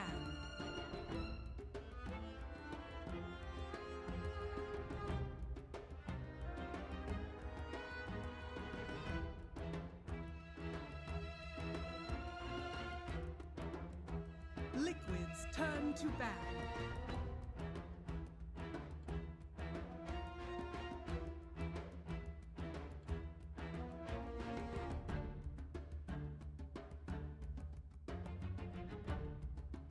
EG's turn to ban.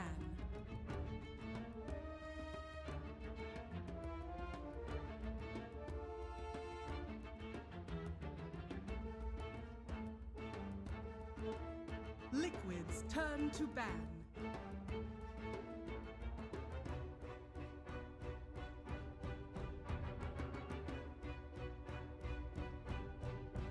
EG's turn to pick.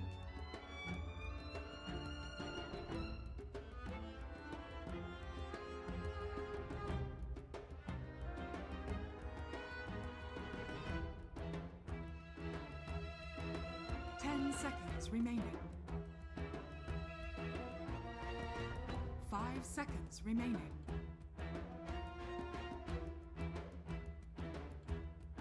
Reserve time.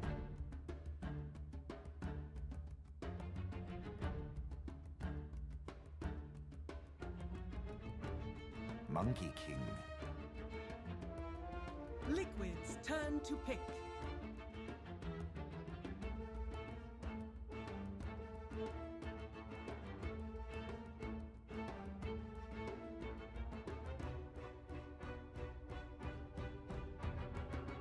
Seconds remaining. 5 seconds remaining. Crystal Maiden. EG's turn to pick. Weaver. Liquid's turn to pick.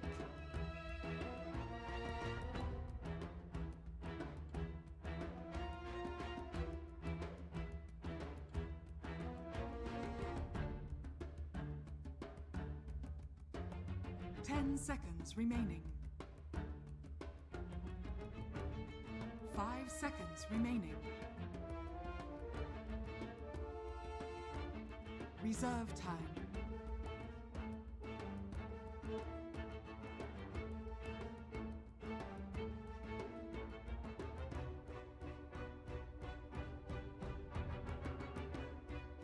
Sand King. EG's turn to ban.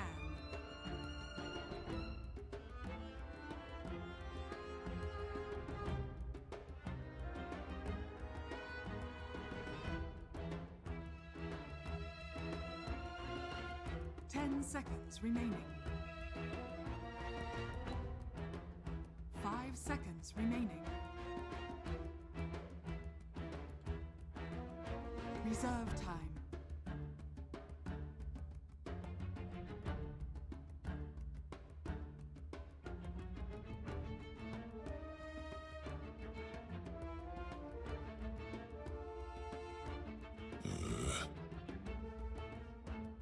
Liquid's turn to ban.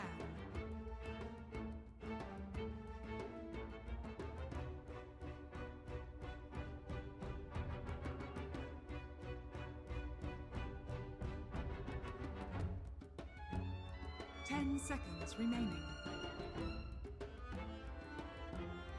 5 seconds remaining. Reserve time.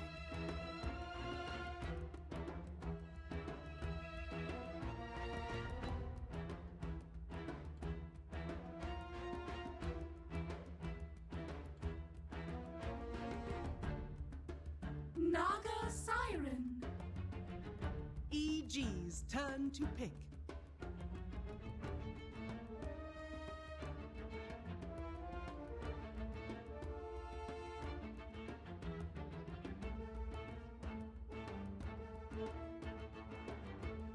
seconds remaining. 5 seconds remaining.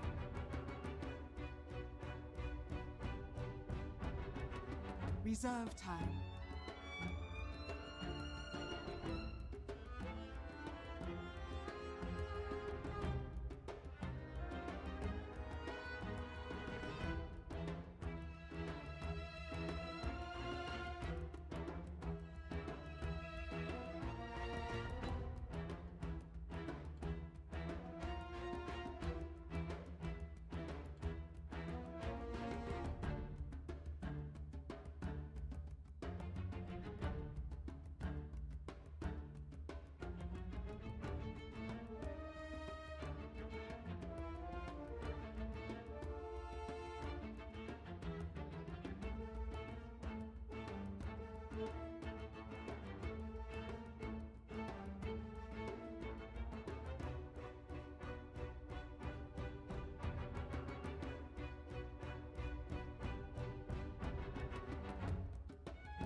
Shadow Fiend.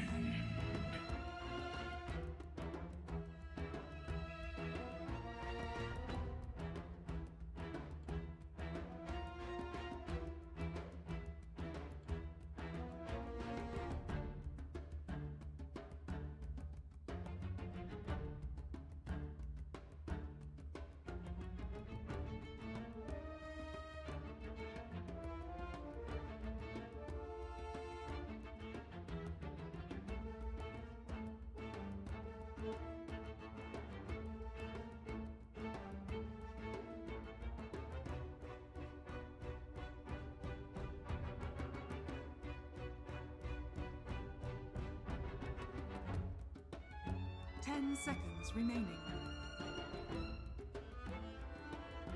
5 seconds remaining.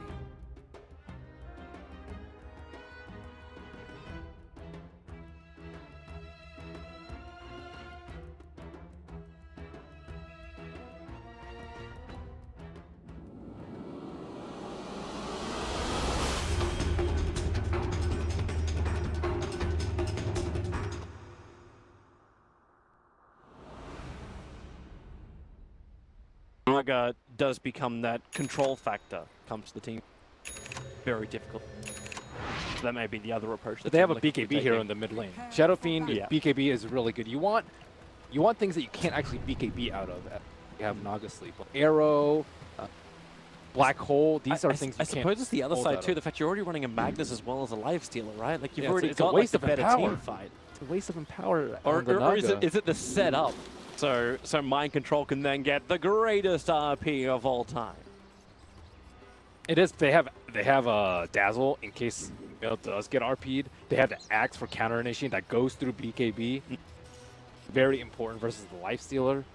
But they have Time Lapse on Weaver just in case of down. So I do think their team fight was good. I think it could have been a little bit better, but I don't think the Naga. Yeah, the team fight's good, but with Naga, it's not like, oh my God, sleep into RP. Not at the end all be all. No. It's not. Nothing to write home. I'm sure we'll probably see at least one or two good ones. We'll have one. Like you still got Epicenter, you've got Freezing Field, you've got RP, you got all the cleave damage which can come out, you got potential heavy Riptides, mass Burrow Strikes, like all these things Team Liquid will have Did to you work just with. really say Riptide for a team fight, Toby? That's like the most underwhelming team fight ability in this game. Hey, you know what? I'm just listing every single thing. Eventually, I'm going to hit solid gold. But Monkey King, he can turn into a tree during the team fight. Wow! You know, if that actually saves him, I'm going to laugh my ass off and then refer to this moment. That's not going to win them a team fight. It can be awesome, but not win them a team fight. Oh, man. Critical influence, man. Critical influence. Zai Monkey King. The GH block in the mid, so he's starting on the mid. Wait, what's happening? Yeah, he's mid. Miracle is on the SK. Yeah, Miracle is not the not a Naga player though. Yeah, but is GH the Naga player? Like we've seen Why him. not, dude? We've seen him have some really great positioning when it comes to the custom maiden, and maybe this becomes one of those hybrids where you give the early farm to the Naga Siren and then just switch her into the jungle and let the SK take the lane against Sumail? I do think it's strange that he's playing Naga Siren, just because, as we saw last game, Miracle loves to AFK. Yeah. It seems on some heroes. Maybe just not, especially because Matama Man plays it way more than Miracle, not all the time. But they need to have a life steal. I'm sure Miracle can do any mid slash safe lane. Like, you're actually turning SK down to a harassment. Like, he's trying to push the Dazzle out of bottom lane. And in fact, it looks like they're doing some damage to the Dazzle at the moment, who will just be able to TP out of the bottom lane. Come on, that tree's more exciting to watch. It kind of is if he can slap the courier. The Venaling, oh, he cuts through. He'll see it. He'll see it. It's just a little bit lower. One more attack around the tree lines. Run, Venaling, run! Instead, will be there from GH and maybe even the first blood. It will be going the way of Team Liquid. Wow, they were denied on bottom lane with the TPing out Dazzle, but GH is this courier bait game. At one level of ensnare, he was trying to jump into the trees. Wasn't able to get it off because tower damage was. Save your points for the right time. Zai's going to jump down to the bottom lane now. Quick fall to the ground, looking for a little bit of harassment on the Kuro, but Matabaman's already making his way over as well. So Zai trying to be as aggressive as he possibly can. With the support from Crit, he can survive a little bit longer, and in fact the RTZ bugs throwing out, so Matabaman losing that armor and has to back up to the tier 1 tower.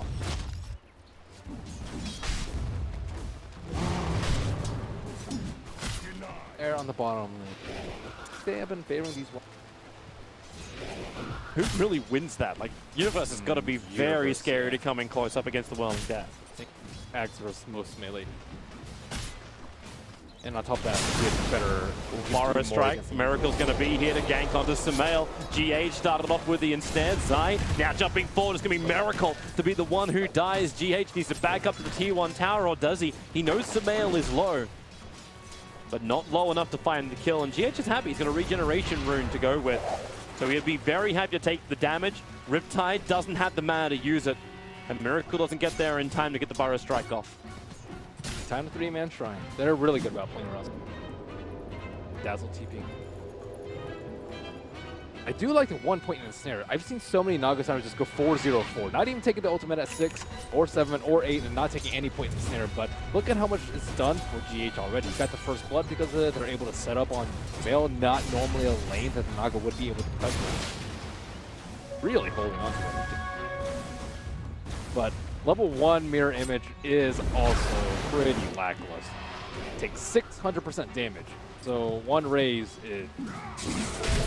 They're looking to fight top. You're already going to have that jump in from Zai. A quick skewer from Mind Control. Actually picks up Zai and Universe, but there's more support. It's Miracle. He comes from behind with a Burrow Strike. The damage on the Act is minimal. His armor is just so damn high, and Miracle doesn't really do anything against Mind Control, who's dying at the moment. But Zai, he needs to jump away. He can't do it. Universe will come back in again.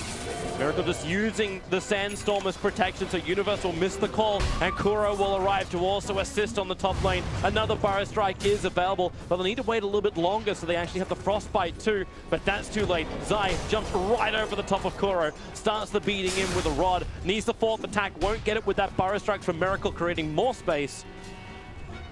But a lot of commitment from Team Liquid to the top lane. And now it's also Sumail. He can easily kill off the Courier, and GH will understand the peril he's in. Raise 1, raise 2. Enough damage with the extra attack. Crit can't reach him. GH gets back in range of the tower. Wow, that was a really hard triple raise to hit there too.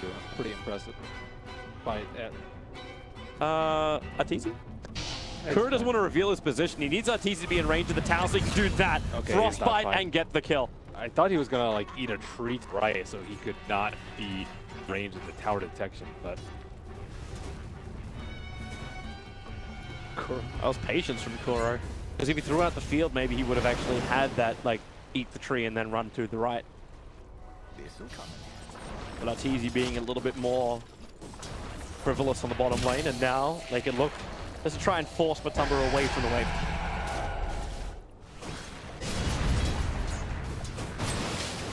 no pressure, and Naga's gone. I'm gonna have the sinking. Try and pressure him a little bit, but Oh, Simone. my God. He dropped to 8 HP at that point. Has to bottle and then send it back. He needs a 6-minute rune. Maybe almost worth using the razors just to take the lane and then go for the rune. It's crazy. Yeah, he has 7.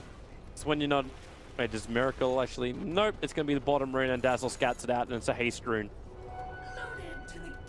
And so are you liking the GH Naga so far? Yeah, I think he's... Well, he's like a little bit more active, but at this point, he's farming for rating. Efficiency game. Kura will die at the same time. A little bit further side is going to be Matumbaman to fall as well. Support is nearby with Miracle here, and it's Samaya with a haste rune. And you know what he wants. He wants the kill onto that Naga Siren. He didn't actually get it. The RP from Mind Control is available. GH so low. Zai can't reach him. To leap himself up into the tree line. A quick Nova to the north. Now realize the crits in the neighborhood. Frostbite will hold him there. Fire Strike is back off cooldown. So Shallow Grave will just delay the inevitable. A lot more kills in this game so far than we had in game number 1, but it's a lot more scrappy. Protecting Naga. It's a little bit easier because everyone has full mana from Crystal Maiden. They've been picking it a lot, but a lot of one of these trees is not like the other. And Zai is right on. Oh, he leaps over the courier.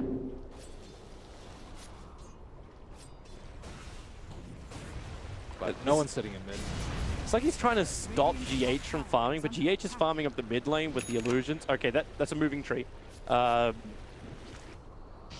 GH is just farming the 2 small camps in close, keeping the creep wave push back out again, stays top net worth, and also continuously harassing down Samel with Riptide. Wonder if he's going to take... Would have been really nice. RP's available. They're going to look try and kill off Arteezy now. Arteezy going to Shikuchi his way through. Matubbaman's pretty low. So he's open wounds, rage up, holding on to that rage. Now he'll use it. Where's that RP? It holds him in, but where's your detection? You're doing a gank on a Weaver without bringing a sentry ward. Problematic to say the least, but Arteezy with no Shikuchi, but he has time lapse available. He's away. They thought they could get the frostbite on him. Now Matubbaman's actually in trouble. He has Infest up, so if he... okay, he's going to open wounds and just... Okay, there's your frostbite. Matumba's going to have to jump inside of a creep sooner, or else he's going to die, and he knows it. Into the dire creep, Arteezy very, very low. Bursts that back out. The damage is not enough. The Nova also misses. Arteezy running the edge of this AoE damage, and then gets the TP away to safety.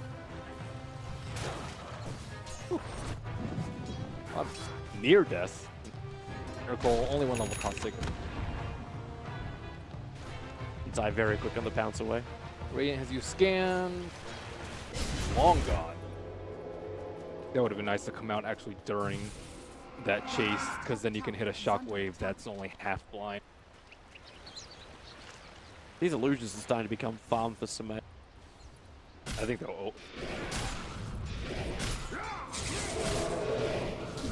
500% damage. Universe for the Vanguard first. Allowed him to farm these Ancients and now actually puts him at the top net worth on the field. First one to hit 4K. Yeah, Vanguard's quite nice. Gonna be taking... But it's not terribly great for big hits. Especially when Magnus has got a lot of space up on the top lane, so it's a lot of levels which are coming in for the Magnus, so it should be very early point up into the 4 points up in power, while still having everything he needs for the team fight. Lifestealer doesn't feel like incredible much. He gets armlet in. It's not like stacking agility on agility. Or more comp power stacking. I wonder if Nagasar is actually going to take this. Just become the really hard to kill. Kuro, trouble. TP's out. We'll be safe. Matubbaman looks like he's going to let the tower go. Actually, no, that's Miracle. Miracle just TP'd himself into the bottom lane. Now he is invis for the moment. He'll have Zai. He'll cop the stun. Where is that epicenter? Matubbaman's leaving. So it's up to Miracle if he really wants to do anything with this. But what's he going to do? Double Burrow Strike? They don't have into stun Epi? up. He can just stun Epi Zai, I think. They'd have to use Grave on him, but he'd probably die in the... Actually, they don't have the detector. Yeah, there's no fortification, and he'll let it go. Unless he can get a solo kill on someone, but when Crit's got Shallow Grave, that's not really possible. Radiant's top tower is under Where's this attack. team? Okay, that's one kill you can potentially get. But you need to hit the Frostbite or Burrow Strike. Crit's coming back down again. Kuro's going to reveal himself with a very quick attack. And Miracle is now back out of the invis. Kuro needs the space. I think he's going to get the bugs off him. Dire's top tower is under attack. It's a whole lot of nothing, which is good for Naga. Good for Magnus too when you build a Hand of Midas as your first item. It's not. Is Arcanes and Midas even before Blink Dagger? Usually Echo Saber is your. You can farm neutrals incredibly quickly, but I can see where he's going with the Hand of Midas because his limiting factor is actually going to be a number of neutrals, not time. Because you're on the team with. Yeah. Nagas are working your way towards that relic. It's taken time. It's taken a lot of time. Like, we're 12 minutes in, you went for Boots, Iron Talon, PMS, Bottles in there too, and you had to run the mid lane. My Control has to TP out. Universe needs the call, and My Control realized that ain't gonna happen. So he actually gets out of range of the call, but he has no TP scroll available, can kill off the creep wave. Even the Weave's trying to help him out with a little bit of extra vision, removing the armor from My Control. Another jump forward from Zai. My Control, very tanky. Support is on the way. He goes for a quick RP, actually committing this to escape. And looks like he's able to achieve it. They will not kill him. Nice quelling. Get escape to the left side. Bro, trying to take on Sumail. Yeah, he's got 1 point up in Frostbite. I don't think that's enough. Even if you let your freezing field go, you need one more person to bring in some damage. And the Riptide could have maybe tilted Sumail close enough to death. And more Hand of Midases on Shadow Fiend as well. Probably one of the most uncommon pickup. Shadow Fiend. That kind of game. We're going to start to add it up. It's like, oh, we're up against an Naga Siren. All right, cool. Let's just Midas, Universe, Blink. Gets the call off. Is able to actually catch the real GH, and with the Shadow Wave damage from Crit, GH doesn't really survive too long. Perfect Blink timing coming out from Universe right there. He didn't have that for the top fight, so he thought he would need farm neutrals. But nope, right then. And such a big hero kill as well. Like, you catch her out while she's banking money for the relic. Wow. So Naga did go very greedy. Yeah. So no sleep at 6, no sleep at 7, 8, 9, 10, and he went for the mana talent over the health. Health might have saved him right there. The 125 was at full HP, so might not have been in calling. But Naga's got to get their farm.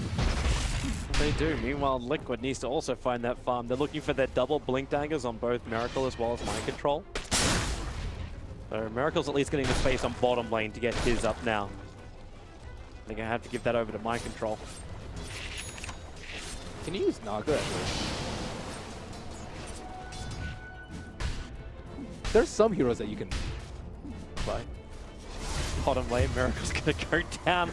I am not a master of syntax. Well, isn't that like every business you have your company? Name is a verb? Yeah, like rocks. One that's cool. You're good enough with a hero. The heroes can become Naga you're with. I don't know. I want to go Arteezy. Go Solar Crest and Halberd on Bloodseeker. Something like that. He's had success today. But this game does look... It still doesn't look like it can go, it can go either way. Neither team has an overwhelming advantage. RP is generally king later game. Yeah. That's a very loose statement. So is Naga for the split push. Again, also rather. Dire's top tower. Because a lot of it depends on Shadow Fiend and act. Weaver is Weaver can do damage, but your burst light stealer, you're not gonna be able to burst anyone down or Here's your timing from Liquid. They just got both of their Blink Daggers. Now, EG, if they force this, it will actually come into the point where Liquid want to fight. The Live Stealer inside the Sand King.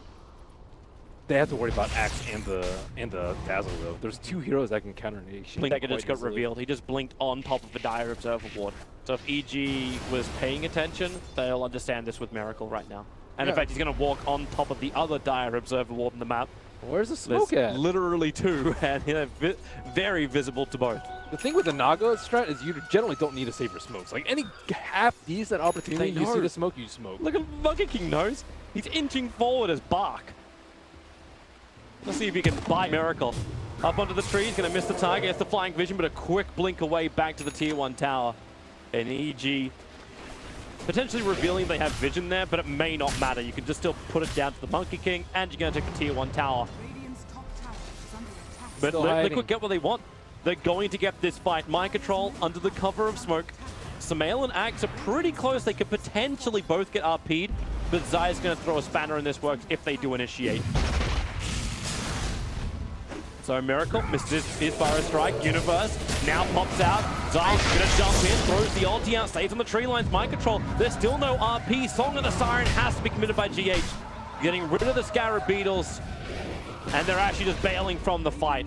I think Miracle even survived half a second after he jumped in then. And in fact, as Zai wanted to go in deeper. That's... yeah, but that was a disaster. What they were waiting so long. Why did they smoke the Sand King to begin with? That was the strangest thing. I saw this. They definitely had smoke. CM had one. They smoked Magnus too when he had his Blink Dagger, but they just waited so long they couldn't find the right jump. And Universe was the one who got a 2-man call. Of course, the one on the ever so. The jump positioning just looked really off. I mean, they didn't really look like they were in a position. They probably understood through the tree line. The Monkey King was sitting up there. Yeah. So if you come in close at that on that side, which is where you probably wanted to have like the SK even closer, but he couldn't be. So you're kind of being choked out of positions by EG. And but finally, Radiance is there. Radiance is generally a pretty big deal, but like, let's say he had it that fight, they wouldn't have been able to take out. The jump forward, mind control, caught out, he'll go down. It was Liquid who were the ones meant to find the kills. Yeah, if you had Radiance, that'd be great, but you still reveal both Blink Daggers on Team Liquid. Don't get a kill, and it's EG who finds the opening. They're gonna roast. Radiant's middle tower is under attack. Very, very easy for them. Medallion is up. What level because of the Dark Lord? He's level 15 with the Midas. That is the level 4. He hasn't picked up level 15 talent. This is turning into a full split. You can see Miracle getting into position so he can just blink out, intercept the creep wave, go for the full split. Crit, okay, Universe jumps in. Fresh Blade Mail reveal, and then Culling Blades down GH. A lot. Just it's like Miki. All around the map, just.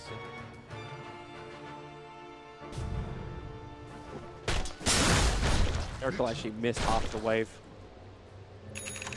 And there goes the TP. Actually managed to force one TP back. Ooh. Zai thought he may have been quick enough. Doing the Basher Rush too? He is. Doing the Basher Rush. Full on control with his ultimate. And he had the perfect position. It's like, you don't even want to jump in, you just want to go down so you can throw out your ultimate. Sit in the tree line.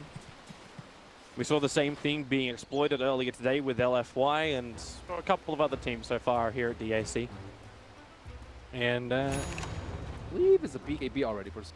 BKB is the best item here versus the Nog. Especially with Blink BKB. Like his positioning's going to be perfect for the fights, and what are you going to do? You have to ensnare him to stop him. And you definitely need the smoke did hit, or sorry, the Radiant scan did hit, but it made them think that they're going to roach, likely. But that's why Matumbaman's coming out. He's well out of position. The smoke will break, the Observer will get the vision, and Kuro, there's nothing he can do. Live Stealer will go down, and EG so have a ticket unlucky. for Roshan. Even GH is caught on the wrong side of the river. That's so unlucky for them that the smoke actually hit and they weren't doing Roshan. What? When the scan hits, yeah. Oh. So now EG will take it. You do have Naga Siren. She's sending illusions down, and they're coming from the dire jungle. But this may be causing a couple of mental problems for EG. The fact that it's surrounded on multiple sides. Miracle as well. This could be the moment with that Blink Epicenter. They've got to put it to work, but Roshan's so low, they have to go now. Song of the Siren comes out from GH. Roshan is low, but he's not looking inside. It's Kuro who's being killed off by Universe in the meantime. So they don't have the Crystal Maiden. Another shockwave through, but Roshan, it belongs to Evil Geniuses. I don't know if they saw the BKB, but if they had gone on that, they would have been obliterated. There's no way they can stop it. Even with perfect timing, you still can't do it. Play in between this. They're actually going to get a courier snipe with the Naga Siren. She was pretty close, but she was busy microing her own illusions to get out of there. Miracle, Fire Strike and TP. Zai, where's your stun? Doesn't exist. Not gonna be an easy. And the Midas Max will lead not in their favor. And I don't actually see it swing back in Naga's favor, because generally after you get the Radiance, it's like, oh yeah, we have Radiance, we can form a push. But this game, they're not really scared of it at all, just because they're so far ahead and Axe is just dunking on everyone. But you do have like still great split push that comes out from heroes like Sandkin. Like, he's really quick at pushing lanes. Lifesteal can be a little bit more frivolous as well, because he's gonna have the Rage potential TP out. That doesn't when you can push out the lanes, but yeah, you got to fight sometime. The only thing that's going to win you the game is probably when EG push up and you hope for the most glorious RP of all RPs, lacquered with Epicenter and everything else. They're going to have BKBs. You can't rely on this. TPs are coming over. They're almost trying to bait this fight out. You can still jump in with the Magnus who's sitting behind them. A quick blink away will dodge the call of Universe. Okay, they're not wanting to bait Jack. They are leaving.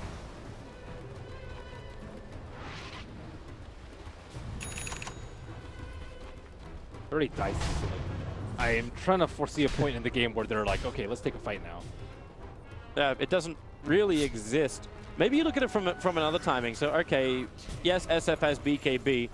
It looks like Arteezy is not going to build into the same one. Can you actually get the timing where you isolate the SF and then just focus him? Do they have the damage output in order to do that? Okay, Crystal Maiden die is going to happen. No, you don't. Because they'll usually pre-weep. You got to try and catch him out of position, but that... Well, he's not going to BKB until... You just need a really good RP. You need them to slip up. Kind of the only... I mean, the Observer Ward is right there. They saw RP catching Universe. He's actually going to go for quick spins as well. The damage is too much. Mind Control, he's brought down. Then you let the Requiem go. You can say goodbye to Miracle. Yeah, you wait for the lapse in positioning. Oh, wait, Universe is right there to call. Yeah. It looked like Universe actually jumped in at the very, very start and didn't actually get the call off, but came a fraction of a second later. Now that they had to get pick on the back. Nothing happening on the Radiant side. It's just a bunch of people trying to stall the game by killing creeps behind. If we can just wait till 2018, this game will be winnable. Good luck with that. They used 2 ultimates, so even if they were to sleep, the weave is pretty important here too. You're not going to be able to clean people with that power like you normally would. Like their positioning is going to be so far spread out. Shadow Fiend's going to be in the front. Weaver's going to be far away from the SF so that they can't both get RP'd, and then all the supports are 90 gold per minute is the talent from the Magnus. They are looking for anything that will buy them a get out of jail free card. The double RP refresher orb may be the only option they have. Yeah, once the BKBs get down to 5 seconds, but you have to give to survive until not confident in their ability. Just play the Obi-Wan strat, man. Hold the high ground. You have a lot of big ultimates, though. Mess up the high ground push, or if they have Aegis counters the big ultimates. Miracle. It's like trying to clean up the wave. Nice skewer. Actually going to pull Universe in rather deep, almost to the tier 3 tower and on top of the creep wave. But there's a lot of EG reinforcements here. And Liquid are not seriously looking at this kill. Yep. It's all a lot of slow damage. Lifesteal with Empower would be But he's going Midas as well? He's going Midas. Yeah, we can... We are turning this in. Okay, this is actually almost a 2013 Alliance game. After TI. There were a lot of teams that... Remember LGD International. Yeah. I just remember where Alliance had 5 Midas. That was one of the most entertaining games I ever got. None of their talents are extremely good. None of them are like super good. There's some... See, I was wondering about the Naga, like she bypassed her ensnare option. Like, I think it's what, a lower cooldown or duration. 30 attack speed. Helps you farm a lot. You're a farmer as Naga now. Well, right now it almost feels like they need to have that extra control, but you are right, it has to come out from the SK. Oh, Song of the Siren, they knew it. Axe came just in range of the sentry wards, now they get really good vision, but Weave is down. It is very early though, but Universe with both Paul and Weave is very difficult to kill. They don't have sleep to No. Maybe they're just trying to bait out, like, actions from EG that then force them to go back to fighting, because Miracle keeps doing this blink into aggressive Burrow Strike back. That almost sounds like a contradiction, but it's just so far forward. But they're going for picks on Shadow Blade on the axes purely to get kills on. It is definitely one of the better items. I definitely do not see Shadow Blade pick up because you need to be able to bypass the Naga illusion. A good Naga player will always have an illusion buffer her and the blink if you're the full-on initiator, and the Shadow Blade if you're the scatter to initiator. Or you get both. No, yeah. Seeing My Control attempting to do the same kind of thing. 4-star Blink Dagger, Shadow Blade. And I think we can put him in a good position. Avoid, avoid, avoid. Yeah. Is it really going to become fire and evade? Naga push as much as you can. Miracle's probably even going to look towards BTs at some point. Once he's able to get something more defensive like a Yule Scepter or something along those lines. How's Dire supposed to break? Yeah, that is the challenge, but doesn't that just come with the heavy farm on the Weaver and the SF when they just rip apart the towers? Still haven't seen like a powered lifesteal. I think it's gonna a lot of damage coming out. Yeah, and empowered lifesteal killing creeps. Oh yeah. Show me more of this. Okay, give me that farm. Give me that farm. Oh yeah, pick an anti-mage. Oh, there's a small opening. Like, EG's vision is still pretty damn good. That Radiant Observer Ward sees the SF moving. It doesn't see the axe of Miracle. He's going on top lane, gets the Burrow Strike onto Arteezy. Mind Control, no! He jumped up, went for the RP, but Arteezy time-lapses just in time, and Zai will chase him into the tree line. They pick up the retreating Miracle with the other rotations up. Both will be lost. Again, they're trying to create space. But now they may lose another one. Matupperman is overstaying his welcome on the bottom lane. He has Rage TP. But everyone else from EG up, they fought up on top, came bottom, and okay, now they're in range of the Observer Ward. He's out. That was pretty lucky that they had to buy something for this.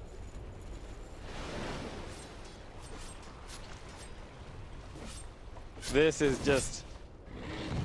It's funny though, because you get the commitment from EG, they then go for their rotations. We can have a quick look at this again. So Miracle, the Burrow Strike is perfect.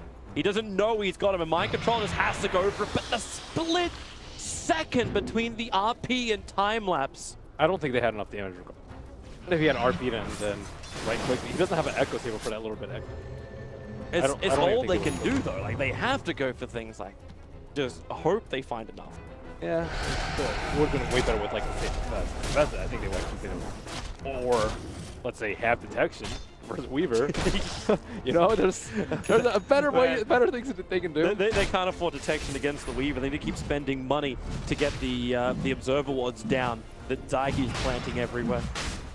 That's the one thing they can potentially control. Now Samael inside the pit, crit in the neighborhood. That's a full Solar Crest completed, so this Roshan is going down very quickly for EG.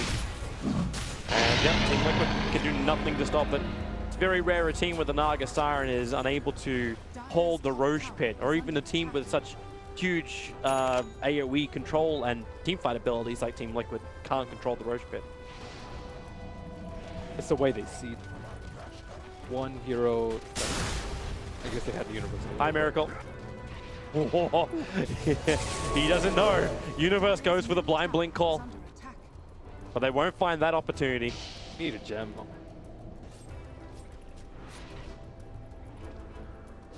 Yeah, they need a gem on someone, but Axe is the one. Oh, they have it on Zai. Yeah, they have it on Zai. I think he needs it. Because they can get more pick. Universe is the one hunting heroes that Monkey King can do, but he can't.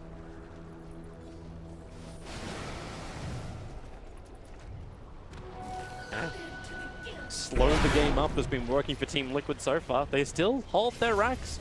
Naga is still sitting up there very high up in the net worth. She's gradually getting higher. And once that Octarine is up, the split push becomes even stronger from the Naga Siren. No one's scared of her. No. Oh. What they're scared of is just the incredible amount of delay, and then you're like, well, maybe that's what Team Liquid's still looking at this game. It's like, okay, the Naga's going to be pushing out the side. The ESK is going to do the same. The Lives is going to do the same. Team Liquid feel like they're on a time clock to get into the base before they end up in a bad trade-off position. These type of kills are definitely going to help. A quick call. Miracle will die, but he's only dead for 23 seconds. I will say one thing on Liquid strategy is that they're committed. They're committed to out-farming and delaying the game. Yep. It is. It's not too late for CM Midas, right? She doesn't have any items. Not too late to put the kettle on and start brewing a cup of cocoa. Like, Liquid are in for the long haul. And My Control's on the hunt. This time they're coming with the Infest. They're pinging out Arteezy, but they walk past Zai. Remember, this is the Shadow Blade they're using. Zai will see him. The Gem of True Sight did the work. No! The RP misses again! My Control, run away! Kuro will die in the mid lane as another expected pick off. The Crystal Main doesn't really have a lot of safe places here. RP's down too. That's yep. That's the chance to push up. Personally, that was a good bait though. He knew that they knew what was going to happen. You got creep waves. Yeah. You look at the position of Naga Siren. Like, I know this is GH and Miracle is on the team, but it almost is a testament to Miracle. What? Heard the difference in pronunciation. Naga Siren, greatest of Southeast Asia. That's a stretch. This is what he does. Oh, My Control. He jumps out. He was looking for that skewer back over on Samel. Now it's up to Miracle to actually create a little bit more space, and they Song of the Siren, allowing My Control to survive. They need him. What? I guess, maybe? They needed something, but that was just a disengage ultimate. That was all. Jump back in, keep the chip damage going. Buy the time for the RP to arrive and just keep chipping away at their life and make it so that Aegis Carrier can't just sit there and hit the tower. Continue on. They have the ages. And they know it. Could go disastrously. They're already leaving. They need to Satanic. Now they're jumping out. That Observer Ward sees Arteezy, but they need the control. Arteezy Shikuchi's up. The Sentry Ward's too late. Runs through mid. And Lucky King is dead.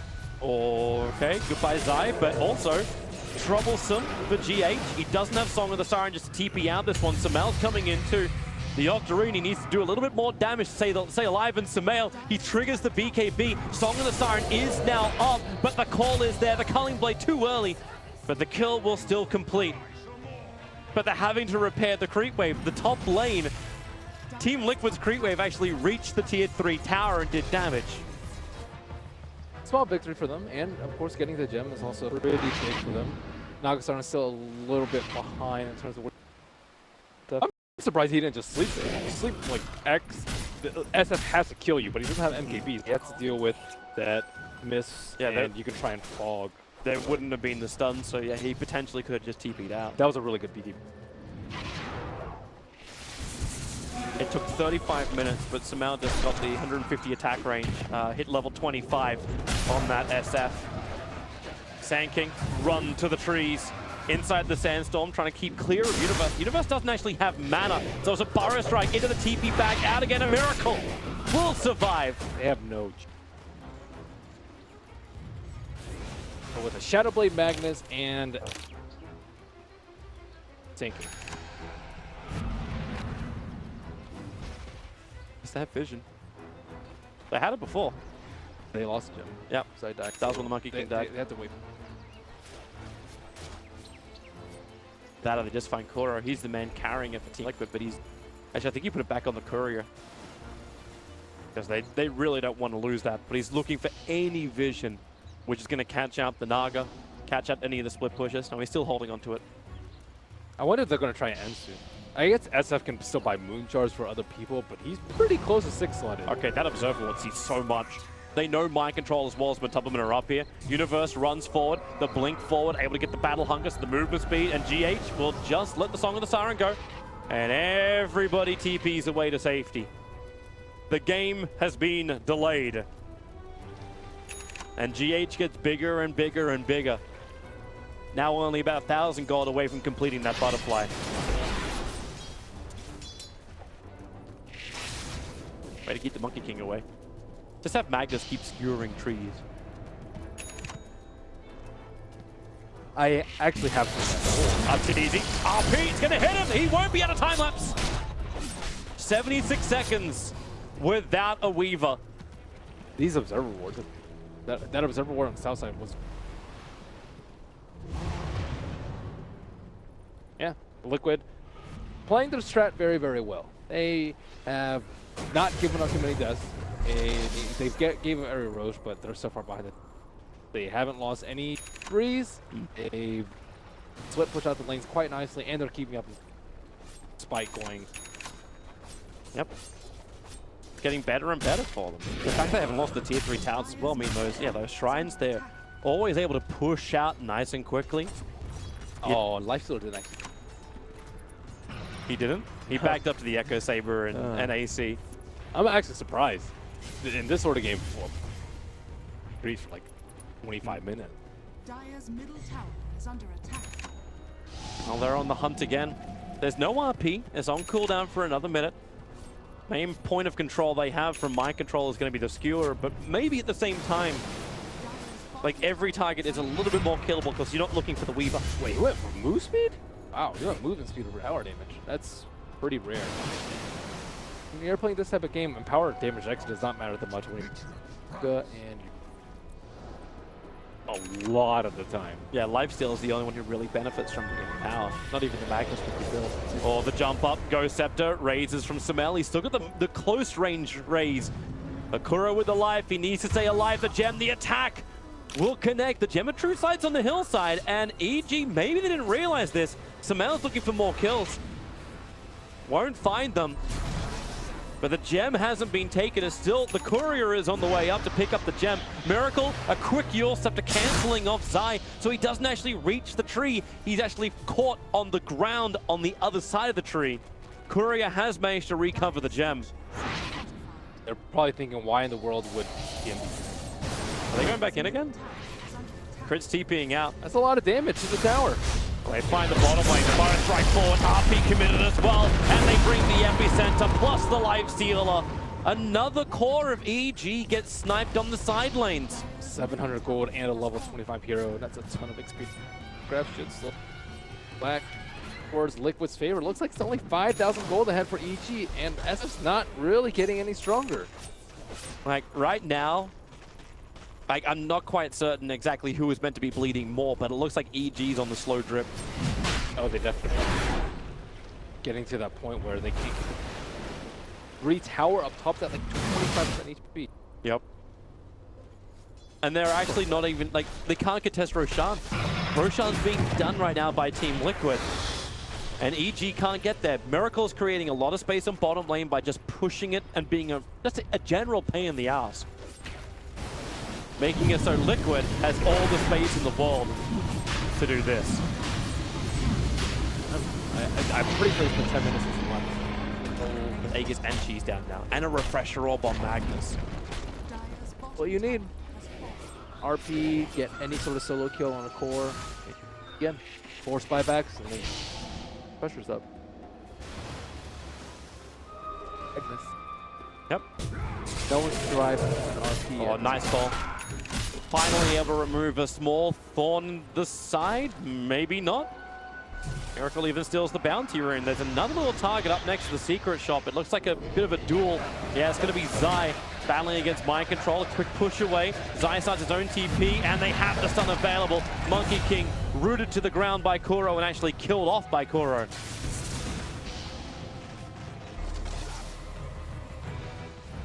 Five. Game is just... The game plans work perfectly. Beautiful fall by Universe. Hold the Life Stealer in position. Bring in the damage, because right now, all these fights are happening on Liquid's terms. EG maybe can finally the shrine. The RP goes out. They keep the control up, but with the Shallow Grave and Song of the Siren, Universe keeps the spins happening. So much damage from the axe. The Aegis Immortal will trigger. Samel's BKB will protect him. And now they go over to Matumbaman, the Life Stealer. No real way home out of this one, apart from standing his ground and being as manly as he can. But don't worry, the side lanes are pushing in. EG have trouble at home. E3 count on top, almost dead. That's not good. They can't really afford to lose their prize right now. They're just struggling to move outside the race. RTC, oh my god. Liquid Sphere protects. They're TPing forward. Zai wants to try and catch up to Miracle. It's going to be difficult. Jump forward, gets the stun off perfectly, but GH, Song of the Siren for protection, and then TP's away to safety. Ori has that, I think that's actually the level 2 diffuser blade as well, over on the Naga Siren. He's 6-slotted too. Yep. Yeah, he is. Very much. Miracle finds another target. So now just wandering around. Mal, however, has friend as well as a shrine. And they have vision. You'll set her up. Crit comes in and, well, they haven't got him yet. They still don't have him yet. And they don't have him at all. Universe was waiting with the stun. Meanwhile, top lane, Tier 3 tower's gone. The illusions as well as the catapult should take care of it.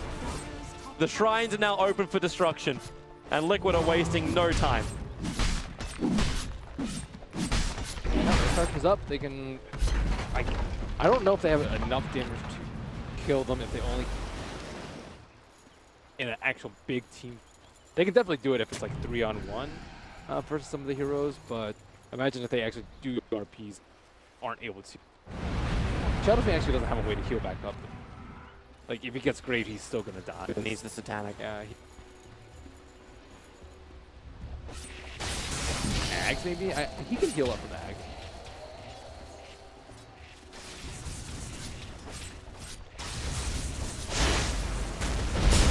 Staring down Arteezy, playing Borrow, Epicenter. Miracle commits. Arteezy already used his time lunge. He's so low and ensnared up.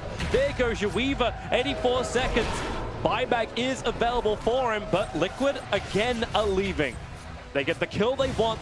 They keep the pressure applied, and Universe is the one to jump in. Observer Ward is up. Mind Control is trying to push him away. There's another force off available for Miracle. So Ibarra strikes up one. There's your RP committal. SF, the Shallow Grave will keep him alive.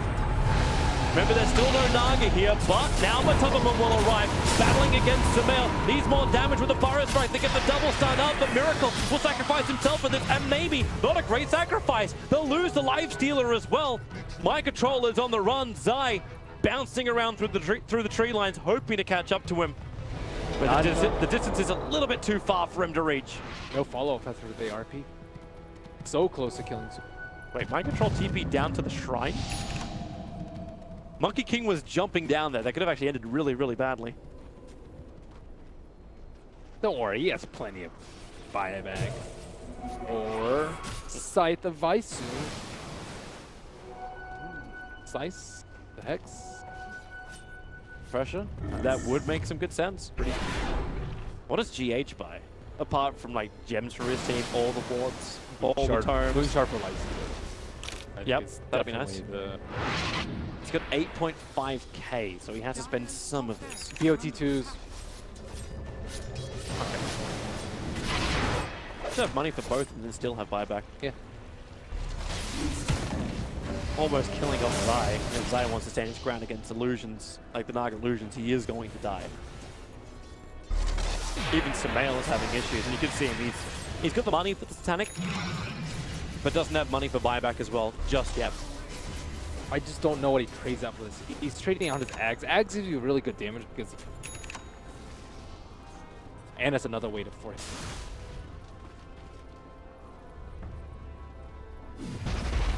Way more reliable.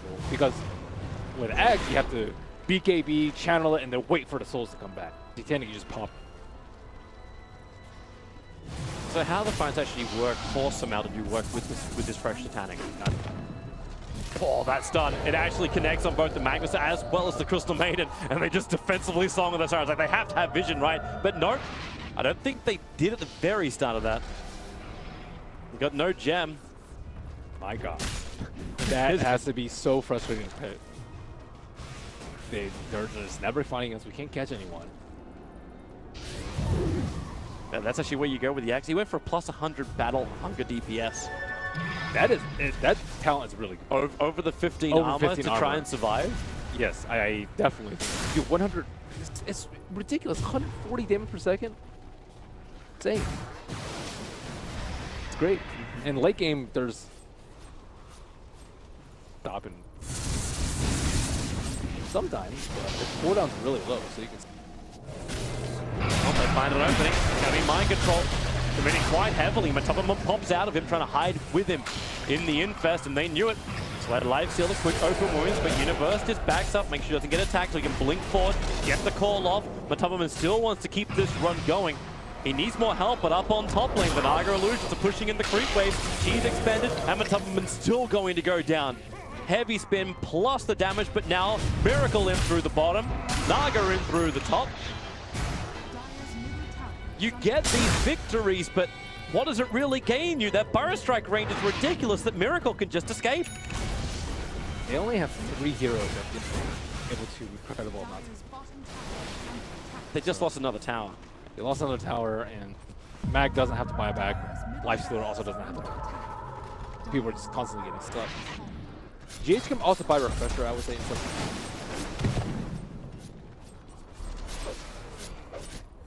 He's holding in a 7.4, so he bought the BTs. Okay. He bought a Moonshot for himself. Okay. And then an extra independent courier where she now bought a Refresher orb on. Yeah, Refresher's really good. The only problem is you can't chain the sleep together back to back.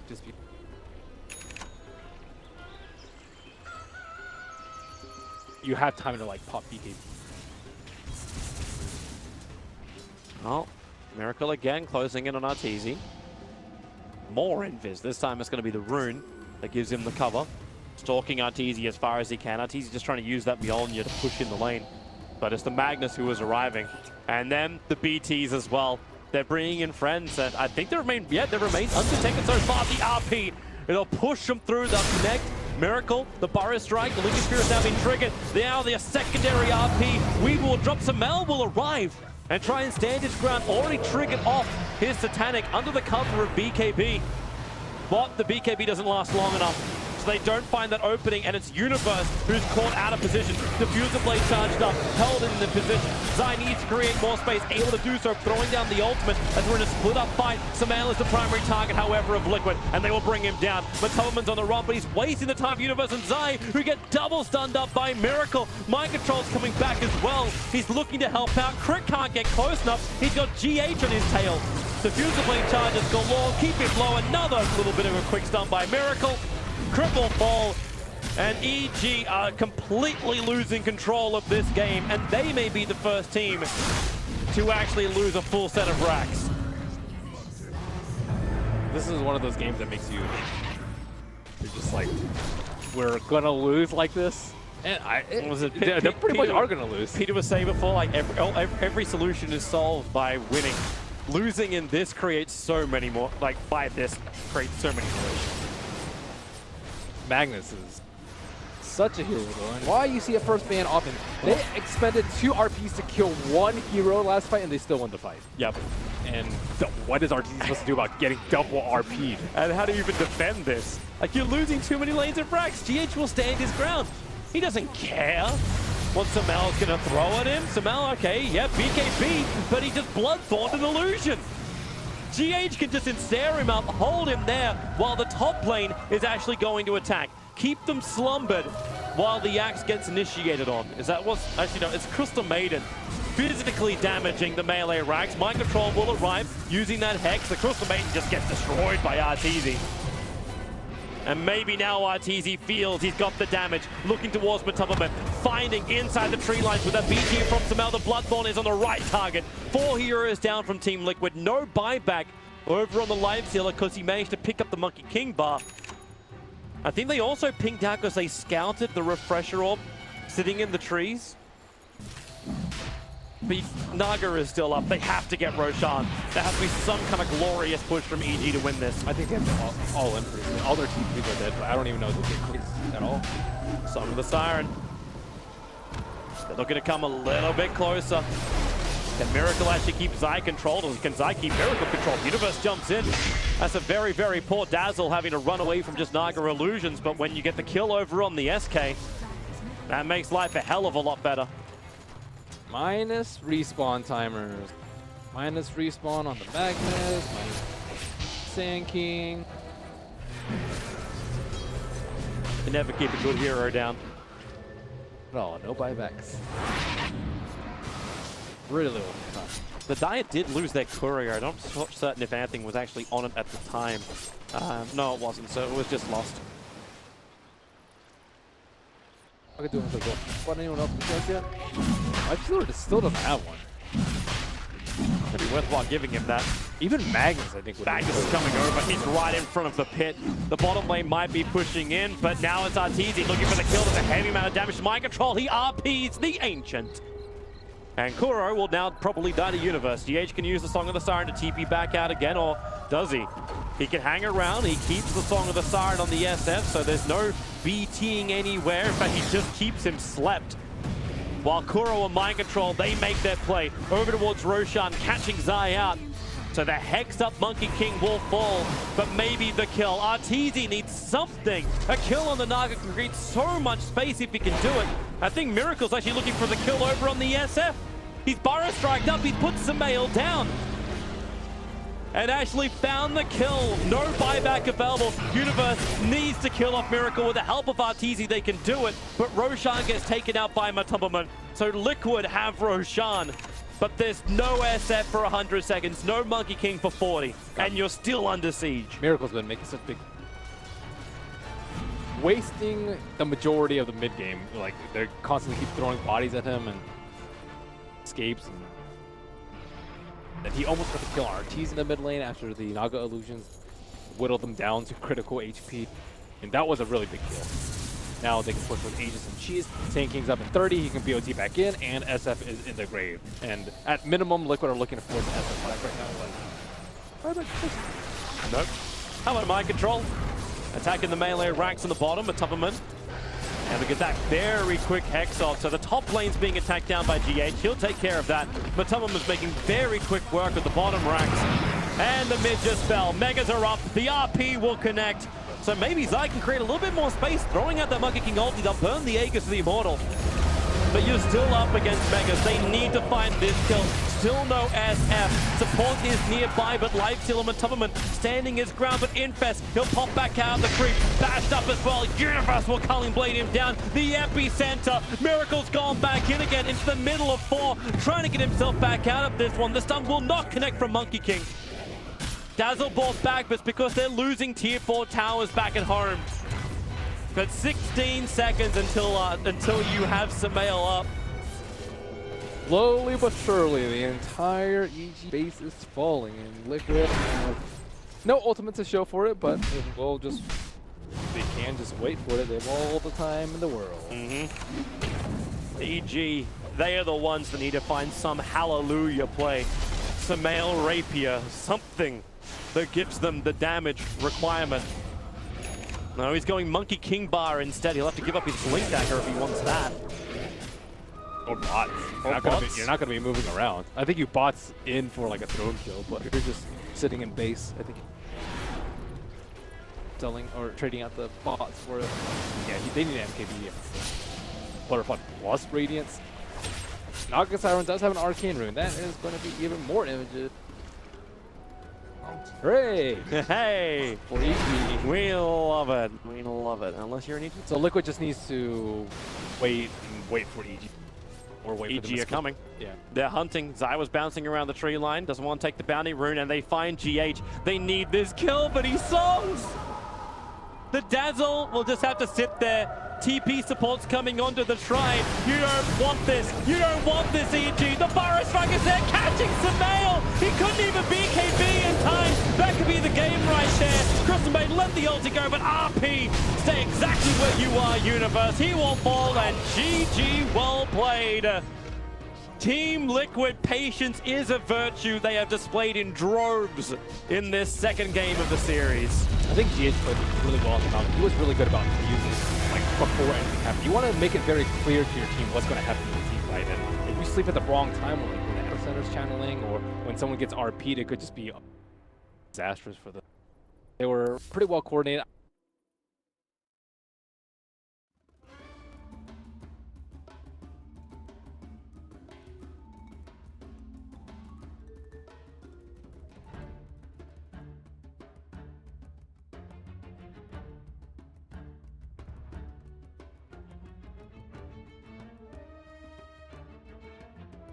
Dire team ban.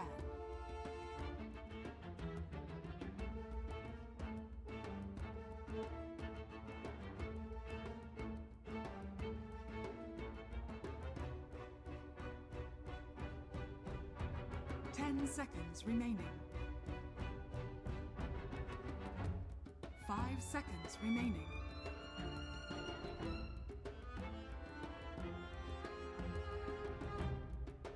OG's turn to ban.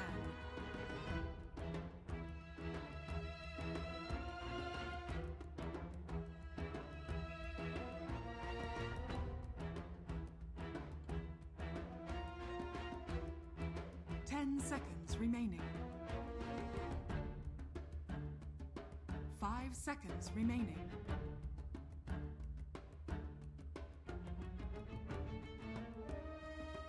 Dire team ban.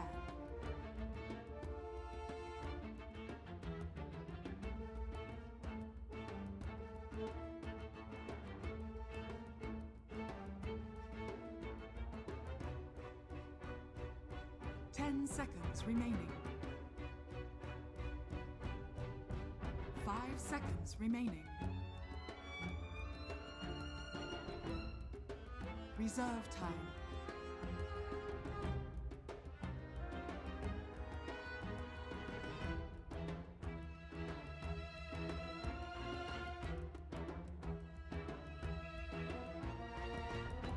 OG's turn to ban.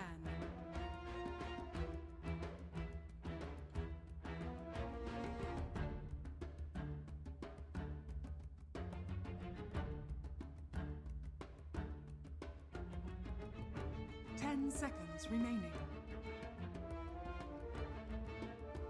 5 seconds remaining.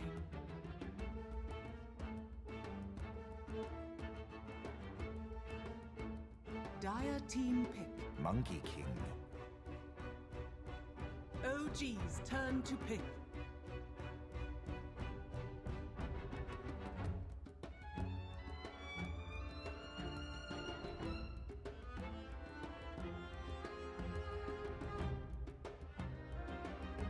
Seconds remaining.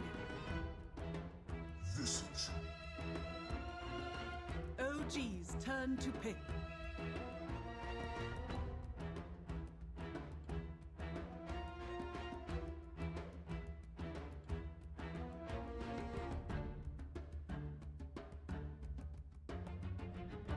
Seconds remaining. 5 seconds remaining. Reserve time.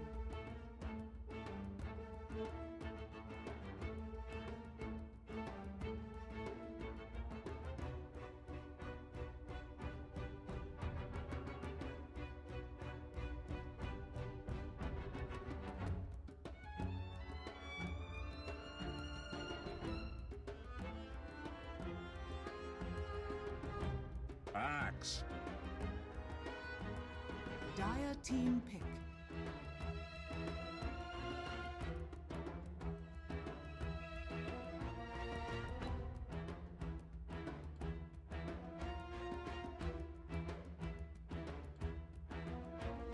10 seconds remaining.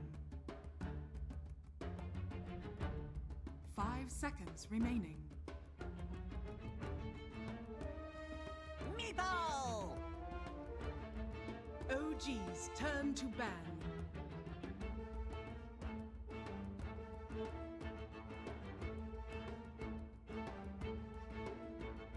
Dire team ban.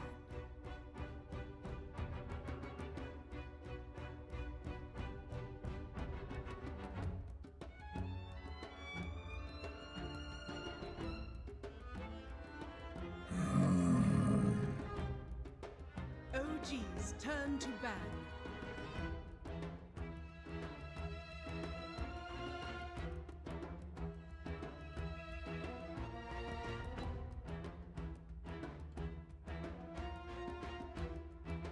Ten seconds remaining. 5 seconds remaining. Reserve time.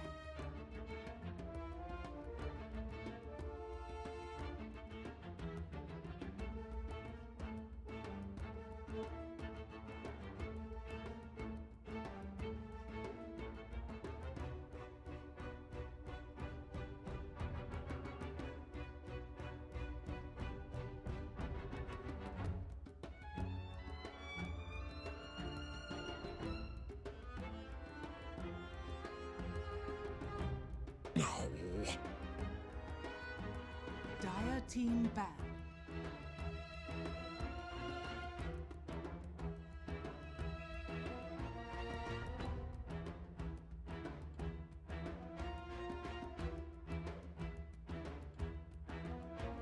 Ten seconds remaining.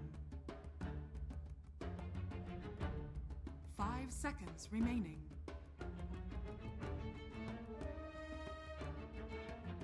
Reserve time.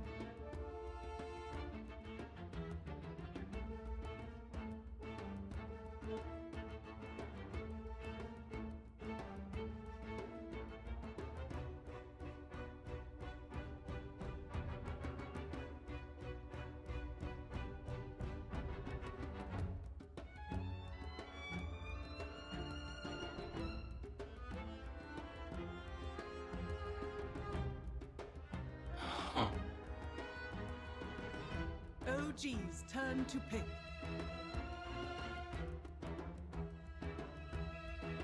Elder Titan. Dire team pick.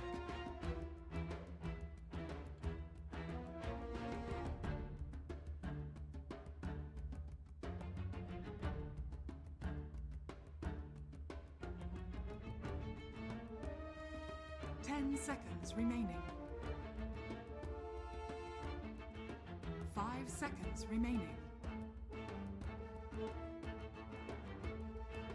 Reserve time.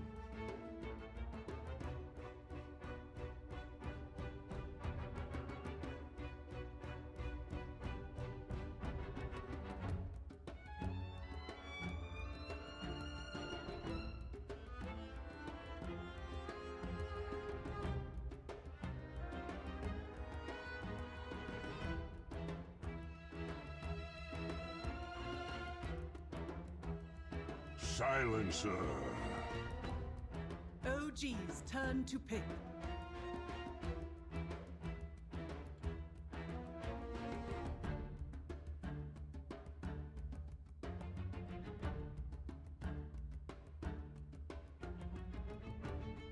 Ten seconds remaining. 5 seconds remaining. Reserve time.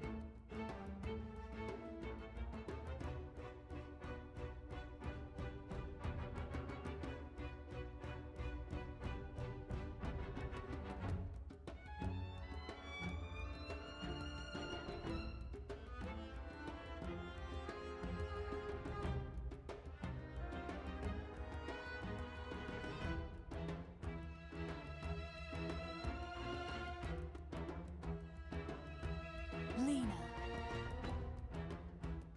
Dire team pick.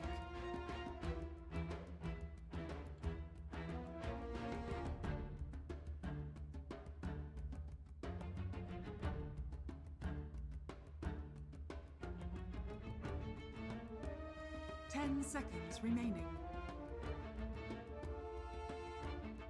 5 seconds remaining. Reserve time.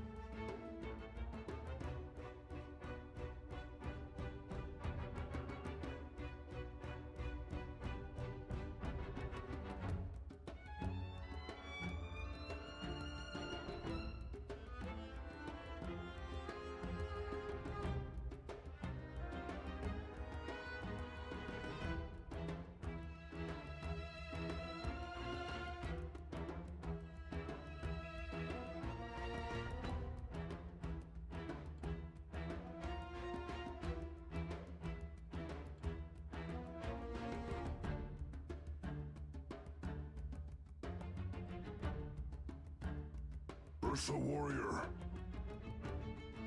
OG's turn to ban.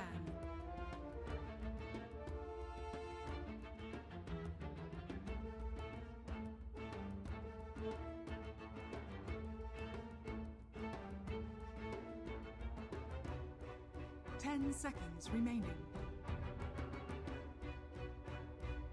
5 seconds remaining.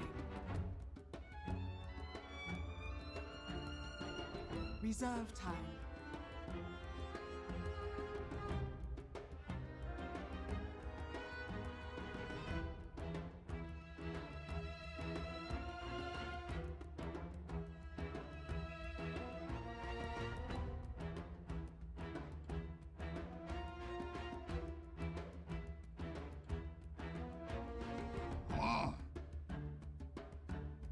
Dire team ban.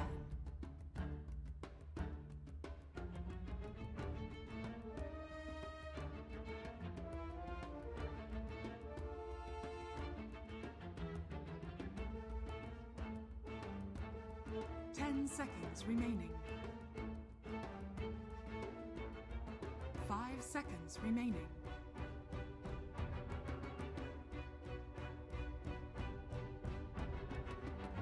Dire team pick.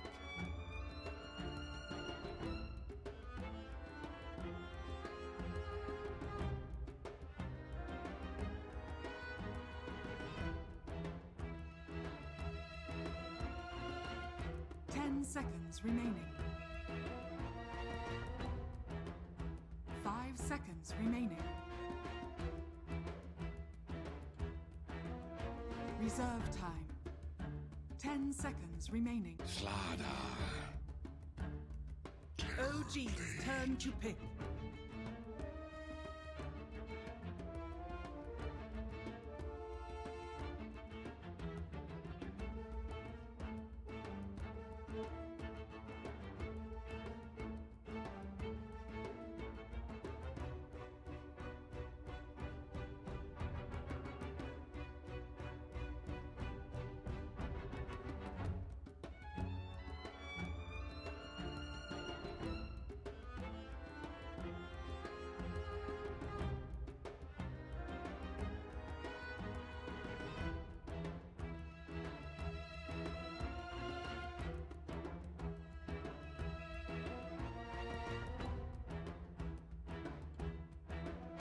Seconds remaining. 5 seconds remaining.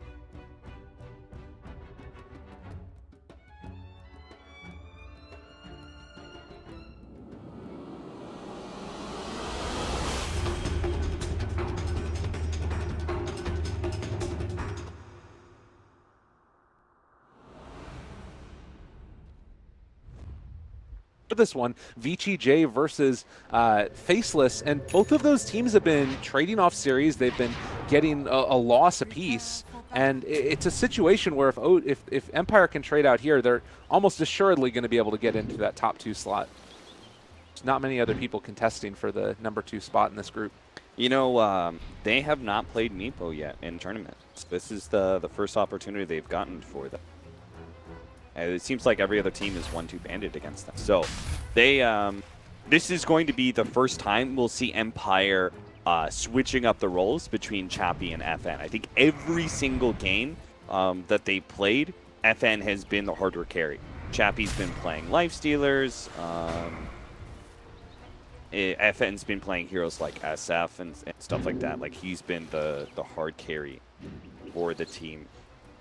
They even had the last time they played Ursa, Chappie was playing the Ursa because that's the space creator, and FN was playing the mid SF. So this is going to be a very different style than what we've seen from Empire so far in this tournament, but obviously it is a style that they've played before DAs. In the meantime, Monkey King will be bouncing around the trees over and over and over again. We've seen occasionally this get punished, but seems unlikely to happen this time since great vision in the area. Although ET is kind of an interesting answer. Is going to spot out the Monkey King on the high ground there. We're talking downstairs about like supports that are able to punish a Monkey King, and ET might be one of those. Yeah, certainly. Anna's going to take a lot of damage. He's going to have to burn through one of the first of many tangos that he brought himself. That's interesting. I didn't think that Lina needed this much extra regen, but he bought himself tangos as well as healing self, and he was given 2 extra shared tangos, so maybe this is just anticipation to Monkey King doing Monkey King things in the mid lane and being very harassive. That way he can also sustain if he does have a little bit of trouble getting the bottle out or something else. It doesn't all end up looking terrible for him. In the meantime, up in the top lane, S4 and this aggro tri-lane are able to push FN back. He's not having a great time farming, and it does feel like maybe you are lacking a little bit right here, Empire, not having the traditional support, and particularly having that camp blocked out at the early stages. It will finally be open now, but still hard to pull against this lineup. Slaughter is not a hero that is very threatening in 1v1 cases, so this is great for OG, right? They know they can leave the 1v1 for the Terrorblade. He's fine. And then the rest of OG, they can do this play where we see this a lot. Kind of innovated in 7.0 is that you you join the off lane with supports, usually like Cuddle or Dazzle or even an aggro tri-lane, and you push out the wave. That's what S4 is doing right now, is the Axe. He pushes out the wave, and then the supports pull the hard camp, and you get efficiency out of your off lane and deny a lot of farm from the enemy's carry. You talk about there not also being a threat. You can see very much evidence of that. No Tail sitting with so much armor, 12 at this early stage. They're really not able to pressure, and that allows them to continue these pulls consistently. So Arcane Curse gets thrown out onto a couple. Not really going to be too much damage, but they need to be a little bit worried about No Tail as the dives could start coming under tower soon. Yeah, I really do think they're... well, actually, they're kind of running out of firepower. Ghostic doesn't have any mana, so... maybe they're okay with leaving, but I wouldn't be surprised if they rotate a support back down to bottom lane. They just get S4, you know, a strong start where he gets close to his Tranquil Boots and he has like level 3. Level 3 is like one of the big pickups for an Axe because it means he has a big damage increase in counter Helix as well as having Berserker's Call or even Battle Hunger. I've seen it a couple times. We get it at level 2 just to help shove out the opposing support that tries to harass you away. In the meantime, Chappie, he's going to be able to finish off a little bit of extra CS in the jungle, but now you've got Empire in the area looking to apply some pressure. Not even range as of yet to catch on to Ana, but there's always the danger. You need to be careful about that. It did look like Meepo still saving a point. Could go back for a point to Earthbind if he wants, or just more into Geostrike. Yeah, if an opportunity presented itself, right, if Ana was a little bit too far forward with the Monkey King hovering around, they could very easily kill Lina, but... what is Monkey King? What are you doing there? Showing pops off. Down. He just does Monkey King things. He pops down in the enemy's jungle, shows himself, but it doesn't matter because jump onto trees whenever he wants. And Fly's keeping an eye on him also. They realize where he's at, and that's the big thing. It does not look like they have any great way. They have some tangos, but unlikely to be able to kill off the Monkey King. Or, I was about to say, I was like, I wonder if S4 is just going to go for a guess on one of those trees. Not yet. Jarex does come down to the bottom lane, help secure No Tail's farm a bit more. The Visage Axe dual lane is fine enough. You don't want to tri-lane too much because you start cutting into the experience of the Visage. Visage is a very level-dependent support that can accomplish a lot in the mid-game if you do have the farm to back it up. Well, in the meantime, rotating towards mid a second. I don't believe that Monkey King spotted him there, but just going to stick around for the moment while we have a couple of bounty runes getting taken away. Jarek's able to snag one over there with the early boots picked up for him. And Visage still sitting here. They're going to rotate in, trying to go now onto the Lina, but there's going to be a lot of damage coming out. Soul Assumption as well isn't quite going to be enough to find the kill onto Chappie. Solo, not dead as of yet, though. Just 23 HP, and it looks like with the second Meepo, they might even be able to run down Ana, throw another Light Strike array, but there's the jump forward. The Monkey King coming in as well, has a Boundless Strike, turns and is able to hit it onto there, but now the last word comes back. They're able to draw first blood, killing off the Monkey King. Chappie barely left alive. That Fairy Fire. Yeah, that was a sick Fairy Fire play. That was really well done by Chappie. You can see why teams are supposed to 1-2 ban this Meepo against them. Sick plays so far, good micro, and you just understood the nature of the hero, the extent in which he can just run into the enemy. Yeah. Well, you can see S4 down here as well. It's taking a lot of damage from FN. The Bearman is mad and trying to kill him off, but he guesses the wrong way, or possibly just did not want to chase it too much further. Might have died with the Battle Hunger on him, but I was about to say, if S4 actually just ran towards the shrine and activated, he might have actually been able to kill FN, but S4 does play a pretty dangerous game there, challenging the Ursa underneath the creep wave. They are going to find the Monkey King. Yeah, this is a long duration stun. They've got the call after the fact as well, so that should be enough for a kill. They take down the Monkey King, and they'll be happy about that. Tranquil Boots and another 400 gold is there for S4. He's even got himself a nice little stack to work through, the shrine to activate shortly after. Everything looks pretty good for OG in this lane phase. 2-1, 6 minutes in. You can see that is still a little bit of a net worth lead into the favor of Empire. Just again, based off of how well this Meepo has done in the lane so far, 47-2, including the jungle creeps, as opposed to the 35-0 of the Lina. Just a little bit more efficiency coming out because he's able to have access to that jungle. I think Ursa and Meepo are pretty farmed, and their Slardar is a lot of CS as well. Of course, he got the early 1v1, so he's going to get some early treads, hopefully translate into a relatively fast Blink Dagger, though. That Blink Dagger timing is going to be really key, so I would actually like OG to start making a rotation down to bottom lane pretty soon here. I'm not sure how.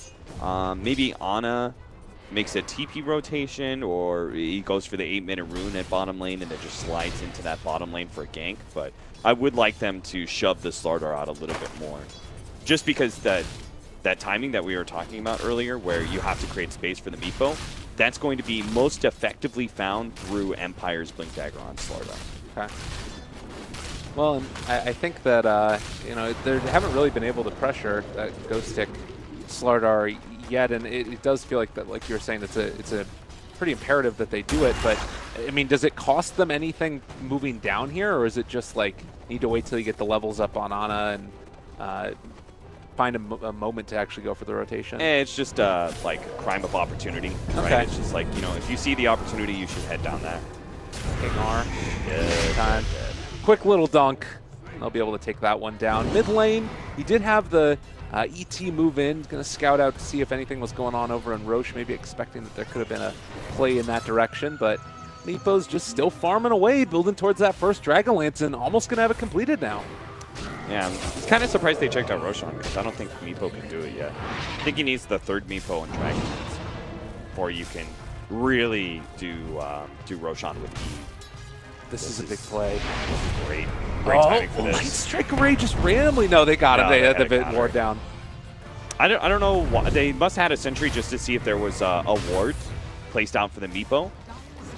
And then, because I don't think they knew about that. It was picked up in the bottom lane. They didn't have any vision there. So I think that was just scouting for a ward and ends up finding an Invis hero instead. It's still a very you know, scary moment. Meepo's getting the farm that he needs, but it does feel like OG are going to have those tools that they need to deal with it. As we do have some movement down here towards the bottom lane. Monkey King is showing up. Fly trying to run out of here, but is going to be under fire and soon to be brought down as well. A good pickup there for the Monkey King. They're still getting about as much farm on the Axe. In fact, he's, what, 700 gold ahead of the Slaughter. Kind of to be expected because Axe jungles so efficiently. So he'll have his Blink Dagger, so maybe instead of Ana making that rotation down to bottom lane, I didn't really expect Axe to have a 10-minute blink, so I guess the first rotation will come out from him. Well, they're going to be taking down these Ancients as well while their Tier 1 tower is under fire. So OG trying to make the best of it.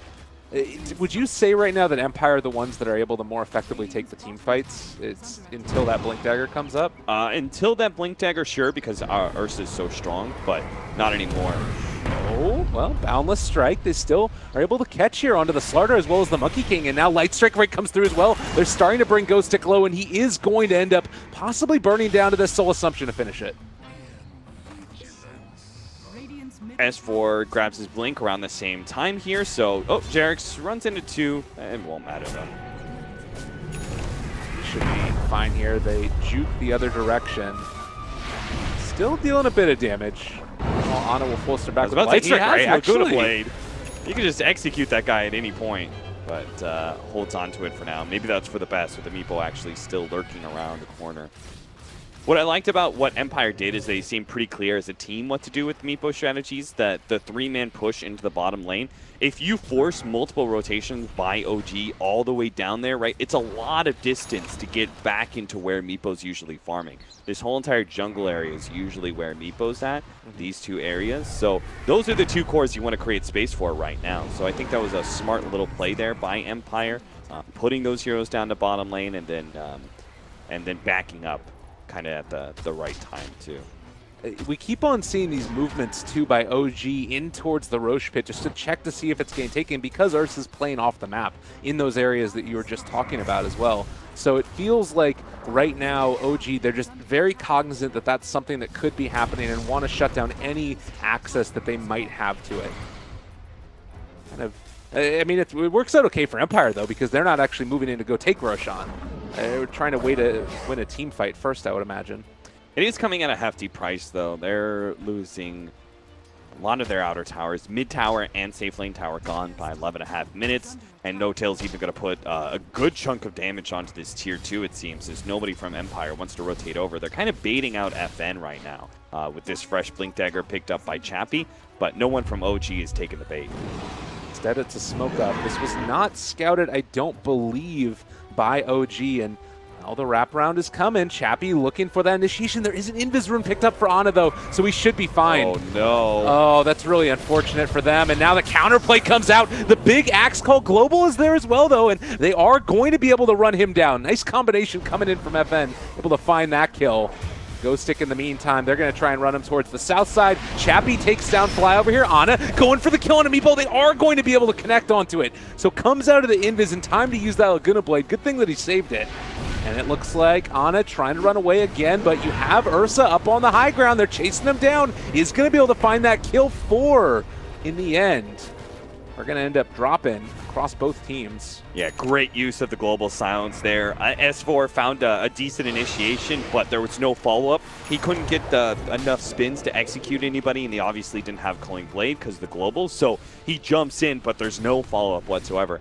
That said, it's expected. Global silence was used, a very big key for Team Empire in team fights. What you should do as OG now is not let that deter you in any way. You should just revive, go right back in, and start playing aggressive again, because this time around they don't have anything to stop your initiation. And as if on cue, they're going to move in again. They have Metamorphosis up for No-Tail if he wants to join in these engagements as well.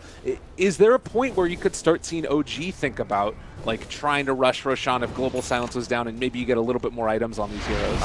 Only if they get like a really good smoke push out and they catch like a very key core or even a full out team fight that they win. Only in that case. It's not something that OG are going to try and take unless an opportunity presents itself. Well, maybe opportunity presents itself at least a little bit here as Monkey King in trouble is going to fall. No Tail picks that one up. Decent pickoff. Does make the Meepo a little bit more scared as he's got mid lane pushing in as well as top. He is gonna probably just go for the bottom lane push, knowing that there's so many of OG members occupying the dire jungle. So better for Chappie to play in the bottom half of the map. Just because you have Blink Dagger doesn't mean that you should try and be active yet on the Meepo. It's more like you pick up that Blink Dagger and you occasionally go for a pickoff, but I think they know OG's staying really grouped up. It's one of the big things about preventing Meepo from spiraling out of control is you just gotta 5-man something. Yeah, and they're doing a good job of it. We're going to see trading off towers, but it has really felt like OG have been the one outmaneuvering Empire a little bit around the map. They have only lost this first Tier 1 tower at this stage in the game, and now over here by the Shrine, they've been able to catch on to the Monkey King yet again. Throws out the Boundless Strike. Chappie's in the area, though, looking for the initiation, is able to find onto Ana. There's going to be the Global Silence. Ana's going to drop, but he's going to be back very shortly with that lowered respawn time. Still, though, nothing else to come of it. It's the Lina really is the antithesis to the Global Silence, right? Like such a huge cooldown on this ultimate, and you get a kill on a Lina who's dead for like 10 seconds because of the low respawn time. So time to go right back in. They're going to find the Monkey King thanks to the birds. Well, he ends up getting taunted at the end of the day after the jump away, but still is going to end up being brought down there. And probably time to take a Tier 2. So I would probably utilize Snowtail's presence and try and bulldoze the mid Tier 2. Kind of opens up the Roshan taking possibility a little bit more for OG as well. There's still that outer shrine that you have to worry about, but if you can start limiting some of these outer structures, it makes it harder and harder for Ursa to feel comfortable taking that Aegis. Got as well from S4 there. If you do end up losing the axe, suddenly that is Roshan opened up like you're mentioning for Empire, certainly. And well, No Tail still hitting away at this tower. They've got the Boundless Sight. Chappie, he's going to jump forward. There's a big old initiation that comes out. S4 is on top of all of them, though. They're going to start taking a ton of damage from the call, but it's not quite enough. The Sunder does pop off there, though, so that's going to end up being the Monkey King dead, but it's already 3 gone for OG. Empire win that one in a big way. I think No Tail actually made an uncharacteristic mistake in that he tried to back up instead of just fighting. Because he had a Metamorphosis up with the right kind of call. I think he should have just looked to execute one of those Meepos. You could see one of them got away pretty low HP. And if he just fought immediately, maybe he could have gotten that kill. Probably would still die, but it would have made the trade-off a lot better for OG. Probably trading one for 2 or 2 for 2 even. In the end, though, Empire win that fight. They get an Aegis. They have Global Silence coming back up in 10 seconds. This is their opportunity to take the mid-tier 1 tower. I really think they should force this fight, even with the Terrorblade coming back up. They know there's no meta. They know they have their big cooldown spell. So it's falls in their court, and they should try and dunk on OG as many times as possible here. You can't ensnare the familiars? Oh, apparently not. All right. The new every day there is. You know that that spell is like literally comes from Warcraft 3 as a spell to catch flying units. Yeah, well, I guess it's not working anymore. But they're Chappie on top of both No Tail as well as Ana. Oh god, they're in a lot of trouble though. Chappie dropping very low. They're able to turn it back around. Still going to try and escape from that, but it is going to be the Aegis burn. FN on top of Jerix as well, trying to bring him down. Enraged up and brought down, but Chappie jumps forward again. Everybody caught in the nets, the poof, the death. They're out of there, but you do have Ana who's going to be coming back in just a second, trying to get in with the rest of the team, but isn't going to end up happening. Now Fly in trouble. Chappie jumps forward, gets that kill as well. They are just all over OG. And Empire looking quite strong in this one. Go Team Empire, man. Ooh. That, man, if Empire managed to tie out with OG, yeah, they're going to look so good for that, like, probably second place slot in their group. This is pretty good. OG are probably thinking like, this is why everybody bans it. this is why, guys. This is why. I mean, Chappie's about to have himself a sheep stick now. Like, he is incredibly farmed and hitting that stride. Level 20 now, so he's getting the extra attack speed, has lifesteal built into himself. You know what the best part is that I like this item choice by FN.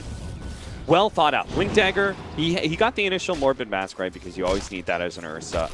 Gets the Blink Dagger. Now he's going to go for the Desolator. It gives them some real bulldozing power, taking these objectives. Because Meepo's going to start controlling the map. He's going to split push really well, and he's going to be a big threat in just being able to get the boom, insta-kill. Whether it's pickoffs or leading the initiation on a team fight. If they can translate that into faster kills with the Ursa Having Desolator, as well as taking some of these objectives, and they can close out this game probably about 35 minutes. Because Meepo lineups do have a timeline. You know, they do actually drop off if you start going too late. So Empire has a decent advantage right now. They need to secure that advantage by taking some of the rest of these outer towers. So they need another, like I would say it's a good opportunity for them to smoke gank pretty soon, push out, get another pick off or team fight that lets them take the rest of these outer towers, control the map, and start thinking about ending the game. I mean, you can see it also with the item selection that you've got. Silencer is going back for the Pipe of Insight here. So you start to go towards those items that are going to help mitigate the outspam that you have on the rest of OG. It allows you to press for high ground more effectively in that way. All in all, this is feeling like Empire have designed a great draft around the Meepo in spite of all of the quote-unquote counters that you have on OG. But that's still a question of finding those right fights. And Axe is always going to be an issue. Terrorblade, if he gets the Metamorphosis off and can just beat away at one of these heroes, it's going to spell a lot of trouble. Although Ana is down to 6 Bloodstone charges as well. Good time to smoke up, push out. Empire, you're reading my mind. That was a Dire and Radiant scan in the same area. I'm not sure if the Radiant scan picked up something, but it does feel like OG might know. Oh, they might run into No-Tail, though. That's an Invis rune. They didn't end up breaking smoke on him. Now they realize that they dropped the ward down. Still looking. This could be huge, but now they might be running into the rest of OG. I'm not sure if this is going to be good enough. They are on top of No-Tail. And there it is. They've been able to catch him. Global comes out as well. They've been able to take down No-Tail. Now going to take down Fly. Empire finding pickoffs and soon to take objectives. This Silencer Meepo combination has worked out so beautifully. OG, and it's also a problem that OG, they did try and get aggressive when Global Silence is on cooldown, but I think it was a combination of OG didn't try hard enough, and also Empire had some pretty good realization of like the ebb and flow of this game and when to play passive and when to push out and make aggressive smoke plays. Because it's easy for me to sit here as an observer and have all this information and call for smokes at certain times, but it's a lot harder in the fog of war, both literal and figurative, to try and play out and make the correct calls at the right times.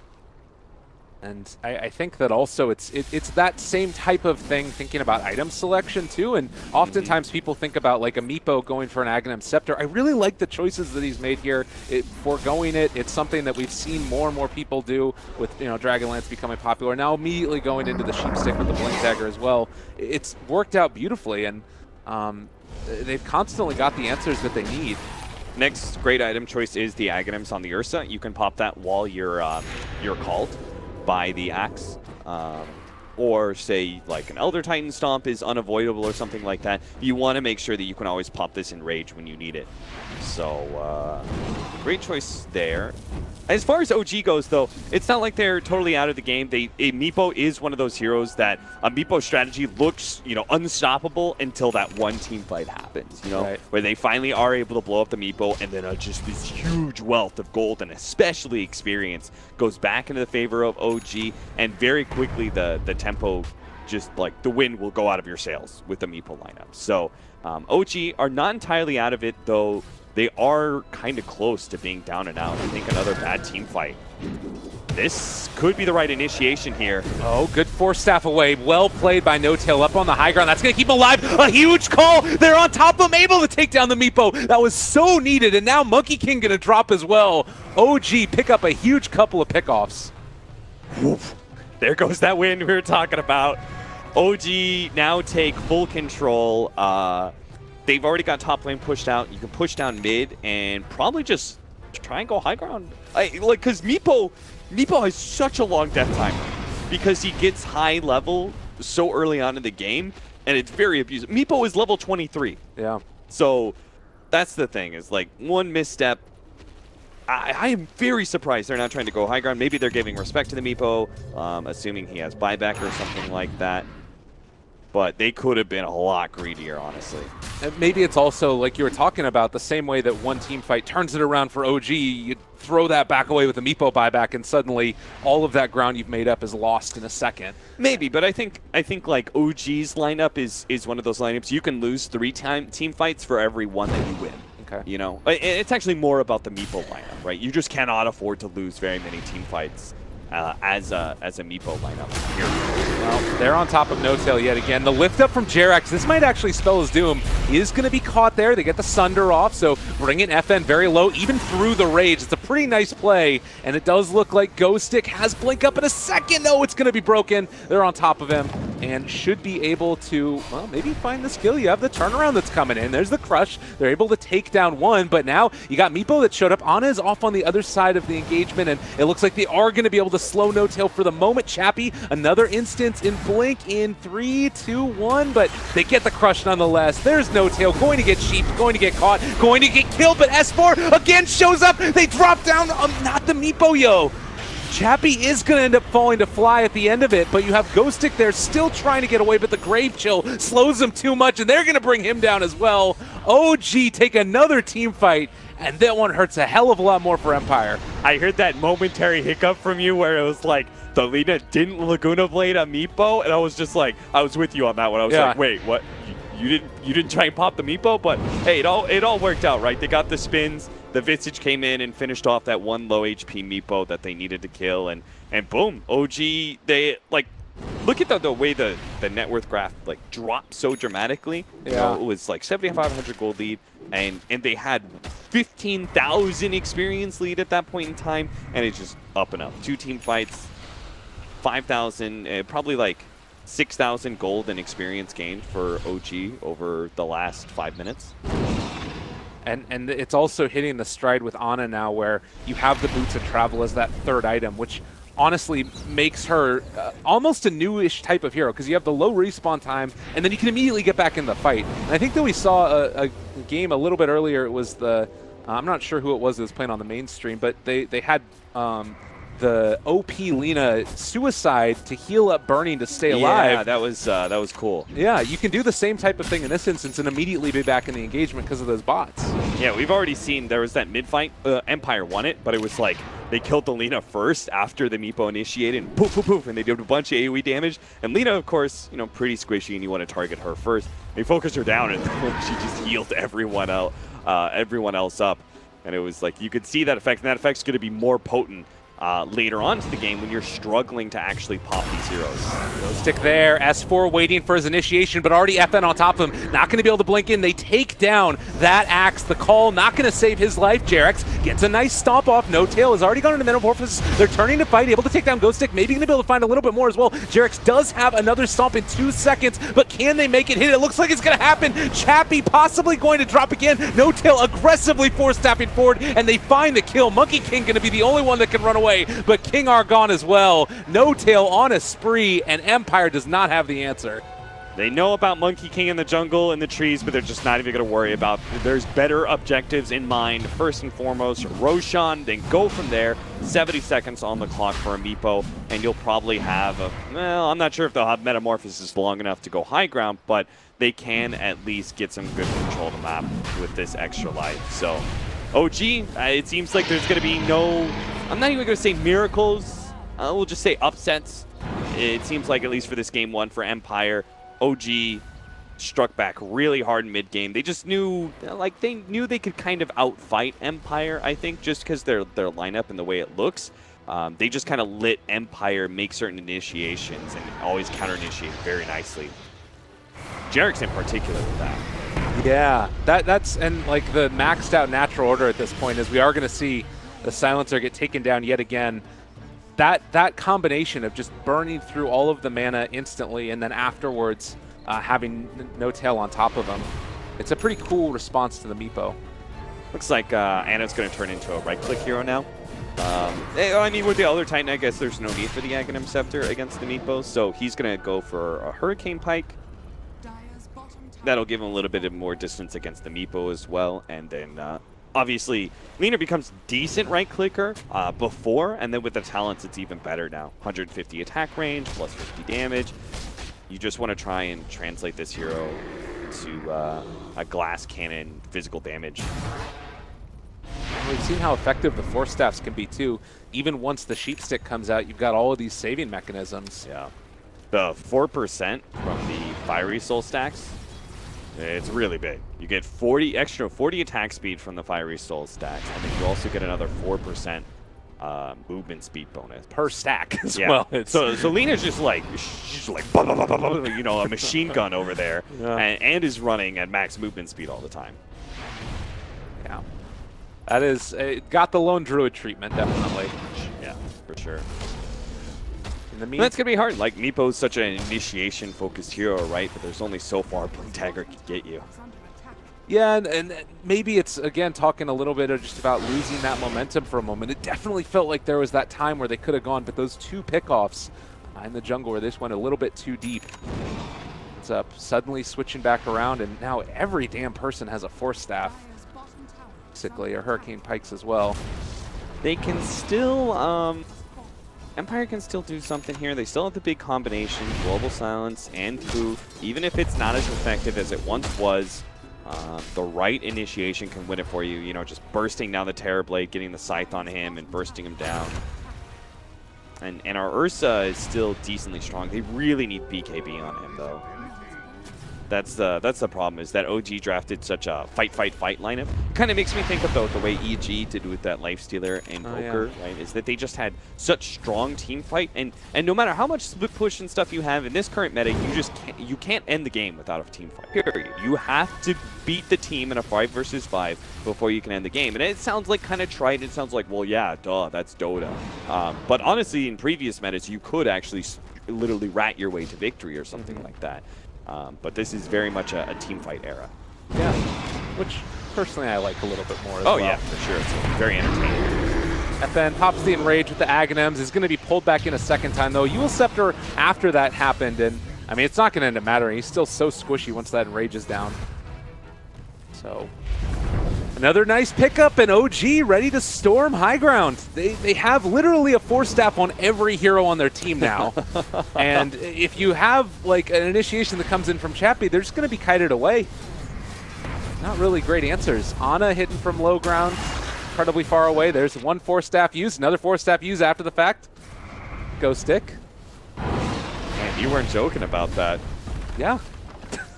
Visage just picked up his from the courier. I mean, it's a good answer, right? Yeah, it's a very good answer. Because they're so dependent on getting the initiation and bursting down a hero. You delay that in any way, and it just cripples the whole entire technique that Empire's trying to employ. It's 900 range that you get pushed, right? For Force Staffs, is that am I silly here? 900 range? That sounds too far. 600 units? Yeah, okay. 600 units. So they can get pushed 3,000 units with the Force Staff. That's what we're talking about here. Go, go, go! Now I want to see OG line up. Yeah. You know, like, 4 heroes decently spaced apart, and they just push one hero, down a lane, and then at the end that hero pushes himself. Great. Well, in the meantime, Empire needing to make something happen. They're going to be going in for a pickoff play. They can't take the fights 5-on-5. No Tail is going to be the one that they find. Jump forward, the Hex. There ain't no Force Staffs here, mister. No, wait, never mind, there is. But they're still on top of him and controlling him up. There's going to be the net down as well. He's stuck down there low. He's going to Force Step up, but still going to drop. And it does look like they're able to control up. Fly for the moment. The Earth Splitter doing a lot of damage to Chappie. Fly jumps forward, but isn't able to find a kill. And now Axe calls, kills one. But is it going to be enough? Ghost Stick still there. They don't quite get the crush.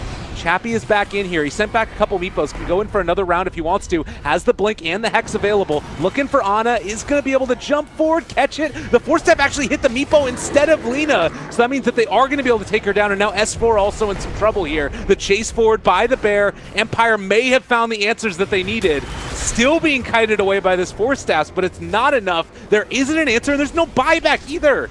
Jirex is going to die. It's going to be a wipe. Oh, gee, what have you done? Oh my god. I mean, it's fine because tier 2s are up and stuff, but that could have been just Terrorblade dying, right? It really could have been as simple as that. Like, oh no, they killed our Terrorblade, everyone else will be fine. But OG kind of like stuck around. They thought like, oh, maybe we can still fight this. You know, the Axe went back in, killed the Monkey King. That kind of led some of the other OG members to try and stick around and see if they can fight it out. But Chappie, you know, that initial fight, most of his meepos went down about half HP. He was very good at cycling them back to base before going for that second round of aggression behind that top tier 2 tower.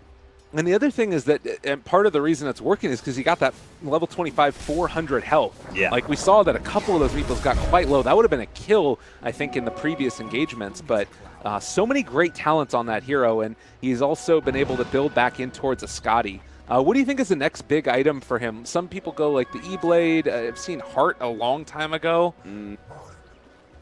Not sure. Not sure if Ethereal Blade. Maybe. Yeah, probably Ethereal Blade. I was just trying to think it out if there was any reason you would get more stats over the potential burst damage. But it's like that was a dream scenario. They need to do that every single time, which is jump on the Terrorblade, burst him down. So then, when the rest of the enemy team, that OG, like they file in, they try and deal with this Meepo, but after the Terrorblade's already dead, they're going to run out of firepower at this point, just because the Meepo is so tanky. Yeah. And they need sustained damage at that point, which is obviously where Terrorblade is supposed to fit in. So Empire gonna continually try and catch him out as much as possible. They also have to fear that eventually Ana will turn into a right-click damage dealer, though right now he is trying to work on Blinking Sphere. Next item to deal with the Blink Sight device from the Meepo. Yeah, that makes sense. You need to make sure that happens. I like the movement around Chappie again, trying to finish off these towers whenever possible. I'm also curious if we're eventually going to see Empire going back for the bots on him to allow him to go for those constant split push. It's a scary against the lineup that OG has because of all their pressure. Does the game plan change that much for OG the way they want to try and take it? Do they still keep on going for 5-on-5 engagements? Yeah. I don't think this game changes too much for them. It's kind of like the resilience. Just need to have some mental resilience and say, okay, just because we lost this team fight doesn't change anything, right? It's just like we were talking about before. They won a team fight off of global silence. That doesn't change anything. You don't revive and then play scared because you lost a fight. You need to stay mentally strong and just go back out there and win the next one. So I don't think anything really changes for them. Probably just protect No-Tail in his positioning a little bit more. If No-Tail's going to be farming, you remember that like half circle I was talking about earlier? You know, push out some of your heroes so that if the smoke comes in. Monkey King there is going to be caught. What was he doing there? Well, he was in the trees, and then he laid down a ward, and then they took it out. That's one of the nice nerfs that Monkey King did get was the reduced vision at nighttime, which I think was much needed. And now a smoke play. Chappie is going to get out there, at least with that one. See if anybody else from Empire is going to get caught. King R, they're there to break the smoke. Yeah, I was about to say, I don't know why King R's outside the base. Oh god, they're going to jump onto Chappie though. They've got him there. Counterplay comes out, but it's not looking like it's going to be enough. Chappie's about to half HP. Does look like he's going to be able to run away from him for the moment. FN still does have Enrage if they want to use it. There's the Earth Splitter going through. Not quite taking him down as of yet. Monkey King is going to fall, even though Wukong's command is out there. Another blink forward. They've caught him. They're going to be able to take down the Visage. Looking to try and finish off No-Tail, but Chappie dropping very low is going to die. Buys back immediately, as does the Slardar, and No-Tail still standing strong. Is going to try and get out. Force Staff! They're able to save him a second Force Staff! Oh, the value! Oh my god, these Force Staffs are just hilarious. Jirex is going to be able to TP away too. I mean, when they initially went for S4, and that was also, I think, a mistake inherently by Empire, but they got jumped on, they popped Global Silence, and they committed a lot to try and chase down S4. S4 got like, go-go gadgeted the hell out of there, you know? It was just like 3 Force Staffs in a row, just like poof, poof, poof. And he was so far away. And there was also a little bit of mismicro there from Chappie. He brought a low HP Meepo, and that's the end of the game, I think. Oh no, Chappie. Maybe. Well, turning, trying to get out of there. The battle hunger is on him, but can they get it? They're so low. Ah, they got him. And yeah, that one should potentially be it. 120 seconds, and it all started because they were trying to kill the Visage Familiar, and they couldn't quite get it. You know what they call that, right? What? Debated. Cap outdated, you've been debated. All right, well, Roshan time, and time to end the game for OG. I have to say, like, OG, Lyrical, I've casted a lot of Tier 2 and Tier 3 teams in my time. And I'm not saying that Empire is Tier 2 or Tier 3, but I do notice a similar storyline of some of these teams that are below the cusp of the skill level that we're normally looking at. And what always happens, almost always, is that they actually look fine in the first 10 to 15 minutes. And this happened here. Empire looked great for the first 20 minutes with this Meatball lineup, but as the game went later, it felt like, you know, they made some mistakes. Maybe it's pressure. Maybe it's they're dealing with some situations that they're not normally used to. A lot of things, right? Because you have a lot of experience playing the laning phase out. But as you start going later into the game, it does become quite different. Well, there's the global use. They're trying to get whatever they can. BKB popped for FN, and they are going to be able to control the Lina for the moment, as it also looks like they're starting to bring down No-Tail. They get a Sunder off. A nice jump. S4 on top of them, though, and the huge deeps come out from Jerix, and GG gonna be called. OG on quite a performance here with all their 4 staffs. Yeah, they certainly did. The point of what I was saying earlier was just that it's very clear that Empire has less experience than OG, and I think that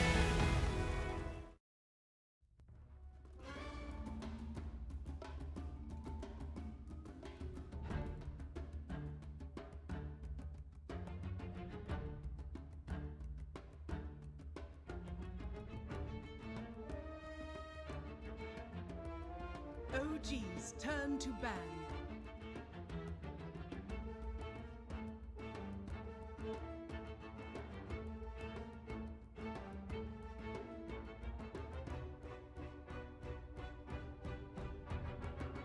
Seconds remaining.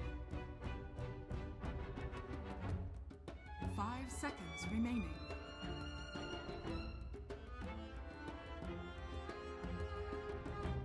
Radiant team ban.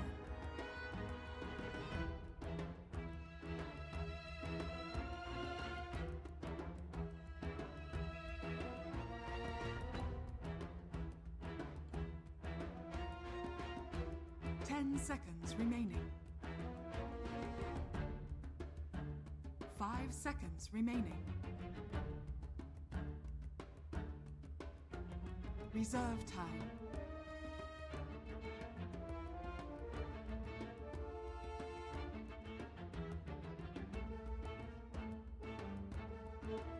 OG's turn to ban.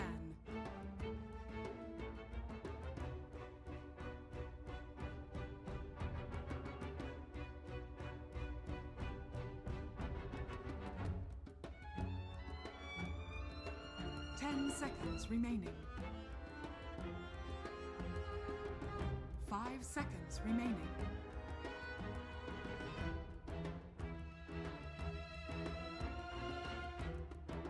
Radiant team ban.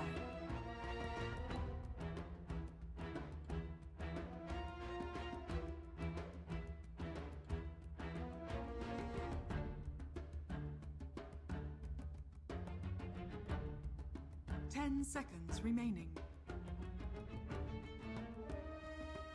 5 seconds remaining. Reserve time.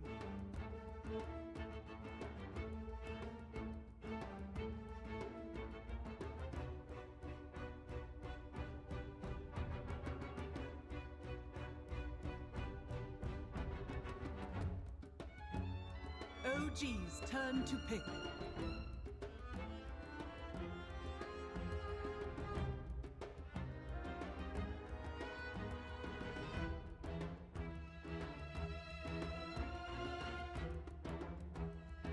Seconds remaining. 5 seconds remaining. War Chief. Radiant team pick.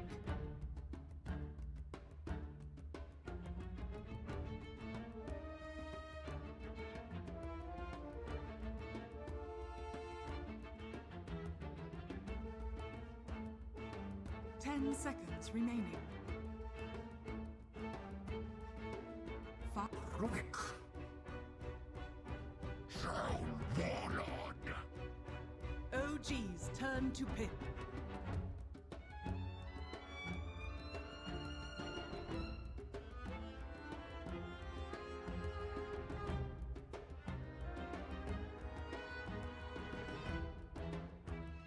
Seconds remaining.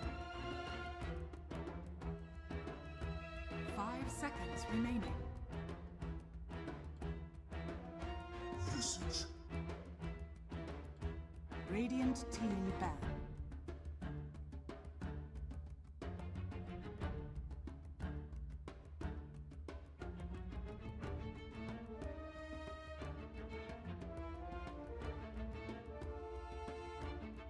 Seconds remaining.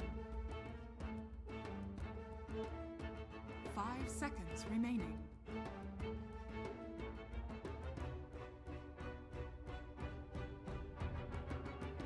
OG's turn to ban.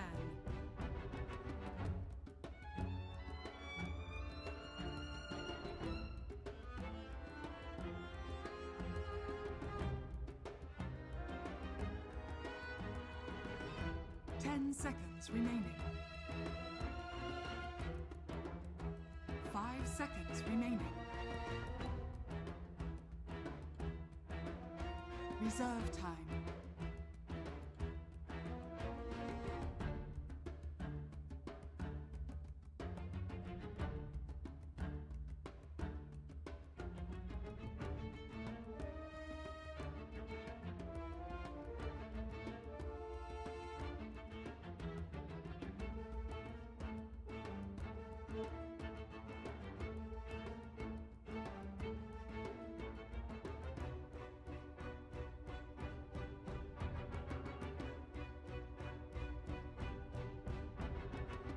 Radiant team ban.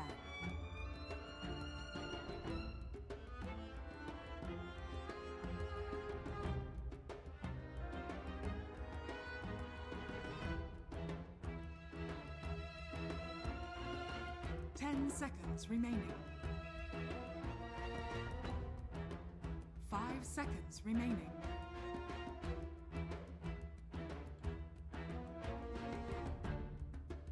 OG's turn to ban.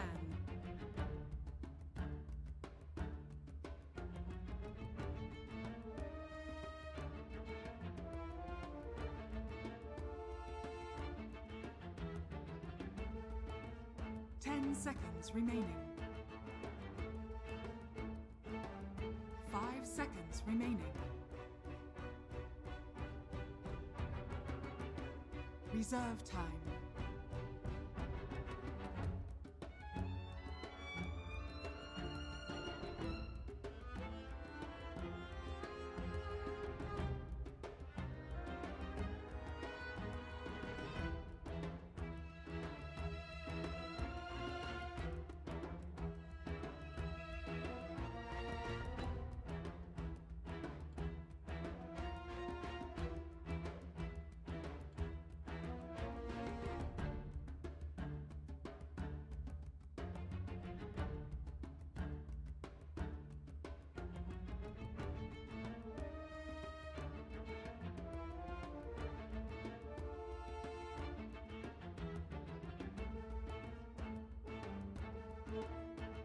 Radiant team pick.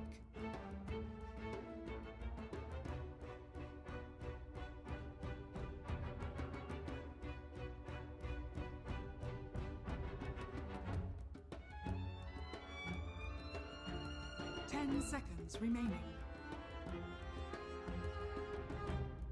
5 seconds remaining.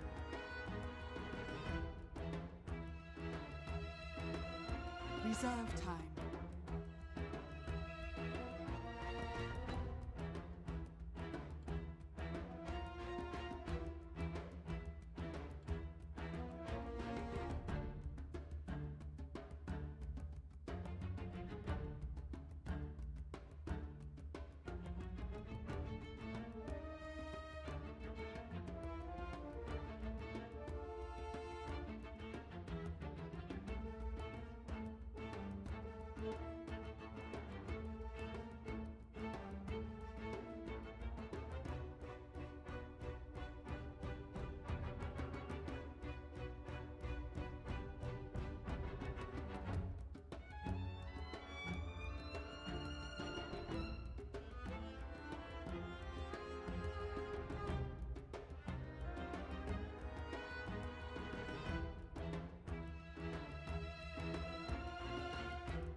OG's turn to pick.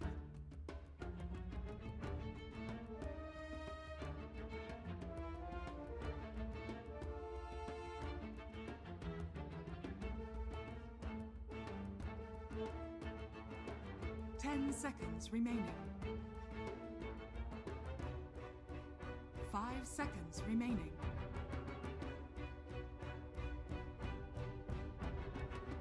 Reserve time.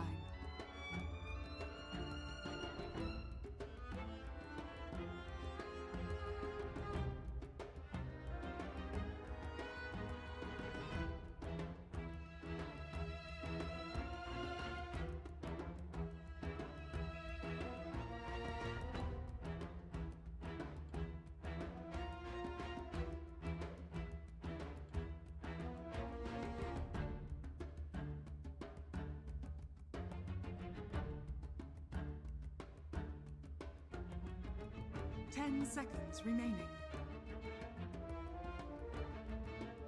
5 seconds remaining. Admiral Conquer. Radiant team pick.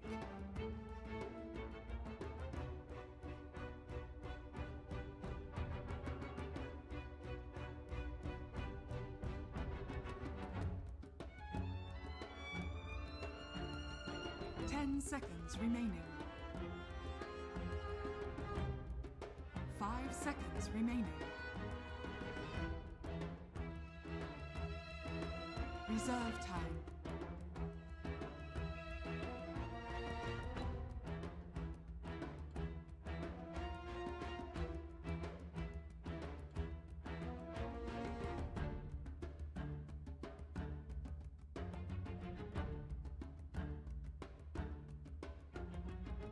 Ten seconds remaining. 5 seconds remaining. Sand King. OG's turn to pick.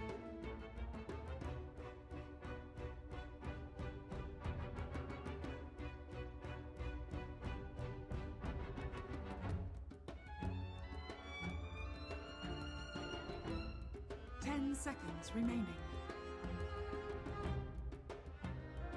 5 seconds remaining. Reserve time. Invoker.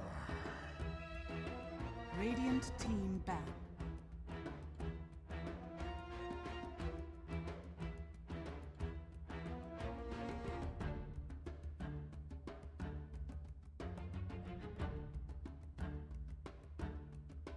Ten seconds remaining.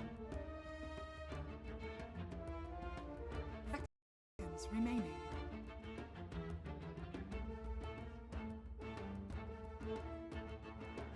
OG's turn to ban.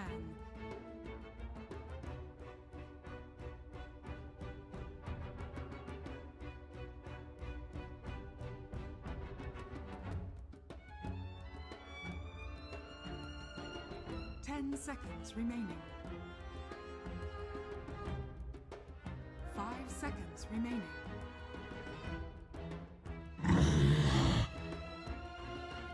OG's turn to pick.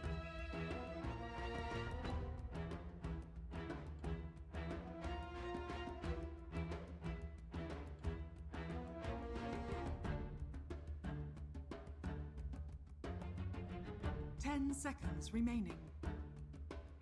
Arc Warden. Radiant team pick.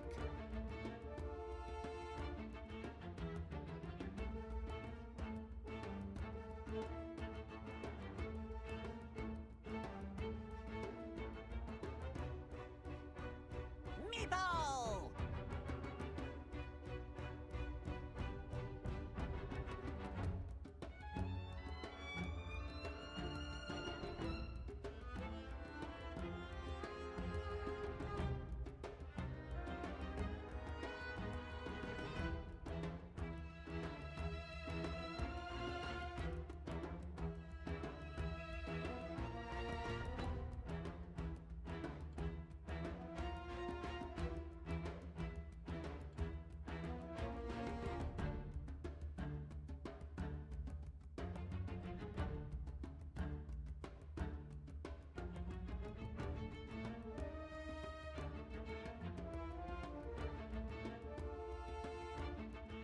10 seconds remaining. 5 seconds remaining.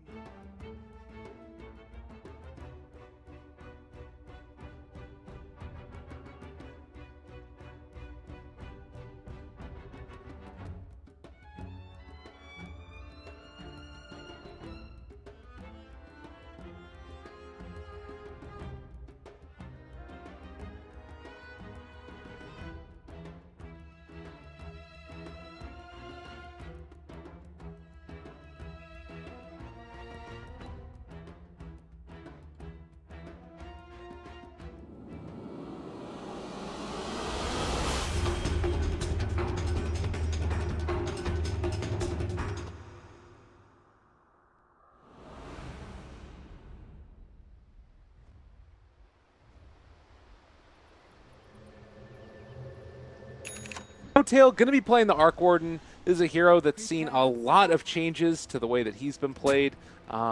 Where do you feel like this hero is at right now? Do you like any particular item build or style of play from him? Is it still the same style of play? It's a little bit more the same style of play. You're a bit more team fight heavy than split push as you used to be. But it's kind of similar. I think he's also less of a mid and more of a safe lane hero now. Okay. Small little adjustments. I'm sure No Tail will also have his own spin on it. Right. So we'll have to kind of see how it go, because I'm sure he's going to be a lot more active than many other Arc Wardens. And he has a couple of changes. Ended up getting an increase in his Spark Wraith damage at the level 25 talent, which is not going to be super relevant. But a bunch of changes to Flux to reduce the cast range of it.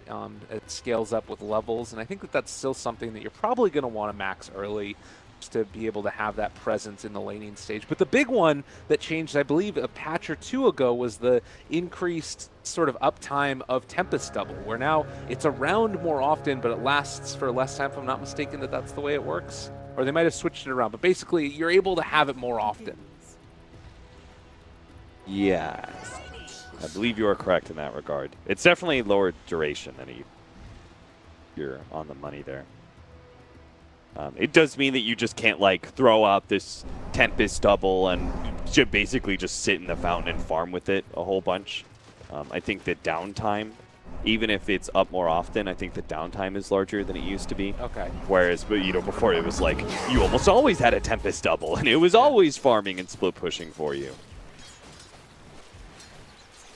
We'll see how it works. I remember thinking when I saw the changes that it would be like a good, it was good changes for support Arc Warden, but I don't know if that actually is ever going to be a thing, as Derek's trying to get aggressive here. Again, the boots early on for that Kunkka. How do you feel the lanes are going to sort of work out here? Is S4 going to be able to get enough farm against Troll Rubik? Yeah. I don't think it's really a kill lane. You know, telekinesis into whirling axes and such, we just kind of like stomp and walk away. So he should be able to just approach the creep wave, pull a creep off, get the CS. He'll just kind of like repeat that over and over again and be able to do pretty well for himself. I'm more curious about how this tri-lane goes for OG, and I also have no idea what OG is going to be doing with this Arc Warden or this Kunkka. I don't have many answers here, Lyrical. Yeah, it's an interesting one. Jarex will able to hit that torrent. They have another Spark Wraith that's going to get thrown out, purging and slowing them down. Jarex still very low. They do manage OG.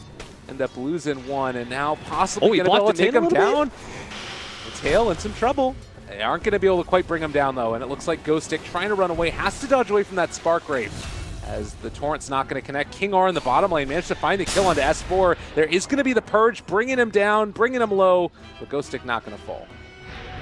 So apparently I was wrong. They did have the firepower to be able to kill the Centaur. Here I thought he was going to be able to walk it off for the most part. That's pretty good. Empire get first blood. They also shut down S4 a little bit more. The Sand King was able to get out of that whole entire area. Now has his boots pretty early on, so that will give him a lot more credence to his laning phase. And then it's a similar situation in mid as last time, where Chappie's just going to be able to kind of farm away. isn't really threatened by an Invoker too much.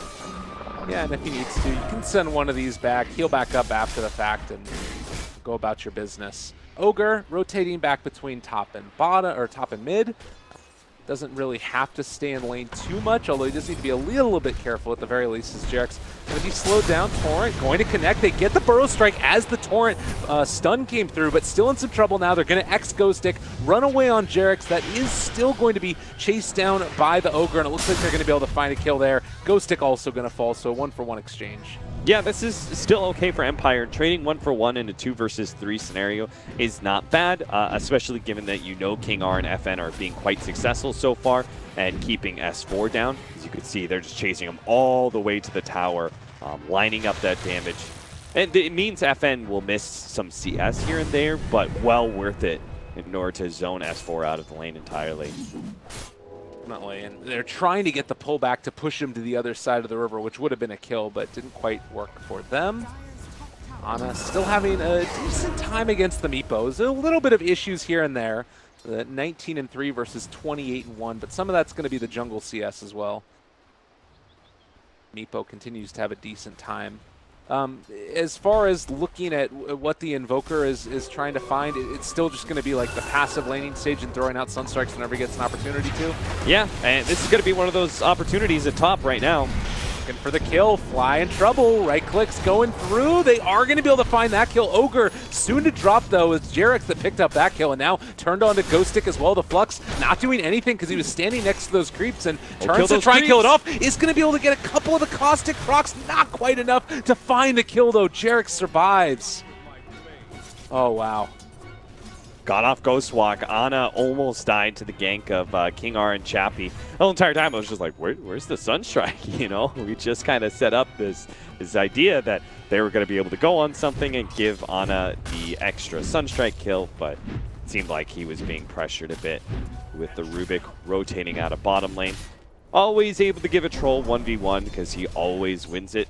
I don't think there's a single offlaner that actually wins against Troll. Even Sand King has some tough times just because there's so much diversity to Troll. You know, you can play the melee role against some heroes, you can play the range role on others. It's such a fun carry to play in 1v1s because you know you can always abuse the enemy. That's good. And I mean, it's a hero that's seen a lot of change since his heyday where it was just a nightmare to play against. But still, if you get that nice start off there, it can still just roll over heroes. But again, Ghost Stick being pressured out of lane. Visage showing his potency as a zoning support, one of the best in the game. Jarek spots out Ogre, head off the other direction. And still a very passive laning stage. In spite of a couple of kills that are going on, it feels like it's flurry of excitement in the midst of farming wars going on. Yeah, it's like mid and bottom are definitely the farming wars, right? And then it's top where there's this it's action that's happening. I do like the fact that Ghost Stick and Moposhka stick together so much. Looks like they found a kill on Jarek's. Huh? What? Meepo died to neutrals? No. Jarek's might be able to get the deny, able to hit it. Wow, that two neutral denies, one of them not intended certainly. Yeah. Meepo's dead for a while. Wow. Well, miss micro happens to everybody. Even the best of Meepo players. A lot of pressure in these it's usually just not in a scenario where there's no pressure on you whatsoever. Fair enough. And I mean, at the end of the day, that's not going to decide the map. It's going to be the other movement around the side. But Chappie, he's building towards the Dragonlance. I imagine it's much the same build. Do you think that with an early Blink Dagger they'd be able to make stuff happen, or do you try and go for like the double Dragonlance and go more farming intensive? I haven't seen a double Dragonlance since the Dragonlance got that little bit of a nerf it got. So I think it's still Dragonlance. Oh, they're actually going to turn on to King R down bottom and find a kill. FN trying to get him down, and it looks like with the rotation in, Jarek's going to be able to get another X combo. They find the Sunstrike kill. Jarek's making the plays. Ghost Stick still chasing him. They have another one of these spark rates going out. Ghost Stick is going to fall, but he takes one in return, so a 2-for-2 exchange. Yeah, this is what Arc Warden really excels at, is getting those kind of team fights where he just He's the extra hero on the field that just kind of cleans up because there's two of them. He's got double fluxes, double spark race. It's so much magic damage, and early on, you're oftentimes not going to have the force staffs or healing mechanisms required to deal with that. So, great rotation by No Tail. Opens up some farm for S4. I say that though, but it looks like he's just going to die to Chappie and Miposhka. Yeah, no way out of that one. Doesn't quite have that level 6, and meanwhile the bottom line, Empire pick up another kill, this time onto No Tail. The Arc Warden is going to drop, so after that initial couple of deaths on the side of Empire, they're coming back with strength. Yeah, I was going to say, it looks like it's going to be a very fast hand of minus for No Tail, but then he just lets himself get picked off like that. In the meantime, Fly's still getting a good amount of farm for himself. You take a look at these other supports, and he's been able to keep up with them at least to a large extent. So OG doing a good job of spreading out the map. The big problem is going to be the Meepo and how they deal with them as Ghost Stick. Doesn't look like he's going to be in too much trouble. Him and Ogre are just going to hold hands through Flux. Yeah, that's the part I liked about their laning phase. They just stuck together all the time. You know, they pretty much held hands in the laning phase to make sure that Flux was never an ability that No Tail can use. So he looked really lackluster in the laning phase because of that. Against solo offlaners, though, in situations like this, it just makes Flux look like a really OP ability. You just can't move for like 4 seconds. Yeah, a lot of damage. Jerax is going to be able to get out of this one, but there's the X combo. They take him down with the Phase Bolt before they can get the full assortment of damage out, but there is still going to be a Cold Snap as well as a Grave Chill, and they managed to find that kill. Fly picks it up. Invoker's still top net worth right now, so he is keeping pretty good pace with the Meepo. Both have gotten... Actually, Meepo died to neutrals and only got an assist, while the Invoker does have 1 kill in his name from a Sunstrike, so that does help out quite a bit. I mean, you also have No Tails getting closer to the Midas, so it feels like these cores are going to just scale naturally a little bit better. Yeah, I think, I was trying to theory craft it out. I think OG's lineup can play a lot slower than last game because they can reliably go late game. They're going in for this one now. They're on top of the Arc Warden, and No Tail is going to fall here. So interestingly enough, you got Rubik, who's able to steal max level Spark Raid. Ghost Stick not quite going to die there. Get him range creep. Looks like Ghost Stick will be able to escape. But that's a pretty nice little pickup for the Rubik as well. Oh, absolutely. The Rubik, King R's been doing a lot here. He's moved around the map. He had his level 6 pretty early. Picking up that Spark Wraith, he can do a lot of different things with it. It could just be an extra nuke where he uses it with telekinesis for the guaranteed damage. He could set up a trap somewhere. You know, those Spark Wraith traps. Yeah. It's like a whole new version of Teching Minds. It's so annoying. You're just like, oh, whoops, I stumbled a little bit too close to the trees, and now 5 Wraiths are chasing after me, and I'm going to insta-die. Chappie, you okay there? For Meepo. He was having a hard time with Roshan bashing the shit out of him. Roche very upset at things, and you can see he's not quite able to take it yet, Meepo. Needs to get that level 15, I would imagine. Lifesteal comes online at that point, and then it becomes a breeze to take it down, particularly with Troll ulti. Next couple of minutes, we have the Blink Dagger done for Meepo. Where do you look for? Is it only the Arc Warden pretty much, or? No, there's a lot of different pickoffs that are worth it. It's just, again, it's about what opportunity presents himself. I would normally look to smoke, push out about now, get any one of the cores, and maybe you can turn that into a Roshan kill. You're usually going to try and play the top half of the map as well with this first rotation because you want to be near Roshan for that opportunity. Even if they kill Centaur here, though, I don't think it is good enough. And S4 does have the correct read. TP's out before the rotation can come. Very good decision there, and it does also look like they're going to be able to secure themselves the Tier 1 tower in the mid lane. So all in all, OG doing a good job of making these map movements that are punishing the group up that we're seeing from Empire now after the newly minted Blink Dagger gets there for Chappie. Trade Tier 1. across the board. That's much better for OG. A lot more value in the mid-tier 1 tower. Radiant's middle tower. And this is the other nice part, being able to X back the... Oh, no, okay, he's just Xing him. Thought he was going to TP. Is under attack. Just Xing for fun. OG seem to be having themselves a nice game. Eventually, we will see that, right? The Boots of Travel, XTP around, so he can both send Tempest doubles as well as himself around the map just to push out lanes. And do funny Arc Warden things.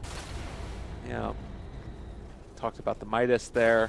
It's already been completed. Can spam that. I don't think they should show too many heroes here in the bottom lane, because as soon as like Arc Warden, the real Arc Warden shows at bottom lane, as well as S4, they should immediately do Roshan with Empire.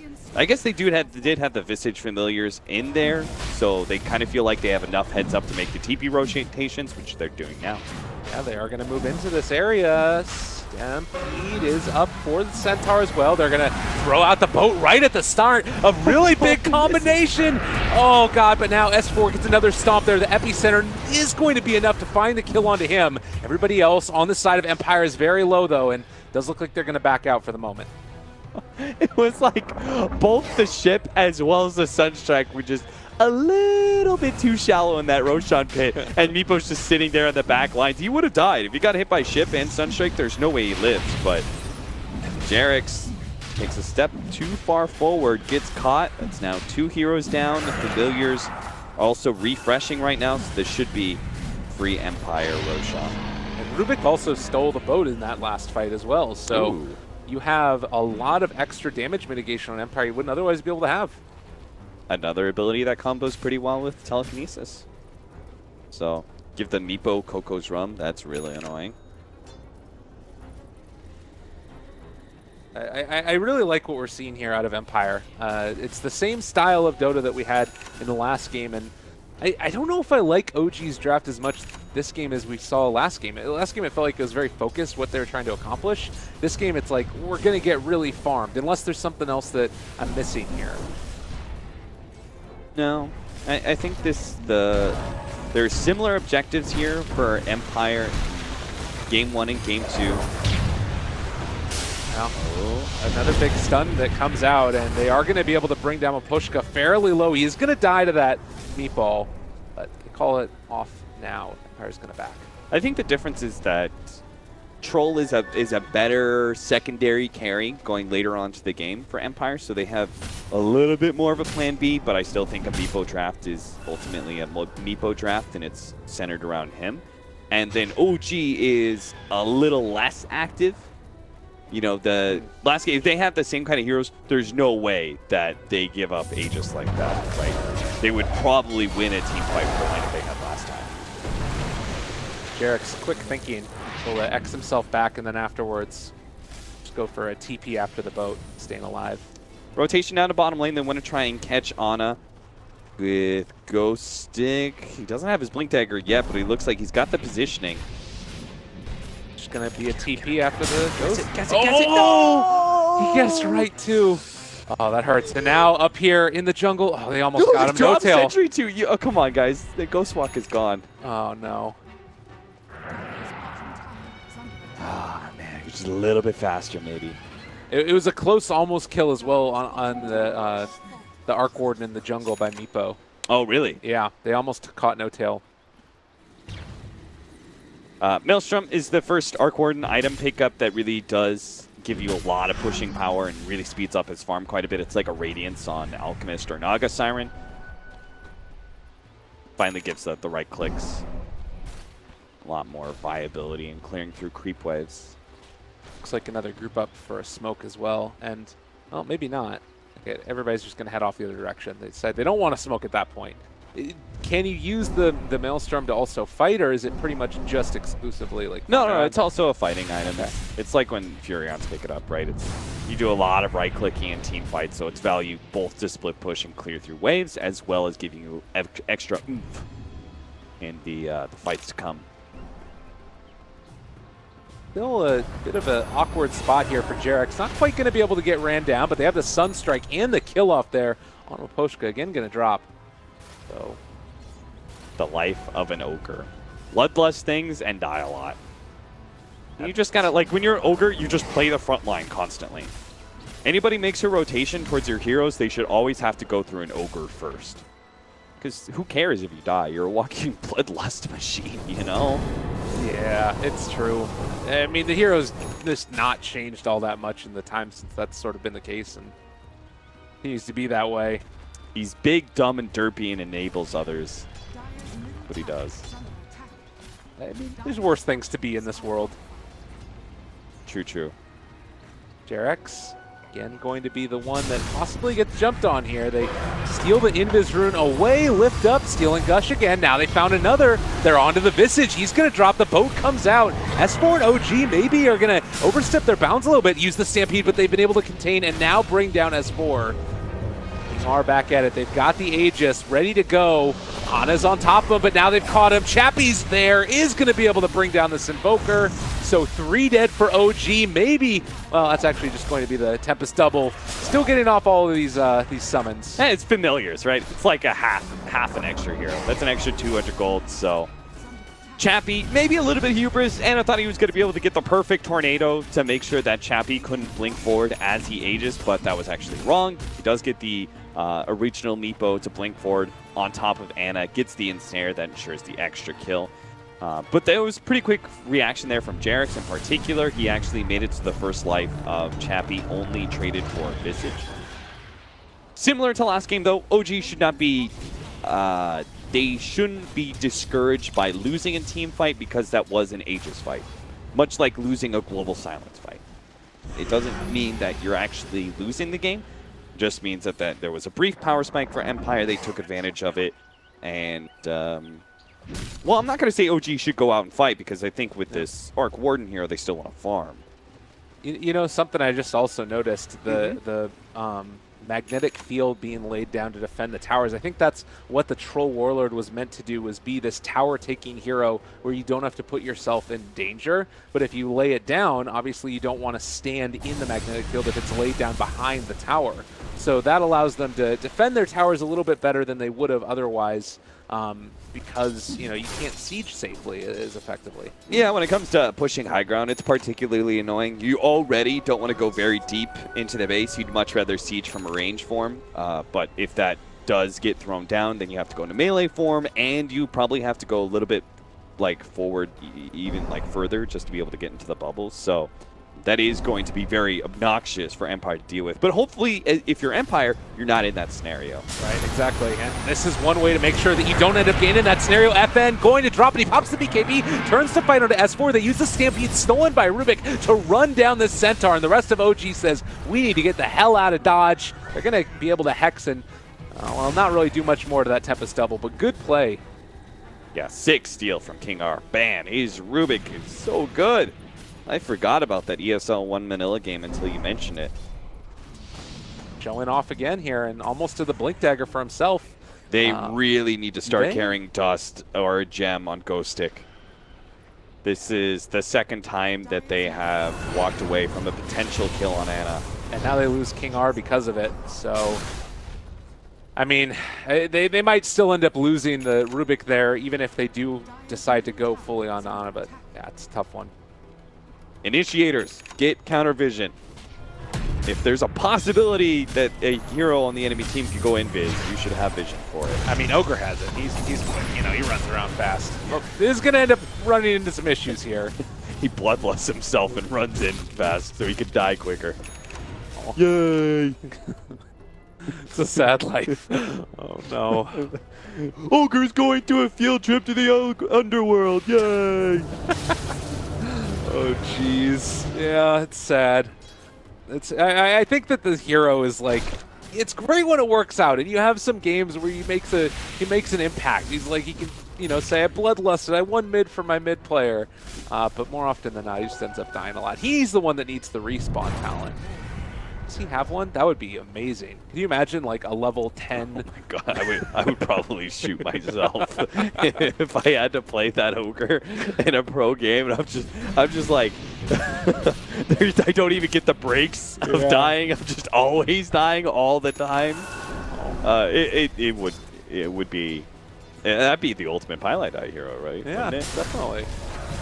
Oh, speaking of Oh, no. dying. Oh, the turnaround. S4 on top of him, bringing down Chappie. Is he going to fall, though? The meatball is sure to make it happen. Still FN on top of that Visage. Takes him down as well. Epicenter didn't really end up doing all that much in that fight. The famous words of Admiral Akbar. Yes, indeed. They laid out a meepo trap, man. That's what you got to do. You got to lay out meepo traps. I mean, he kind of looks like a rat or a mouse, right? So yeah, you just got to set up these mouse traps occasionally. Would you care to Bait a explain hero. for those of us that are less informed the full extent of what a meepo trap consists of? Like what's It consists of baiting out an important hero. Right. Okay. It has to have some real cheese on the trap, you know? Okay, I gotcha. You have to bait out something good. So in this case, Invoker looks pretty good. You would usually like to have some sort of saving mechanism so you don't lose that valuable hero. So like a Dazzler or something would be super nice, but here it was just a good Force Staff play. And it was pretty quick. He turned around as he got Scythe of Ice and initiated on, and then they Force Staffed him. Out of the way of the nets. So that was kind of their saving mechanism. And then counter initiation, which is usually some sort of Blink Dagger hero. That was the Centaur to be able to get the big stomp onto all those meepos. Blow them up. All right.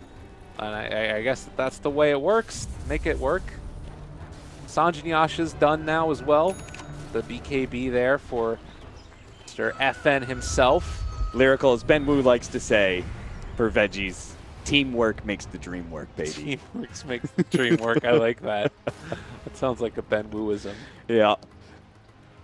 5-man smoke up past the creep wave. OG are playing defensively. They're going to, you know, just throw Jarex to the walls. That's kind of what, you know, like that was kind of intentional, right? Yeah, no, totally. You let him die there. It takes the gank, and, you know, the worst things have happened than losing your Kunkka at this point in the game. Yeah, he's 20 seconds. Not too long until he's back. Although they might be able to take Roshan in that. No, they're not going to go for it. Yeah, seeing that TP, and they realize immediately they can't actually do it. FN going to finish farming for himself. They have a lot of those, what the hell are they called? Spark Race sitting there in the Roshan pit plus the Visage Familiars, so. I think that OG have done a really great job of maintaining that. That's one of the things, too, that's so cool about Spark Rate. The last 50 seconds for vision at no cost. And when I say cool, I say unbelievably annoying. Cool. Is it cool, though, Lyrical? Is it? I mean, at least it doesn't last forever like it used to. Like, you just lay a crap ton down. And this is the trap you're talking about. Yeah. Ugh. Meeple stumbles in, and he actually just dies to the trap itself. Like, no heroes involved. Just Spark Race and Visage Familiars are probably enough to kill one of those Meepos. They're going to smoke up. Spark Wraith activates on FN. They ping that out. Yeah, they realize now. So that should signal that OG there's a smoke coming, and they're just going to back out. God, the Spark Wraiths are so good. Yeah. Man. Warden. I mean, people have been saying that he's garbage, though. Like, is this hero kind of bad, or? I think we just haven't fully realized how to play this hero. And because we haven't realized how to fully play this hero after the nerfs, it also means we don't know whether or not the nerfs are effective or where IceFrog needs to buff or nerf the hero. Okay. So it's just kind of like an unknown right now. Well, looks like a quick take of Roche with that ulti. Ana's going to get the lift up now on a Ghost Stick. Does have the Bro Strike away. He's still going to get hit by the EMP. Also the Cold Snap. He's down inside of vision of that Sentry. Stampede was also popped there. Yeah, I think S4 was thinking either there was going to be counter initiation from Empire as that Sand King died. So maybe he felt like the team needed a backup after they got that kill. Another thing is I also don't think Arc Warden fits the meta very well. Pretty team fight heavy if you look at it.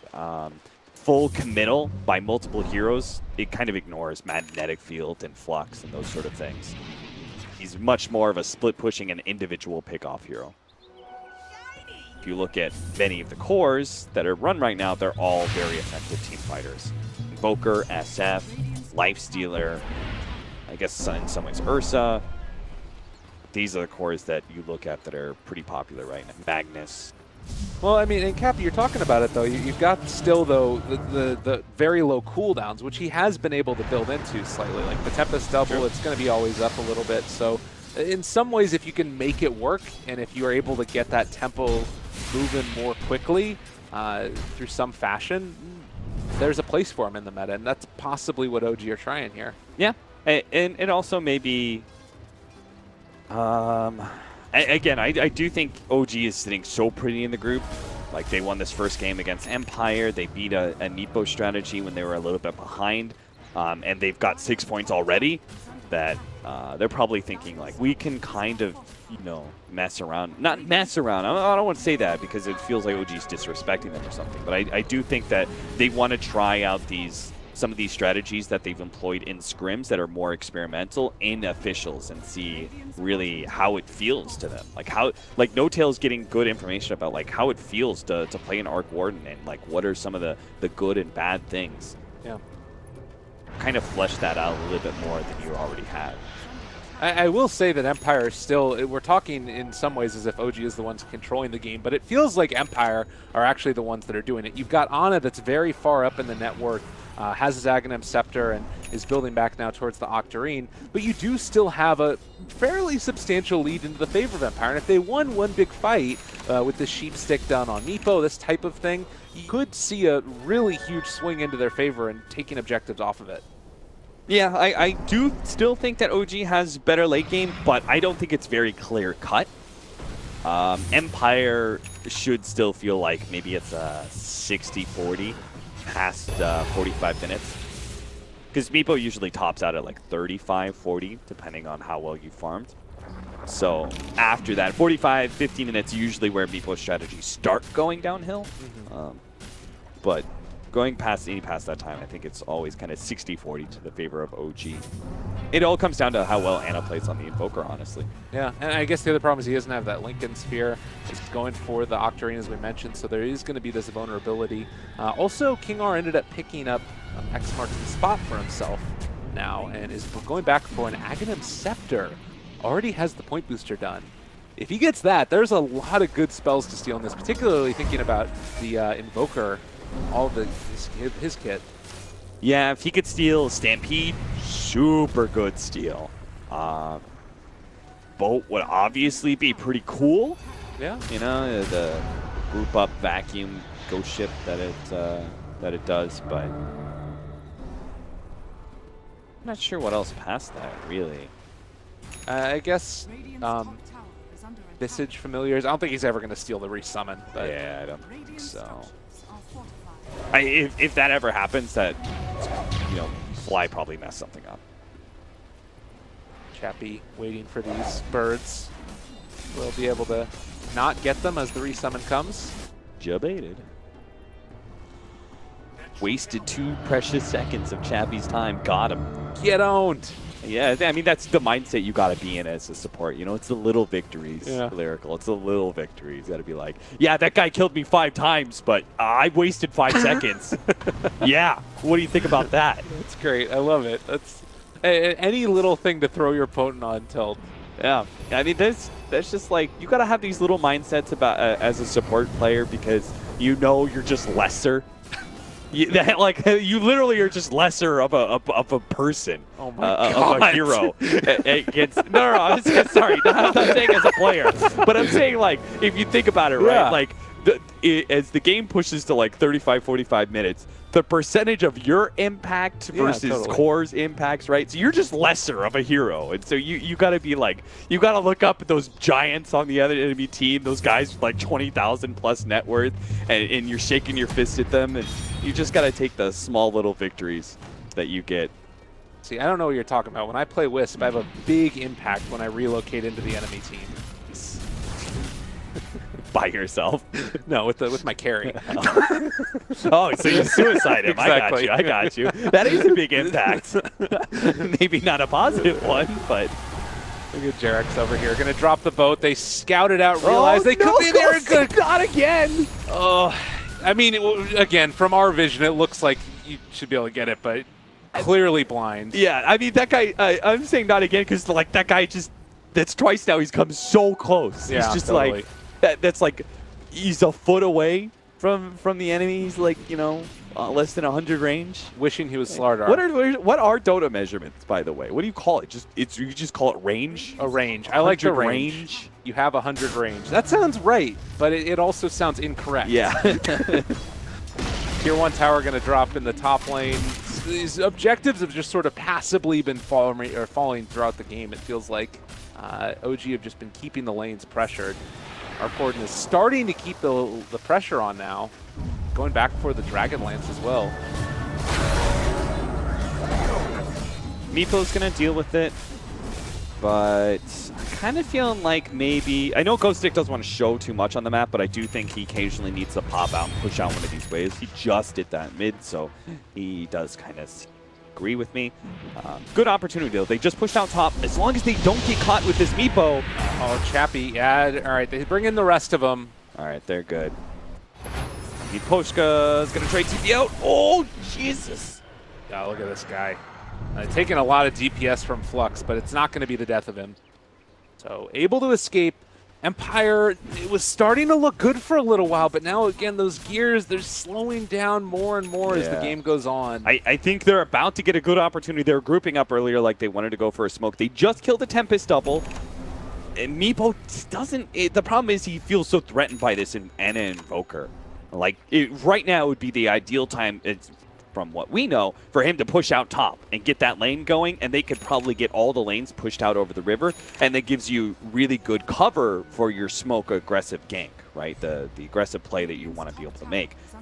But he's so scared he can't do that, and if these lanes are pushed in, it does give OG little clues about what Empire's motives are and what they're doing, even if they are off map.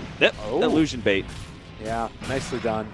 And the unfortunate thing, too, is that it's when all of these big items are coming up and you can see, you can just keep spamming out the lanes with no tail. He's pressuring the towers. They're going to drop. Has the Mjolnir proc as well on this melee creep. And it is quite hard to deal with this if you're Empire. At some point, something's got to give where I feel like you just need to make that play. Go for it. Stampede used over to the side here. Is going to be a jump away. Nothing really... lost with that. Top lane, Chappie's down to half health, but Ana is going to get caught here. All right, they've got him. Epicenter out, drops the wall. They're not going to be able to catch him. Oh. Ana still in some trouble. They don't have any vision, though. They have the gem. It's over here to the side. Ghostic trying to get enraged, and they have been able to find that Invoker. Now the Tornado comes, trying to make its escape, and the Rubik actually stealing Tornado. The EMP is still down. Chappie dropping low, but not going to be enough to get the kill. And they are going to be able to bring down Ana instead. Okay, that's a huge win. You've got 80 seconds to control the game, and Roshan's coming up. So they've got a minute to work with where Roshan is up and the Invoker is not. That's really big. And right afterwards, the Aghanim Scepter comes for S4. He did have the Stampede already used, which is part of the reason why they weren't able to save the life of Ana there. But now Roshan, did they spot it? Yeah, they did. They spotted it right as it came up. So immediately into Roshan, time to pressure the tower. Do they go high ground with this? They need to at least take out the outer towers. I think they need to take out the 2 tier 2s first. Because the way I see it is that you don't want to get into multiple high ground pushes, right? All right, we push high ground through mid and then go to round 2, right? I wanted them to get such a conclusive team fight, 2 team fights in a row where they just close out the game in one fell swoop. One push and they take like 2 lanes of Raxes. So I want them to open up those lanes of Raxes by taking those tier 2s. You don't have enough death timer left on the Invoker to force a buyback, so going high ground is really dangerous. So getting anywhere near high ground is super dangerous because you're dealing with a Kunkka. Kunkka, Arc Warden, Invoker, those 3 heroes are notoriously good at defending those cliff areas. And I mean, Empire still have room to grow on these heroes a little bit at least. You've got, the Force Staff, which is on the Ogre, but not quite in his inventory yet. OG, try to set a trap here. This would be really good if they can make it work. They do spot out Ghostic over here to the south. The smoke, they still could go, but not wanting to try it. Yeah, and it looks like Empire just got quick eyes on S4 there as well. So both teams understand what's happening. question is, which one of them is going to break? You know, one of them is going to decide, all right, we're not doing this, and back away. Oh, Ghost Stick getting fresh. They're all in vision. They have been able to take out those wards. Torrent is going to miss. But now the vision possibly a bit more into the favor of Empire here. Well, not really. There's still a ward up here on the high ground that is going to expire in a second for OG. I think it's Empire should back away. This is they're fighting into really dangerous territory. There's a shrine here. There's a shrine. The tier 2's up. There's a lot of potential for buybacks and TP rotations back in for OG.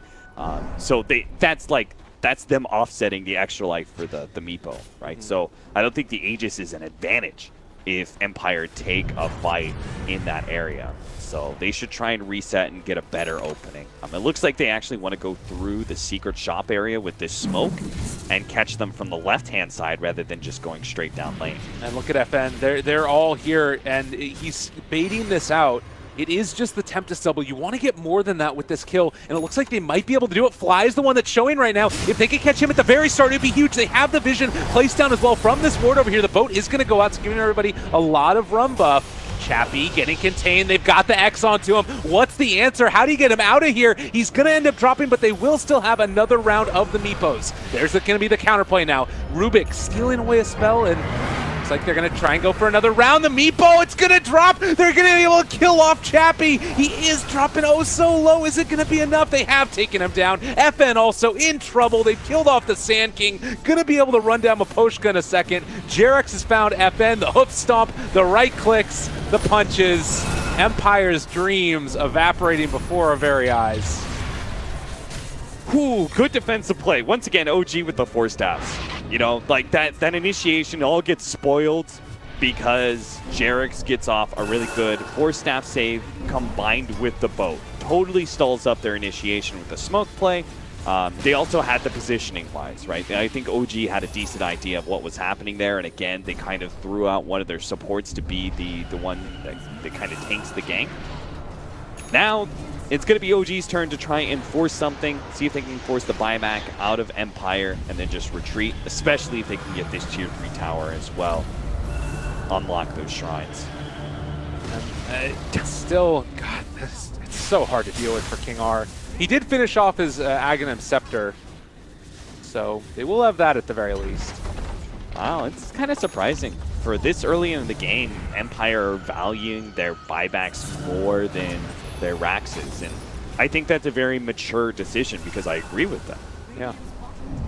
It sucks, but I think it's the right decision. They are just, now you've lost a lane of Rax though against an Arc Warden. That makes everything worse for you, right? Just like we talked about earlier with the Naga Sirens, similar setup. And Jarex is also going for his Aghanim Scepter as the Kunkka. Nice. What? I mean, you got the AoE combo with the Invoker and the Centaur. You might as well. Like, I honestly don't know what Kunkka builds late game besides Aghanim Scepter, you know? Like, maybe he gets a Blink Dagger or Boots of Travel, but I don't think Jarex is thinking to himself, like, yeah, I'm going to have enough farm to build it into right-click damage, you know? Right. I don't know what support Kunkka does outside of Ags. Yeah, it is a little bit weird. Like, maybe some other item, like a Pipe or a Lotus Orb. I feel like those are usually the jack-of-all-trades type of heroes that pick it up, but yeah, why not? Just you need to win the fight with this hero. That's what his job is. You've already got the lane push that comes out with Arc Warden, so anything else that helps you win the fight. It is inherent in the hero, but I do believe FN has been a bit unlucky. I've watched, I have not seen like a good bash for him, but I've seen plenty of opportunities where he has not gotten a bash that would have gotten it. Right. Look at this too, the double sheep stick from the Arc Warden, always a menace. Now that he has it completed, become a larger and larger problem. And it does feel as if maybe this window that was opening is really heavily shut. You take a look at the graph over the past couple of minutes. My word, it is not pretty. So there's just going to be a jump forward on a very aggressive, and Chappie, they'll take this one for free. Oh, tornado lift up, but FN is on top of him. That is going to be a kill, and a little bit of save your buddy syndrome. It's just going to be the Tempest double that was there to try and save the day. Not going to end up happening. So Invoker goes down. Okay. Can they make something off of this? Man, that's like deja vu. Right? Hana died in that exact same area last time by trying to get too over-aggressive on a Meepo. I don't think it matters too much. Like, OG, they're still going to be able to keep a whole bunch of lanes pushed out with the Arc Warden, and there is still enough kill threat from the rest of OG members that Empire can't super split up and push out all 3 lanes. Probably going to try and push out 2. That'll be 1 lane that'll end up staying on the Radiant side. That'll be top, it looks like. Well, it definitely feels like Empire has an idea of where they want to go. FN Maybe they can go high ground. Yeah. I mean, they're pressuring it. They don't have everybody here yet, but they will in just a moment. And with Epicenter up, if they could take down this tower and start building the lead there, we talked about them securing the other. They're heading towards the tier 2 bottom. Maybe a little bit of indecision. I don't blame them. Approaching that high ground is super scary. Yeah. 30 seconds with an Invoker down, and they don't want to approach high ground despite being right next to it. God, that's OG's lineup right there. And Chappie takes so much damage too when he just gets hit on, and that was even, with only the, it wasn't with Flux damage even on top of them. Arc Warden is severely farmed this stage. You know what else is severely farmed? This troll is really scary. If he gets on top of you, and he gets that 1 bash that he needs, done. He can swap out some things. It looks like he's going to be swapping out. I thought he was going to go for the Scotty, but instead he's going to swap out the SNY for a Titanic. Get a little bit more sustain. I think that also makes sense because he has to deal with a lot of magic damage that's going to be coming his way that he can't always deal with the BKB. So he's always going to have something that kind of gets in his way and brings him down to below half HP. So he needs a way to recover from that. Also, just to make sure you don't get bursted. So tanking up a little bit more is nice. Well, I'm still feeling like in spite of the heavy lead that you have into the favor of OG, almost 7,500 net worth, you win 1 fight with this lineup, you get the OG in a bad position, and suddenly you're able to take down the base incredibly quickly. Oh yeah, absolutely. Meepo with Troll's Battle Trance, yeah, buildings will just disappear. Not wanting to go too far forward here again. If they can hold out and just somehow find that perfect fight for themselves, that's where you end up winning the game. I mean, it doesn't matter how well OG played throughout the whole course of it. If Empire are able to find that and take down those objectives. Next couple of minutes, how do you feel like OG want to try and play it out? Very slow. Just control the game. They're doing what they need to. Top and mid lane are pushing in right now. Get bottom pushed out. Build up that Octarine on the Arc Warden so you have even more split pushing power, and just wait for the opportunities to present themselves where Ana can just blow somebody up, or Jerix has caught someone out of position with an X marks the spot or something like that. It's Empire who have to have more of a game plan naturally. Like, Scepter, Torrent, a little bit off the mark. They are still going to be able to contain and kill off that Sand King. So, Gem down and Aegis done.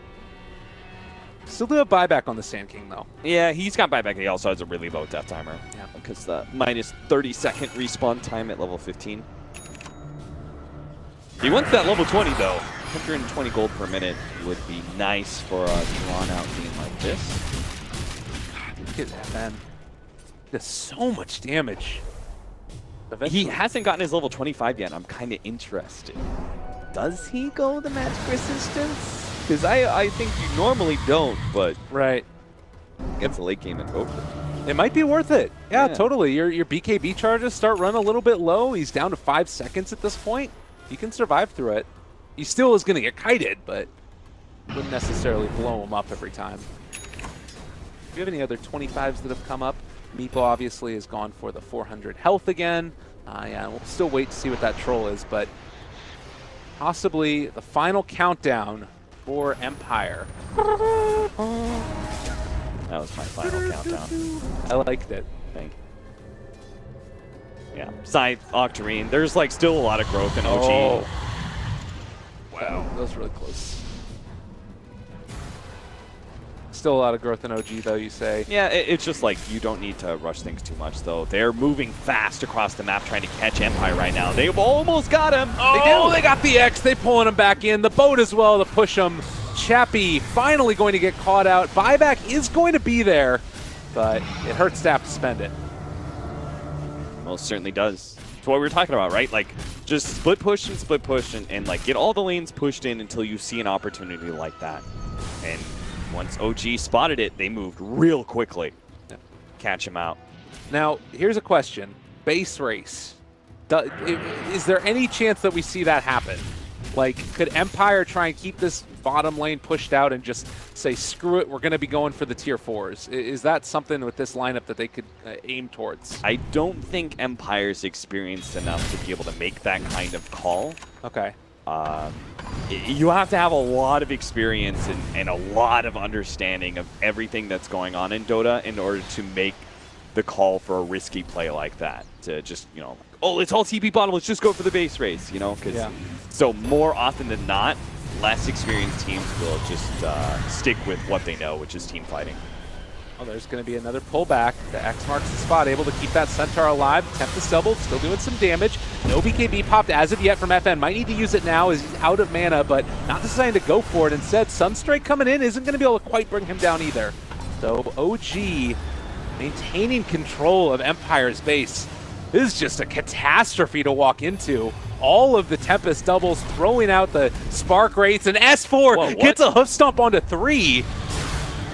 No follow-up, though. That's okay. Like, OG just focus on the racks.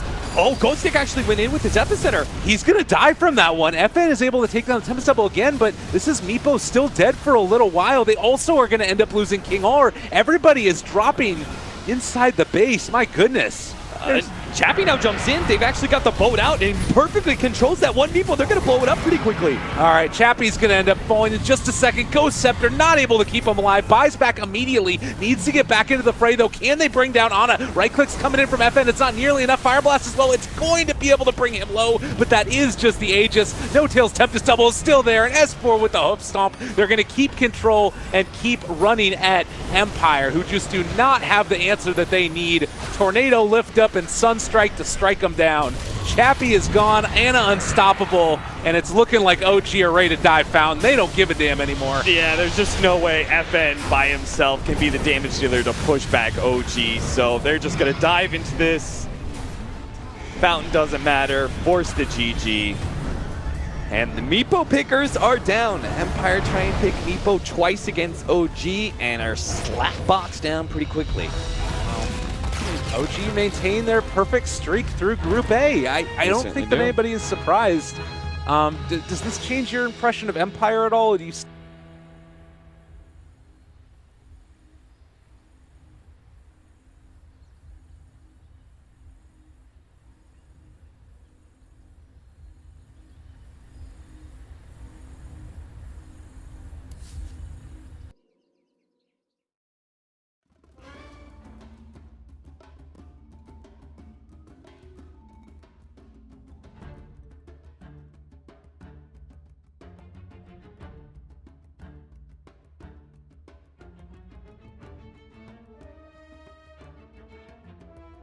Liquid's turn to ban.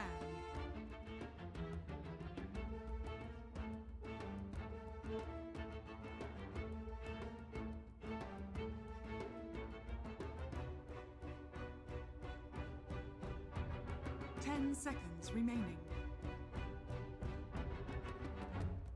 5 seconds remaining.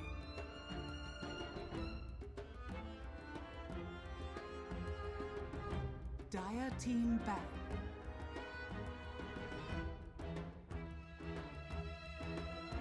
Liquid's turn to ban.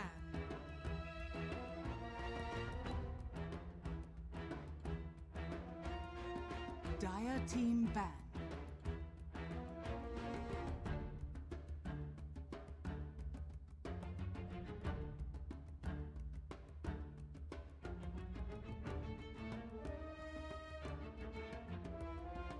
10 seconds remaining. 5 seconds remaining. Reserve time. Liquid's turn to pick.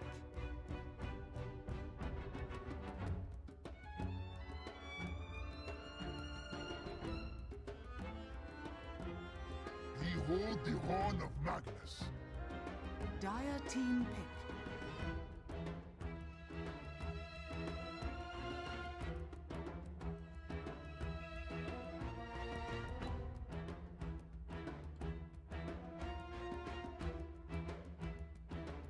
Seconds remaining. 5 seconds remaining.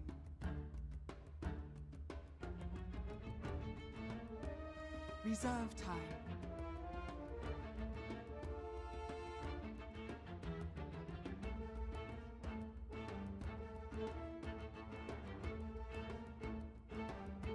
Life Stealer. Dire team pick.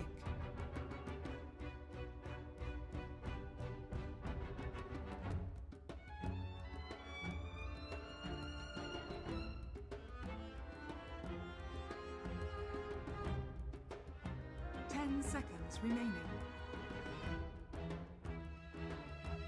5 seconds remaining.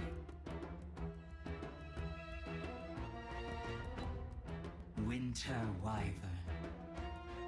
Liquid's turn to pick.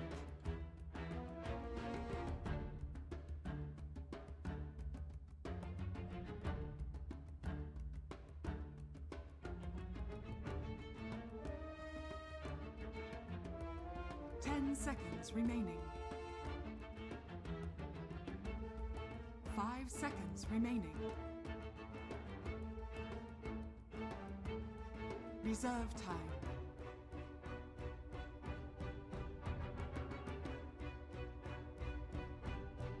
Reserve time. Dire team ban.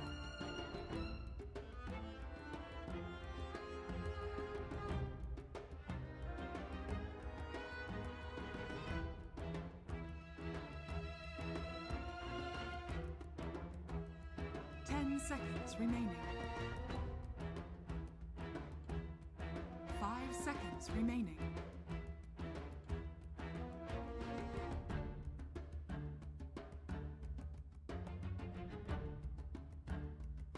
Dire team ban.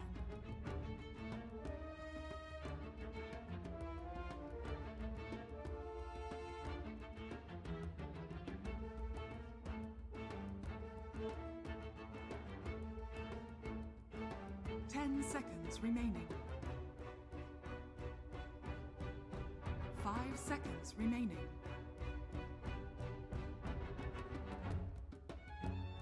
Reserve time.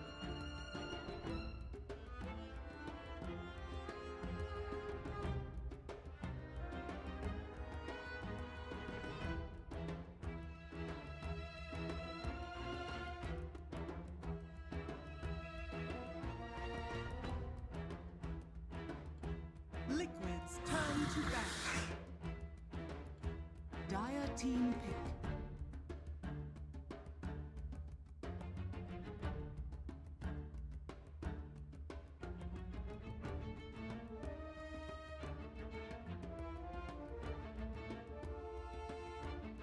Seconds remaining. 5 seconds remaining. Reserve time.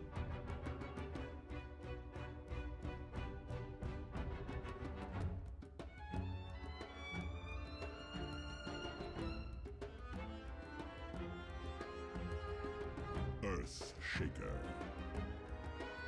Liquid's turn to pick.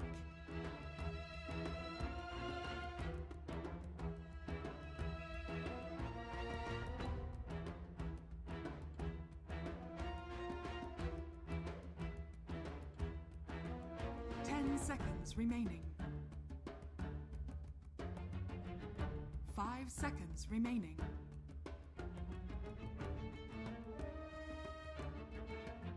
Reserve time.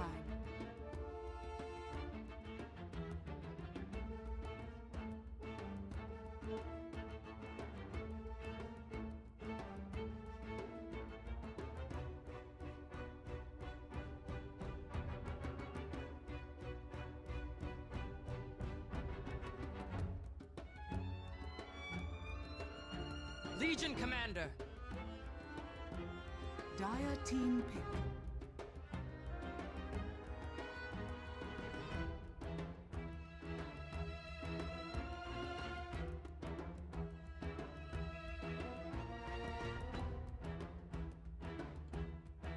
Seconds remaining. 5 seconds remaining. Reserve time.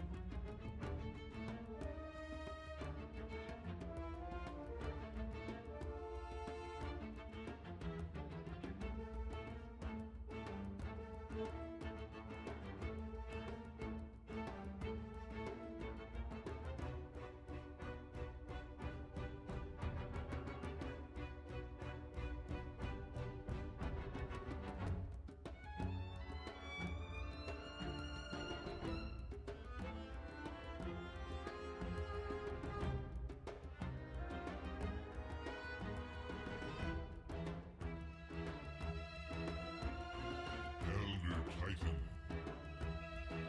Liquid's turn to pick.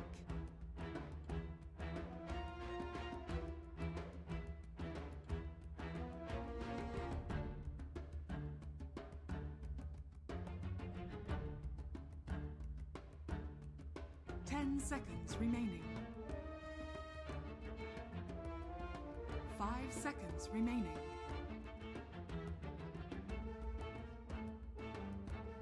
Reserve time. In the spirit. Dire team ban.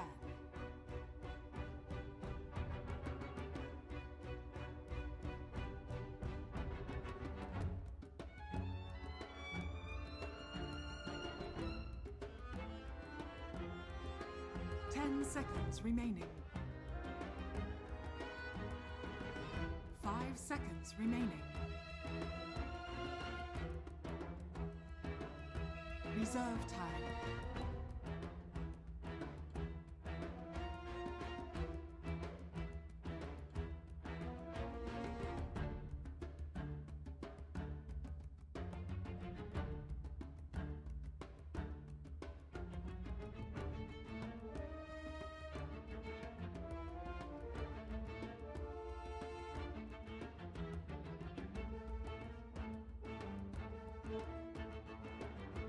Liquid's turn to ban.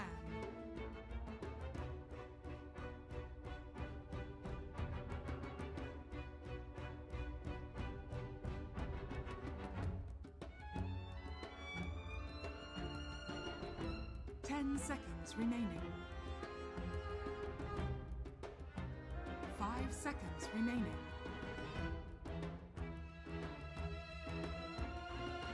Reserve time.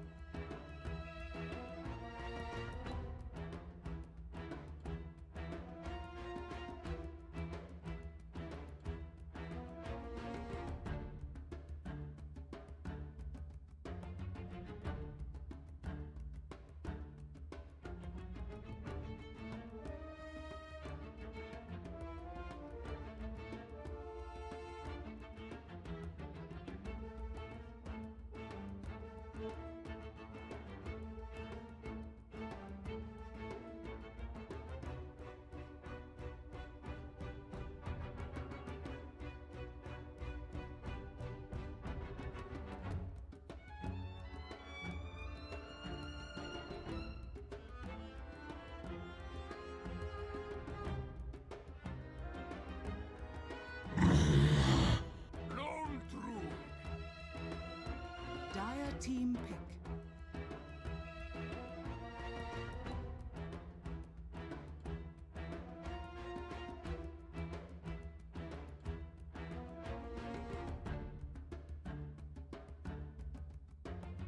Seconds remaining.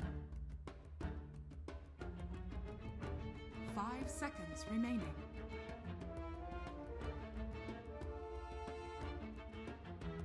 10 seconds remaining. 5 seconds remaining. Spectre.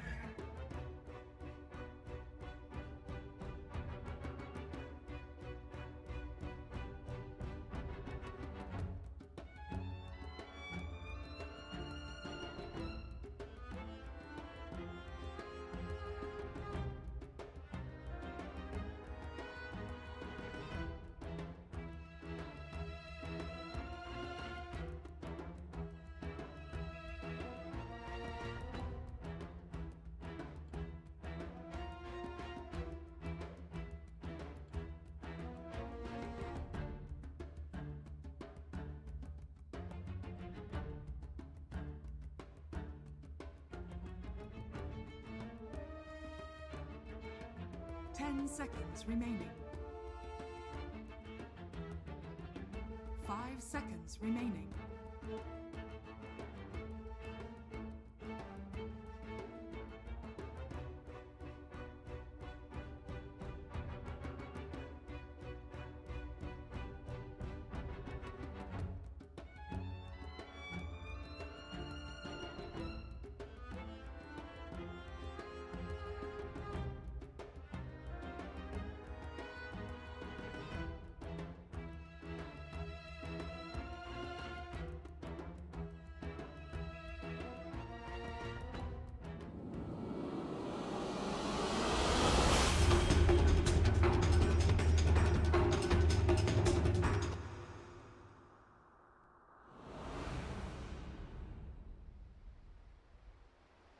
Of weird stuff. Pick up a poor man's and be ready to go. We've got it all here, ladies and gentlemen. It's a Spectre.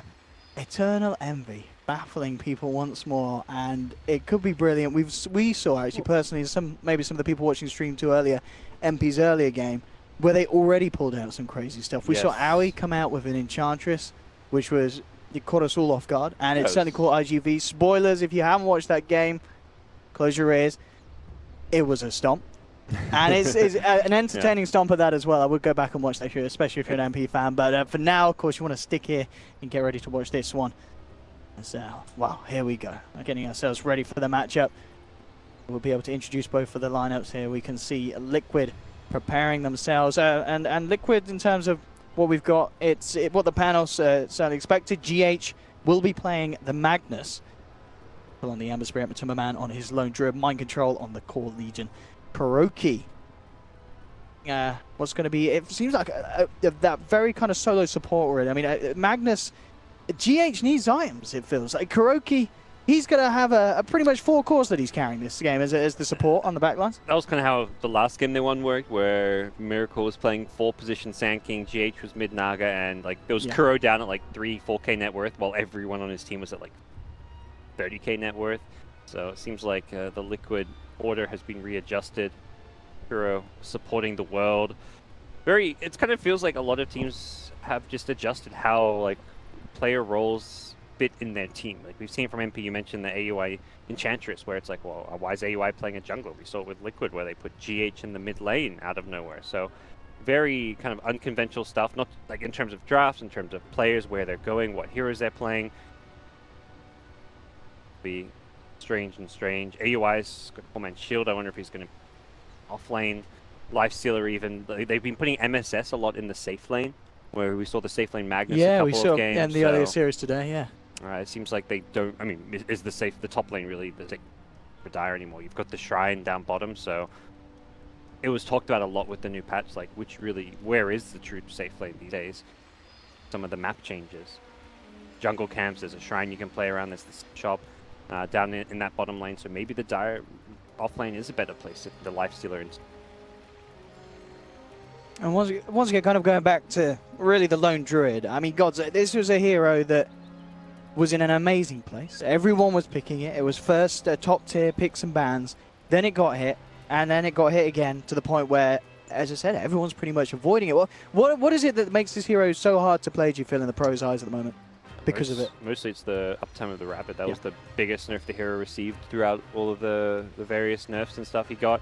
You know, definitely some really absurd things. The -50 became -40 second respawn time, but Rabbit uptime used to be 100%. Now it's 30 out of 45. Do the math. 2/3. 45 divided 66. by fine is 9 times by 20 is 180. I don't know where I'm going with this. 2/3 uptime. Yeah. 2/3 uptime. Yeah, so that's not 100%. that's all I know. And yeah, you're not constantly rabbit. It means you have to pick and choose when you fight. If it's about to wear off, you're probably telling your team, back, my rabbit's about to... When your rabbit's not up, you're not all that scary as a lone druid. You don't have that super movement speed and all that. It does kind of change the hero quite a bit. Affect him. Straight away, 40-37 in mind control to find each other as they both attempt for the warding mission to maintain control of this top lane. SVG gives KingCharlie a pat on the back. Himself did manage to head over, did get the observer ward down. Of course, also placing his towards that bottom rune spot. Liquid. Will be just the straight up Magnus jungle, it seems. Iron Talon is there for GH, and no big surprise. This is like a greedy approach, but something that NP don't really have roamers. I guess Elder Titan would theoretically roam and try and disrupt it. If you find them low HP, you can maybe get some cheap free kills with the boots movement speed advantage, try and snipe some last hits as well. But it's dangerous invading enemy jungles because that shrine there is a heal, but also a TP location. So often we'll see like a CM or someone just carry a TP, and if someone like an Elder Titan can test the Magnus jungle, CM TP's in, there's your first blood, ET's dead. So I'm intrigued as well on the topic of the Magnus jungle. Is it better that? Is it just more efficient? Why are we not seeing the Legion in the jungle and the Magnus in the lane? Is there a reason why you are going this way round than the other if you're Liquid here? yeah, the Legion's a lot stronger in lane. Jungle capacity-wise, Legion perhaps better, I guess you'd normally say. But Legion in the offlane is very durable, very hard to kill. He's got a lot of good defensive tools. He gets a ton of movement speed from the overwhelming odds. He's able to purge off things like open wounds. So the hero in the offlane is incredibly resilient. We've seen a lot from LFY. It's Jizing's most played hero, and he does incredibly well in the first 5-10 minutes at getting stuff out of the lane. Magnus, you can actually zone the hero. He's a bit squishier, doesn't quite have the same stats to play around and have the same great time there. Interesting as well to note, of course, it is indeed Envy playing the mid, but MP switching the lanes around. Envy up on the top lane on his own at the moment. Aoi is in the mid, did have the Wyvern come over across to help him. So who's this trying to dodge who? Who's getting the lanes that they want, do you feel? MP kind of set these lanes up as far as they're concerned. Envy went for a really odd play with that pull through, but he gets it to the neutral camp, so he's going to be able to theoretically farm the neutrals as well as this creep wave, although he has to hit the last hits as well. Meanwhile, oh, look at this. That's kind of what I talked about. SCG, you want to come in and mess with the Magnus jungle? Well, Kuro's going to be there, and potential first blood could come your way, but with boots, you will get out of there. Very, very speedy indeed. They do manage to get him out of their hair and get a bit of space for GH. Desperately tries to kick off this jungling. But of course, attention drawn here is going to kind of free up the lanes a bit more for the rest of Liquid. We can see in the mid lane already just the aggression coming out here from the other spirit. And actually GH this time around bringing GH down low, but they've got the shrine. KingCharlie coming with the wraparound, and this time SVG's boots aren't going to allow him to walk that off. As first blood goes to the Magnus, and that is exactly what you don't want to happen. You may have stopped him from hitting creeps for the first minute, but you've given him first blood. Nice when things kind of happen how you expect them to. And that's the CM presence that Elder Titan had to respect and didn't. He goes in and invents it. He can just go right back knowing that the Magnus has used the shrine. Without that shrine up, it's a lot easier to continue being aggressive. And he does. He's straight there. Yeah, he's not put off. Like, you die like that, yeah, it's like, man, I didn't want to give up first blood, but you're also like, well, suddenly I'm a lot stronger because there's no shrine to worry about. GH having to skewer himself away. Got incredibly low there as the spirit got thrown out. Will get himself back to safety. Got to be concerned. You're like a level 1 ET just running around the map. You got to find levels somewhere at some point. You want to get at least the level 2 stomp. Perhaps be finding that from some of its bounty runes. Very unconventional laning setup for NP. The mid lifestealer does alright against the Ember, but the Spectre's kind of like a solo safe lane Spectre. Use that early pull to the neutrals to help get some extra farm. But since then is going to lose very badly in a 1v1 against. I was going to say, this can't be a pleasant lane once Mind Control's got a few levels. It's going to be very hard for Envy. It's like peak of terribleness with the LC phase boots. Phase boots are there for LC. Good luck going anywhere near the hero. Mid lane again, Owie, moving in on Miracle with the open wounds. I mean, you can kind of do this, I guess, as a lifestealer. Trade it and Go out again. gotta be careful, as you mentioned earlier. Maybe lack of respect here, really, for Kuroki. There's a skewer, so TP is just not an option. He could try for the deny. He's not going to get it. GH picking up a second kill, thanks to SVG. Pretty much this fast food order takeaway delivery service here he's providing. As GH certainly getting fed in the first 3 minutes. That one a bit unfortunate because it came as a result of a haste rune, which he didn't have eyes on. Only Radiant Vision at that bottom room, but nonetheless, you go aggressive deep in the enemy jungle, you're going to get punished here and there. And again, still level 1 at this point. Yeah, look, he's actually going to take over top lane while Envy jungles. That's interesting lane development. Definitely, to me, suggests NPs. This isn't like the game we saw earlier where Envy was Alk and he left the mid lane to the Winter Wyvern to go jungle to give the lane to a support. No, this is way too early for your lanes to break apart. This is very much a reaction to SVG's Mid roaming lane fail. Miracle falling incredibly low here as Owie nearly able to take him down. One more swipe would have done it, but he couldn't quite get there in range. So yeah, the Jungle Spectre, fastest or best jungler, but make do with what he can here. 2 points from the Desolate to try and speed things up a little bit, but this is not really the ideal place to be running your Spectre. And considering this was the 5th pick, it's not like you feel like you 5th pick a hero and you should have like a good plan or lane for it. You should know that hero. If you're 5th picking a Spectre, you should be like, this Spectre game is going to be great. Like, it's going to have a good lane, or if it's not going to have a good lane, it hard counter something. Yeah, it's pretty good against the Lone Druid, being able to get on top of him, but you just picked a Spectre in a game where your lanes are getting destroyed. So I'm a bit surprised by the fact they don't seem to have a clear plan for how to lane this Spectre. I guess the end result is not having a plan means they're sending it to the jungle. And one of the lanes that we're still kind of yet to talk about is that bottom lane, as we just saw Matuma Man very much getting free farm. You mentioned across the board, lanes just looking very, very strong for Liquid. MSS is able to find a little bit. He's got 14 CS. He's getting the levels down there, but he's just unable to do anything in terms of slowing down this Lone Druid in this laning stage. Liquid greedy with they had 2 junglers at various points. Kuro was jungling somewhere, and GH was jungling somewhere else, and they're winning the lane. They're winning lanes while jungling. And top lane, they're just going to walk in here for the duel. It will be successful as Mind Control gets himself the tasty +10, and SVG really struggling to find a place this game so far with his 3rd death.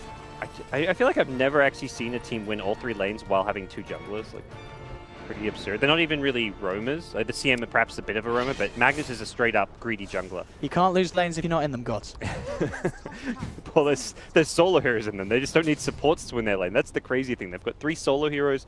I mean, that's the thing with their draft. Legion, Lone Druid, these are heroes that excel in 1v1 matchups.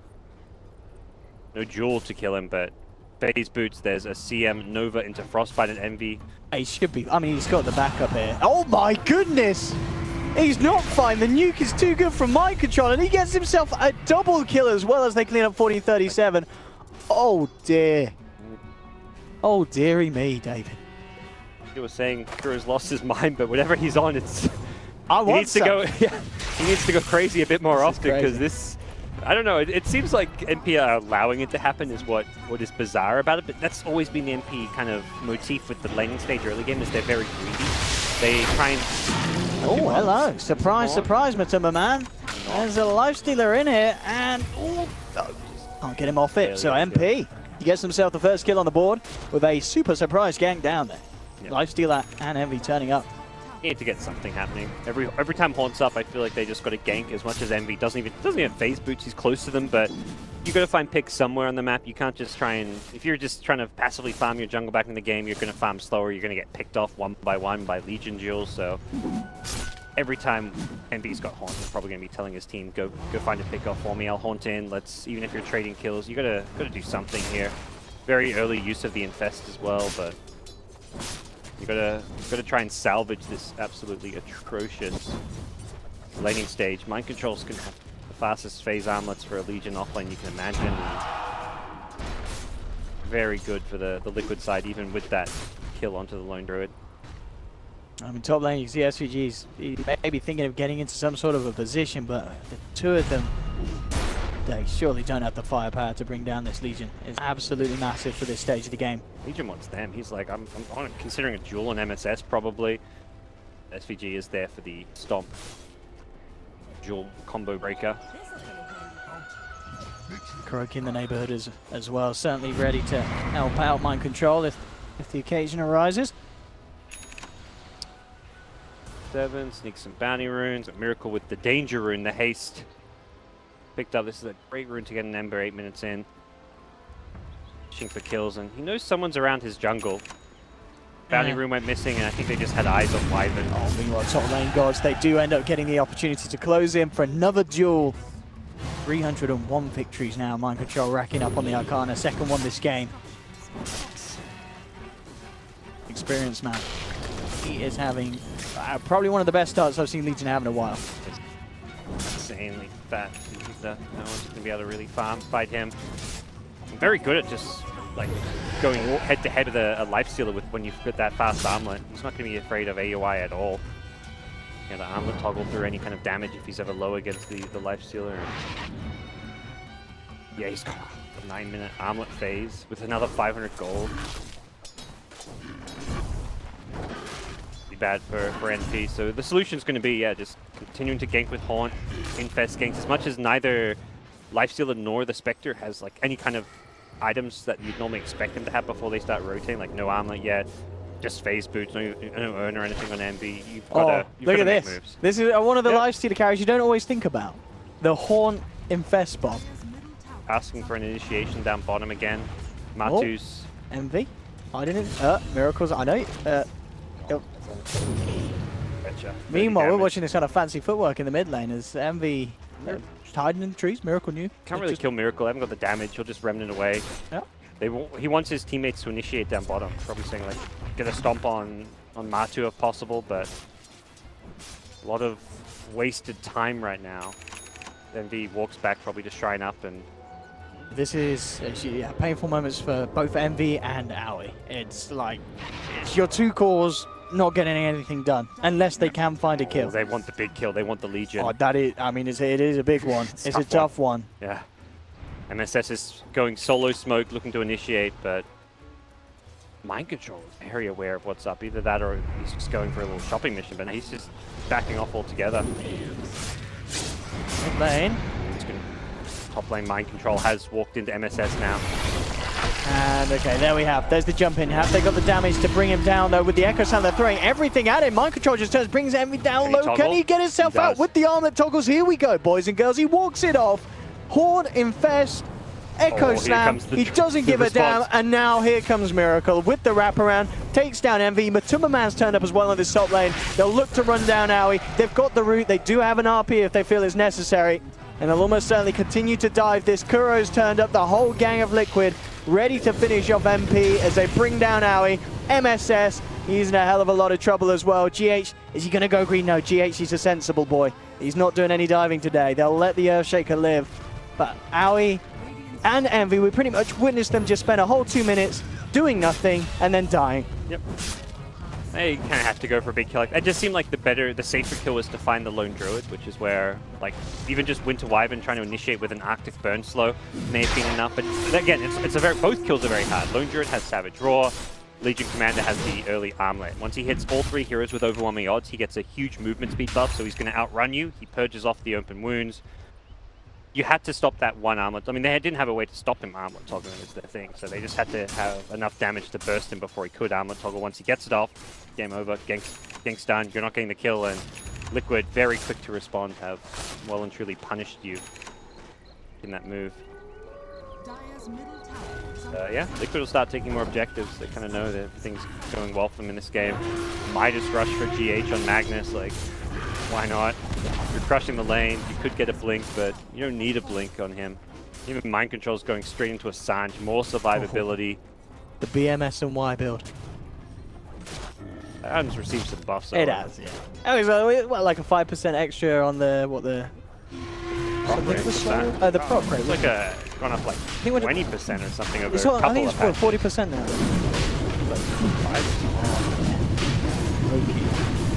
For now. Little old man. There's no way that MP can get in the neighborhood for this one. It's an absolutely free Roshan here for Liquid, as they have 4 of the highest net worth heroes in this game. Only KingCharlie left behind, and he's already doing better than, well, MSS, the offlaner of MP. different MP to what we saw in their earlier 2-0 today. It seemed like they used all their mojo in that game one against RGV. Do go and watch it, you know, if you are If an an MP fan, fan. don't watch this game. Yes. Go watch the other game. Go watch the other game. Just go tune watch off the right replays. now and fire up some replays. Yep. It'll be a much prettier sight. But you never know. This is MP. This could all be part of the plan. For You these fifth pick heroes. Spectre. You lose the early game. You turn it around in the mid. You win the late game. You've got. He's got a relic. He's accidentally queued up Radiance. He meant to go for Rapier Envy. That's what we need to see. Horn and Rapier. It's funny, like, getting like these small glimpses into his mind. Earlier, he had like a Mask of Madness queued up, and I'm just like, he was considering buying it as like a farming / ganking item. Like, you kind of get these small little nitbits where you're just like, okay, so that's what he's thinking about, but he doesn't end up doing half of his crazy ideas. He doesn't commit to. The other half, when he does do it, you get to see them in full action. Good push coming in, and well, they do have that vision on the high ground MP, so they saw the positioning, but it's just a question of what they can actually do to stop this. Be fun, man. He's ditch some towers, but AUI's up there ready to infest and try fight. This is 5 liquid heroes, even with an infest. I don't see this fight going well for them. Miracle's got eyes on SVG on the back line, straight in. Here he goes with the Flame Guard. SVG will try and duke him out, and in fact, the duke's successful. Miracle getting outplayed. Meanwhile, Shaker and Wyvern, they're going to poke their heads in. 1437 does not run into the kind of hero. Okay, that's a good curse. Yeah, that'll be Kuroki out and down. That's going to be the captain gone. Jump forward from Miracle, though. They'll look to try and punish 1437, but the corner brace is there. GH with the RP onto 2. MSS in the midst of it all with the Echo Slam, bringing Mind Control down low. Now Aoi and Envy turning up, going to work. Can't bite through Mind Control's health regen. He'll be able to get himself out there as he heads away. Just 1-for-1 at the moment. Roots there, though, onto MSS. GH and Matuma Man closing back in. They'll make sure they get the favorable trade. Liquid do come out on top of numbers, and again, that is MP blowing the ults to try and do something to stop Liquid's momentum. And at the same time, of course, Liquid did use the RP, but it's fine for them. They're still in position. They're still ready to finish off this tier 2, and they'll get it. MP with no answers here on this bottom lane. Lost an Aegis, but that was a lot of big teamfight ultimates coming out of NP. All 5 of them exact, or teamfight ultimates, but puts all their teamfight on cooldown for a bit. Liquid can fall back and farm. They get the tower they came from, and their item progression is getting kind of crazy at this point. With Boots of Travel already completed on Miracle, going for the Battle Fury build. He wants to have some damage. Mind Control's completed his SMY. GH has Midas and already completed the Blink to follow it. Matu's straight Mjolnir. He's like, you get that Mjolnir nice and early on. When heroes are still squishy, that static charge proc does it. Top lane Mind Control, lining up his target. He's going to waltz in, and yeah, with the Boots to Travel. Miracle, can they burst him down in time for the duel win? Doesn't look like they can. And in fact, oh, A up. Okay. Undercover agent. Yeah. So they'll wait. Then they'll wait. The Rage will be close to coming back up, I believe. Here we go. Come on out, Aoi. We know you're in there. He'll go for the TP out, and oh, he's a smart man. No way to stop that. Aoi gets away with his life intact. Yeah, it was nice kill attempt. If he doesn't have a creep to infest there, they likely kill him after the duel. He wasn't going to die during it with the Rage up, but... I'm going to try and make a go here from Matuma Man. Great ultimate, in fact, from SVG. Matuma Man does roll them back, but the fish is there from MSS just in time, and now Kuroki is up. MSS will go for the TP. He's going to make it, though. A skewer from GH cleans him up from the backside. MP will lose too, but they do get Matuma Man. Definitely, you know, these core kills are exactly what MP wants to get, but each time it is coming at a cost. Trades are... 2 supports for a core is fine for MP. It's the fact they're losing towers and everyone on Liquid's farming. Spectre at least finding some alone time in the enemy jungle.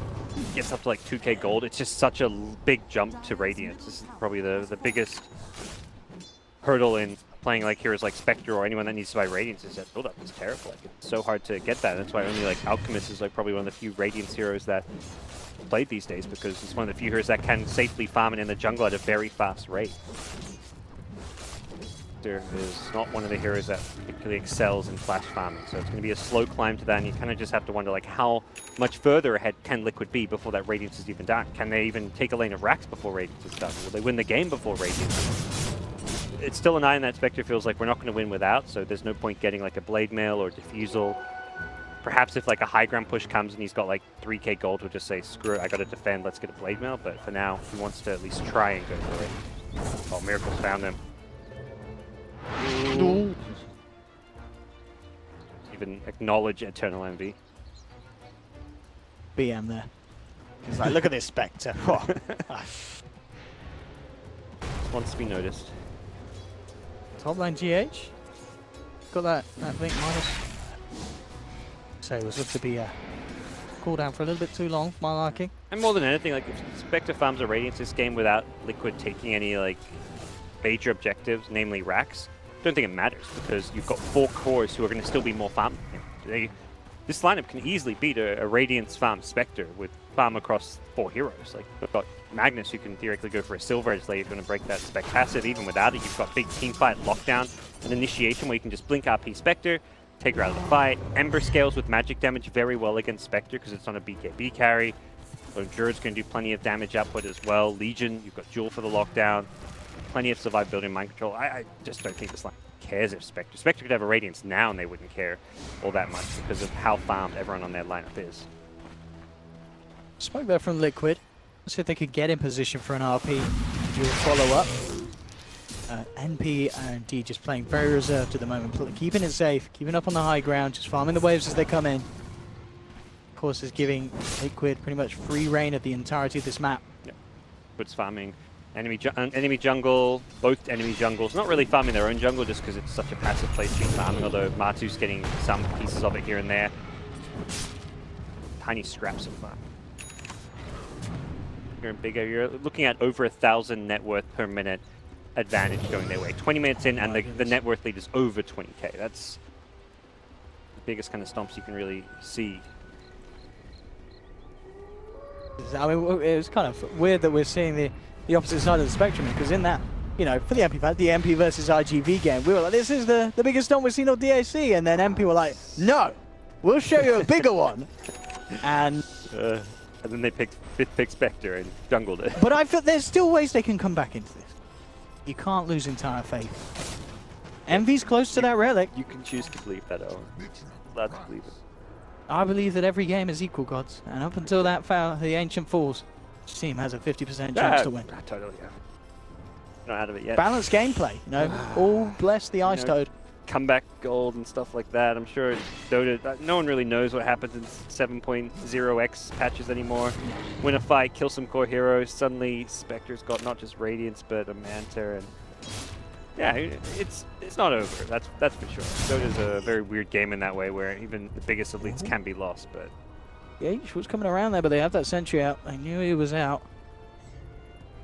Now he has that Shadow Blade that he's just picked up as well now. So again, MP to play even more safe, even more secure, keeping away. And they've got to be careful. There's DD rune on this Ember. Certainly I'd like to have something happen, but yeah, you've got Envy. He's getting towards that Radiance.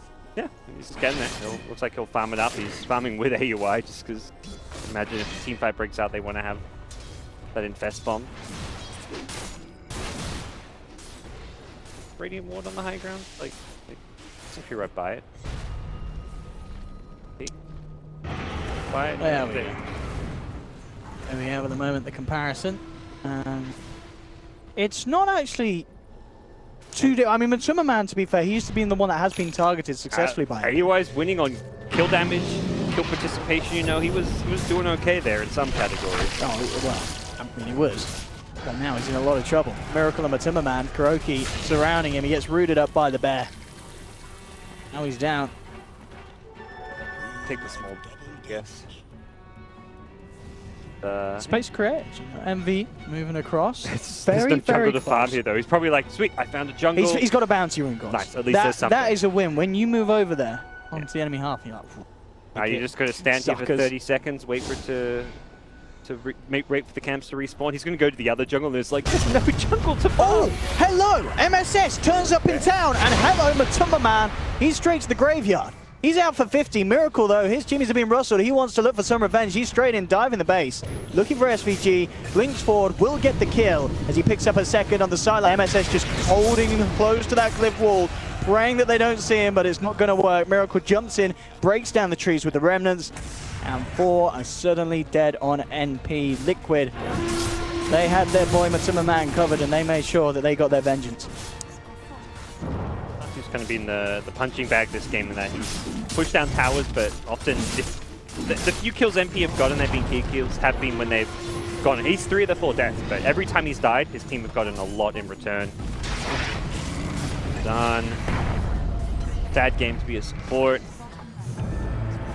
The supports are of MP. Sure, you stand now, but I feel like this game may be getting harder and harder for MP to actually realistically win. There's still a chance, Owen. How's Envy doing on the Radiance? 800 gold towards the recipe. 500 away. It's closer than no 100 gold. Timmerman, he's chomping on a shrine. And Done being a ranged bear, he wants. As you mentioned, I'm sure Matthew's attitude to this game will pretty much be like, right boys, they kill me again. I don't know why he's northern. He's from Finland, that's up north. The general like north. laissez-faire like sound in your voice there, I very much resonated. Like that sounds like something Matt would say. You know, he's just like, oh, he's like, what? I did my job. Why they gotta kill me? Yeah. This point Liquid after a rough start to the group stage will take the win however they can. I guess Samp, the game against G took a bit of an unusual approach with the GH Bid Naga, but this is much more dominant performance from Liquid. The kind of performance people expect. Liquid probably came in as one of the tournament favorites. For sure, yeah. I think this is day one. People would have expected Liquid to provide something like this, and as we saw, they just had quite a rocky start. I mean, a lot of teams as well. It's been very interesting so far. DAC, we've seen some very interesting results in these group stage games. Okay, gold lead or something. All right, this game is gold lead. going to get uglier before it gets prettier for NP. The prettiest thing about this game for NP are probably the GG letters coming out soon. The Radiance is done, gods. This is where it all changes. 25 minutes in considering, you know.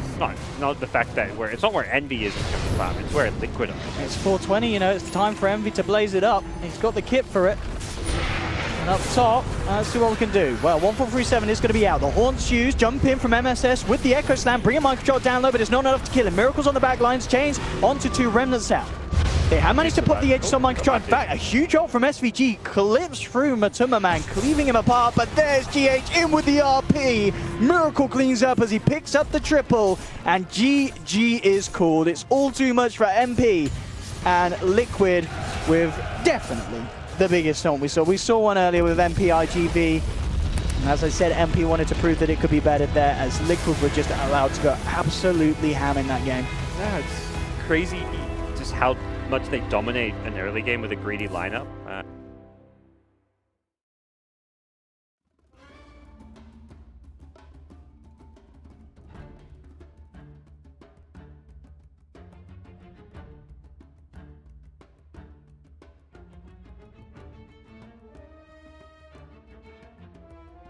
Liquid's turn to ban.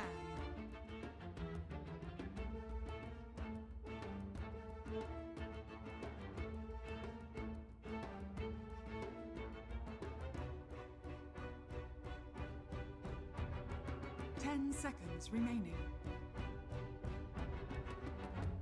Dire team ban. Liquid's turn to ban.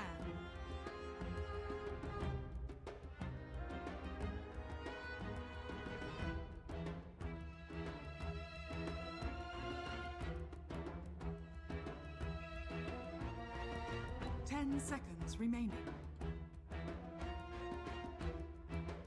5 seconds remaining. Reserve time.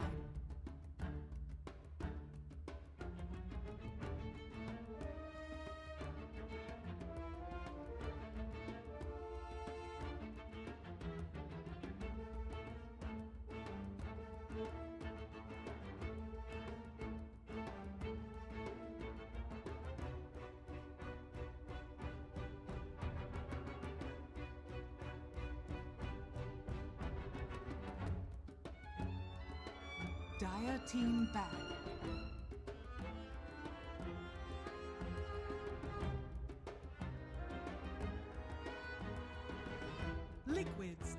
to pick. Behold the horn of madness. Dire team pick.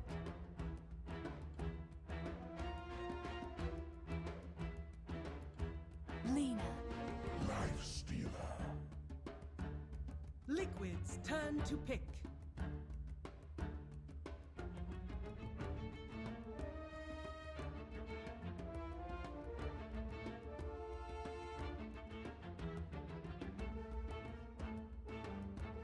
Ten seconds remaining.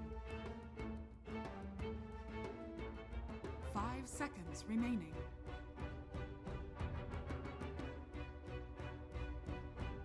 Reserve time.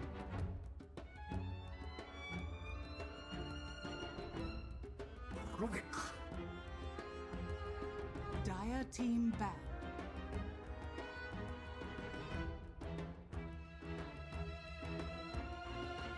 Liquid's turn to ban.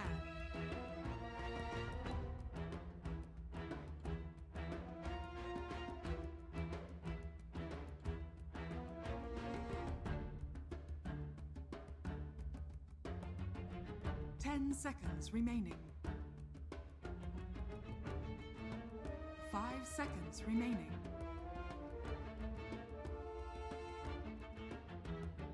Reserve time. Dire team ban. Liquid's turn to ban.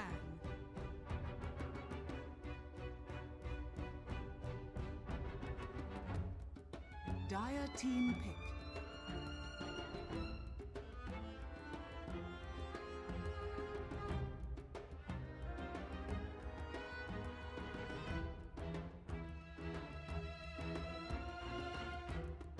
Ten seconds remaining. 5 seconds remaining. Reserve time.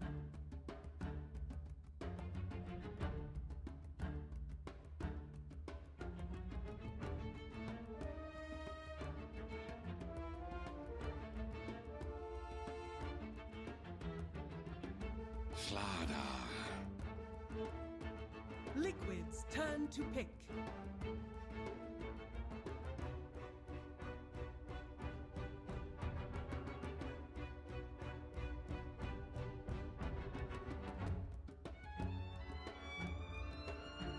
Ten seconds remaining. 5 seconds remaining. Reserve time.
Weaver.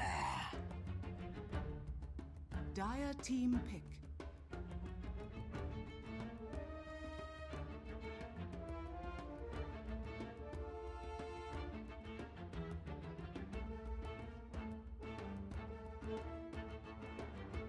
Beastmaster.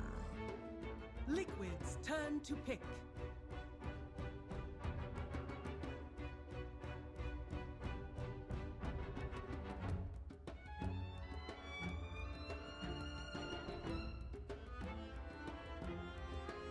Ten seconds remaining.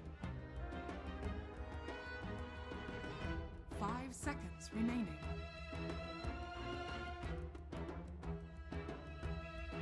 Reserve time.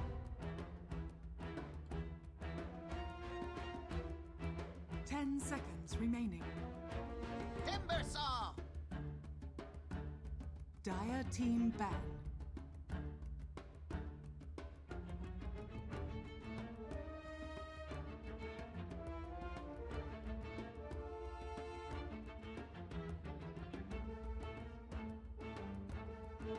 Seconds remaining.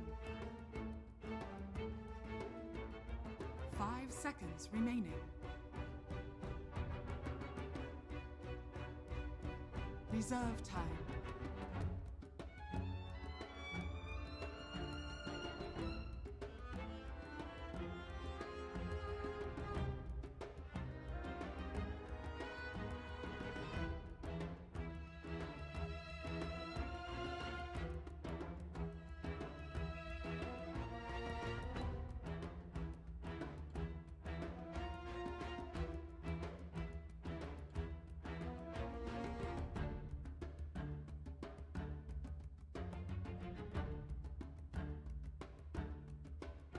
Liquid's turn to ban.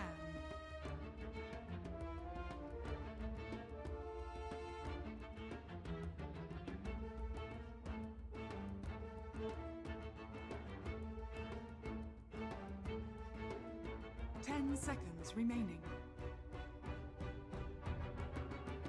5 seconds remaining. Reserve time. Liquid's turn to pick.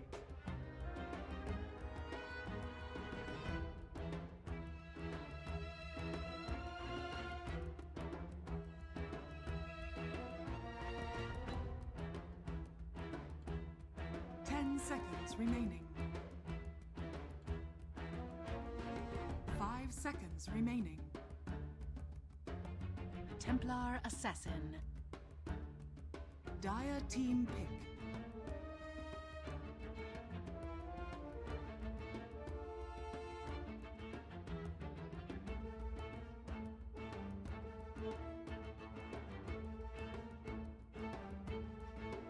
Seconds remaining. 5 seconds remaining.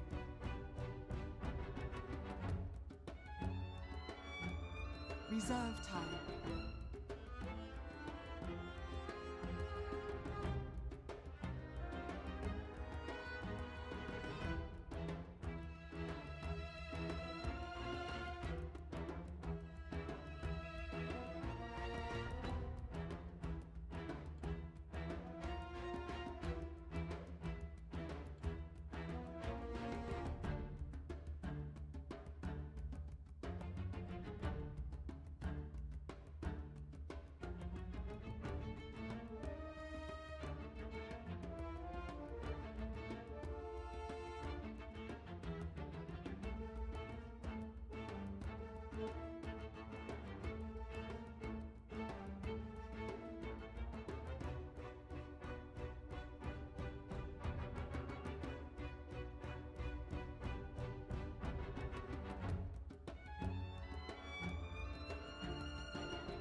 Seconds remaining.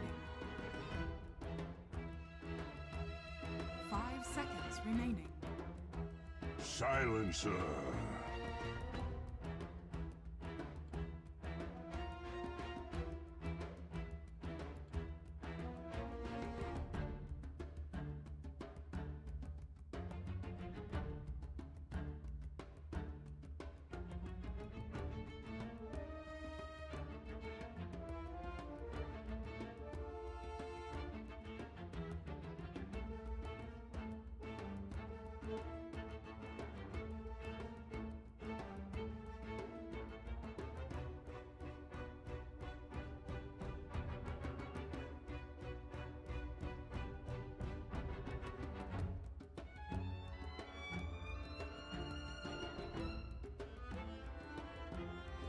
Seconds remaining. 5 seconds seconds remaining.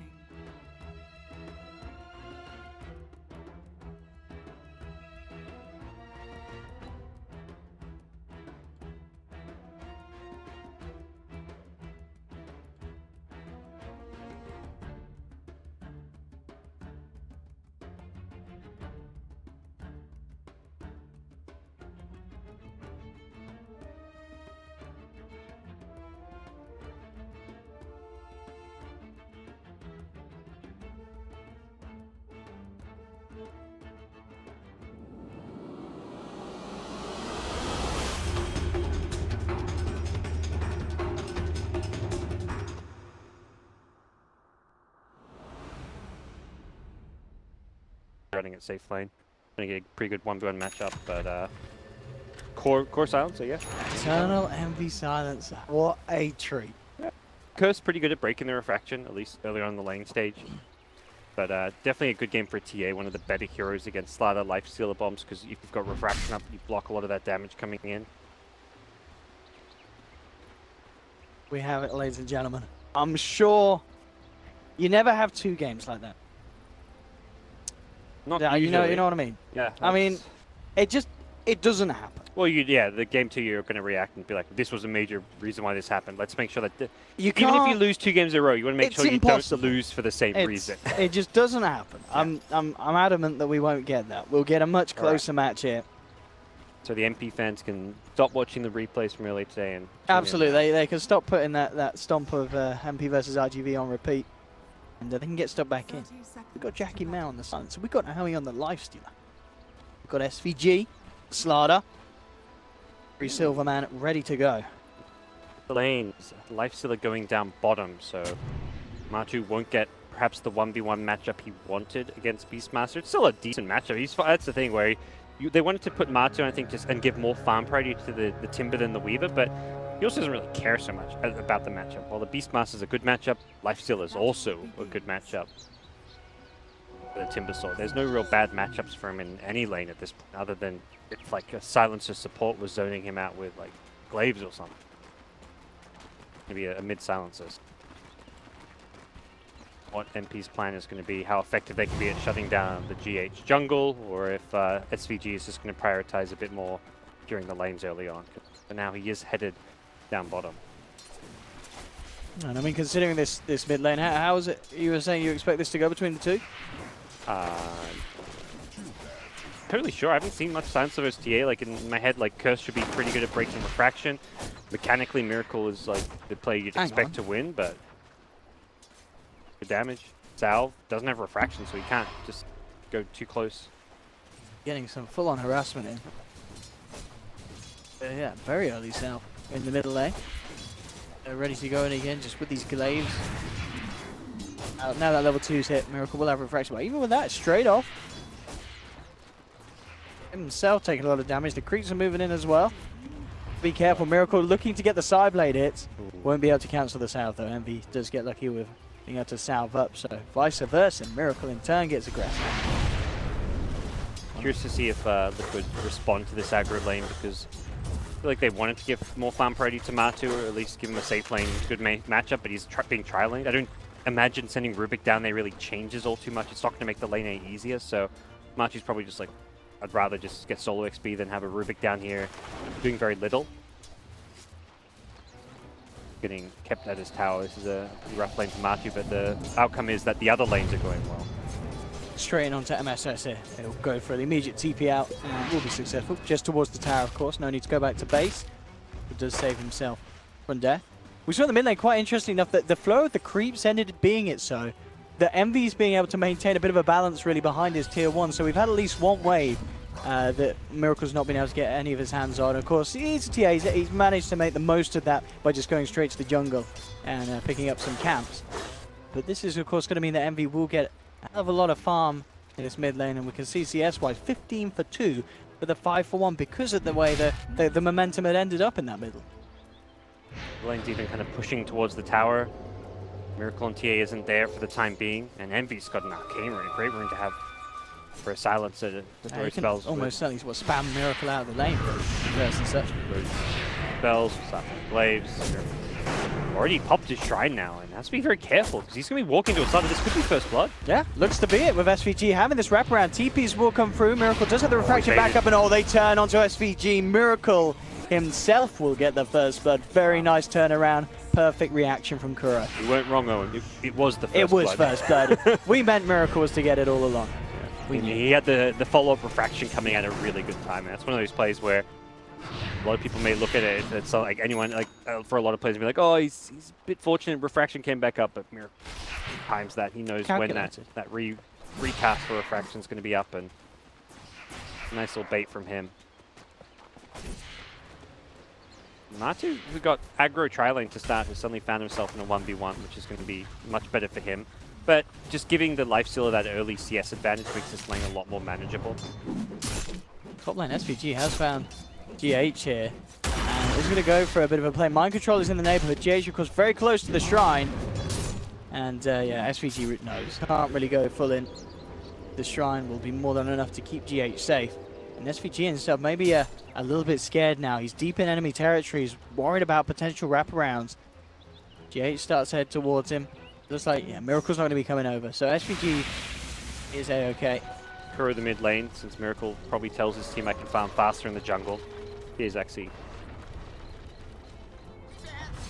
the underrated aspects of this hero, and fully well what he's capable of. Just says, look, mid lane's going to be empty. We're going to run Magnus in the top jungle. I'll take the bottom jungle. Haste rune at bottom will be cured by NP. Then Miracle getting that dangerous rune. SVG can get anything done with it. I'm just getting eyes on Miracle. There's no real good heroes to get. Timberman's a hard one, isn't he? They've got rid of the crush and then not a lot of other control apart from the open wound slot. All physical damage. TA's got refraction. Magnus is kind of jungling in a very safe place.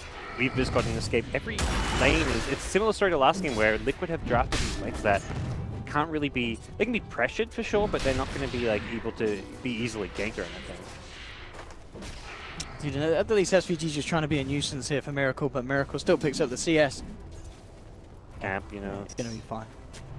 Yeah, it's just that. It's the minor nuisances, which these kind of things can add up, but ultimately if you're NP, you need to be coming out on top, which they are, like CS-wise. Oh yeah, already stage, this laning stage is good. a million times better than what we saw in game. I don't think it hasn't been dominated by them, even though they've got the top 3 CSs. There's a jungle Magnus who's getting farmed, so it's kind of like the trade-off. Liquid also got first blood, so considering they've got a jungler and they got first blood, still say Liquid in a slightly better spot right here 5 minutes in.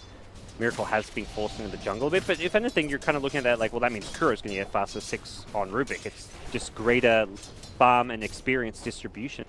Side, it's going to be less kind of focused on one player being Miracle in the TA since he's not in the mid lane, but you're okay with this because you just know you'd rather Miracle get farmed than like the solo XP at mid lane if he's going to get pressured by a silencer. Bottom lane, 2 bursting down now, he's fairly low. And as this lane has gone on, we saw at the start, as you mentioned, that tri-lane enabling Aoi to get the head start, but as soon as it's gone back to this 1v1 Matsu, pretty much closing the gap. So 7 CS in it, and in fact, Aoi, once again, so careful. We're seeing just the power that Matu can exert on this lane. Now he's 6, and now he's got the arcane boots. G8's coming in top. This kill. We have to be a little careful with this dive. Yeah, GH starting to take a lot of damage in return. The axes aren't going to connect. GH will be fine. MSS brought down very, very low. Only has 1 more tango as well, so has to be very careful for a stage in this top lane. I feel like the toughest part right now for this game with MP is trying to find a use for this ladder. He's kind of roaming around, pseudo-contesting the jungle, but he's under-leveled. Dude, he's not really stopping the TA from jungling farming. He's leaked a bit of XP, blocked a camp, but it's too small achievements of what he's getting done. It's not like he's majorly disrupting the TA. TA hasn't been shut down. TA is still farming and getting good item and gold progression. There's only a couple hundred net worth behind Eternal Envy, so doesn't really feel like Slaughter's achieved too much because of the strong laners that take. Go smoke gank, and I think Slaughter's probably made the call like, look, we need to do something with. I need a teammate. He needs a partner to make something happen. And Envy with the maxed out curse. But look where Matsu's gone. He's out of there. And Miracle TP top as well. Miracle TP to the Shrine, I believe, just to go farm the other jungle. Vacated zone jungle. Perhaps that smoke was scouted by They've this got mid two ward. good wards. Yeah, they've got a lot of good vision. Liquid is. I'm pretty sure they must have seen it on the edge. And even if you don't see the smoke, you see an empty lane. You're like, why is Silence not farming mid lane? He's not. We're not contesting his lane. We're not ganking him. Why would he leave the lane? And there's like really one conclusion to come to, that he made a move. He's looking to get aggressive and invade your jungle and find a kill with that Slider. So good deductions from Liquid, whether they saw it or not. And they're gonna dodge a bullet there and be getting a gank. I'm just gonna be careful. There's a Weaver in the neighborhood as well. GH? Not RP yet. I mean, Envy is not going to be able to kill this, and he just goes to get himself straight out of there, and he will do. Yeah. Fury used the cancel CP. Oh my, 1437 though, bursted down by Matumba Man. Just did have the roar, but I mean the chakram was already out, so I mean maybe could have saved him, but I don't know. It's a hard call to make in the moment like that, as there certainly wasn't any chance of killing Matumba Man, and it is just a support game.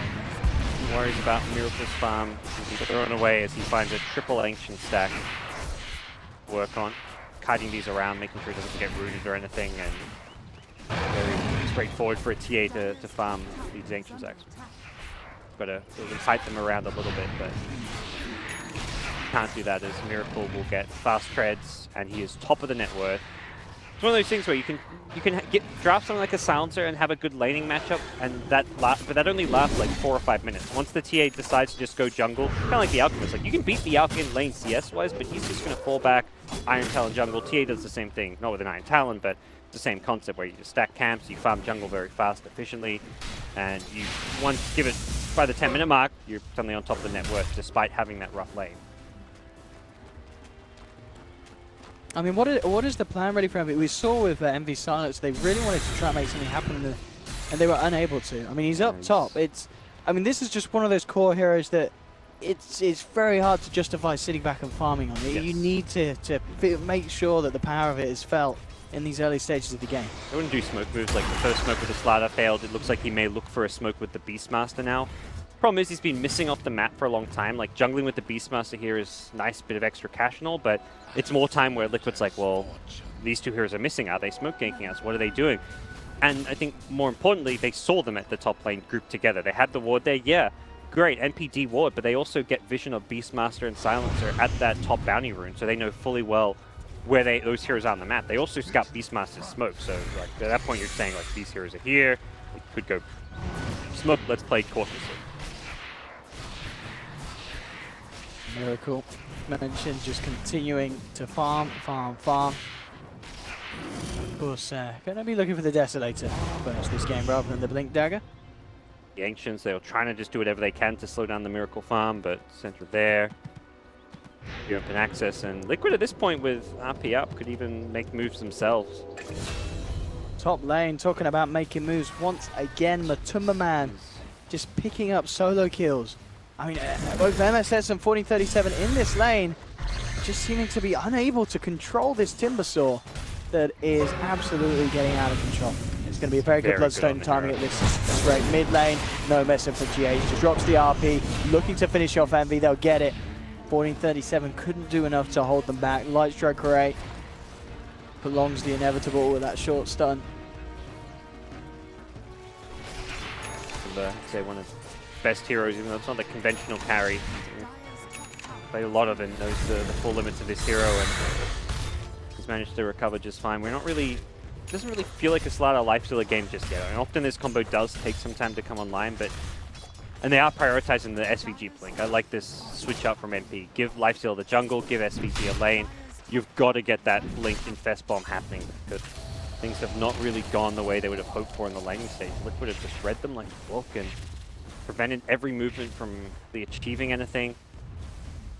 Potential Beastmaster smoke coming. He is lurking around. Got it now in his item so he can actually use it. Things where the vision from like so much of the map, so even when you're going for these smoke ganks, if they see you not farming jungle, not farming lanes, they may be well aware of it. I mean, already you can see Mind Control's position. Yep. He's keeping to the trees. He most certainly aware that this is going down, as you said, just because of how much they can see Oh yeah, I mean, Miracle's farming deep in the enemy jungle. When you see no one farming at that there, you're just like, well, they're not farming their map. That means they're invading our map. But may still, I mean, GH is still trying to get a bit greedy and see what farm he can get, and hope that he can rely on Skewer to escape. So they still may find a pick, but it's a lot of time invested, and they've got to get the pick. Oh, and they can't get the roar in time. GH, yeah, immediately out. For NP, so much time invested into these patients. Time where they're not farming, and Liquid to get a bit further ahead. Nowhere near as bad as last game by any means, but still got to be concerns from the NP camp that they're just not really achieved much. They have found Kuro, so that ward they left, I think Kuro just felt like they'd left the jungle. Like once that smoke gang fails, typically you're just like, all right, smoke gang failed, let's get out. So he's like, all right, let's walk in, perhaps drop a sentry, see if I can de-ward, but still in the neighborhood, getting a kill for them. But Kuro probably knows it's warded there now. Top lane as well. You saw GH come in, was looking to get an RP onto MP, but MP just immediately with a global silence TP reaction. How you want to use your silence, but still, you gotta pause alive at this point. You gotta do. That Liquid may just tower him, a man pushing in, picking out the stun. GH is still in the neighborhood. Kill if he lands that. He had Laguna Blade. 1437 was looking for the combo. Will come sentry, D-ward. Visions are proven true. Again, he's kind of playing that selfless 5-position support. It really feels like a new look from Liquid, where normally GH has been creating space, kind of playing a bit more support-oriented, but the last few games, like carried Naga for one thing, but even since then, it's 2 jungle Magnus game. GH has gone full greed mode in that 4 position. Look at that as well, Kuroki. That stolen spell. Okay. I mean, how? That's a freebie. How do you steal that? That's just mostly what there is to that. Global silent. Sure, just once you TP I mean, lane, just throw a spell on a creep. But it's one of those things like you come back to a lane after being at Fountain, you don't think about the last spell you use. don't think. If you're in a fight or in a lane, you think about it, but after TPing out, you're not like, oh, I just came back to lane and I'm farming. You're not thinking the last spell you used.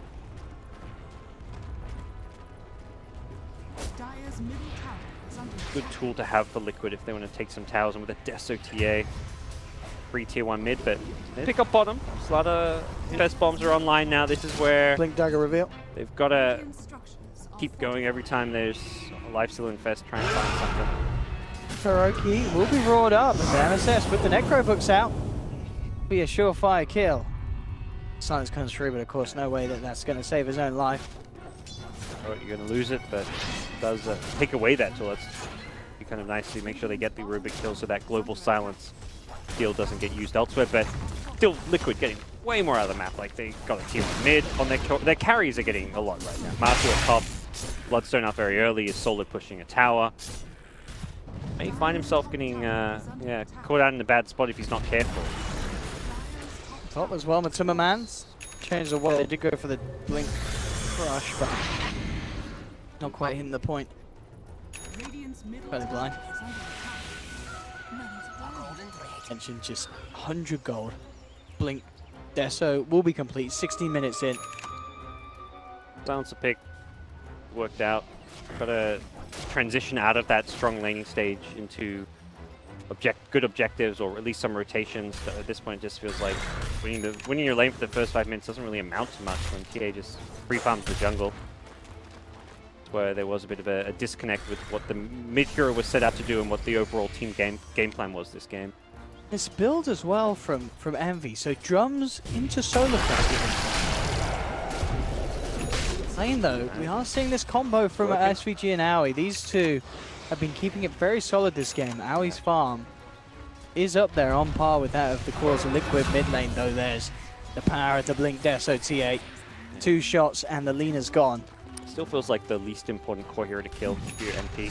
You'd rather, I mean, you can't kill a TA or a Timbersaw, perhaps you're thinking, but take what kills you can get. But I think if you're Liquid, you're like, well, that's Weaver's job is kind of to be that sacrificial role in some ways. If anything, you'd almost rather he die than the Magnus at this point. Magnus is going kind of greedy, going to be getting a ton of farm, going with the Midas build, so. Kind of hallucinating about this. Aui's just going to head straight in. They are coming in at a good time. They've got the global. They'll look towards Matu with the Roar and the Necro Books. They'll take down the Timbersaw. Can they get themselves anything more? Roche is low. They're going to steal this one. Aui's hanging around. I mean, GH still has this RP. You've got to be careful of this RP. MP, what can they do? Jump in from SVG. They'll look towards Miracle. They've got the chain stun. GH screws forward. Is he going to blow the RP yet? Oh, now he does so. He doesn't catch anything. Miracle falling low. Tries to turn, but he's gone. GH as well. And Aui picked up the triple. They may not be done yet. Mind control. Time lapse is back. But Timberman now looking for the cleanup in return. Has managed to chop down Aui. Mind control and MV. Head to head. MSS back towards the shrine. And it looks like the heal will be enough. There's actually going to be a buyback from SVG. They want to take down Matu. And they should get him. Is the regen going to be enough? It's not. They'll lose the Timbersaw. And in a very scrappy fight from both sides, MP ending up coming out on top as they head back into the pit. Mind Control's still alive, doesn't have time lapse. Can you go for any sort of play here? He's going to look for it. He's coming around the corner with the Shikuchi, but he's not going to head in. Dyer get the kill. MP, they're able to get themselves the Aegis onto Envy. It will be expended immediately by the looks of it here with Mind Control, GH and Kuroki looking to try and finish him down, but Timberman coming across with the Timber Chain. Can MP protect him? Can they give him a second chance? It doesn't look like they can as MP gets skewered back into the claws of Liquid. They'll lose the silencer. MP, Raw, onto Mind Control, able to Shikuchi away. Jump forward from SVG though. Hits the crush and the curse ends up taking down Mind Control. MP still on the retreat. MSS running himself away. Aui gets chopped down by Matumberman. Matumberman looking to, again for a second cleanup. He came in with the first one and he's coming in with a second. Brings down Lina. MSS on his way back to base. Matu, can he go for any sort of big balls play? He wants to. He's up on the high ground, but his balls, they're going to get chopped off. No, they're not. The axes, they can't do it. It's not enough damage, and it's Matu pulling it off as he picks up the double, taking down SVG inside the base of MP, and he is out of there. I think Matu's just like, probably just like so fired up and enraged after those previous two deaths where he gets caught at the roach pit, gets roared and brought down. He's like, I'm diving for these kills, no regardless of what happens, and boy was he making the right call in doing so. Completely crushes them as he chases deep. Without the silencers for control, without the Beastmaster roll, there wasn't good answers for him, and it was Liquid who managed to find some retaliation kills after a poor Roche execution. It was well punished by MP, yeah. So this is the initial appearance of MP around the pit, and absolutely just eliminating Matumberman. It's great, because we saw how much he does when he's alive. He also didn't have TP when he respawned. It was like 20 seconds off. So he had that 10-second respawn, but didn't have the TP to abuse it. Oh, cut straight back to the real again. There's Miracle. And yeah, the Beastmaster MSS had a bit of an altercation, and it involved MSS getting two-shotted to the face. Stuff. And yeah, this game is going to be a Guardian Greaves on Timbersaw. That is the answer to the Global Silence, and also probably the, in some ways, more annoying Arcane Curse. I like this. I've never... Ooh, kill coming out. They find GH.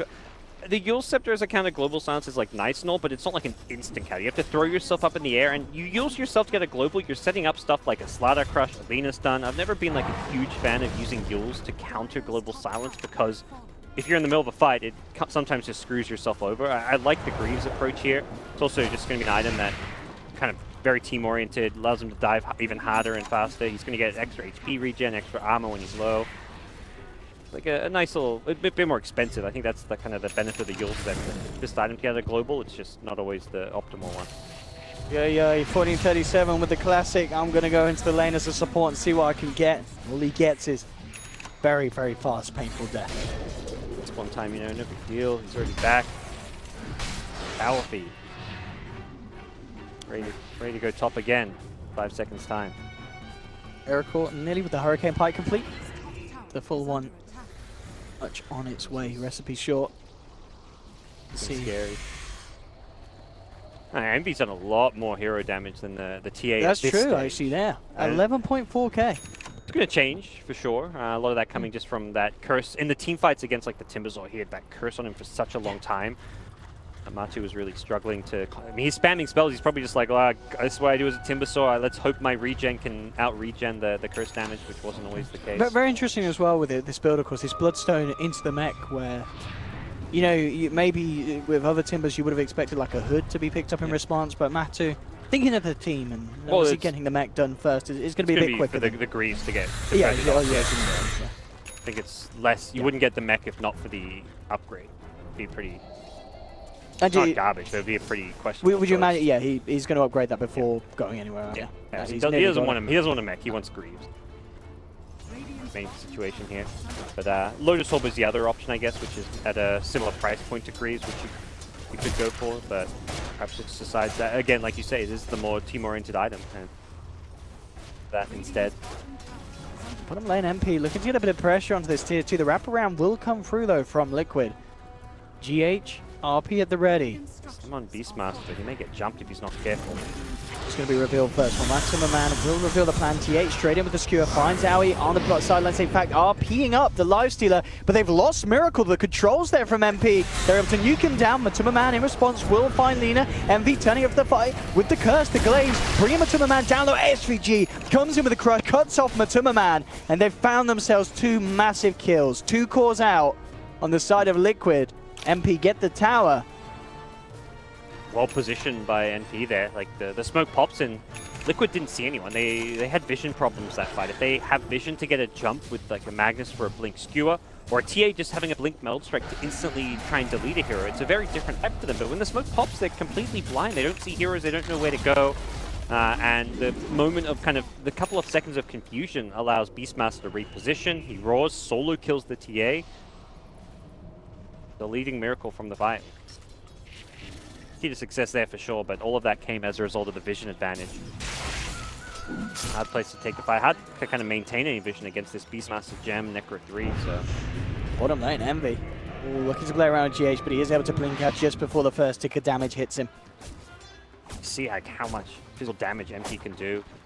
Once again, yeah, Matu just chains in blindly to try and get vision for his team. Kind of felt like he just needed to... I mean, he's the front line. He's the one who wants to go running in, but he chained in, didn't find anybody, and as a result, I think Miracle just thought it's safe. So he's like, all right, Timber found no one, it's probably safe, let's just go myself, and he gets roared. Sansa in Liquid, before that, felt like they were kind of on track with a lot of their items, but getting melted by the physical damage. The Solar Crest really amps up even further They may the lose life GH stealer again. damage. Yeah. I mean, ooh. Guys. That blink reaction. Talented player and showing it there. Yeah, got to be prepared for this. I mean, we'll see if they get their hands on him, he is gone. The damage that Owie and SVG can do. Well, mid lane, again, Miracle caught out, and as soon as they get that Raw, we're back up there. It's a free kill. And a Miracle, he's gone down twice in the last few minutes. And huge death time is, of course, with the lead he got in terms of levels and such, down for a full minute. This is absolutely massive for MP, finding the kills that they need. Owie in a perfect spot as he's only just over 1,000 really behind the TA. Good example of a game where it's like you can play incredibly well against a bad matchup, jungle super fast, find a ton of pickoffs, but those 2 deaths cripple your team a lot. They've allowed MP to take a lot of map control. Luckily, Roche isn't up at it. I mean, it can't be up for another 30, 40 seconds, but we're going to see NP, if they can keep finding those kind of pickoffs, use it to take more objectives. I mean, it to looks take like they Roche may and just to get take GH towers. getting quick with the reaction. They don't have anything able to catch him out as they try and get in range for that Yules as such, but he's already gone. Envy, as we just saw, picking up the Midas. I mean, very Envy-esque silencer build, something a little bit different really. This drums, Solar Crest, Force, and now Midas pick up at 26 minutes. Back for it. One of those things where if you're a right-clicking hero, the attack speed is still like a terrible item. Like, it's not just a farming item. You do get attack speed, and if you're a silencer looking to do glaives damage, you still can get some extra physical DPS from the item while guaranteeing that you progress towards your late game talents. I think that's the big thing here. Sometimes it's hard to get towards that level 25 at a good time. The Midas does that XP growth. Heading forward for a bit of a play there, but they catch out each other. They're wanting to blindly initiate. Give it with them at mid lane. Bad if they get caught in a tough team fight here. The Lincoln Sphere could be a key tool to try and protect the TA with. Miracle's queued up a Linkers of his own, something handy item for those last 2 times he's died. And GH can't envy. There's the pickoff, drags him back. Is there going to be any sort of way the team can save him? The global silence is out. Is it going to stop that physical damage flying through? turn though. MP may still find some trades. Huge dukes again. Miracle just getting absolutely blown up by this combination. They rip through the refraction, and 1437 every time. He is saving that Laguna Blade for the TA because there's just nothing that Liquid could do in response. Miracle's gone so quickly, and MP are able to get that momentum to move it on to more, picking up Kuro as well. And this is kind of fantastic. Roshan is just about to be back up. If they check it out and they pick it up whilst there's 3 members of Liquid dead, I think it's very safe to say that this is now MP's game to lose. They're in there with the Beatles. I'm not sure if they even saw Roshan respawn, but either way, like with those 3 heroes dead, you're not contesting this first anyway. So fantastic sequence of events for MP. They're doing such a good job of bursting Miracle fight after fight. 1437 with his positioning, always, like you say, saving the Laguna, making sure he even hitting a stun on the TA as well. And Miracle's item progression has gone down the toilet. He's had this Hurricane Pike for, it feels like 5-6 minutes and not found any further developments, hasn't been able to get any value out of this Hurricane Pike. Probably reconsidering and wishing he went for a Lincoln Sphere instead of it. Well, it's easier to say in hindsight based on how he's died and how these fights have kind of developed, but now Liquid are going to have playing defensive Dota. Use what vision they can get, which is going to be very limited, playing against the Beastmaster, playing against the Gem. BH. Yeah, a bit of them for now. Yeah. Oh, MSS. I mean, just look at the damage this does. It's absolutely incredible. MSS with that Necro book. Just alone, I mean, 1437 comes along for the casual kill secure. Level 3 Necro. It really is quite something. The Lina get the items and farm right now. Beastmaster's kind of at that point where he's got Blink Necro 3. He's got his tools. Yeah. His role in this game is going to be finding pickoffs, initiating. Lina as a hero can do quite a lot with farm this game. It's like a true core, or you can see 9k net worth. Aether Lens Yules has that long range initiation catch with the extra cast range on the Yules for that, and Spell Amp talent. So we'll see 37 be a very strong late game at level 20 already. We're that's Miracle's insane, TA. actually. Yeah. That is incredible leveling from this Lina. He's only level 19, but he's also been on receiving end of a couple nasty games. Still, we only died 3 times. Been a strong game all across the board from Eternal Envy and his squad, and feels like they've really come together in the mid game, able to start finding a lot of clean, crisp pickoffs. Liquid just haven't seemed to be on the same page. You've got Mind Control often split pushing a lane, Miracle not just farming, but going too deep for kills where he's getting picked by Beastmaster, and it really has been MSS's Beast. Found the key heroes. Found the pickoffs of the team more so than even SPG on the slider. Like, they found a couple infest ganks on Weaver, but the key kills have been Miracle's TA, and that's where MSS is chaining across the ground. He will back up in response, but again, MSS immediately with his setup and just this mana burn from the Necro units, leaving Matuma Man very much in a whole world of pain as they rip him down. MP. I mean, they are just playing a step ahead of Liquid this game. Yep. I mean, Liquid just gone full split push mode, like Mark going onto the high ground there, trying to clear a creep wave and probably get out, but like you say, MP a step ahead, they were ready for it. They're already responding. So it's like kind of the Liquid game plan. Like, he gets picked top, immediately GH goes to shove out the bottom lane. Everyone else falls back and can use that kind of